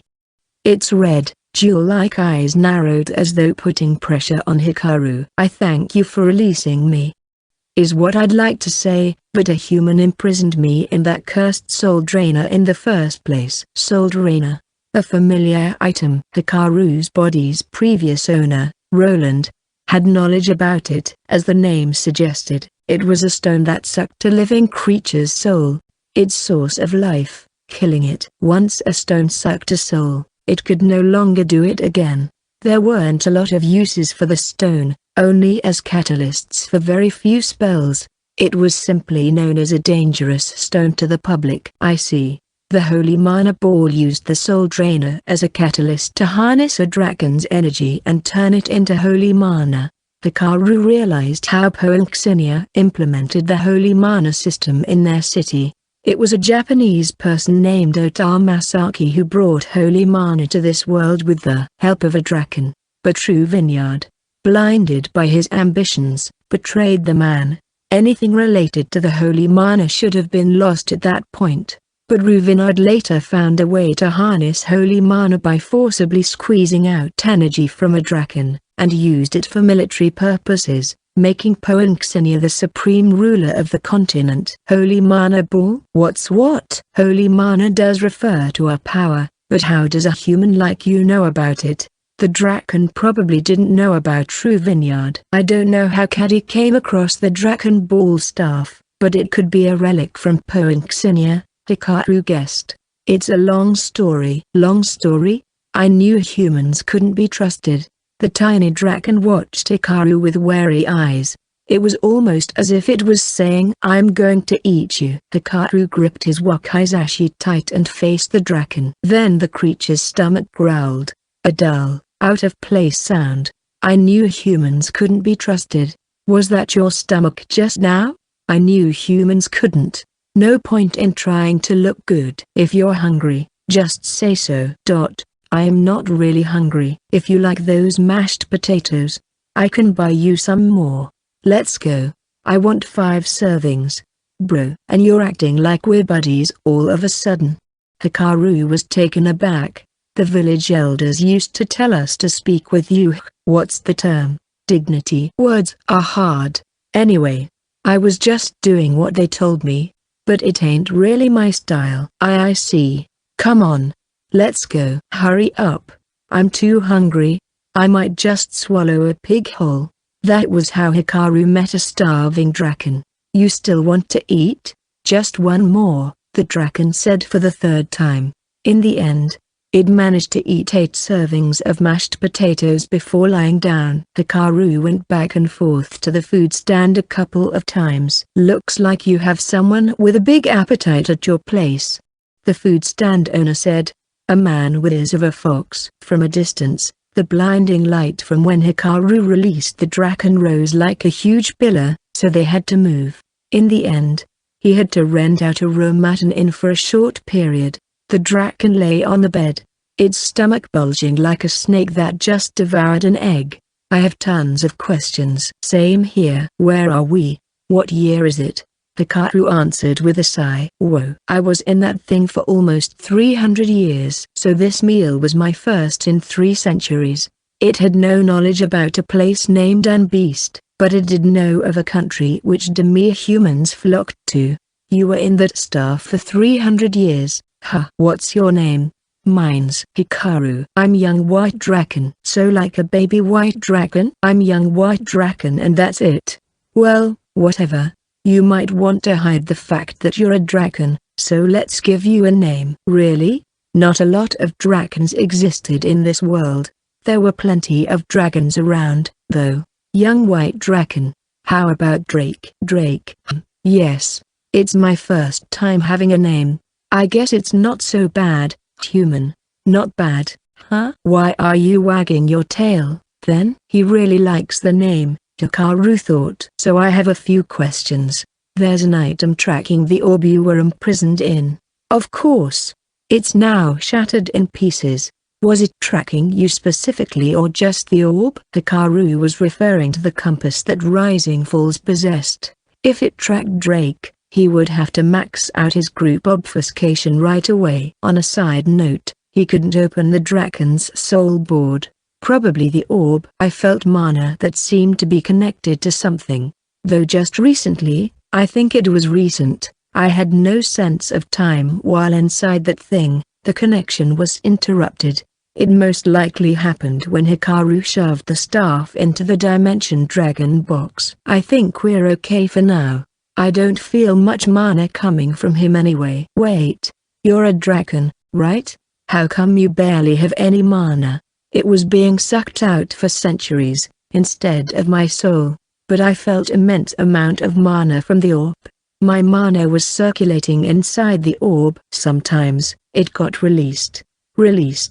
Probably when the staff was used. When Caddy cast her magic. But I think the orb would have gone full, like my tummy, in the near future and burst. I would be free either way." "So all your mana was released with that burst of light?" "Half of it, at least. Half." "That light couldn't have consumed all the mana sucked out of me." "I mean, look at my fur. It's completely white." "Well, you're a white dragon, aren't you?" "Come on. You don't know what a joke is?" "That was a joke. Is it funny to fellow dragons?" "I'm being serious here." Hikaru shook his head. "Whatever. I don't really care about jokes right now." With that much mana, the whole area would have been leveled. But half of it just turned into light, and the other half, Drake's glance flickered to Hikaru's wakizashi. "What?" Hikaru finally noticed for the first time. His weapon held enormous mana. "Looks like that thing absorbed half of the mana." So the wakizashi prevented an explosion. He only followed his instinct. Hikaru thanked his luck. Okay. So, are you going home to heaven? How do you know we live in the heavens? I released a dragon before. Wow, that's amazing. So I'm the second one? I don't know if it's an amazing feat or not, but yes, you're the second one I freed. Hikaru realized he couldn't return the staff anymore. The orb would have exploded sooner or later anyway. He might have even saved Caddy's life. I'm not going back to heaven. I came down here of my own will, though the elders tried to stop me. Ah, what? You do look like the type to make a mess. That's exactly what the elders said. They hurt my feelings, so I left. Yikes. Sounds like a mess already. I'm interested in you humans. And the food you eat looks yummy. So you're just a glutton. Who cares? Give me more of that mashed potatoes or something. Good grief. Hikaru shrugged. You know, humans make other delicious food besides mashed potatoes. What did you say? There's a lot more. I want them. Feed me. But you know what they say? Those who do not work don't get to eat. I'll work hard. I swear. I can do lots of things once I've recovered my mana. You want me to destroy a castle, or a mountain? I knew it. He mainly destroys. Me saving him must be fate at work. Hikaru didn't really mind bringing Drake with him anyway. In fact, the dragon could prove to be a valuable asset. Though I barely have any juice left in me. It'll take time for me to recover my mana. But I'll still do my best. So please, feed me delicious food. It might take some time before he became one, though. Okay, fine. Really? Drake turned over and got up, jumping on the bed. Ugh. My stomach. That's what you get for moving around too much after eating. Hikaru gave a wry smile. I guess it's fine if he doesn't turn out to be valuable. He doesn't seem like a bad guy. Plus, an adventurer with a dragon sounds amusing. Hikaru rose from his chair. All right. Time to leave, then. Already? We need to cross the border and move to another town by the end of the day. I'll buy you something different then. Let's go. Drake jumped up and down. And dropped on the bed. Drake wrapped itself around Hikaru's neck to hide his face and horns. He looked exactly like a fur scarf. In the carriage, Hikaru noticed a change in his job class. Lower class Heaven's Messenger God, Lesser Angel 5 was gone, replaced by higher class Heaven's Messenger God, Greater Angel 5. News about the conflict between Prince Ostrin and Princess Cadustoria had already spread to the masses. A handful of people were also aware that Ein Beast's army had gathered in Leather Elku and were planning to attack the royal capital. One of them was the Thieves' Guild. In the residential quarters located in the sewers of Bond, a man groaned. A look at his short, red hair and the flame tattoo on his face, one would assume he was anything but a decent man. With the sharp look in his eyes, he emitted an uncanny intensity. Tons of papers filled with status reports about the war and highly political matters were piled up before him. Contrary to his looks, Kelbeck was actually a learned man. Boss, you have a visitor. The voice of his subordinate came from beyond the door. What? I told you not to let anyone in at this hour. Yeah. But the man couldn't make himself clear. Robbed of his quiet time to think, Kelbeck opened the door, irritated. Who the hell has the nerve to? A woman with the same flame tattoo on her face stood before him. Katie. It was none other than Kelbeck's sister, Katie Kotobi. It wasn't a tearful reunion. They were already old enough to not get too emotional.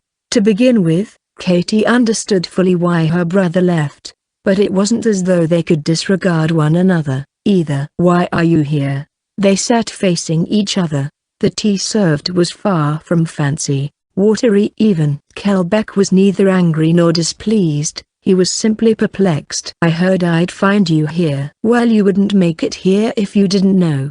I'm asking why. We're in the middle of a civil war. There's too many problems right now. Problems? The civil war has already started. Those beastmen from Ein Beast are quite annoying with their keen sense of smell. There are already spies here in Pond.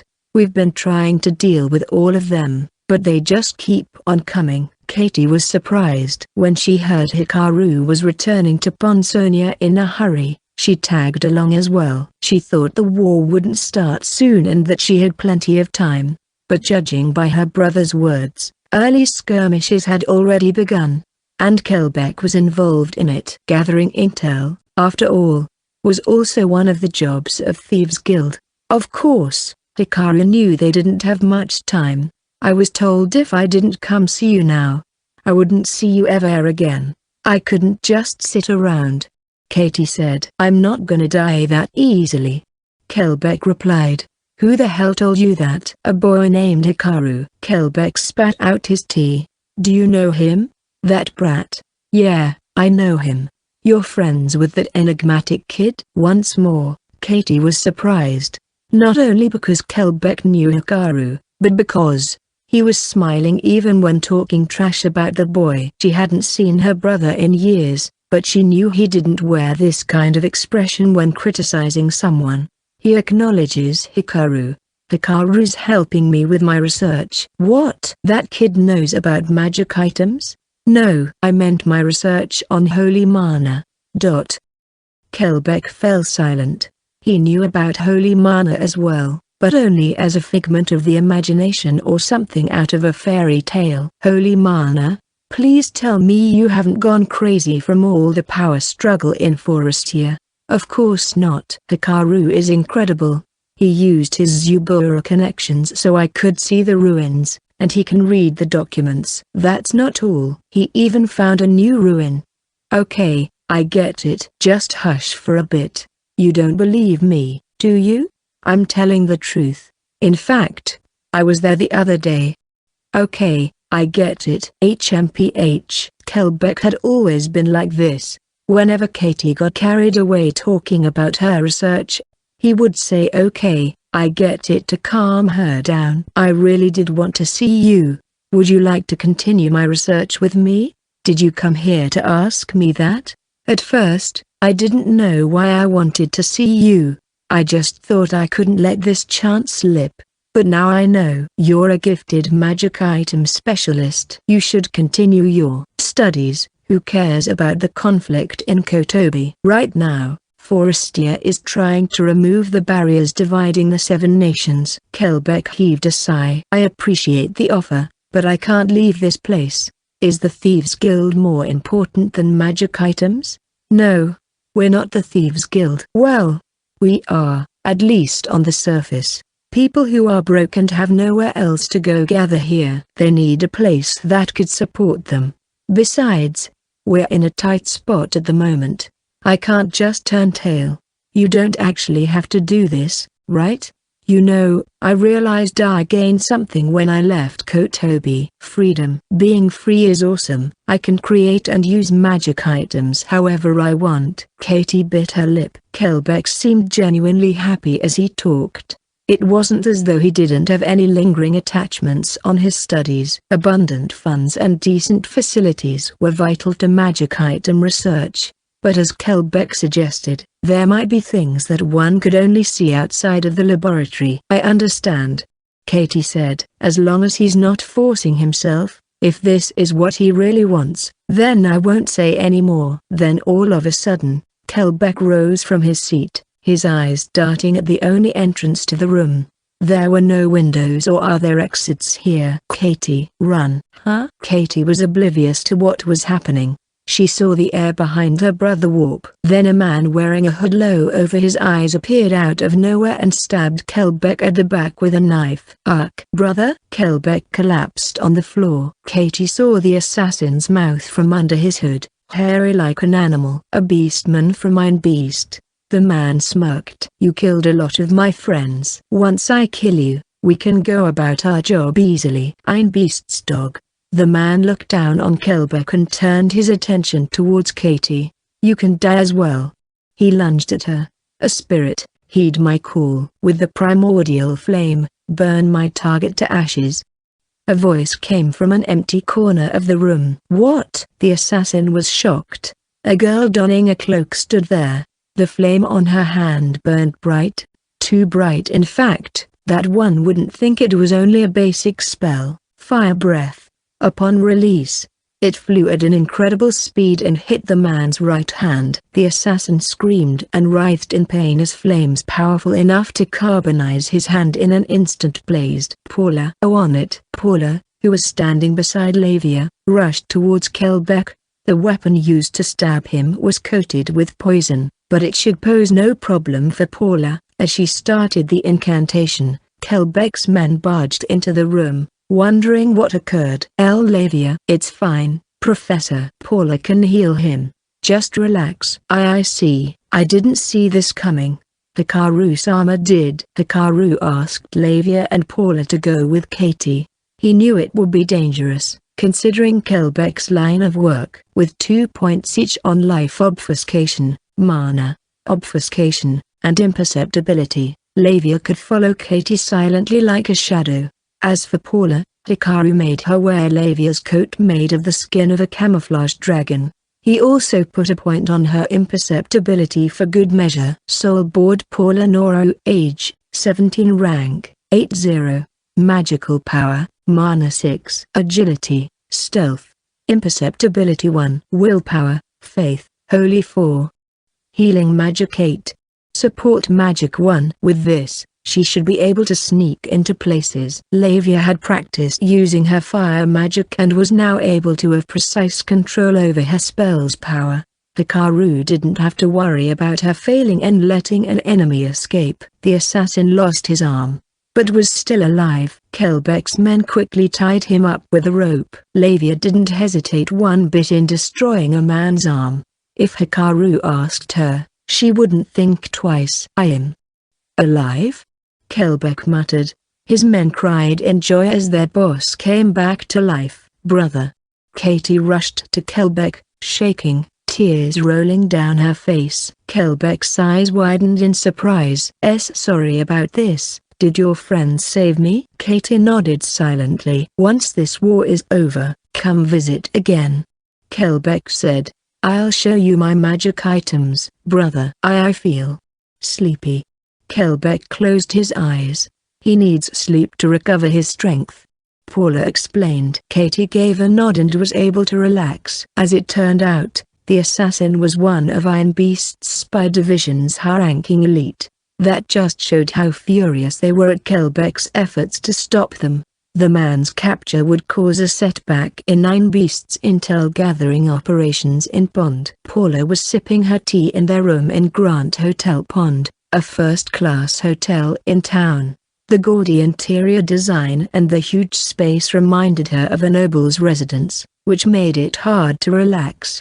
She felt tense as she wondered how much she would have to pay if she dropped and broke the teacup. Lavia, on the other hand, was dauntless. After turning on the bedside magic lamp, she lay sprawled on the wide bed, reading a book. 10 days had passed since they prevented Kelbeck's assassination, and every day they'd done nothing but lounge around. An all-out war could start soon, putting the citizens on edge.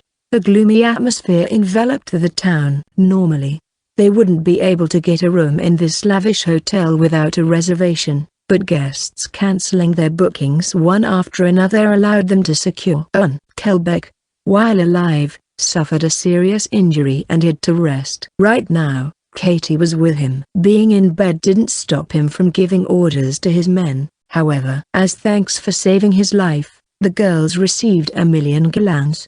Lavia tried to give every last coin to Paula, but the latter wouldn't accept it. After all, she only followed Hikaru's instructions. If things go south, don't hesitate to use healing magic. If you can't make a decision, then let Lavia decide. Everything about me belongs to Hikaru-sama. Paula told Lavia. In that case, let's give it to Hikaru.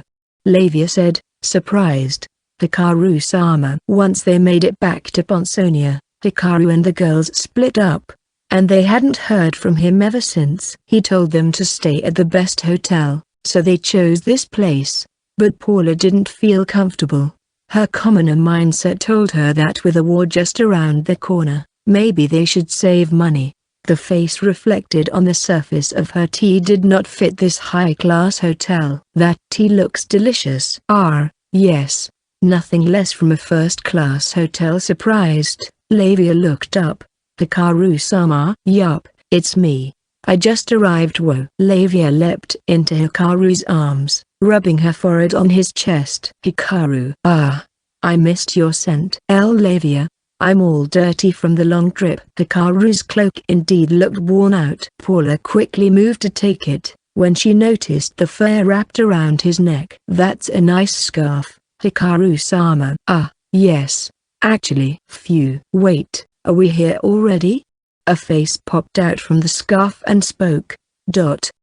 Paula's scream echoed in the room. A dragon? Paula exclaimed. You mean the ones that appear in myths? The messengers of God? Lavia asked. Hikaru felt refreshed after taking a quick bath and changing out of his dirty clothes. Drake, on the other hand, was munching on snacks he found in the room. Yeah, his power has been sucked for 300 straight years, so right now he's not that strong. I'm sure there won't be any problem. You can just think of him as a strange, harmless creature that loves to eat. How is this not a problem? Is he going back to heaven? I don't know. He's a whimsical type. He can go home if he wants to, though. You don't look fazed at all, Paula remarked. Yeah. Based on his story, human selfishness got him captured. So I want to make it up to him. Or rather, at least make him happy. His boss doesn't hold a grudge against humans apparently. Hikaru. Does he need mana to recover? In that case, maybe I can give him mine, Lavia said. Now that you mention it. Hey, Drake. Yes? Drake raised his head, crumbs all over his mouth. Hikaru told him about Lavia's suggestion. That might speed things up actually. Should I stay with this girl, then? There's really no point in wrapping myself around your neck anyway.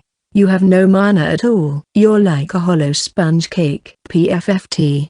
Don't laugh, Lavia, or he'll get too cocky.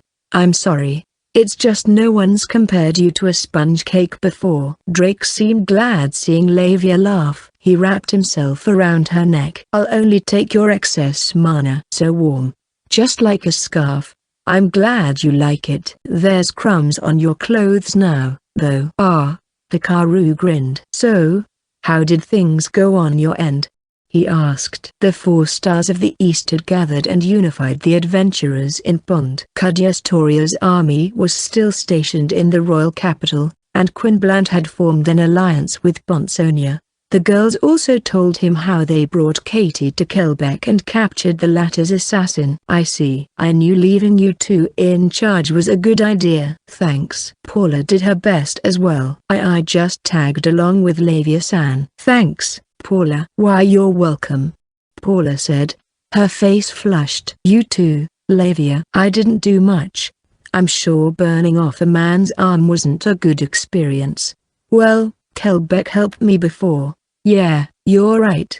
She was referring to the time when Hikaru rescued her. Hikaru asked Kelbeck to send someone to stop the carriage to distract the adventurers guarding Lavia for a brief moment, and that bought enough time for him to rescue her. There might not be any movements from both sides soon. Hikaru told the girls about Ostrin and how he stole Rising Fall's staff. I see. Kelbeck taking down 9 beasts' spies was a great thing, then, Lavia said. Yeah, Ostrin or Gothold doesn't know if there are traps in Pond, or if soldiers are stationed here. They would gradually spare some of their forces to this town while heading to the capital. The battle at the capital would then be a war of attrition. What would happen then? I don't think Kadiastoria can attack Letherelka.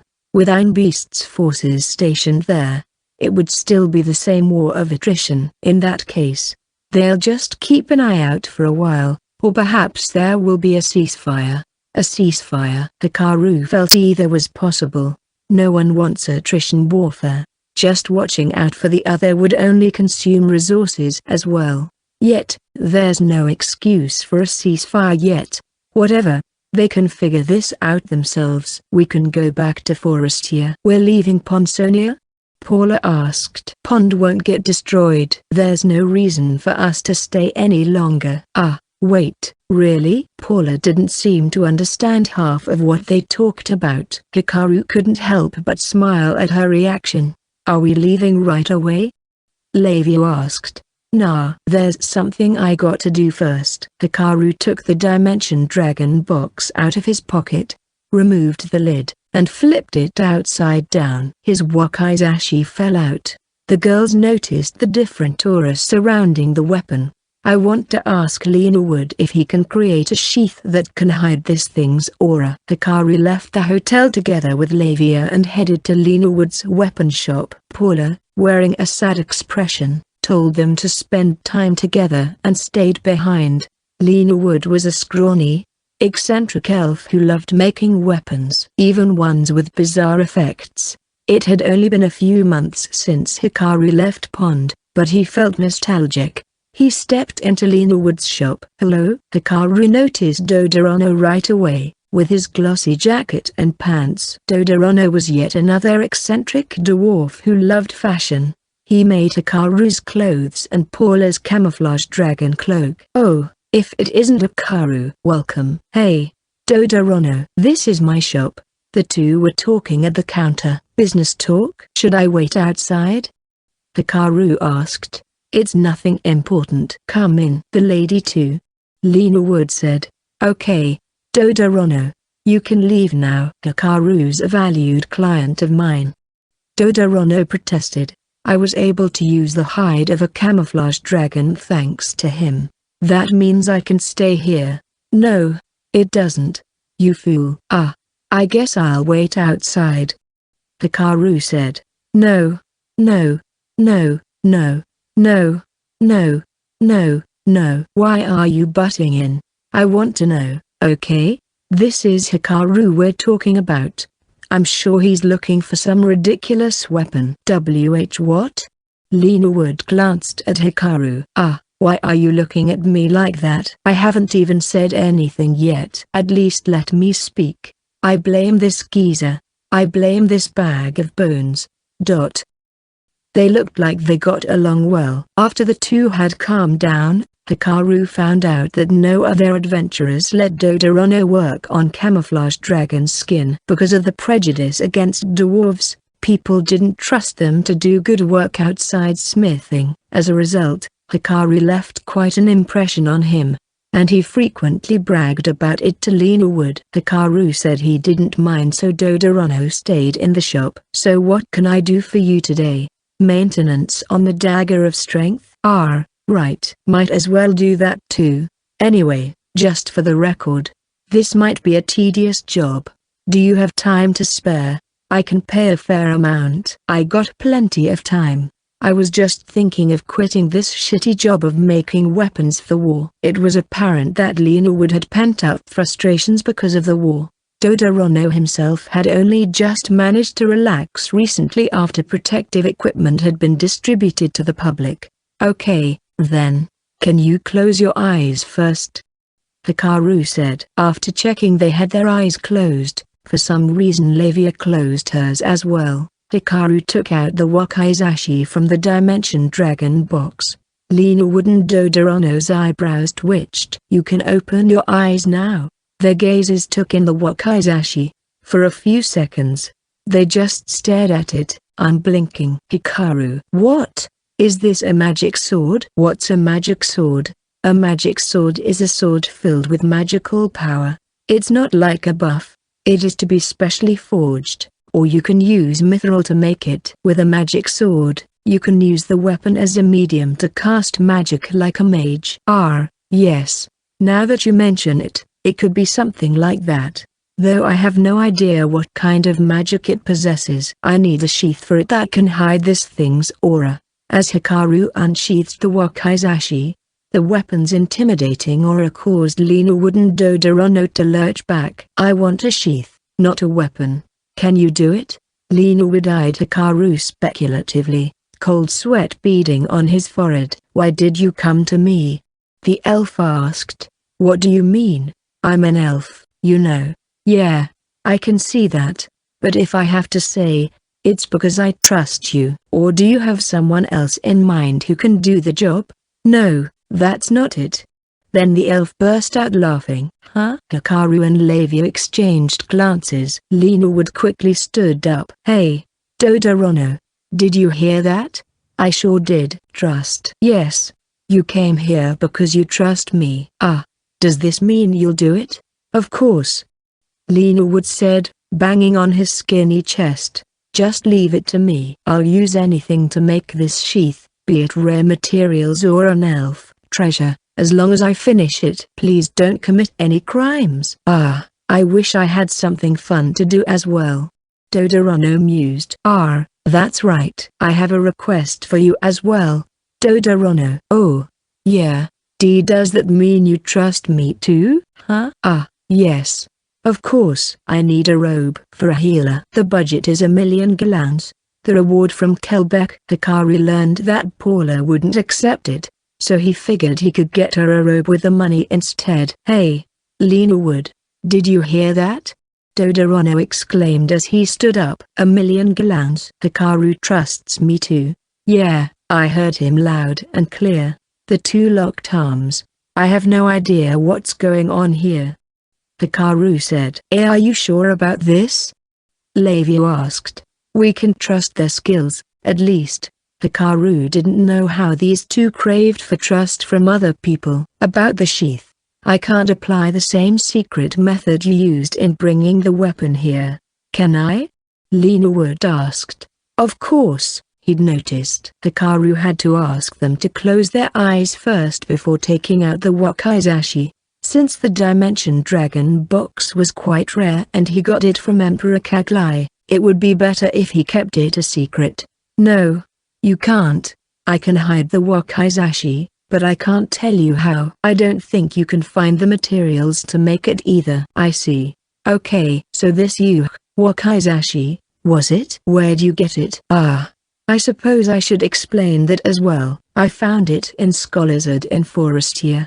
I think it's a relic from the ruins in Zubura. The wakizashi was a rare weapon in this world. Hikaru assumed it was Otar Masaki who created it after coming here, but as to why, there was no information in the notes he left behind. It seemed like the man used the knowledge he got from Japan in peaceful ways. For a single-edged sword, it is quite an interesting craftsmanship. It's different from a scimitar and sabatu. Should I leave it with you? A fine weapon like this? Nah, I won't be able to sleep at night. I'll just take measurements. Lena Wood quickly made preparations. Hikaru, do you need anything else for the robe? Todorono asked. Let's see. Hikaru told the dwarf about Paula's appearance, her bright, green hair, height, and physique. What else? Oh, I know. There is one thing. What is it? The dwarf asked. A dragon stone. It's about this big. Hikaru gestured with his hand the size of a rugby ball. Todorono's face froze. Ha ha ha ha. Don't play with me. A dragon stone as big as that would cause an uproar. I bet you can find those in a country's treasure house. Ah, I see. They're that valuable. Huh? Right now, the dragon stone was in their apartment in Scholazard. Don't tell me you actually have a dragon stone?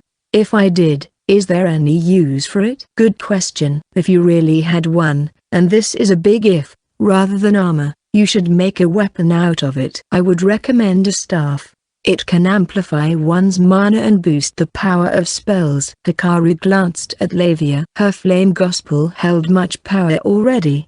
Is there a point in boosting her spells further? Alright, then. I'll leave the robe to you.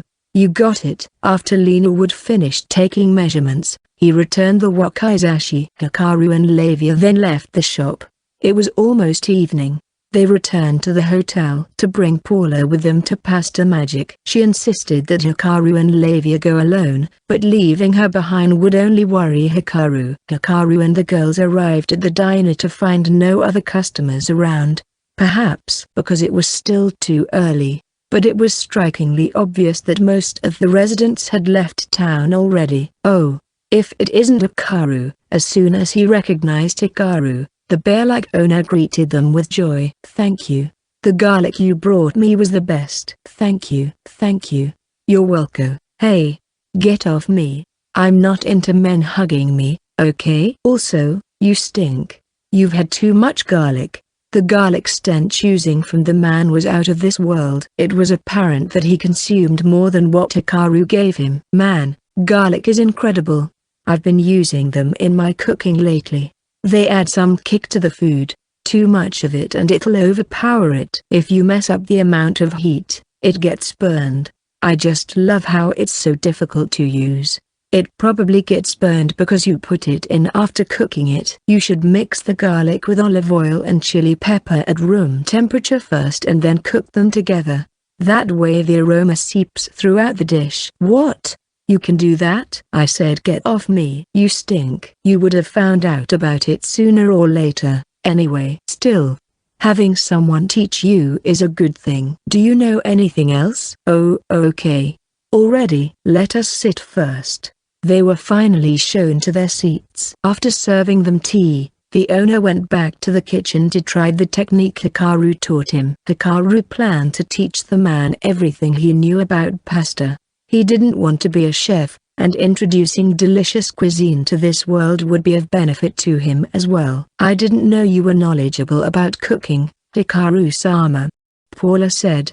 I just know some things. It's not like I'm a good cook or anything. Still, that's pretty amazing. Paula watched him with bright eyes.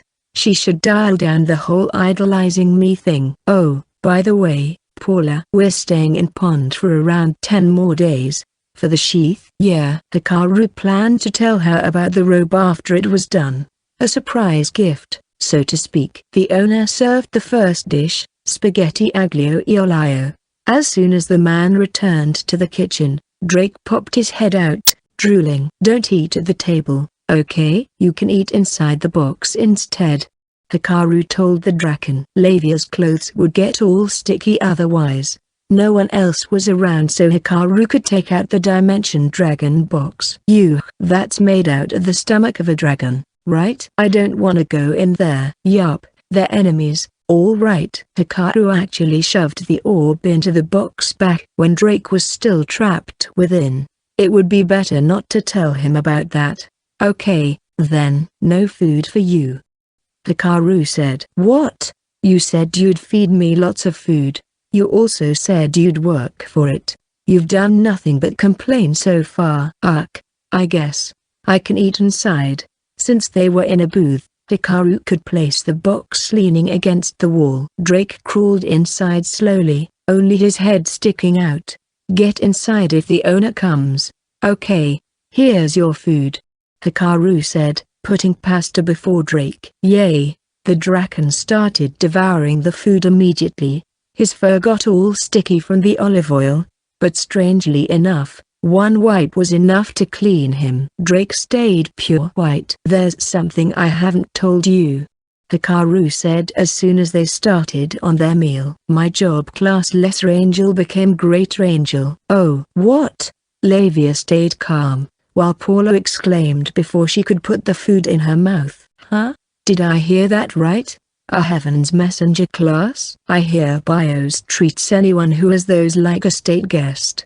And you have one, Hikaru-sama, though I can definitely see you as an angel considering how venerable you are. Calm down, Paula. Drink some tea. Oh, okay. Sarah told me about the Heaven's Messenger class. You seem to know about it too. Is it really that well known? I was raised in a church, but from what I heard, there's only been lesser angels so far. They said that's the limit for us creatures who dwell on Earth. My class changed after I saved Drake. I think you get it by helping dragons. So basically no one would get it unless there were actual dragons in trouble. By the way, why does the church treat Heaven's messengers like honored guests? How much do you know about the church's doctrine? Paula asked. Pretty much nothing. Please tell me about it. According to Paula, the church worships this world's God. Unlike back on Earth, God here was much closer to the people. His blessings could actually be observed, like in soul cards. As such, religion here was much orderly. Only a few worshipped spirits or evil gods. One of the blessings one received by working in the church was the use of healing magic. I can use healing magic because I worked in the church. Even if you don't serve in the church, can't you still use healing magic as long as you believed firmly in God and His miracles? Yes. Exactly. So you do know some things. Nah. It was just a guess. On the soul board, willpower branched out to holy and then healing magic. There was no church category. But it wasn't as though the church was meaningless. They helped people better understand God and His teachings. What do you know about accursed magic? Hikaru asked. It is said that it manifests in people who harbor deep resentment and anger towards others. Hikaru was reminded of the woman with Gafrasti, Aglaia van Houtens, the cousin of Zofia van Houtens, Forestier's prime minister. She used a spell that put those who felt hostile towards her to sleep. It was a mystery to Hikaru how she was able to use accursed magic, but apparently one could learn to use it even without worshipping evil gods. What can you tell me about support magic? Do you learn it by serving in the church? It can only be learned through special training provided by the church. I heard once the class Ordinary Support Magic User God, Newbie Buffer 7 appears. You can use support magic. I see. Do you have the Newbie Buffer job class then? I don't. You can only undergo the special training in the royal capital or other major cities. Ah. But can't you use support magic? What? I can't. I'm pretty sure you can. Hikaru checked her soul board. She did have 1 point on support magic. Like I said, it requires special training. Wait. Lavia interjected. Just trust Hikaru and try using some basic support spell. But if you don't know the incantation, I can teach you. Lavia learned about support spell chants from the adventure novels she read. Apparently healers held important roles in the stories. They supported the brave warriors in fighting powerful monsters, sometimes married the hero in the end, and other times, lost to a princess. After learning what to say, Paula closed her eyes and started muttering the words. A God who art in heaven, in thy name I ask for a miracle. Give me power, and to my brethren a touch from thy hand. I offer thee my mana. Oh! Hikaru sensed power brimming from within himself. He felt almighty, as though he could lift objects way beyond his capacity. Looks like you can. Looks like it. Lavia said. What? Check your guild card. Oh, okay. Paula froze. I have a 3-character class. Calm down and drink some tea. How can I calm down? I have a 3-character job class. Healing magic god, extra healer. Why yeah, I kinda figured. Congratulations, Paula. How are you two so calm? If anything, I'm surprised you didn't check your guild card even once after your abilities got boosted. Wait, Hikaru-sama. Did you do something about my support magic too? Nope. Seems like you had the gift from the start. Oh. Paula looked weary from the shock. She didn't have Newbie Buffer apparently. A 3-character class. They say only legendary adventurers have them. And yet here I am. The job class most likely appeared after Hikaru made changes to her soul board. Lavia's most powerful class, Flame Magus, was a 4-character one. I think various parties will try to recruit you if you reveal that job class to the public, even rank 8 parties and higher-ups from the church. In fact, Sophie's already trying to persuade you. I know. Paula raised her head abruptly, her eyes fixed on Hikaru. But I want to be of use to you. After all you've done for me, I'm still utterly useless. I see. Hikaru didn't sense any lie from her words. That was what she truly wished for deep in her heart. It might be okay to tell her about my secrets in the near future, Hikaru thought. Agilo. Now this one's good too. You have olive oil all over your mouth. At least wipe it before you come out of the kitchen. After serving them Agilo, a dish fried in garlic oil, the bear-like owner strode back to the kitchen. Hikaru taught him the recipe as well. The man used shrimp and mushroom for this one. Apparently the owner purchased garlic in bulk from a store in Pond that sold unusual ingredients. He also felt proud since he could now procure stock regularly from Forestier. So, Hikaru, about Lil Drake. Lavia said. Drake, who was blowing on a shrimp, turned to Lavia, puzzled. Lil Drake, I don't think it suits him. Nah. I can understand. I'm just too adorable. So what is it, human girl? Dragons live in heaven, right? Are you friends with God? Yes, we do live in heaven. But I haven't met God. Hikaru wondered the same as well, so he asked Drake about it. To put it simply, dragons were God's speakers. They were tasked to mediate on Earth in God's stead. Dragons didn't give birth to dragons, but rather God created them whenever he needed one. As Hikaru had already guessed, God was a part of this world's system. Hence, he hadn't shown himself to the dragons or other living creatures. It was said that dragons that worked for God were holy, while the dragons that wreaked havoc and caused chaos were evil. For a dragon, Drake was young and lacked knowledge. Although minus the time he spent trapped in the orb, he was still 100 years old, so he didn't have much information. He also didn't know about soul boards. So did Drake leave heaven and come here because God needed him to? Lavia asked. If what he says is true, then yeah, I'd say God chose the wrong guy, but he doesn't make mistakes. Hey, I can hear you, you know. Then bells clanged as the door opened. Every day is so stressful. It's exhausting. But that's why we drink to relieve stress, right? Oh, this is quite unusual. People in the booth at this hour, a familiar pair. One was a red-haired beauty with short hair and a sharp look on her face. The other was just as pretty, but her face said she was hiding something.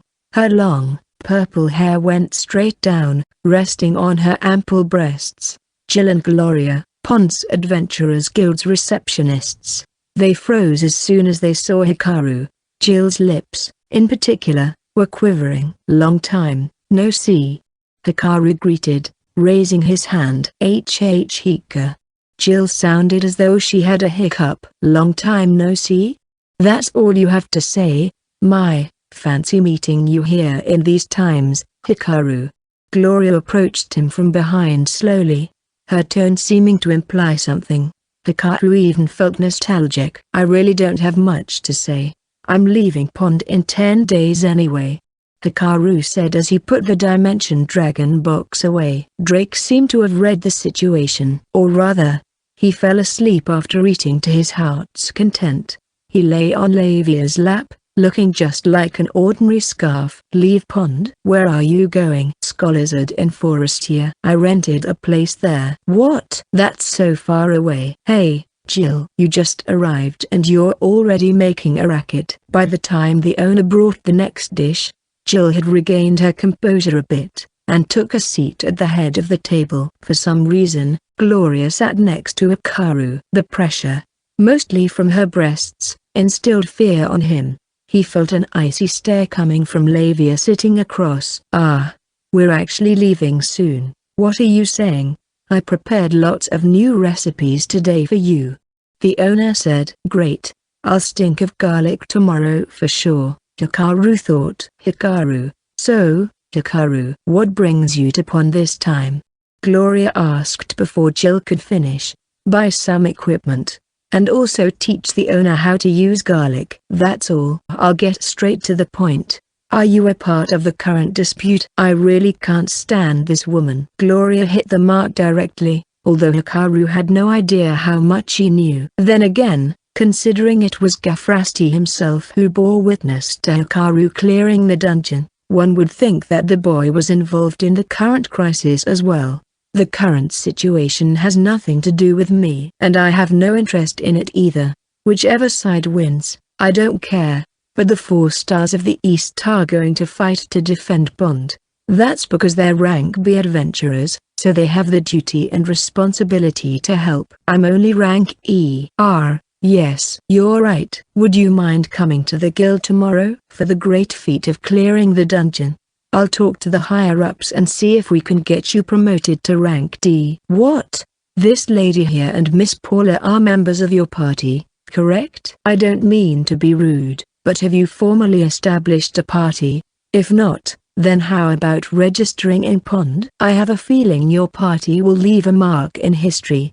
It would be an honor if the first step of your story starts at Bond. What are you saying, Gloria? Hikaru is a civilian, Jill said. Gloria snickered. Jill still seemed to think that Hikaru's job class was civilian. Upon hearing the word party, Lavia's eyes gleamed. Now that I think about it, Hikaru thought, we got her a guild card, but we haven't actually formed an actual party. If we formed one, we'd be able to take requests that could only be assigned to parties. Other than that, there's really no meaningful benefit. But parties always came up in adventure stories. I can see why she's excited.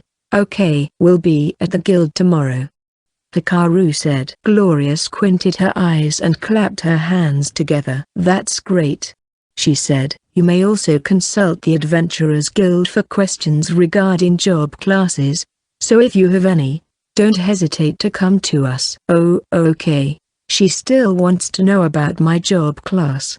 Her tenacity was admirable. Hikaru. Jill spoke, her eyes filled with scorn. Who's the pretty girl? I've done nothing but engage in tiresome conversations all day, Hikaru thought.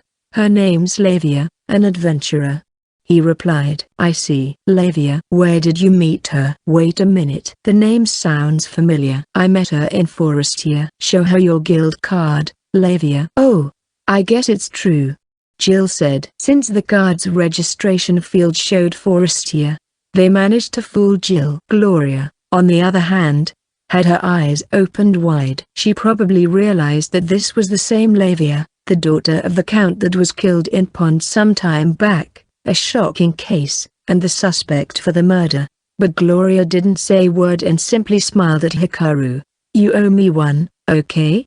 I have no idea what you mean. She's just Lavia with no family name. I see. I actually looked into any further news about the case. I thought you might be interested. What do you want to know? Let's talk about that tomorrow. They conversed with their eyes alone. Hikaru could feign complete ignorance, but he was interested as to what happened to the murder case afterwards. It wouldn't be a bad idea to ask her about it. No one was after Lavia anymore anyway. You sure have a twisted personality. I'll take that as a compliment. You should use your craftiness to get yourself a man and settle down. Gloria's smile froze abruptly. She was already at a marriageable age, and a few years older than Jill. Ha, I got her good. Hikaru looked satisfied. Lavia and Paula seemed confused, not sure what was going on. Are we finally here? They call it the satellite town. So I thought it was just, like, you know, around the corner or something. Come on, dude. If it was that close, it'd be, like, part of the royal capital already. True that. Not many people were familiar of the three-man party that just arrived in Pond on a morning carriage. The guard at the gate looked confused as he inspected their guild cards. As he watched the three men walk away, the guard's colleague approached him. Hey, what's wrong? You're spacing out. Those guys are rank A. What? A rank A adventurers party, huh? Even after repeating himself, his colleague didn't believe him, that the men just now were members of Sweet Pleasure, the only rank A party in the whole kingdom. It was still early dawn, but Jill and Gloria were already on standby in the guild. They hurriedly told Aurora beforehand that they would work the early morning shift. On a side note, they had one more co-worker, a receptionist who went on her yearly home leave, but never returned to work as she got married. No one knew how the three ladies reacted, and perhaps it was better if no one did. Hikaru would be coming today to register his party. The two ladies came early waiting for him. But so far only hopeless adventurers were present. In other words, the regular patrons. Hey, Jill, how about dinner sometime? Gloria, you're looking even more beautiful today. Hey, back off. It's my turn to talk to Jill. No, it's not. Go away. Your breath stinks, man. Huh? You want some? Bring it on. The usual bickering had started. Then, a small figure appeared at the Adventurers Guild. Hikaru. Jill stopped. She realized it was someone even smaller than Hikaru. The second one was of average height, and the last one was huge. Who? Jill looked puzzled. Do you know those guys? She asked Gloria. Welcome. Gloria greeted in a higher tone than usual. In fact, Jill had never heard her speak like this, and she was awfully accommodating. Gloria rushed out the counter and approached the three men. What? Who? Some noble or perhaps some moneybags? Jill thought. Going by Gloria's character, they could either be nobles or someone wealthy, but their casual attire painted them as adventurers. Sorry to bother you in the middle of your shift, the shortest man said. We just came here to borrow a map. The shortest man said. He reminded Jill of the previous guild master, Uncan, who disappeared all of a sudden. It could just be the height, however. Is he a man-gnome? But I thought there were only a few of them around. Whoa there, boy. You can't just cut in line like that. It's not your turn to speak to Gloria. You from a loaded family or something? Wait your turn, brat. Stop it, you guys. These men are. Gloria tried to calm the adventurers down, but the man in the middle stopped her. He was a gaudy, effeminate elf, earrings hanging from his pointy ears. Jill's first impression was he looked like the type to roam the streets at night to pick up girls. I gotta ask, are these guys really adventurers? Guys like these actually just ruin our reputation as well. The elf said. What did you say, punk? I see you need your arm broken first. Then came a bang. Adventurers surrounding the three men flew in all directions. A few crashed into the walls, while some rolled on floor, knocking down chairs and tables. Whoa, better watch your step. The guild's floor is slippery. That's like basics. True that. The huge man agreed. Jill was astonished, not just because the adventurers were sent flying, but Gloria's face said she expected this. These men here are the three members that comprise Sweet Pleasure, Ponsonia's Rank A adventurer party. Please refrain from doing anything careless. Well, if you want to slip on the floor as well, feel free. The short man said. They pretended what happened was merely the adventurers losing their footing, that they didn't exercise violence. Although a bit of a stretch, no one complained. All the more so when not one soul actually saw what the elf did. The three-man party moved to a booth in the lobby. Gloria quickly prepared tea. Hey, Gloria. Jill. Can you take care of the counter for now? What? Gloria wanted to deal with the Rank A adventurers alone. What happened to waiting for Hikaru? Jill would feel upset whenever someone showed interested in Hikaru.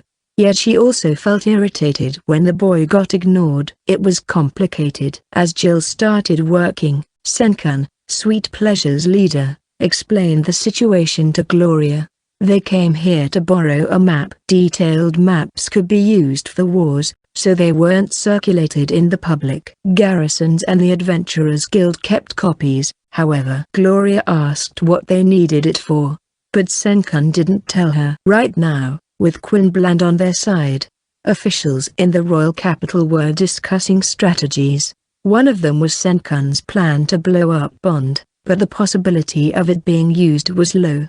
The reason being, if the plan failed, the damage would be too big. Too soft, Senkan thought. But they came here to set traps anyway, just in case. It would be safe as long as they weren't triggered. But Princess Storia and the others didn't seem to share the same thought. I'll bring the map. Please wait for a bit. The guild always showed special treatment to Rank A adventurers. Confidential missions were sometimes carried out from Pons Adventurers Guild. A receptionist should do everything she could to assist them. Gloria wanted to know what the men were up to. She planned to go with them after this on the pretense of showing them around town. Man, adventurers here are awfully weak. Ein Beast will devour them for sure. Yeah, they're pathetic compared to us. True that. Normally, the conversation would end there, but Gilliam, the elf, clapped his hands as he recalled something. Wait, the Rank B party, 4 stars of the East are here, right? Sounds like a chance for a mixer. You really do love women, Senkan remarked. And you love money, Gilliam retorted. True that. Then the door to the guild opened. Speak of the devil. It's the all-women party. Senkan said as his eyes darted at the door. Sellies, Sarah, Sophie, and Silica stood there. They were here to supervise the local adventurers and help defend the town. The ladies didn't move from the entrance, clearly sensing the different atmosphere in the guild. "I feel tension in the air," Silica said with a self-important air, arms folded. Senkan got up from the booth and walked briskly towards her. Sellies casually tried to block him as though protecting Silica, when the man suddenly got down on one knee. "I've never felt like this before," the man said. Silica looked puzzled, tilting her head. "Your smooth hair, as black as the night. Your black eyes that seem to know everything. Your adorable voice made my heart tremble. I, Senkan, have fallen in love at first sight." After a moment's silence. "Yo, Senkan, that's like my thing." "What a riot." "True that."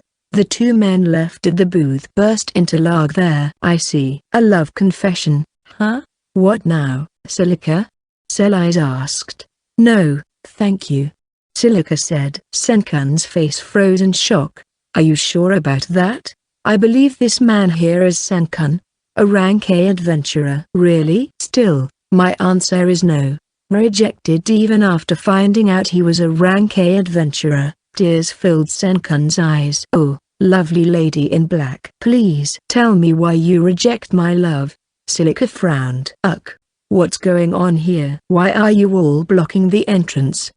Hikaru said. Hikaru glanced at Silica, her arms still folded, and the short man kneeling down. He then turned his gaze at the men laughing at the booth, at the other adventurers whose faces were pale, and then at Jill working at the counter. Jill shook her head rapidly. "I see. Don't come in, or it'll only make things more complicated." "Gotcha. What's wrong, Hikaru?" Leivio asked. "You're not going in, Hikaru-sama?" Paula added. "It seems now is not a good time. Let's go somewhere first." Hikaru was about to turn around when Silica grabbed him by the scruff of his neck.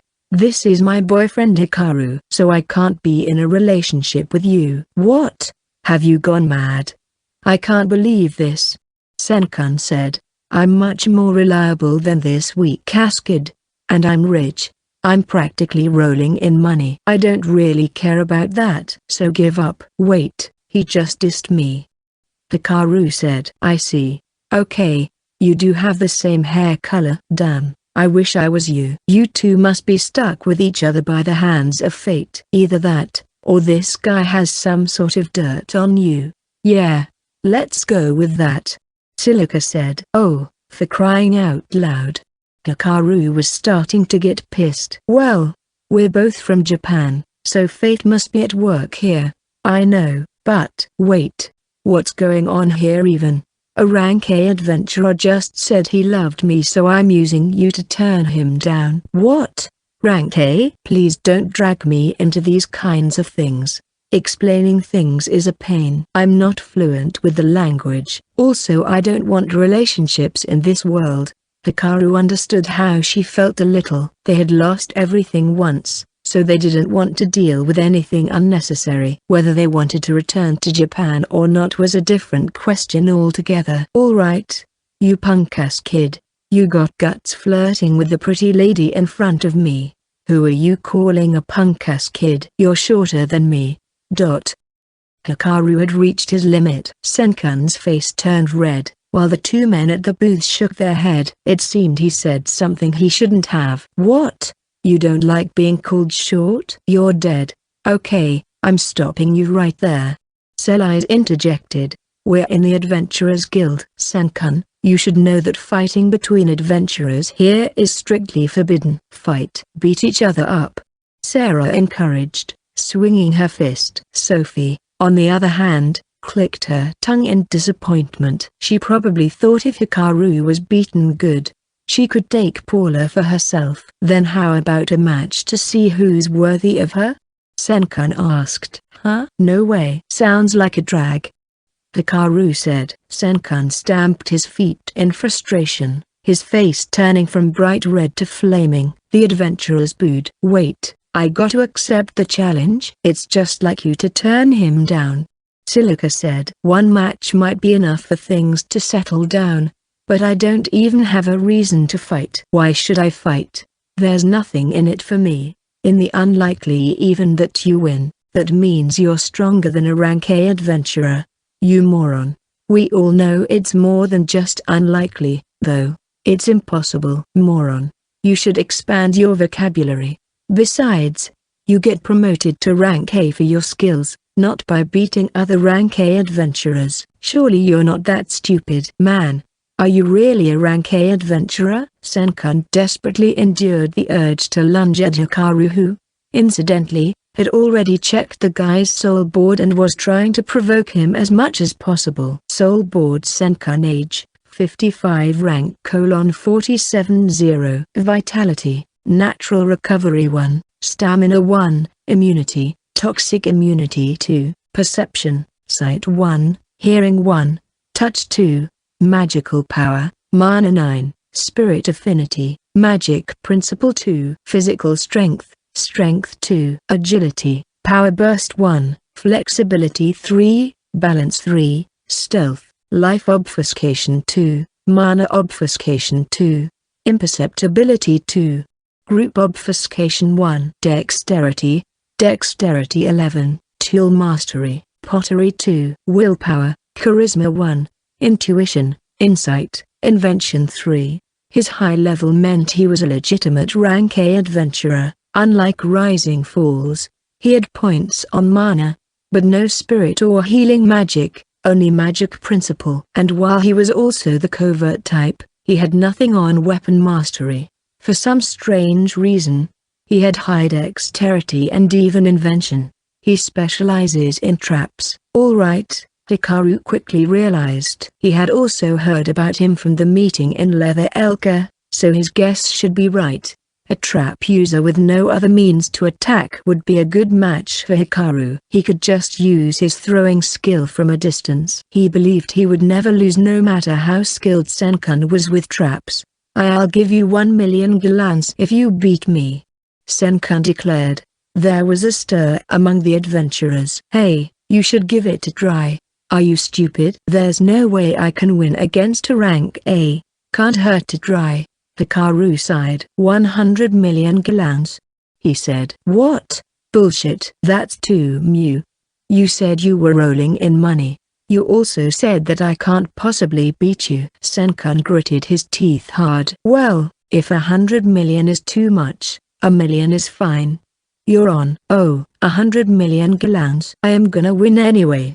So it doesn't matter how much I bet. Hey, Miss Receptionist. We're borrowing the training ground. Senkan started walking away, his steps heavy. Hikaru struck a triumphant pose. Jill came running, her face pale as a sheet. WHWH, what are you thinking? You can't do this. You should apologize right now. The 4 stars of the East were shocked as well. I didn't expect you to agree to the match. You'll get loads if you win, but you'll be in trouble if you lose. I don't really care who wins. I'm the one who set it all up, so I get half of your winnings, okay? Except for Silica. How greedy can you get? You can never have too much money. Well, I want to build a hot dog chain. Hot dog? Hikaru didn't quite get what her plan was, but they decided to go with a 90-10 split. Hikaru, I'll just leave the party application form here, okay? Lavia said. Good luck, Hikaru-sama. Paula added. The 2 girls were acting the same as usual. The Adventurers Guild's training facility was nothing but a space with a roof. Adventurers flooded the place, wanting to see a rank A fight, but were all locked out per Hikaru's request. He didn't want to let unrelated people know about his cards. They thought differently.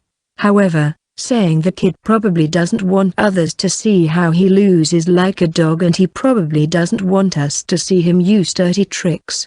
In the end, there were only a few people present in the training grounds, Hikaru and Senkan, Senkan's friends, Gilliam the elf and Nago. Lavia stayed in the lobby to fill out the party registration form. Hikaru asked Paula to come with him, though her healing magic might be needed. Jill, her face white as a sheet, was also there, and the 4 members of the 4 Stars of the East. Hikaru, just apologize. Enough about that. I have something to say before we begin. An apology, right? Right? A sincere apology.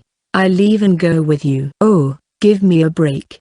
Hikaru said, feeling weary as he shot a glance at the corner of the grounds. The 4 ladies were standing alongside the wall. I need the other 2 guys to stay put and just watch. Did I hear that right? You think I'll let them back me up? Senkan said. I just want to eliminate that possibility.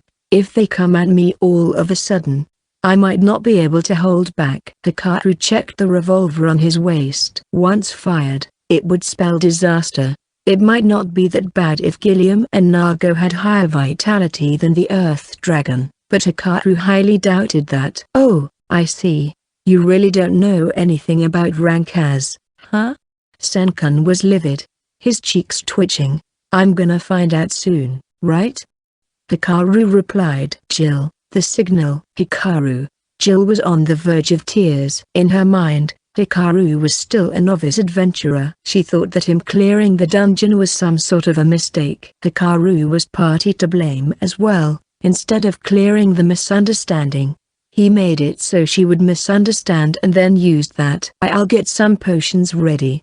Just don't die, okay? Jill stepped away from the fighters. Fight! She cried. What's wrong, brat? Got cold feet facing an A rank? Senkan provoked him, but Hikaru could see through everything. The man-gnome came to the training grounds a good 5 minutes before him. No one else was here in that time frame. In that 5 minutes, the man finished setting things up, his traps, that Hikaru could see clearly with his mana detection. Landmines were buried in a 5-minute radius around Senkan. Superfine wires hung in the air, wires that triggered the traps. Senkan chuckled. You know about our abilities, don't you? Come on. Now. There are no traps here. A practice sword with a chipped blade in hand, Senkan skipped from left to right. He knew where the traps were exactly. At first glance, it might seem that he was moving around carelessly, but he made sure not to step on any of the traps or touch the wires. Cool. You really make it look like there are no traps. Hikaru was impressed. I told you, there's none. You managed to hide them well.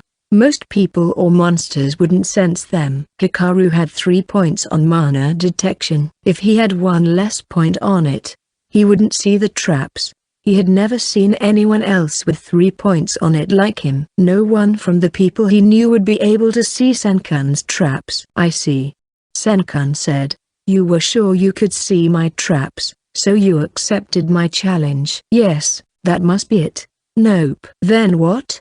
I was sure I could win. Hikaru took out a leather bag filled with stones from his pockets. Senkan knew his fighting style was unique, something that others couldn't simply copy. There were other stronger man-gnomes back in his hometown, but he believed none of them could win against him in a fight. No monsters could detect his traps, not even those beings from other races. Senkan wasn't rank A for nothing. He'd fought in numerous battlefields. No matter the predicament he was in, his traps never let him down, protecting him from all enemies. How? Senkan couldn't believe his eyes. That's the 5th one. The meek and harmless black-haired boy, Hikaru, hurled stones, each one hitting his traps accurately, triggering them. Senkan had set up various kinds of traps, one that paralyzed, one that caused an explosion, another that released lightning, one that nullified spirit magic, among others. These magic traps all required expensive catalysts and complex procedure to set up. And another one. To him, Hikaru was abnormal. Not only could the boy see the traps, each of the stones he hurled hit the traps square in the middle. His accuracy rate was insane. Even there, observers were shocked. All that's left are the wire traps. After getting rid of the traps buried in the ground, Hikaru started aiming for the wires.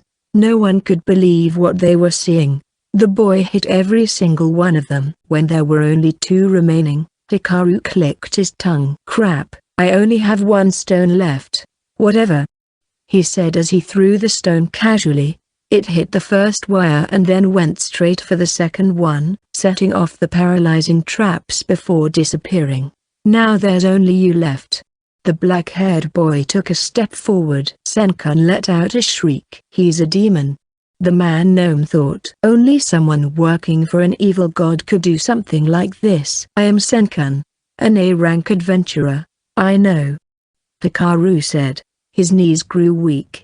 He wanted to just slump down on the spot. Boldly, Hikaru sauntered towards him. Fine. I'll use my last resort. Senkan held out a magic stone from his hand and reached for the practice sword. As he rubbed the stone on the sword, the weapon started glowing. Astonished, Hikaru stopped in his tracks. Like he said just now, he had no stones left. Senkan was applying a trap on his weapon. He planned to strike his opponent with the sword to trigger the trap. He couldn't just throw it, as he wasn't sure he'd hit Hikaru. The trap would set off a huge explosion. If he hit his target with it, it would blow his opponent up along with him. Hey, that doesn't look good. Senkan would stop at nothing to defeat his foe. While his gear might look plain, it had magic buffs that increased his overall defense. Still, he might suffer serious injuries, or worse, one wrong move, and he could bite the dust. But he didn't hesitate. All right, that's enough. True that. Gilliam and Nago stopped him. What are you doing? We're in the middle of a mox battle. You call this a mox battle? True that. I guess the thing's bad news. Hikaru said. You bet. It's just like Senkan to, do this. He used the same thing to take down a blue wyvern. I was sure he was a goner back then. True that. If Gilliam didn't stop him, there would have been immense casualties. Okay, then. Hikaru said. Since you interfered, that means I win, right? Bullshit. I won't let it end like this. Senkan cried. Calm down, dude. This boy's bad news. I sense crazy amount of mana from that thing on his waist. True that. What? Gilliam hit the mark. Hikaru frowned slightly, covering the revolver with his cloak. Shit. So he can do more than just destroy my traps, huh? Senkan flopped down on the ground.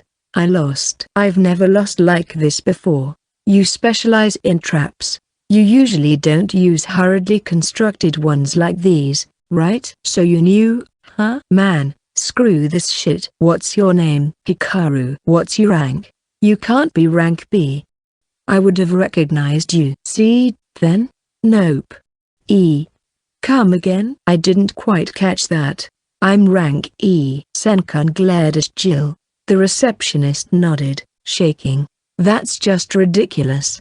How can a monster like him be rank E? What's the guild doing? I am sorry. Don't lash out on her. It's not her fault. Sure, she's a bad drunk, she judges people by their looks. And she's also grumpy, but she puts effort in her work. Hikaru, are you covering for me or not? Jill cried out with teary eyes. TSK, whatever. 100 million, right? You can have it. I would have expected a bit of a resistance. A man never goes back on his word. The amount is nothing to me. Anyway, you can have the pretty lady too. She's not even yours in the first place. Whatever. I don't really care about her. I heard that. You got guts. Silica yelled, but Hikaru ignored her. By the way, are you a man-gnome? Hikaru asked. Yeah. Do you know Unken? You have similar names. Senkan gave a sudden jerk. He was a talented man, famous in my hometown. I got sick of the place though, so I left. I don't really know much about him. I heard he was here, so I decided to be an adventurer in Ponsonia. I see. What about Kaglai? At least address the Empire's ruler with his proper title. He's a distant relative of mine. Really? Yeah. We see each other sometimes. Do you know him? I don't. Of course. Senkan thought Hikaru was in no way acquainted with the Emperor. Kaglai was an exceptionally quick-witted man-gnome. His intelligence made many think he possessed supernatural powers, an elite among the elite. He belonged to a key family of man-gnomes in Quinbland. All right, then. We're leaving, Hikaru said. Paula. Oh, okay. I can still get stronger. The next time we meet, I'll prepare traps that you can't see," Senkan said as Hikaru walked away. Hikaru didn't answer. He simply waved his hand. "Sarah." Selise called her friend who witnessed the fight beside her. "Did you see the traps?" "Nope. I just felt there was something there. I couldn't see them clearly like Hikaru did." "Yeah, I thought Hikaru had some kind of a plan when he accepted the challenge. Who would have thought he'd fight head-on?" Sarah laughed, but her eyes were dead serious. When Hikaru and Paula returned to the lobby, all the adventurers turned their eyes on them. Some were surprised to see Hikaru unscathed, while some thought he surrendered already. Not one soul considered the possibility that he won. "Hikaru, here." Lavia had finished filling out the party application form.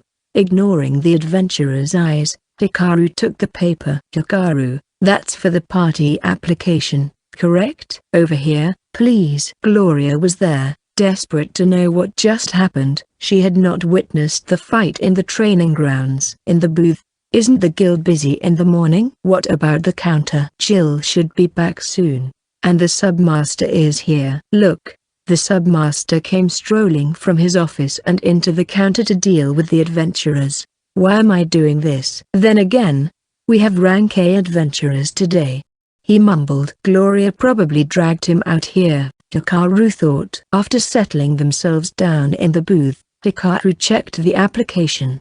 It was a simple form. You only had to fill out the name and age of the party members, where they registered, and the name of the party. "Lavia, am I reading this right? You wrote Hikaru as the party name?" Hikaru asked. "It's your party, after all." Lavia answered. "That's just weird. I think it's wonderful." "Keep quiet for a bit, Paula." They hadn't discussed what their name would be. Hikaru, however, was just downright terrible. Although rare, there are parties that use their leader's name as the name of the party. Gloria cut in. "But most of those leaders are egoistic." The receptionist chuckled. "Your wicked side is showing," Hikaru thought. "What then? Let's see." Hikaru racked his brains. "I use the name Silverface when working behind the scenes, so I want something different. Then again, we'd also be doing things secretly all the same, so, New Moon." Hikaru said.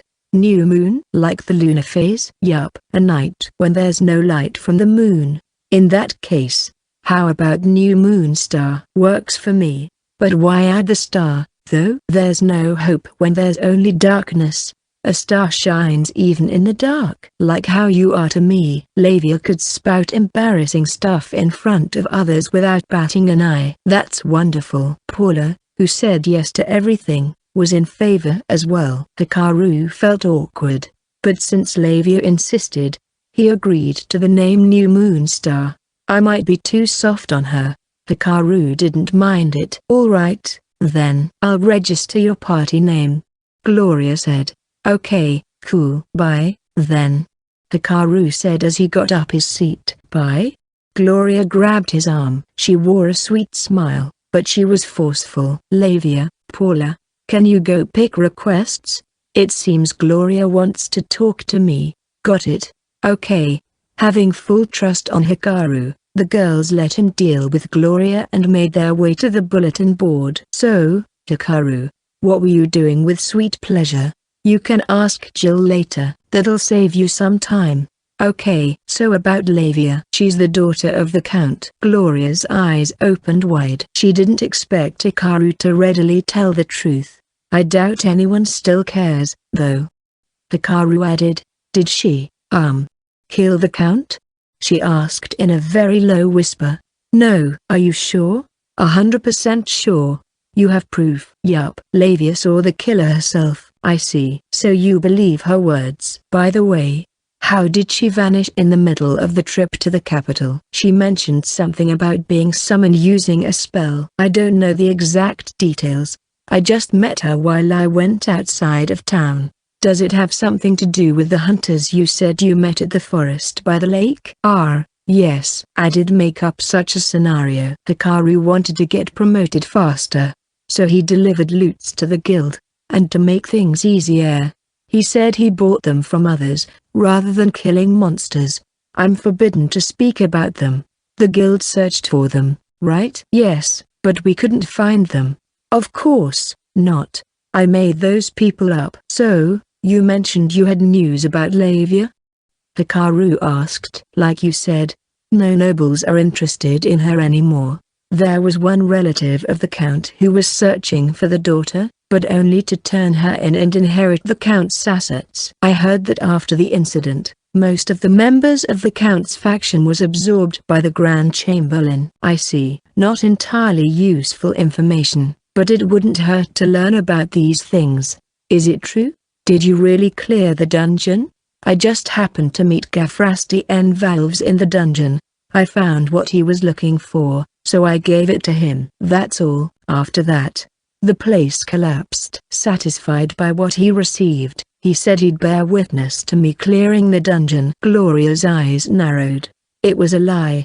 Of course, she could take it however she wanted, but there was a record of Gafrasti actually acknowledging his clearing the dungeon. You can check with him if you want. You know I can't do that.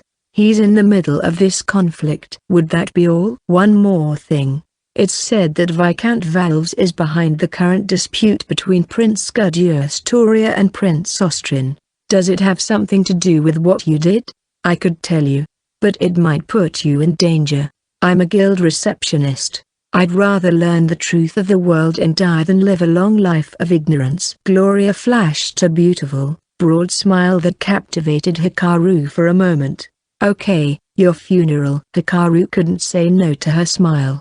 He owed her for not telling Jill about Lavia. She might just be an information junkie. She watched him with bright eyes. I'll tell you, but on one condition. Not a word to anyone. I got it. I won't tell Jill about it either.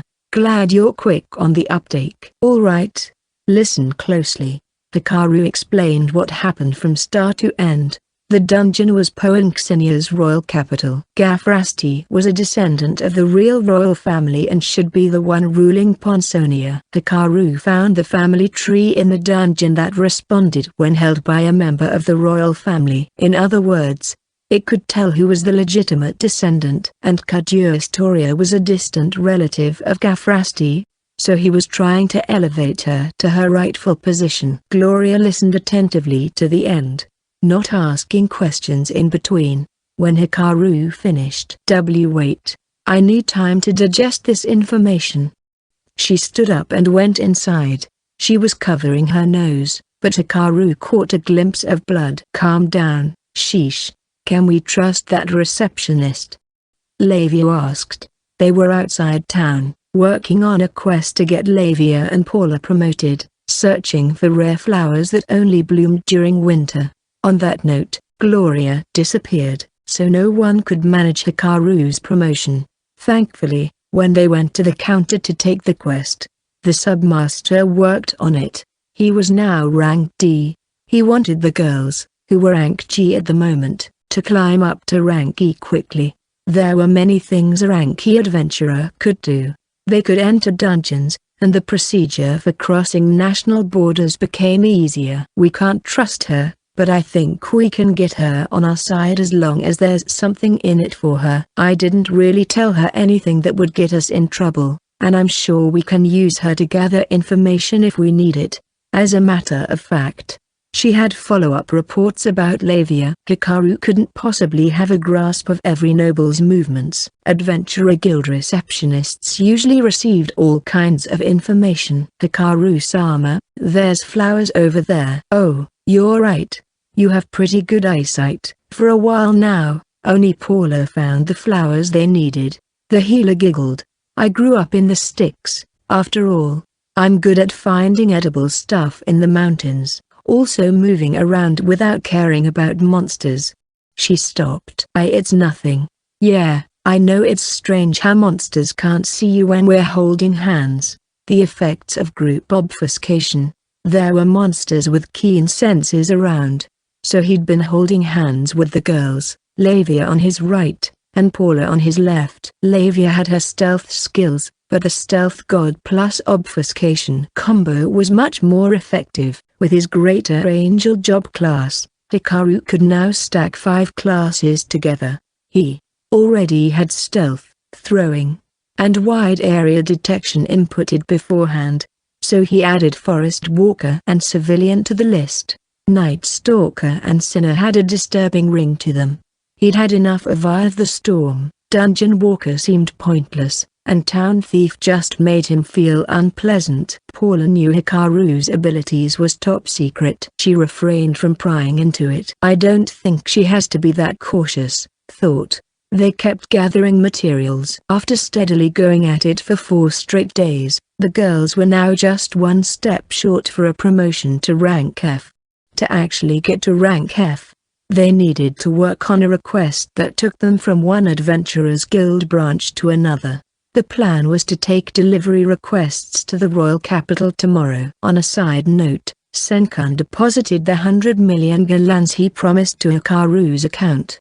Money left, 1,402,889 galans, plus 111,550,000 galans. They managed to finish the delivery request to the Royal Capital without any problem. The Adventurers Guild was empty, mostly due to the poor economy and because the higher-ranking adventurers were summoned to the Royal Castle. Lavia and Paula were now rank F adventurers. We should stay for the night and head back to Pont tomorrow. The bookstore. Hikaru, I wanna go to the bookstore, Lavia said, breathing heavily. Last time they were here, Lavia borrowed books to read, but couldn't finish them all. Oh, okay, then. The bookstore for Lavia, Hikaru said. I'll be staying in the hotel. You and Paula can go out together later. You heard her. What's your plan, Paula? Huh? You. She thought about it for a while. Can I take a look around on my own? Paula requested to go out alone solely for Lavia and Hikaru's sake. She was fully aware that they were lovers, but ever since Hikaru returned from Leatherelka, the couple hadn't spent time together. At night, Hikaru stayed in a separate room, while she and Lavia slept in another. During nighttime, Hikaru would actually go out to gather information. Depending on how the current conflict turned out, his efforts to stop Pond from turning into hell on earth could go to waste. He wanted a room for himself so he could go in and out easily, but Paula didn't think that way. He's trying to be nice to me. So she wanted them to spend some alone time together. After the couple headed to the bookstore, Hikaru walked Lavia to the hotel. Where are you going? Lavia asked. I guess to obtain information I couldn't get in Pond. It'll be much peaceful if Kudyastoria won, so I'm gonna get some dirt on the backstabbing nobles and the wealthy. I see. Take care, then.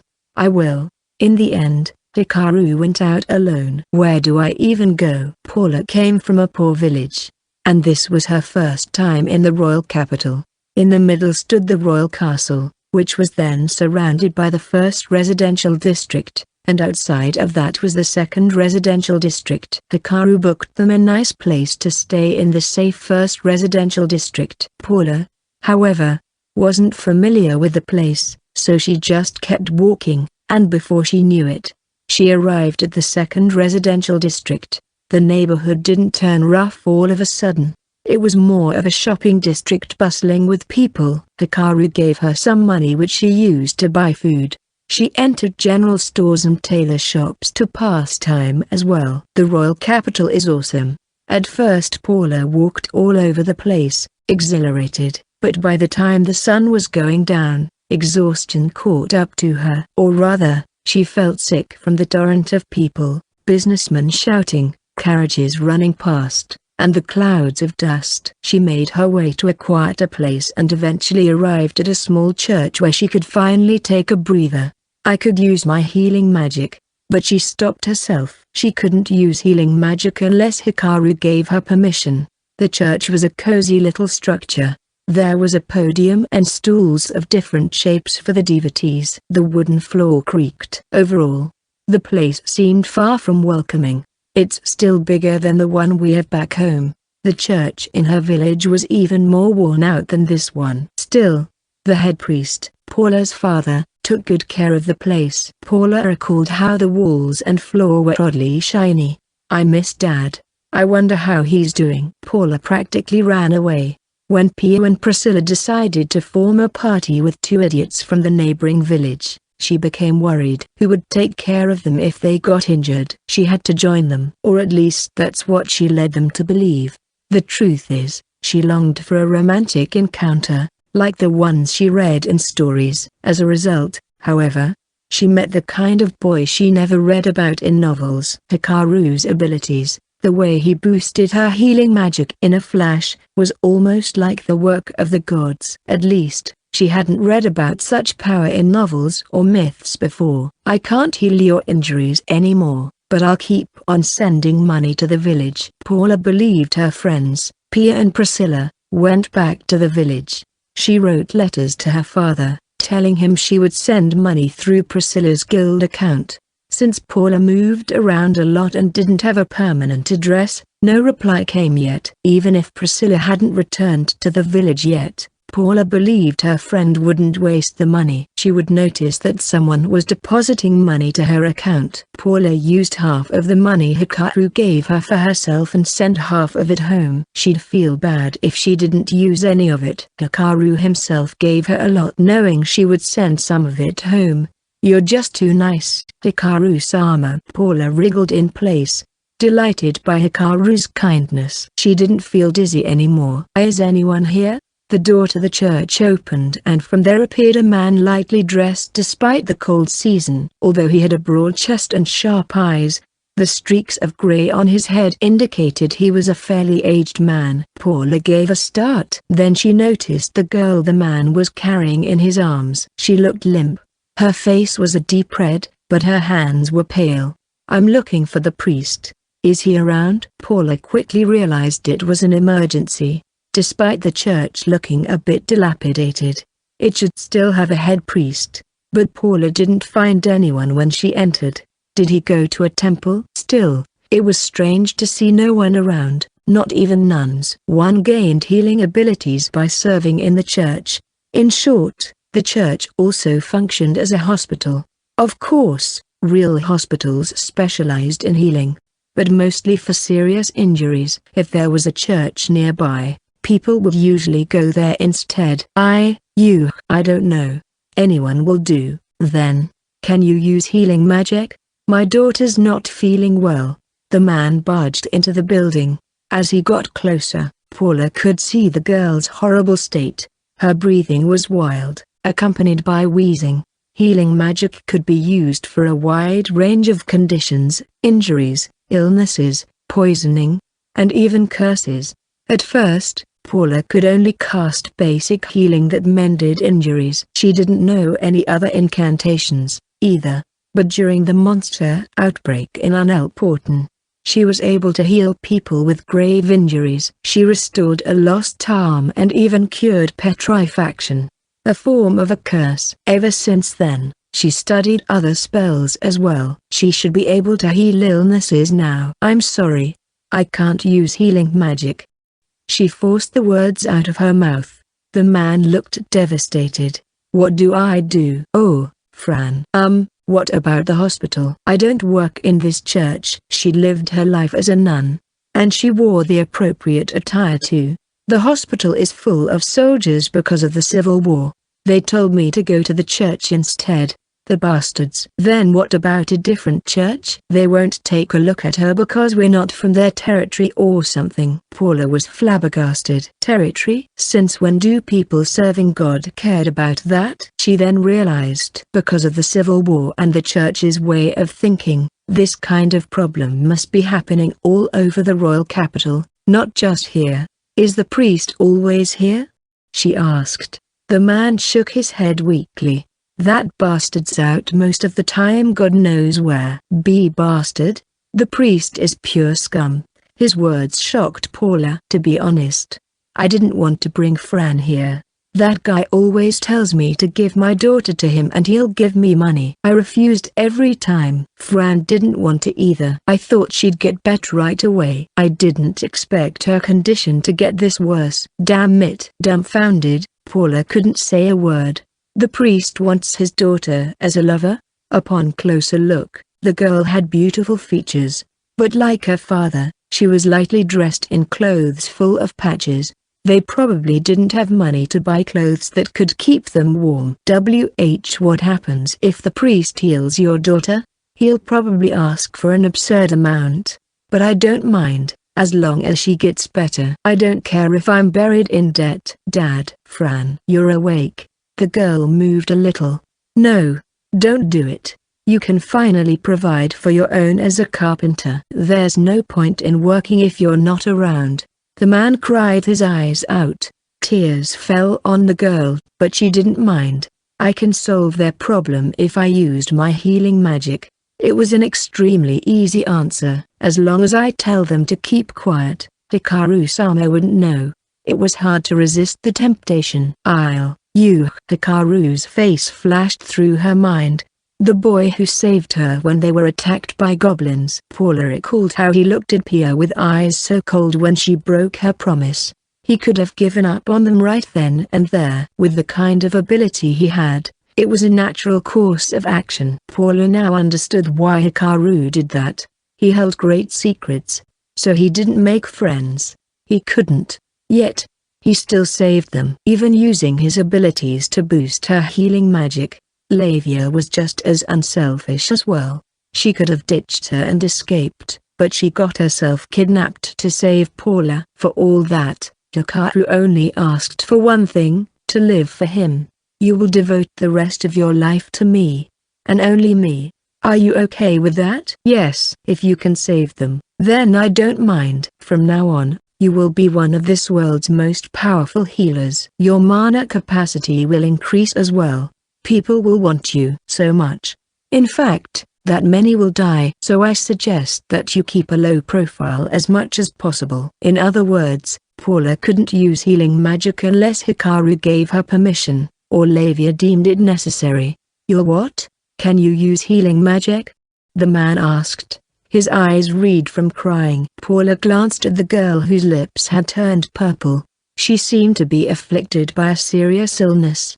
It could be her lungs. She was in critical condition. Paula grasped her hands tight. I'll find the priest. She left without another word. Paula said she'd look for the priest, but there was only one thing in her mind. I'll look for Hikaru-sama and ask him if I can use my healing magic. She couldn't tell the man that she was a healer. She had to keep her abilities secret. There was also the possibility that Hikaru wouldn't allow her to even if she asked permission.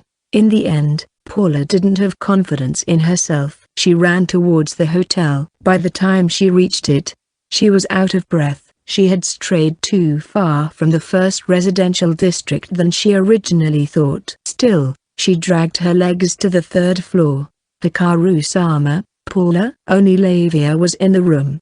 Let's go help them quick, Lavia said after learning about the situation. Paula almost cried from joy. The only mistake she made was thinking Hikaru was around, but Lavia's permission would work.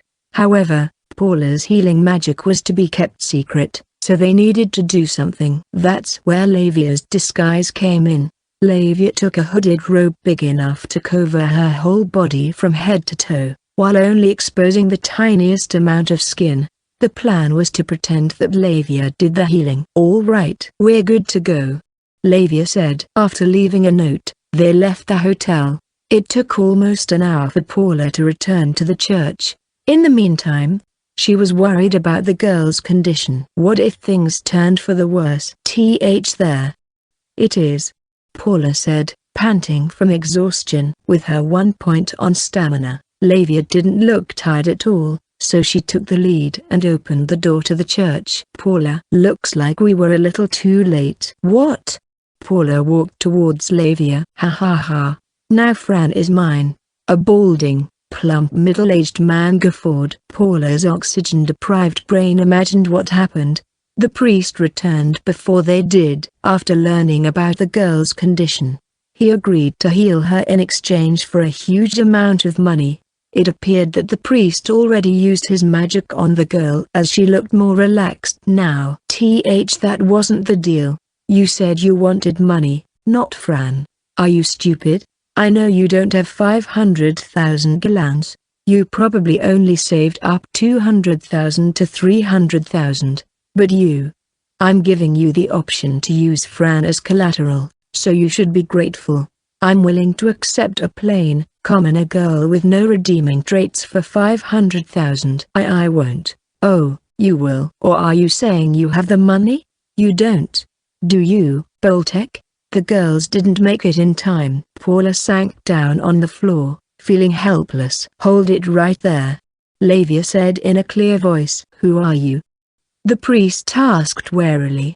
The carpenter, Boltek, noticed Paula. He realized it was the person she brought to help, but he wore a look that said it was too late. Lavia ignored the priest and sauntered forward, stopping 3 meters away from there. Girl, she's not completely healed. What? She's feeling better, but the root of her disease still remains. To say she's been completely cured is laughable. Surprised, Paula scurried to the girl and took her hand. You're right, Paula said. She's recovered from the symptoms, but she's far from being cured. As proof, her temperature is not going up. What? Is that true? The father asked, judging from her condition. I think it's a lung problem. To completely cure her, we need a master-class healer who specializes in healing diseases. What this man used was simply apprentice-class magic. Astounded, Boltek glanced at his daughter and then at the priest. Jester, you bastard. You used some cheap magic and say my girl's been cured? What? Why, you fool. You won't find many healers in the royal capital who study healing diseases. Jester was right. Healers were few, and healers who specialized in diseases were even fewer. Paula listened carefully to Fran's breathing. Her condition's better, but there's water in her lungs. We should use master-class healing on her right away. Paula, Lavia called. She meant to ask if Paula could use such powerful magic. Paula herself picked up what she was trying to ask and nodded. Please help her, Master. Paula said. Very well. I'll heal the girl immediately. Master? Weren't you looking for Jester? Boltek asked, surprised. There's no way a shady-looking fellow can use disease-healing magic, Jester exclaimed. Ignoring the priest's words, Paula took Fran from her father's arms and lay her down on the floor. Lavia kneeled down on the opposite side, facing Paula, and placed her hands on the girl's forehead and chest. A God who art in heaven, in thy name I ask for a miracle. In thy right hand thou offer the gift of life, in thy left the blessing of death. Give us grace so we can survive. I offer thee my mana. I ask that thou purify the dark mist within us that corrupts our path to righteousness. It is not of humanity, but a product of evil. The chant was long. Paula taught Lavia what to say on the way to the church, and Lavia herself had a bit of knowledge from reading books. For the parts she wasn't familiar with, she just mumbled the words. Ever since Paula obtained the extra healer job class, the number of spells she could use rapidly increased. She always thought she needed training to use support magic, but she managed to use it. The experience helped her a lot. She gradually learned spells that she thought she might actually be able to cast. Paula recited the chant in a lower voice than Lavia. Volume was irrelevant to the power of the spell. Then all of a sudden, Fran's body started glowing golden. Fran? It can't be a real master-class healer. When the light subsided, color had returned to the girl's face. Fran? Boltek nervously called the girl's name. Dad? The girl opened her eyes. Fran. Dad, I feel amazing. My body's so light. It feels like I grew wings. Fran jumped to her feet and embraced her father. Thank God. I'm so glad you're okay. Boltek hugged his daughter tight, tears streaming down his face. Phew. Anyway, this is what real healing looks like, Lavia said. Although not tired at all, she pretended to wipe the sweat off her forehead. Paula, on the other hand, was in an awful state, wheezing as she slumped down. She had to use magic after running as fast as she could. Lavia let her rest for now. You have to undergo special training by the church to use that kind of magic, the priest said. Are you actually from the church? Nope, not at all, Lavia replied. You don't need special training for it. If you possess the qualities, you can use it. That's impossible. Are you saying the church is useless? As a matter of fact, the labels master and apprentice healing magic was something the church made up themselves. They said special training was necessary to learn them. I see. I get it now. The priest suddenly chuckled. You defy the church. In that case, I got an idea. You brought these people, didn't you, Boltek? I'll tell all the priests in the royal capital about you. You know what that means, right? We don't show mercy against God's enemies. What? The church was both a hospital and a welfare institution. If Boltek was deemed an enemy of the church, citizens would see him as an enemy as well. No one would want to be acquainted with the man lest they be labeled an enemy too. This was Jester's trump card. He didn't use it until now because he was still technically a man of status. He probably employed methods that just barely didn't get him into trouble.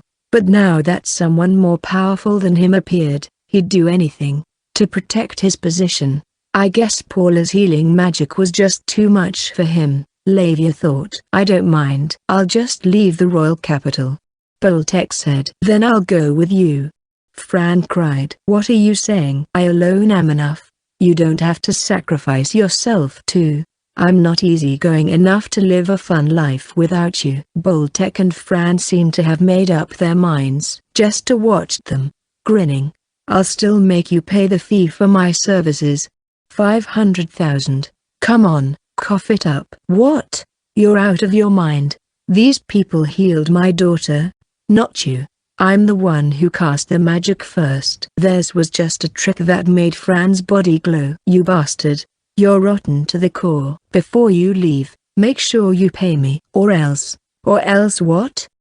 A voice came from the entrance. Either way, you'll be arrested for breach of trust against the church. Everyone turned their eyes towards the door. A black-haired boy stood there, wearing a silver mask and a cloak that covered his whole body. Huh? What did you say? Jester asked. The sudden appearance of an intruder left the priest standing there blankly. The boy took out a few papers from his pocket. Are you familiar with these? Contract of sales and deeds of lands you ripped off of people who couldn't pay for the absurd amount you charged them. This one here is a draft you wrote addressed to a noble, telling him to hush up the people complaining about you. I found similar letters in bulk. How'd you get those? I found them by coincidence, though I came here because it was necessary. The boy shot a glance at Lavia.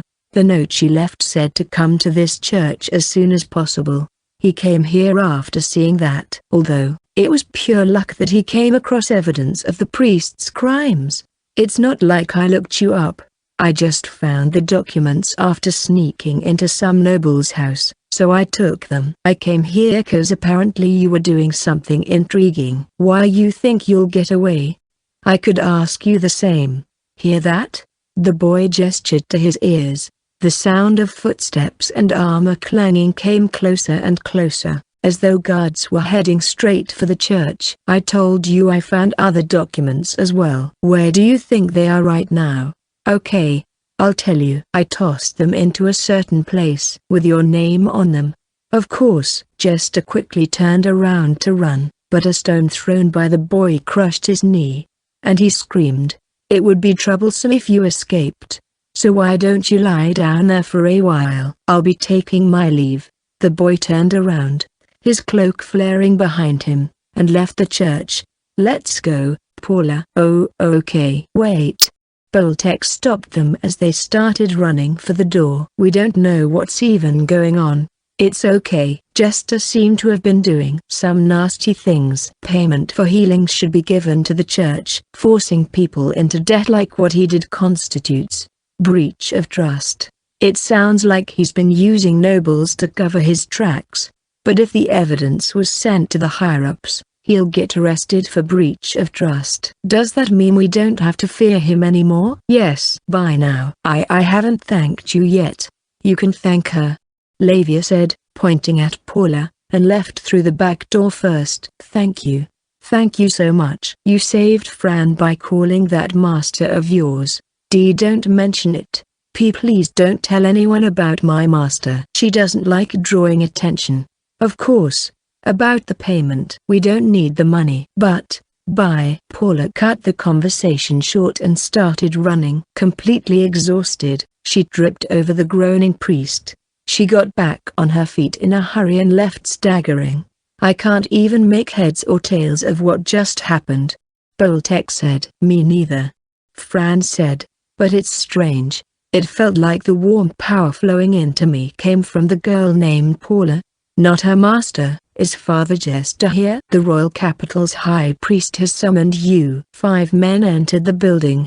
Not guards, but temple knights wearing bright armor. So, what happened? Hikaru, Lavia, and Paul are met at the back of the church. I caused trouble for you two again, Paula said, sitting on the ground, dejected. Lavia smiled at Hikaru and shook her head. No, she didn't. Whatever. Jester will receive proper punishment. Let's go, Paula, Hikaru said as he crouched in front of Paula, his back turned to her. What's this, Hikaru-sama? You look like you can barely walk. I'll give you a piggyback ride. What? I am fine. I'll use my healing magic. I can tell you don't have much mana. So stop lying and get on. Quick, before the knights arrive. Slowly, Paula moved closer. I am sorry, I must be heavy. Hikaru, however, started walking without trouble. Nah, it's fine. Believe it or not, I'm quite strong. Okay, maybe I should have gone out with you. Paula? She's asleep, Lavia said. Already?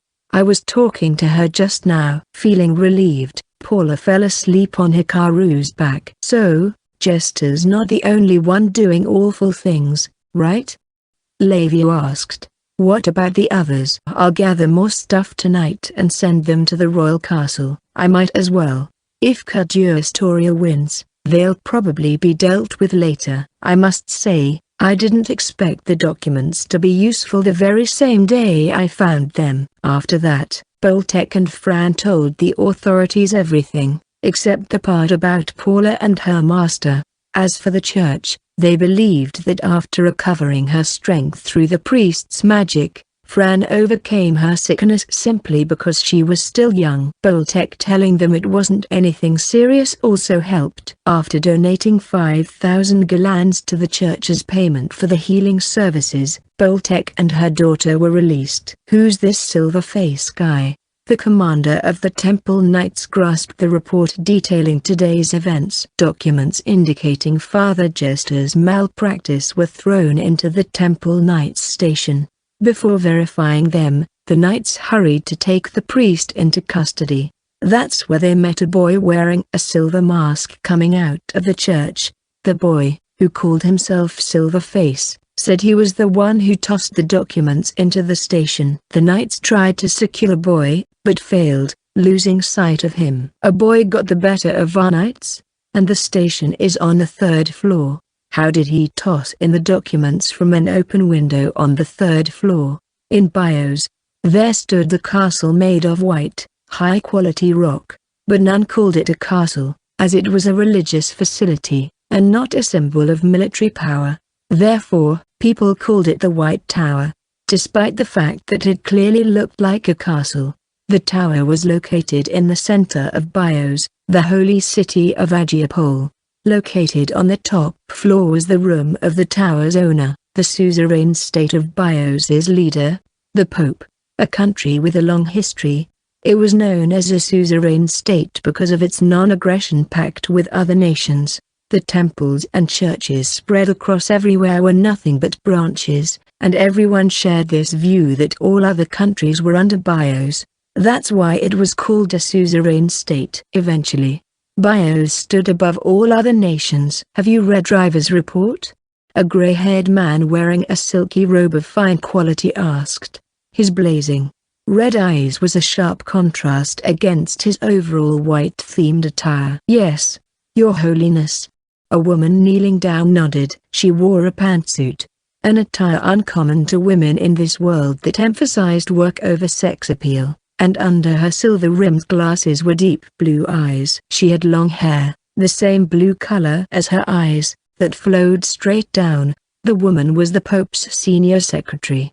He said they lost the Dragon Ball staff. Yes. I ordered it to be confiscated the moment it was found. Yes. Katana, you and the Cardinal suggested that it should be observed first, not taken. Yes.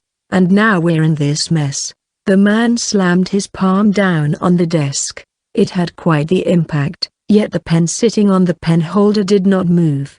The office desk was that heavy and massive. Your Holiness, if I may speak. Go ahead. I know explaining again is unnecessary. But if we confiscated the staff at that point, people would have thought we stole the weapon of successful adventurers, therefore sullying the church's reputation. It would have been different if we obtained it right after they laid their hands on it, but they've become too famous using that weapon. You agreed to this as well. Your Holiness. As for the Watcher, Riva is one our best and he failed. Even if others took his place, the result would have been the same. Are you saying we should give up on the staff? No. The Dragon Compass is being modified at the moment. We'll give Riva a better compass than the one he already has. So we can find the weapon, correct? Yes. Fine, then. You may leave. The secretary hung her head low once more before moving back to the door, and left the room. We have not made progress on our study on dragons. Just when we found a new dragon magic item, we lost it. The Pope sighed and picked up a different paper from his desk. Arbitration on the Ponsonian Civil War. So the foolish prince has come begging for help. It was a letter sent by Austrian. His Holiness, Pope Evangelos, rang a bell, and an official appeared. Did you call? Your Holiness, send a notice to Ponsonia's royal capital via Linger's quill pen that an arbitration for the civil war is being requested. Understood. The man said and left immediately, alone in his room. The Pope pondered matters over. What Katana said is true. If even Riva failed, then there's nothing we could have done better. But still, who could outwit one of our best? The man tapped his index finger on the desk. Wait a minute. His finger stopped. Stealing the staff at this time. The king's suspicious death. Princess Kudyastoria benefits from both. Each of these is a covert operation. Does this mean she obtained a skilled spy? It's hard to tell. Tap, tap, tap. We will simply find out. The Pope rang the bell once more. Back in Ponsonia, the fort city of Letherelka, Prince Austrian and Einbeast's rank A adventurer Gotthald Kostenlo's anchor faced each other, surrounded by their followers. What did you just say? Gotthald asked. We'll be temporarily stopping our advance to the royal capital. Austrian answered. Gotthald, a beastman with the face of a tiger, frowned, causing Austrian to let out a small shriek. The man's face was intimidating. May I ask why? We're planning something at the moment. Planning what? That's you. You don't need to answer the question, my prince. The Grand Chamberlain whispered. The Grand Chamberlain gained power by sucking up to the previous king, but he made a mistake by supporting Austrian, and was now in danger of losing his position. If they won the battle, he could make a comeback, but the chances of that were 50-50 now that Kudyastoria formed an alliance with Quinbland. Right now, the Grand Chamberlain was thinking of founding an independent nation with Letherelka at its center. The arbitration from Bios was his idea. Einbeast, on the other hand, was eager to crush Ponsonia's royal capital. What happens afterwards would be up to the king of the beastmen, but Gotthald was here right now to fight. Then out of the blue, the prince said they were planning something, which could be taken as we're doing something behind the scenes. Gotthald couldn't help but be baffled, and even feel suspicious. So you can't tell me? The representative of the allied armies? We'll inform you when the time comes. Let's just leave it at that. When is that? When? Austrian looked at the Grand Chamberlain. In a few days. The old man answered. There you have it. If you'll excuse us. Austrian left along with his followers. Master Gotthald, we can't take it anymore. The faces of Gotthald's party members and commanding officers of the army turned red from anger. I know. Find out what those people are up to. I'll consult His Majesty about this. The kingdom of Ponsonia's royal capital, G. Bonsonia. The royal castle was abuzz after receiving a notice from Bios out of the blue. So Austrian requested an arbitration from the Pope? Cagliostro asked, eyeing everyone present in the conference room. They were the ones who opened hostilities. The Prime Minister nodded. It is safe to assume that's the case, especially if they found out that we formed an alliance with Quinbland. They had already officially announced the alliance with Quinbland to break the spirits of Austrian's army. Judging by the contents of the message, we don't know if the Pope is really interested in mediating. Indeed, he's just requesting us to send an envoy to Bios. Still condescending as always, but he seems to be saying that they'll provide a setting for an arbitration since someone made an appeal. A military man spoke up. This is ridiculous. Prince Austrian is a wanted man and a traitor who teamed up with Ein Beast. I don't understand why the Pope would want to listen to the prince. Military officials agreed, nodding repeatedly. Cagliostro held the urge to heave a sigh. It doesn't matter what we think. I'm sure the Pope has his own plan. Anyway, there's just too many troubles one after another. Those complaints. The military officials and nobles' expressions stiffened. While Austrian's army hadn't attacked yet, the royal capital was busy with preparing to defend itself. Amidst all this, complaints arrived, mailed directly to the captain of the knights, Lawrence D. Falcon. The complaints contained information about the church and nobles' corruption, sent together with notes and contracts. Before verifying the contents, the Temple Knights already made their move, so Cagliostro had no other choice but to announce this to the nobles. However, the chaos that ensued was insignificant. The nobles who noticed their documents had been stolen left the royal capital, most likely using the civil war as a chance to flee to a different country. Cagliostro ignored them all. They'd have to survive the civil war first. But the princess had a hunch that perhaps someone was using the current conflict as an opportunity to weed out the corrupt. The identity of the whistleblower, however, was currently unknown. Anyway, let's discuss the matter about the envoy. Someone has to go there to express our side. And this one's important. The princess frowned. People whispered to each other, wondering what was wrong. The Prime Minister, who knew about the situation, took over. A prior consultation is necessary, so make sure the envoy arrives in Adrianople in 10 days is what the message said. 10 days? That can't be done. With a fast horse? I think it's possible. You do realize you'd have to go through Leatherelka, right? Everyone quickly realized that the shortest route to Adrianople would be through Leatherelka, then Ingolstadt and straight through Ein Beast. There was a high chance that the princess's envoy wouldn't be allowed to pass, considering the current situation. Fortunately, the message said we could send our statement via writing. I don't know why His Holiness would do something like this, but this is what the Pope wants. We have to follow his instructions. They didn't have to send an envoy. A letter would be fine, but it had to be signed by the princess. Let's send someone just to be safe. Can you go, sir? The princess said.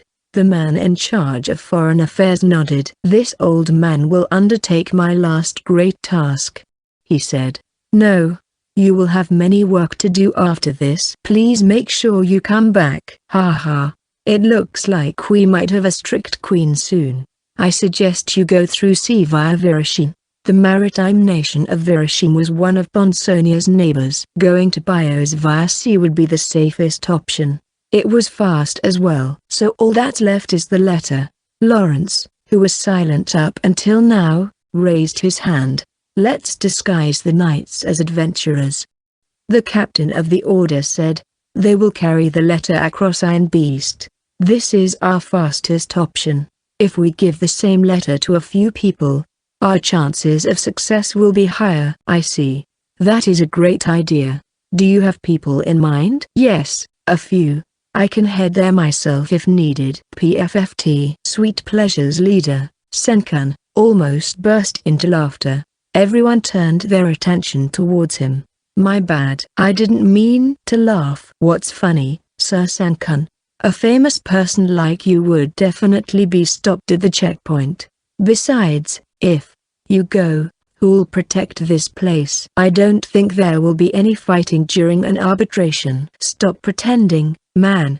We're talking about people who'd do anything to win, even side with ein Beast. This arbitration might even be a strategy so we'd lower our guard. Lawrence went silent, probably not considering that possibility. I think disguising knights as adventurers is a good idea, but I have a different suggestion. Senkan said. Are you going yourself? I told you, well-known people can't go. We rank A adventurers, you know. Besides, if they found out we left, they'd think the capital was lightly guarded. Anyway, I'm not talking about us. We'll send a real adventurer. There was a stir among the nobles and officials. Their face said they couldn't trust an adventurer for this job. Only Lawrence, Astoria, and the foreign minister seriously considered Senkan's idea. Please explain, Sir Senkan. Princess, you can't be serious. We can't trust adventurers. A man protested. Sir Senkan himself is an adventurer, and you all know what he's capable of. The princess referred to the mock battle a few days ago. Ponsonia's elite didn't stand a chance against Senkan's traps. Everyone went silent. Why? Thank you for believing in us, Senkan said blankly. He didn't expecting the princess to trust in their abilities. Like I said, I suggest we send an actual adventurer who'll pass through ein Beast. It has to be adventurers ranked C and lower, though. Otherwise, they'd draw attention. Is there even a rank C adventurer that's skilled that you'd vouch for them? I know someone skilled who's rank E. No, he's rank D now. A tumult of voices rolled through the conference room. A rank D adventurer was on the same level as an ordinary knight. Actually, I lost to him in a battle, Senkan said, scratching his cheek with a wry smile. The commotion grew even louder. When the agreed date arrived, Hikaru visited Lena Wood's shop. Dodorono was there as well. Hello. Hikaru greeted. So, it's been 10 days. Looks like it wasn't easy. Lena Wood and Dodorono had bags under their eyes. You can say that again. All the hardship and pain. But I think I did a pretty good job. Can I see the sheath then? Sure. Behold. A jet black sheath sat at the counter, its surface glossy, though not made of leather. Is it ore or metal? Or maybe wood? Hikaru said as he took it. It was awfully light, yet it also felt like it stuck to his palm. Bingo.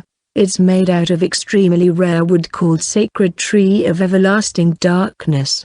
It has a special property that conceals anything. High elves living deep in the forests ship the material in limited amounts. Oh, a tree with stealth properties, huh?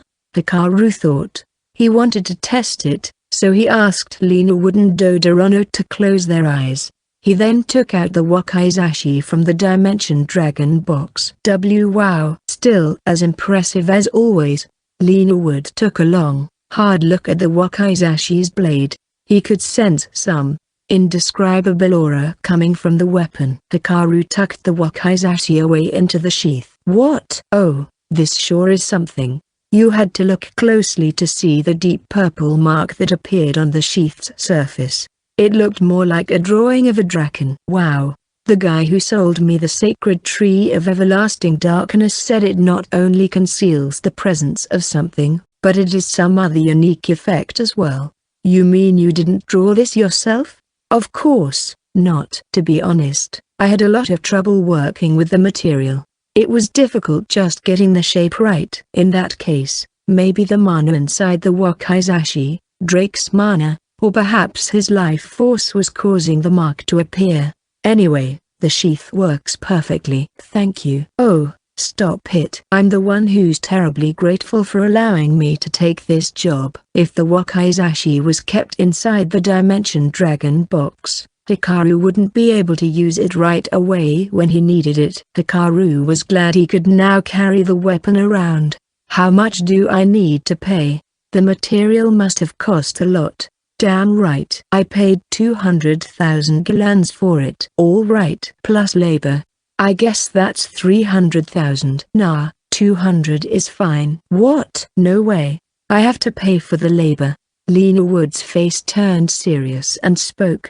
Let me tell you something. To be honest, this civil war left me depressed. I know a blacksmith should accept the fact that the weapons he created would be used to kill people, but somewhere I believed that my weapons would be used by adventurers to kill monsters instead.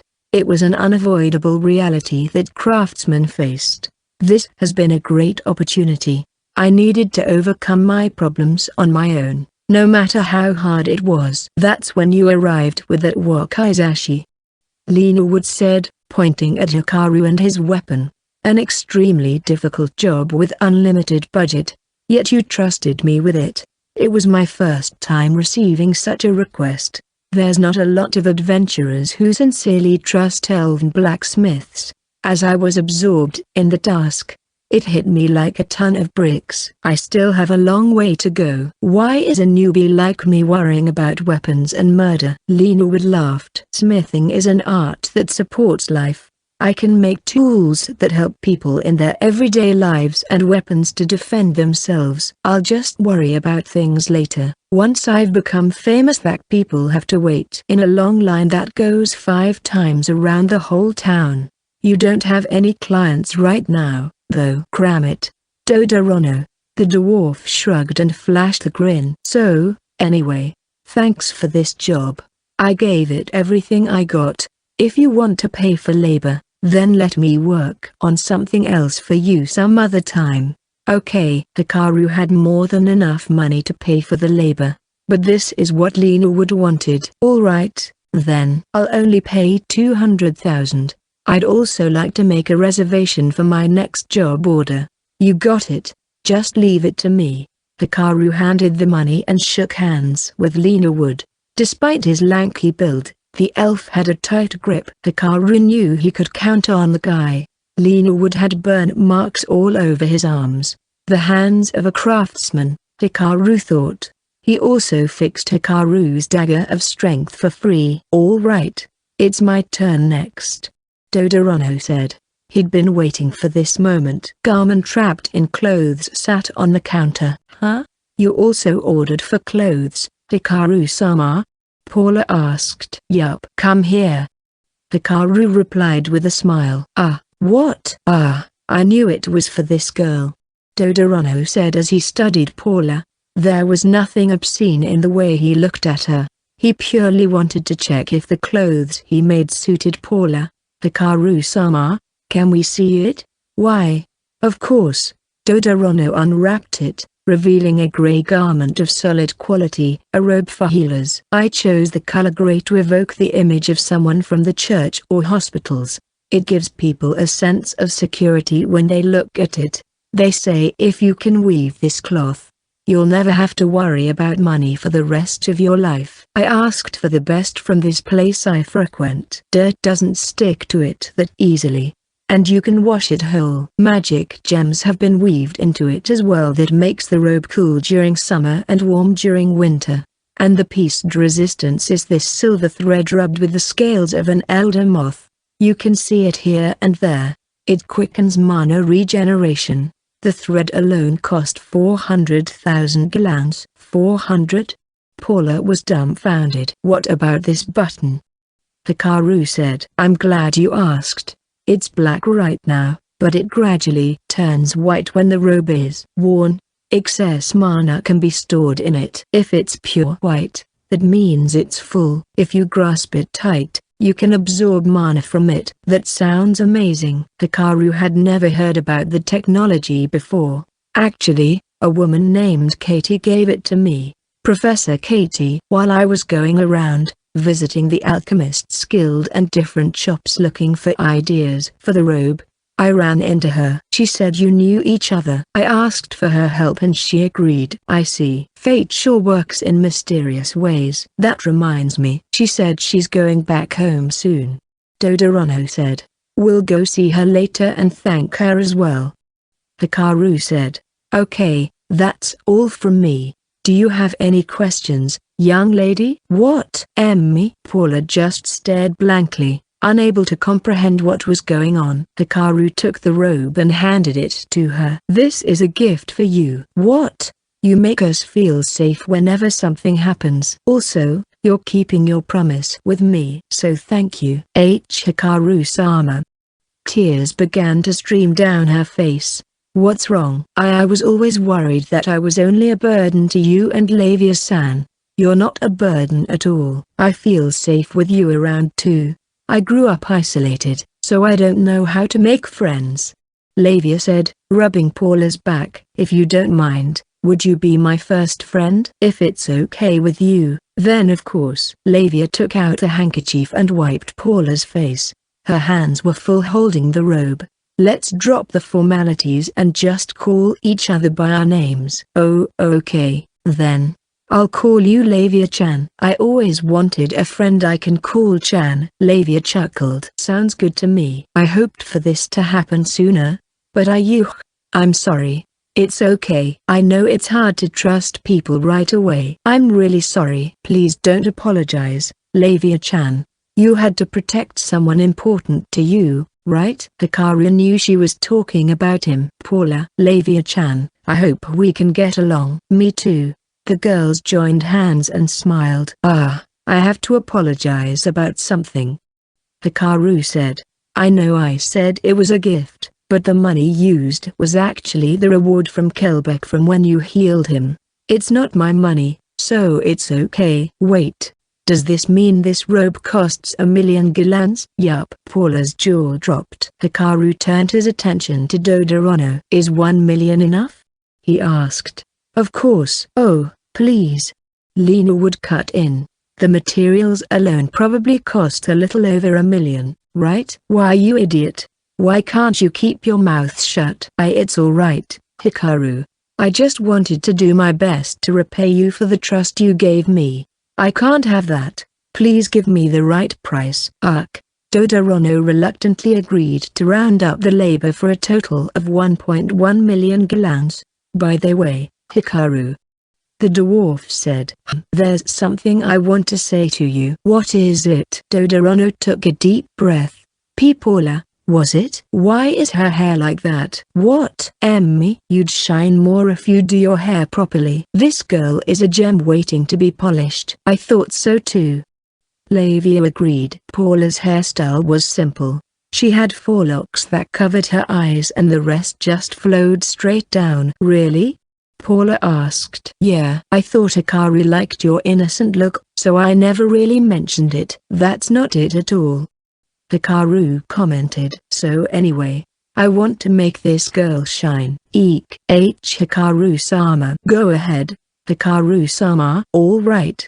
Let's go to my store." Before Paula could say anything, Dodorono started dragging her.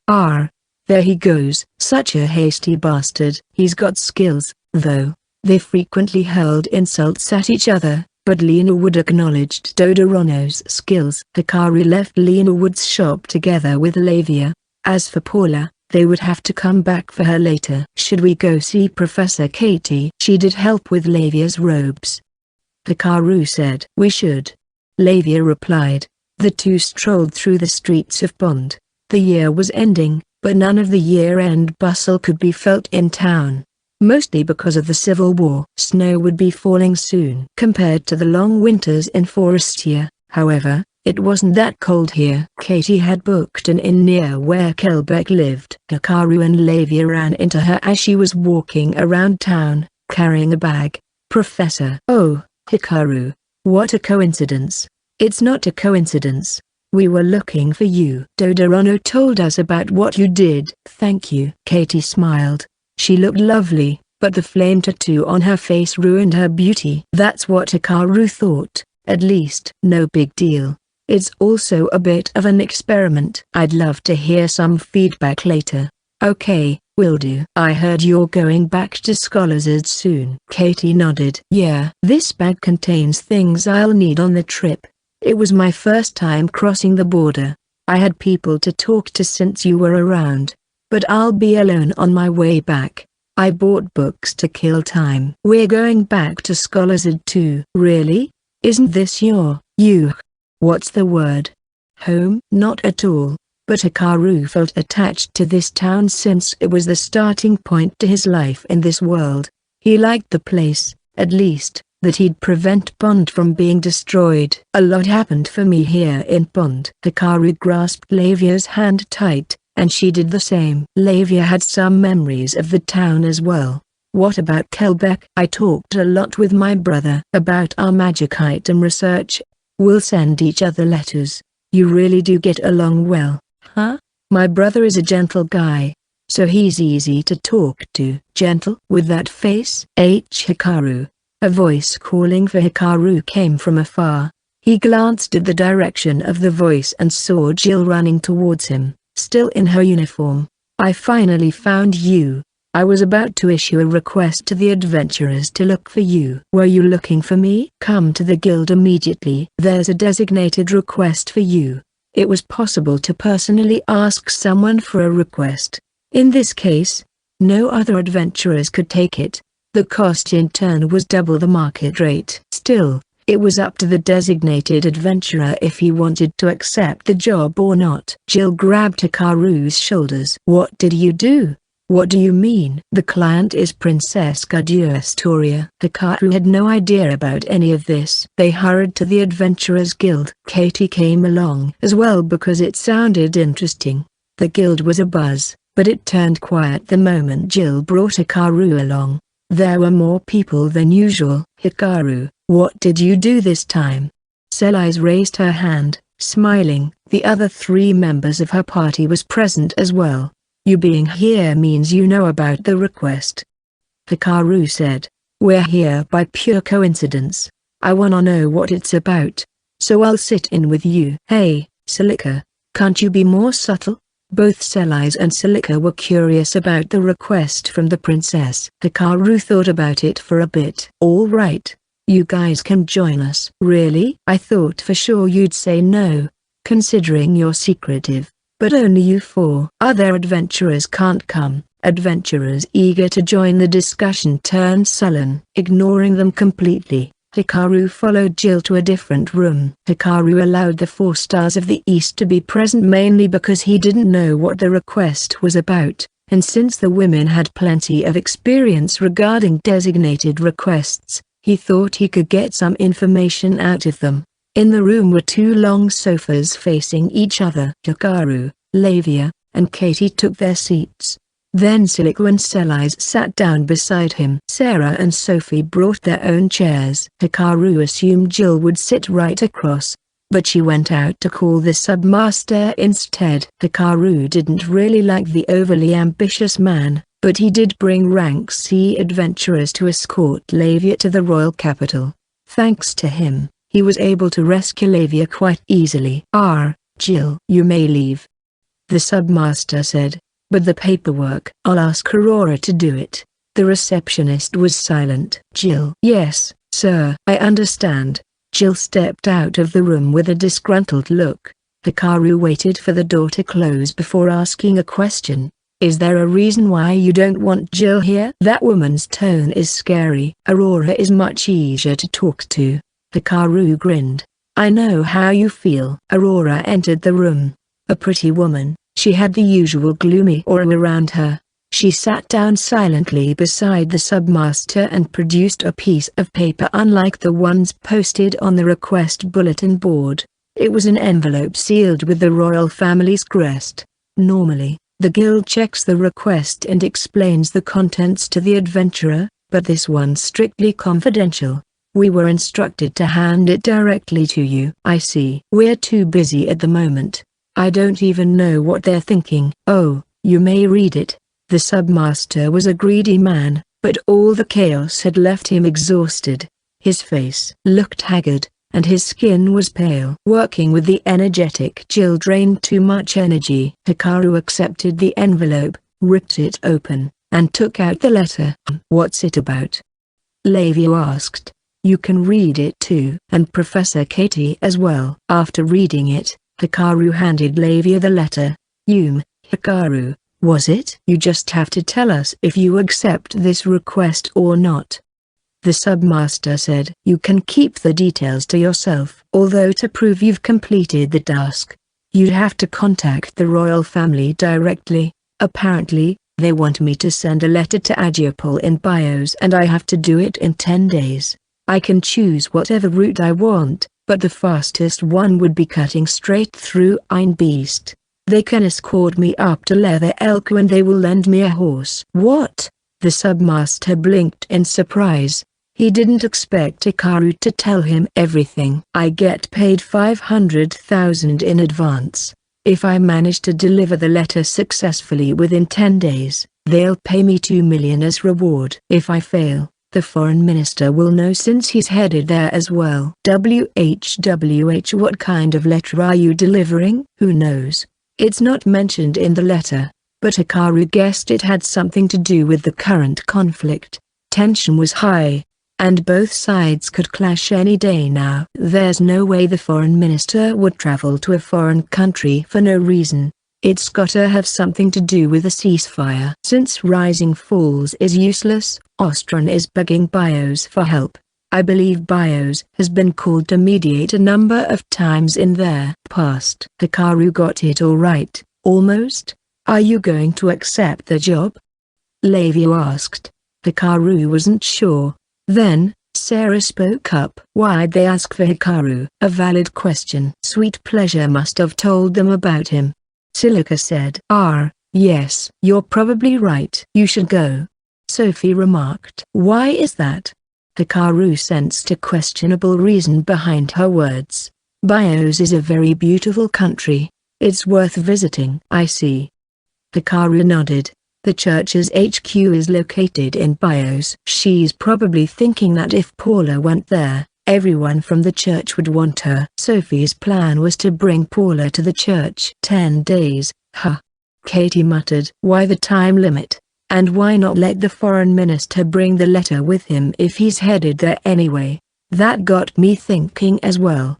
Selai said. Asking adventurers for help means the princess is desperate. Otherwise, the nobles wouldn't have agreed to this. Isn't 10 days too difficult? Hikaru asked. I bet others will also be headed there with copies of the letter. Asking adventurers for help may be surprising, but it's not entirely unusual. Yeah, but still, this 10 days thing is bugging me. The princess is desperate to get the letter there within the time limit. In other words, someone more powerful than her imposed this condition. I'm guessing the Pope. The Pope. Hikaru recalled that one night in Leather Elka when he stole the Dragon Ball staff. Riva sent some kind of a report to the Pope.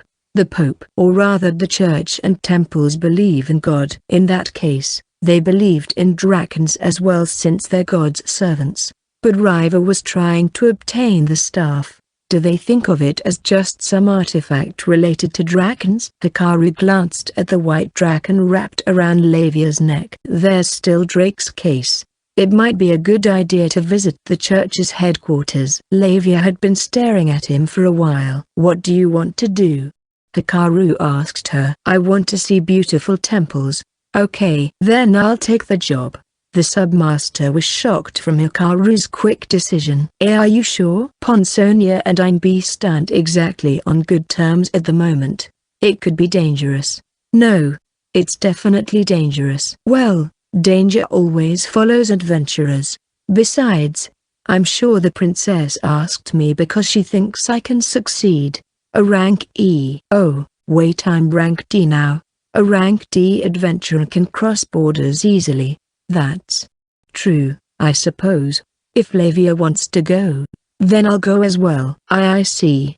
The submaster asked Aurora to proceed with the paperwork. Embarrassed, Lavia elbowed Hikaru's side. She's so adorable when embarrassed, Hikaru thought. I'm sorry, Professor. Looks like we won't be going with you back to Scholarzad. It's fine. To be honest, I envy you a bit. Adventurers have so much freedom.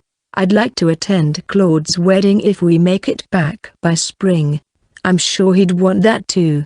The mass wedding would be held this coming spring. Can we make it back before then? If nothing big happens, I'm sure we can. I wanna go to Bios too. Silica exclaimed. You're not going anywhere. Selai said. The war's still going on. Silica pouted. She was just as carefree as well. After a while, Aurora finished the paperwork. Hikaru would head to the royal capital tomorrow to receive the letter and then head straight for Ajapol. Money left, 182,602 gallons, plus 112,050,000 gallons. The moment they stepped out of the room, Hikaru called Silica in Japanese. "What's up?" "Although I kinda don't want to. I'll deposit the 10% I got from Senkan to your account." "For real? It was just a joke." "A joke?" "You looked serious. I'm a B-rank adventurer, you know. I have some money saved up." "Was the hot dog chain thing a joke too?" "No, I'm serious about that." "Wait. You're probably the one who taught that guy how to make proper hot dogs." It turned out the hot dog stand that Silica was so obsessed about was the same place that Hikaru frequented. Eventually, the flavor turned out just right. Ever since then, the owner made some twists, making the stand popular, with people queuing to buy hot dogs. "I want to spread that flavor to the whole world." "So you need funds for that, huh?" Hikaru recalled the first time he bought a hot dog there. It tasted horrible, but the owner, a muscular man who'd probably be better off as a knight, steadily made improvements to the taste. Lavia, in particular, liked the spicy ones. "In that case, I'll invest on it as well." "Is 10 million enough?" "Are you sure?" "Yeah. I've come this far." "Might as well. But on one condition." Hikaru glanced at Lavia, who just stood there blankly as she couldn't understand the language. "Make sure you include extremely spicy hot dogs on the menu." As they left the guild, Hikaru and Lavia bade farewell to Katie. Hikaru needed to pick Paula up so they could prepare for their trip to Bios. "I'll see you around," Katie said. "Professor, can I leave this with you?" Hikaru handed Katie the key to their home. "The contract expires on spring, but I'm not completely sure we can make it back by then. We left some things there." "Sure, I don't mind. I'll take care of it." They left the magic rocks they found in the dungeon back at their place in Scholarzade. Not only that, but the book with the fancy binding Lavia found in the treasure room, and the huge dragon stone that Hikaru got from the earth dragon. Hikaru was fine with giving the stones to Katie for study, but if she saw the dragon stone, her urge to study it might take over. "Now that I think about it, I haven't asked Lavia what the book is about." "Ah, there's nothing really important in there. I'm fine with it, as long as the place is not messy." Hikaru laughed. "Thank you." He didn't mind entrusting the dragon stone to Katie, but there could be other uses for it, so he wanted to hold onto it for now. But what would happen if it was used? "I guess we'll just cross that bridge when we get there." Bulky objects sure are a pain. Adventurers didn't have to carry around much because the spoils they get could be sold immediately. Items that were too valuable only caused problems. "By the way, how's your stocks on bullets?" Katie asked. "I still have the 10 bullets you gave me. We should be good for a while." "I actually want to test other types of magic, not just offensive ones." "Like mana for magic items, or healing magic?" "Yes, that sounds like a good idea." Hikaru nodded. If she could cram healing magic into the bullets, they could use it to heal during emergencies. It was worth a try. "The bullets I gave you have lot more room for improvement. I might be able to give you new ones come spring. Thank you so much for everything." "What are you saying?" Katie's eyes widened in surprise. "Thanks to you, I was able to visit the Zubaran ruins. You're even helping me with my research on holy mana. To top it off, I saw my brother again. I can't even begin to repay you for the things you did. It pains me that the only thing I can do is make you bullets and watch your house." After promising to see them again this coming spring, Katie left. The things she bought might just help her kill time on her long trip home. "She's really nice," Lavia said as she watched Katie go. Hikaru agreed. The two started walking. They huddled close as a cold breeze blew by. When they arrived at Dodorano's shop, a signboard was up front saying temporarily closed. They could hear the dwarf's voice from inside, though. Did he actually close shop for Paula? Hikaru wondered. Maybe the signs for when he goes Lena Wood's place. They opened the door. The heating seemed to be on. Warm air filled the store. Oh, Hikaru. Great timing. I just finished. Dodorano said. Paula wasn't around, however. Where's Paula? Quit dawdling and come here, Paula. Hikaru's here to pick you up. Speak up, girl. My fashion sense is still the best in the country. You. Dodorano dragged Paula out. Hikaru was stunned silent. Paula was wearing the wonderful robe that Dodorano made.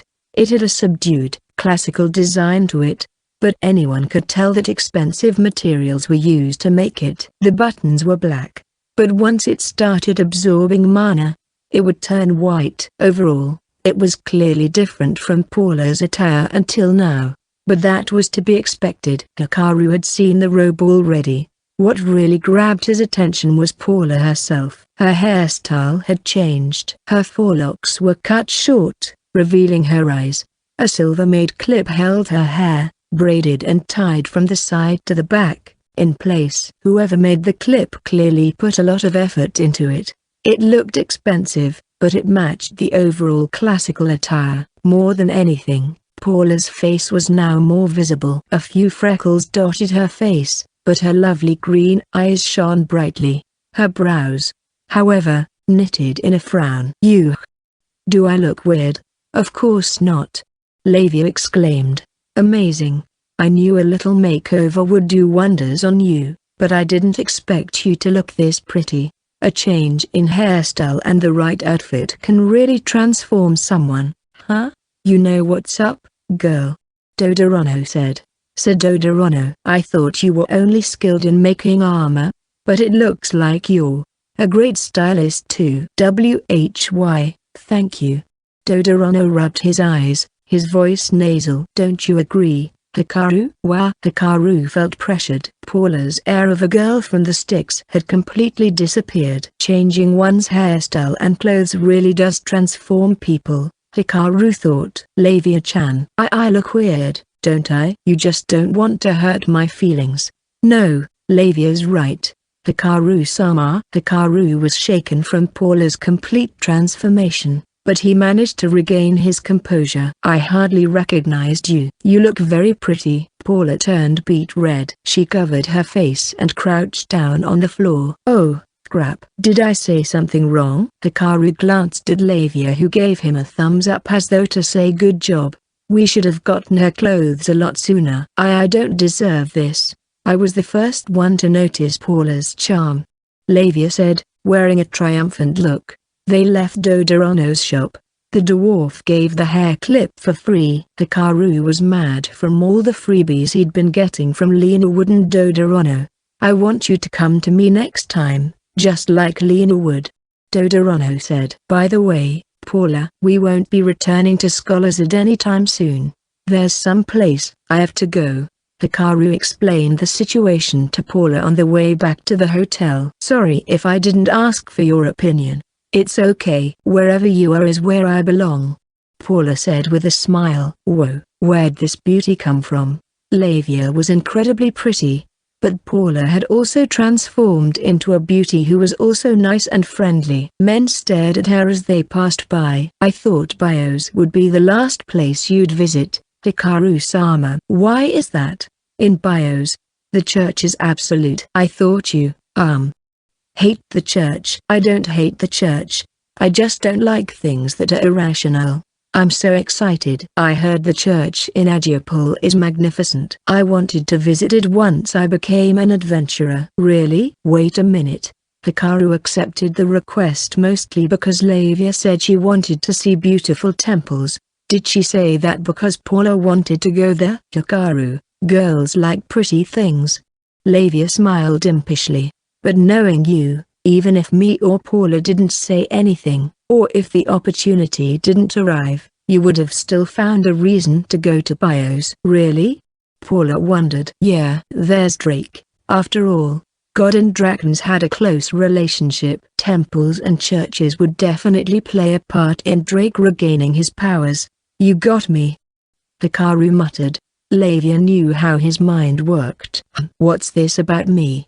Drake, who was supposed to be asleep, spoke. We were talking about our plan to leave town. Once we're out, you can talk all you want, but for now just lay low. Are we going on a trip? That's right. I see. Drake closed his eyes once more. When he was not eating, he was wrapped around Lavia's neck, sleeping. He seemed to have lost considerable strength.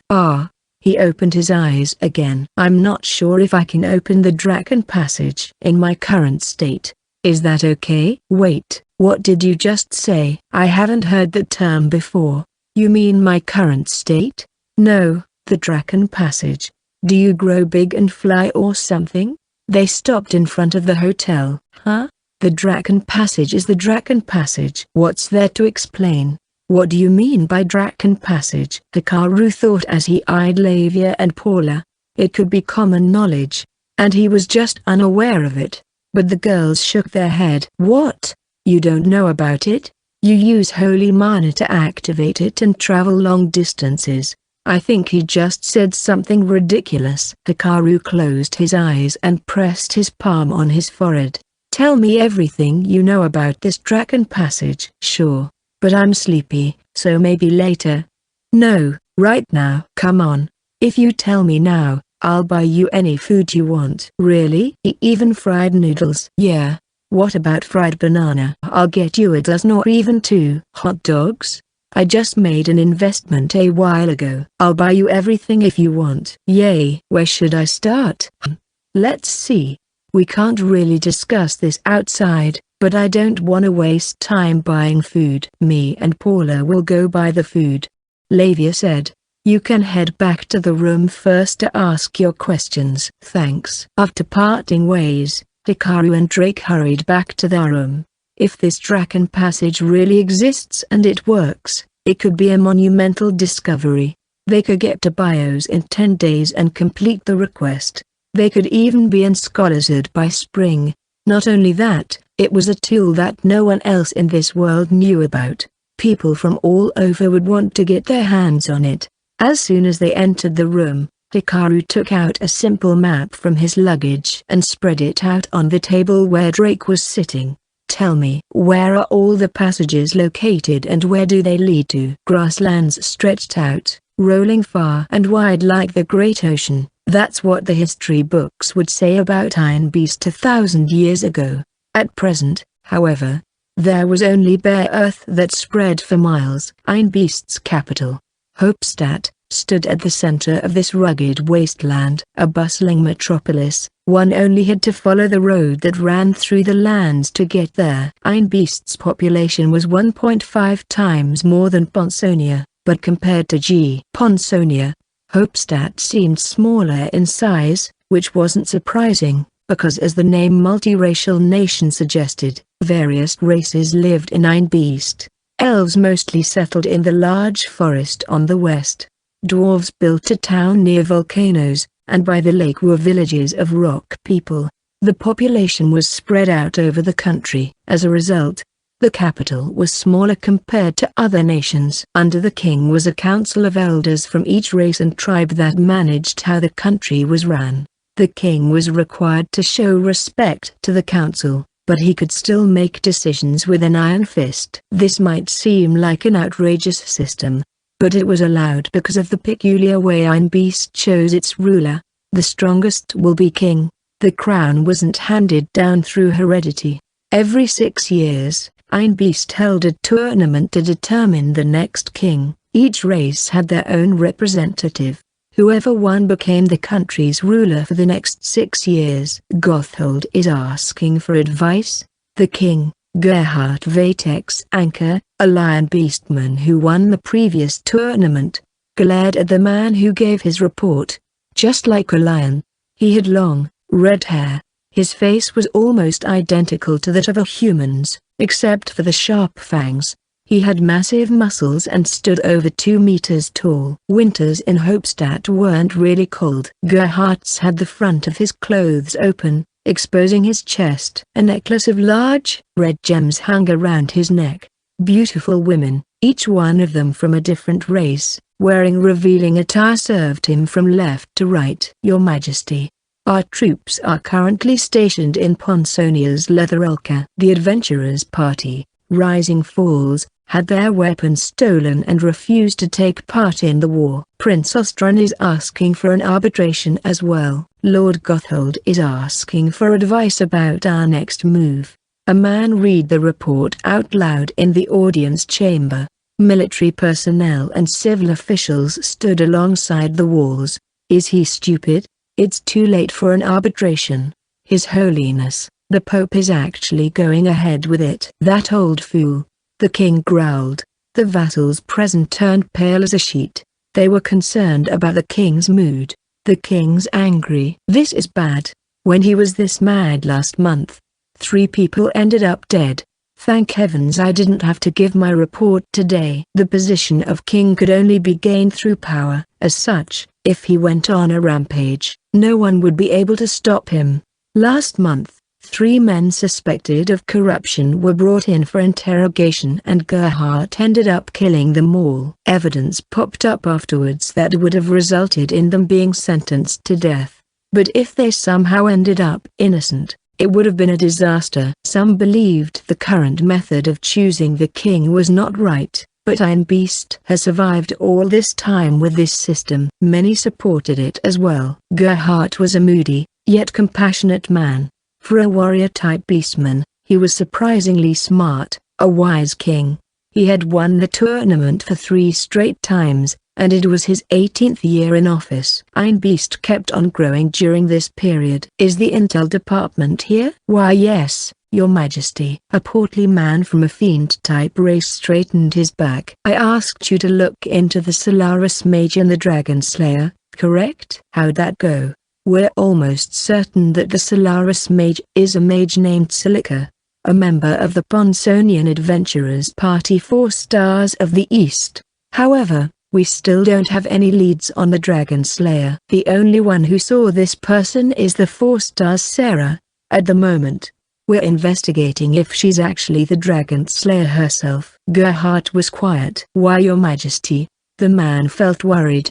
He couldn't comprehend why the king brought those people up when they were talking about Leather Elka. Where is this 4 Stars of the East right now? He asked. We believe they're in Pond, the royal capital's satellite town. Gerhardt leaned back on the throne. It was made to support his large build and weight without any problem. Is there something troubling you, Your Majesty? Everyone, not only the guy from the intel department, had no idea what the king was trying to say. Something's bugging me. I suppose we'll know once I see this 4 Stars of the East. Gerhardt rested his chins on his hand. The girls moved close to him, laying their hands on him gently. Summon the 4 Stars of the East here. What? I'll verify with my own eyes whether or not they're the ones behind our current problem. Just go. You understood, Your Majesty. The portly man left, puzzled. Your Majesty, could you please explain? An old reptilian man asked. No. A look at the shell on his back and one could tell he was from the Turtle Men clan. His long beard hung straight down, tied a little at the tip. So even you have no idea? The king said. None at all. You old fart. You're just too lazy to explain yourself, so you want me to do it instead. I am but a foolish attendant. I ask that the wise king explain in his own words what he is thinking. The old man asked politely. Gerhardt frowned and spat. I've talked about this countless times before. Ponsonia's king was a foolish man and a lunatic. If left alone, the kingdom would have destroyed itself in the war against Quinbland. We could have then taken over Ponsonia with the least amount of casualties. Feeling grumpy, Gerhardt started explaining the matter. He acknowledged the old man's superiority. But then the king was killed. There was a stir among the vassals. They were told the death was accidental. There was no conclusive report about it being a murder. A death by illness would be too flimsy at this time. It's necessary to assume the worst possible scenario. So you are saying Kajustori assassinated the king and is the one behind all this? Yes. It's safe to assume that. But Gerhardt's frown deepened. Lion Beastman aged fast. The king took the throne when he was 27 and he was now 45 years old. Going by normal Beastman standards, he would only live for 5 more years. He was old, yet none could beat him still. This was a problem. If no one could best him, he would have to participate in next year's tournament. Gerhardt wanted someone else to take the throne already, for the country's future. Something just doesn't feel right. The king's assassination, killing a dragon, disarming rising falls. There's a game changer behind the scenes. And it is the 4 stars of the East? My instinct says it's not, but I have to see them to be sure. I see. The old man withdrew. The vassals seemed to have understood the king's point. His hunch had helped the country numerous times before. He'd defended Ein Beast against calamities and even killed gigantic monsters. Everyone was of this common understanding that the king should simply act however he liked. Tell Gotthold this. The man who gave the report was still kneeling down. He took out a pen and a paper to write down the king's words. Summon the 4 stars of the East to the capital. There's a possibility they have Rising Fall's weapon. We can verify it once they're here, but if they don't make an appearance, then we'll just have to take Ponsonia. I'll join the fight as well. A loud commotion ensued. The turtle old man was about to step forward when Gerhardt gestured him to stop. It'll be my last big job during my term. I don't think we can take the royal capital that easily, but if we surround the place, we can cut down Ponsonia's territory slowly. Gerhardt's eyes gleamed, eyes that didn't care about arbitrations or territorial divisions. He just wanted to destroy Ponsonia. His vassals felt his excitement. Make sure your armors undergo maintenance. Yes, sir. The men answered in unison. On that day, Ein Beast, who was just waiting to see how the situation unfolded, instantly prepared themselves for an all-out war against Ponsonia.